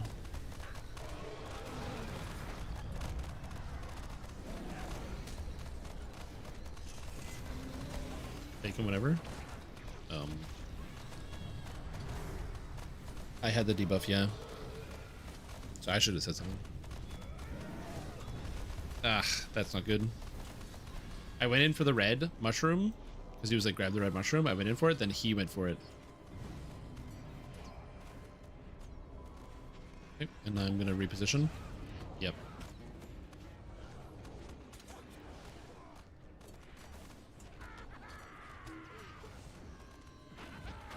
I got him. Succumb to the rot. Oh.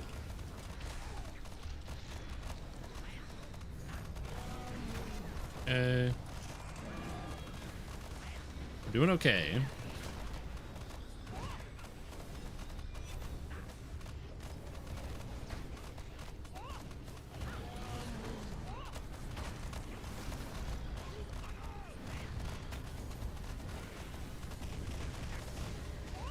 Okay, we're good. Healing.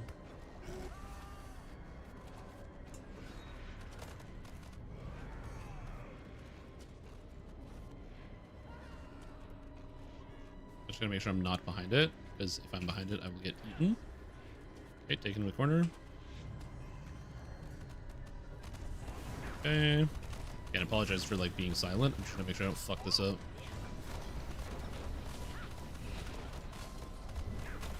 He's hitting me really hard. Succumb to the rot.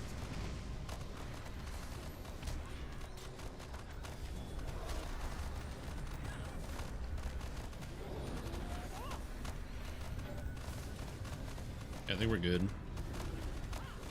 Oh god. Looking and thinking you getting a sub? No. Oh yeah, because you hear the Baruch Kazan. Yeah. Bacon?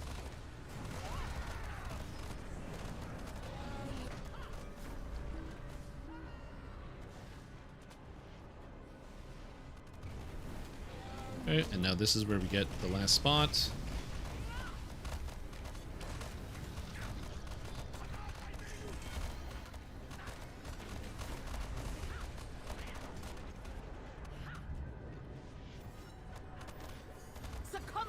have to make sure I don't get breathed on. Swap it properly. Okay, taking. Almost there.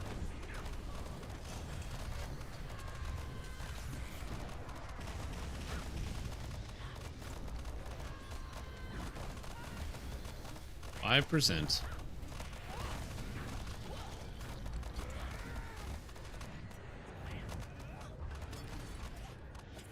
Watch the volatile. Oh man, that's not good for us. Okay, one for all.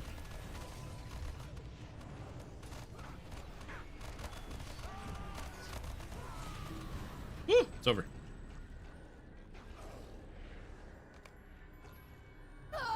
Let's go. Success. All right, anyway, what was I doing? I do not leave empty-handed fools. Flushes or gloss hammer and sword of truth. Oh. 6 equips. 6 equips. That's, I hate that. Unabashedly, greater than not fucking up.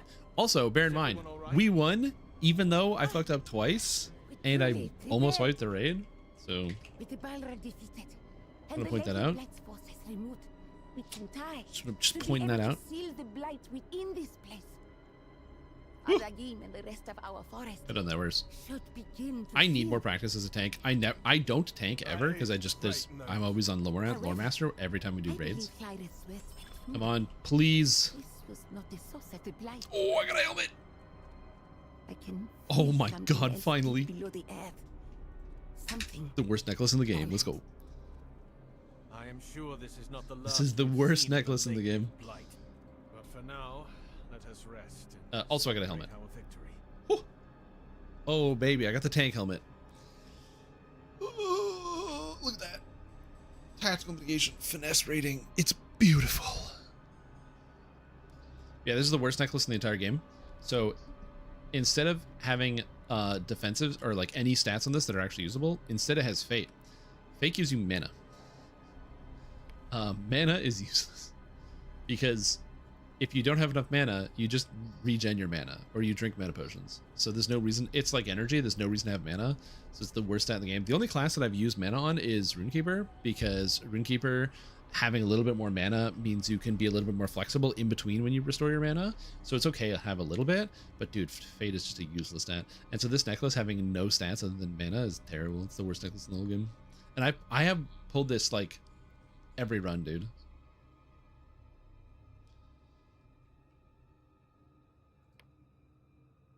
Oh, Deb wants the necklace? Where is he? Where's Deb? Deb. There you go. Enjoy it. Here's Gilgamesh. Let's see, Gilgamesh. When he attacks, look at the top 6. Put any cards equipped on the battlefield. You put the rest on the bottom letter in order. When you put one or more equipment on the battlefield, this may attach one or more to the samurai you control. The problem with this card is that, like, I don't know if you noticed this thing. So I don't play any of these garbage formats. Okay, over here, I only play this one, this standard format. This card says 6 on it. Unplayable. 6 mana card. A 6 mana card in current standard. Impossible. Does Lotro have a TR system, or do you just hang out doing endgame at max level? There's no TR system. This is like a traditional MMO. So there's no TR system. We just level up. If there was a TR system, dude, I'm level 160 right now. You wouldn't want to do that. He's a killer in Commander. Yeah, I can see he's a killer in Commander. Leveling doesn't take forever, but it does take quite a long time to level up. So now this is just traditional MMORPG. At some point they're gonna dump it down. Okay, what is this? Sigurda's Aid. 1 mana. You may cast an or enchantment spells that they had flash. When equipment enters the battlefield under your control, you may attach it to target creature you control. This is what a card, dude. They're like, hey, you know how there's costs? What if you didn't have costs? What if you didn't have costs? What if we said no costs? Is there like a magic realism rule where if a character only has 2 hands, they can only have two swords? There should be a rule. But yeah, this is the most current raid. Where is it? The Folly of Nagakedi, which is this raid. It's pretty fun. There's 3 difficulties. Tier 2 and Tier 3 drop the same gear, but Tier 3 is literally millions of times harder. Again, for reference, on my server, which is the server Peregrine, nobody has beaten the first boss yet of the Tier 3 raid. It's very hard. We're trying, but tonight's not Tier 3 boss raid night. Oh god, what kind of bullshit card is this?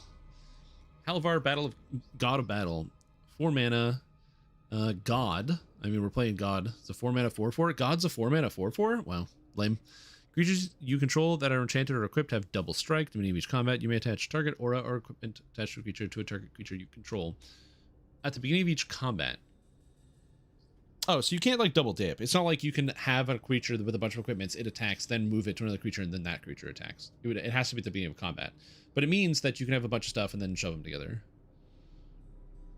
Carving new omen paths between the realms. What set's this? Mythic Rare from Kaldheim? What year did this come out? 2021? I've never heard of Kaldheim. Oh, I have to click over? Click over. Oh, turn over.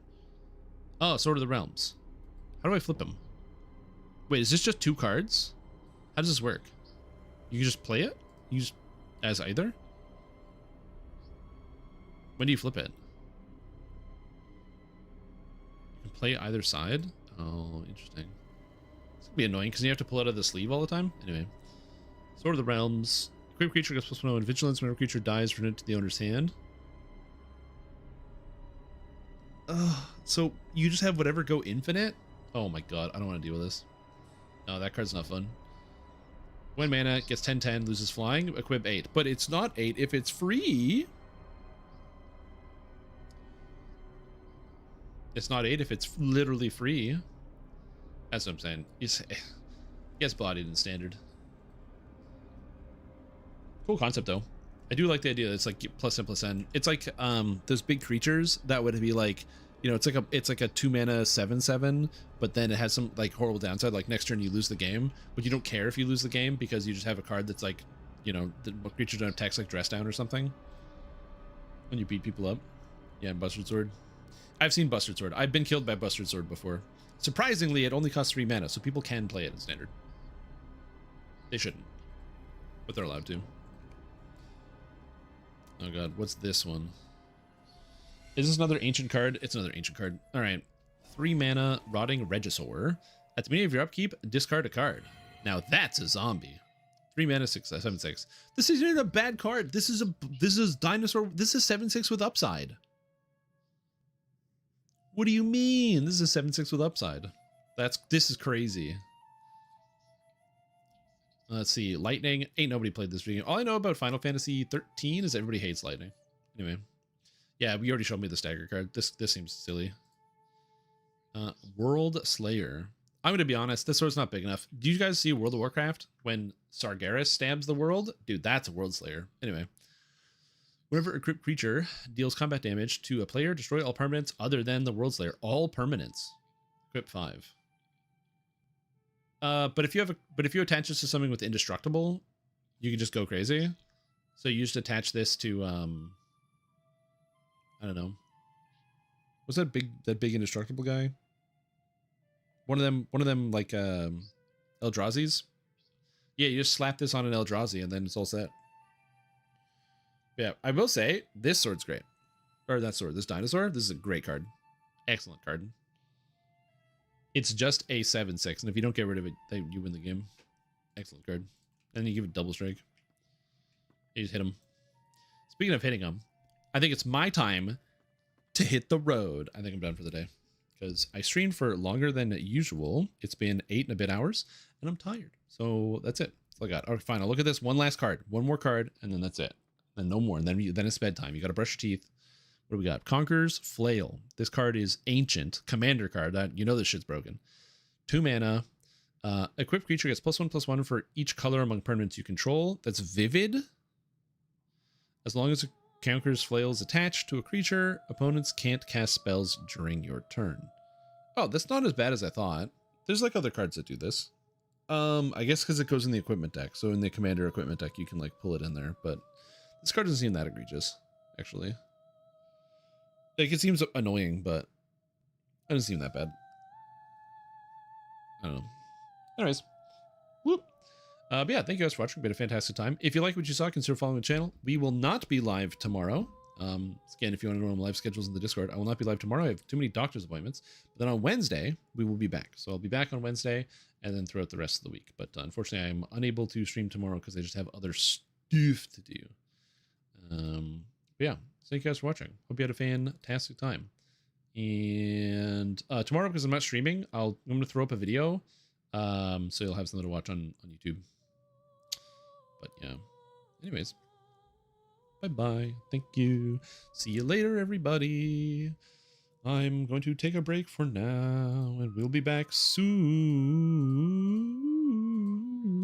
What's what else going on? There's like a siren going on outside. I don't know.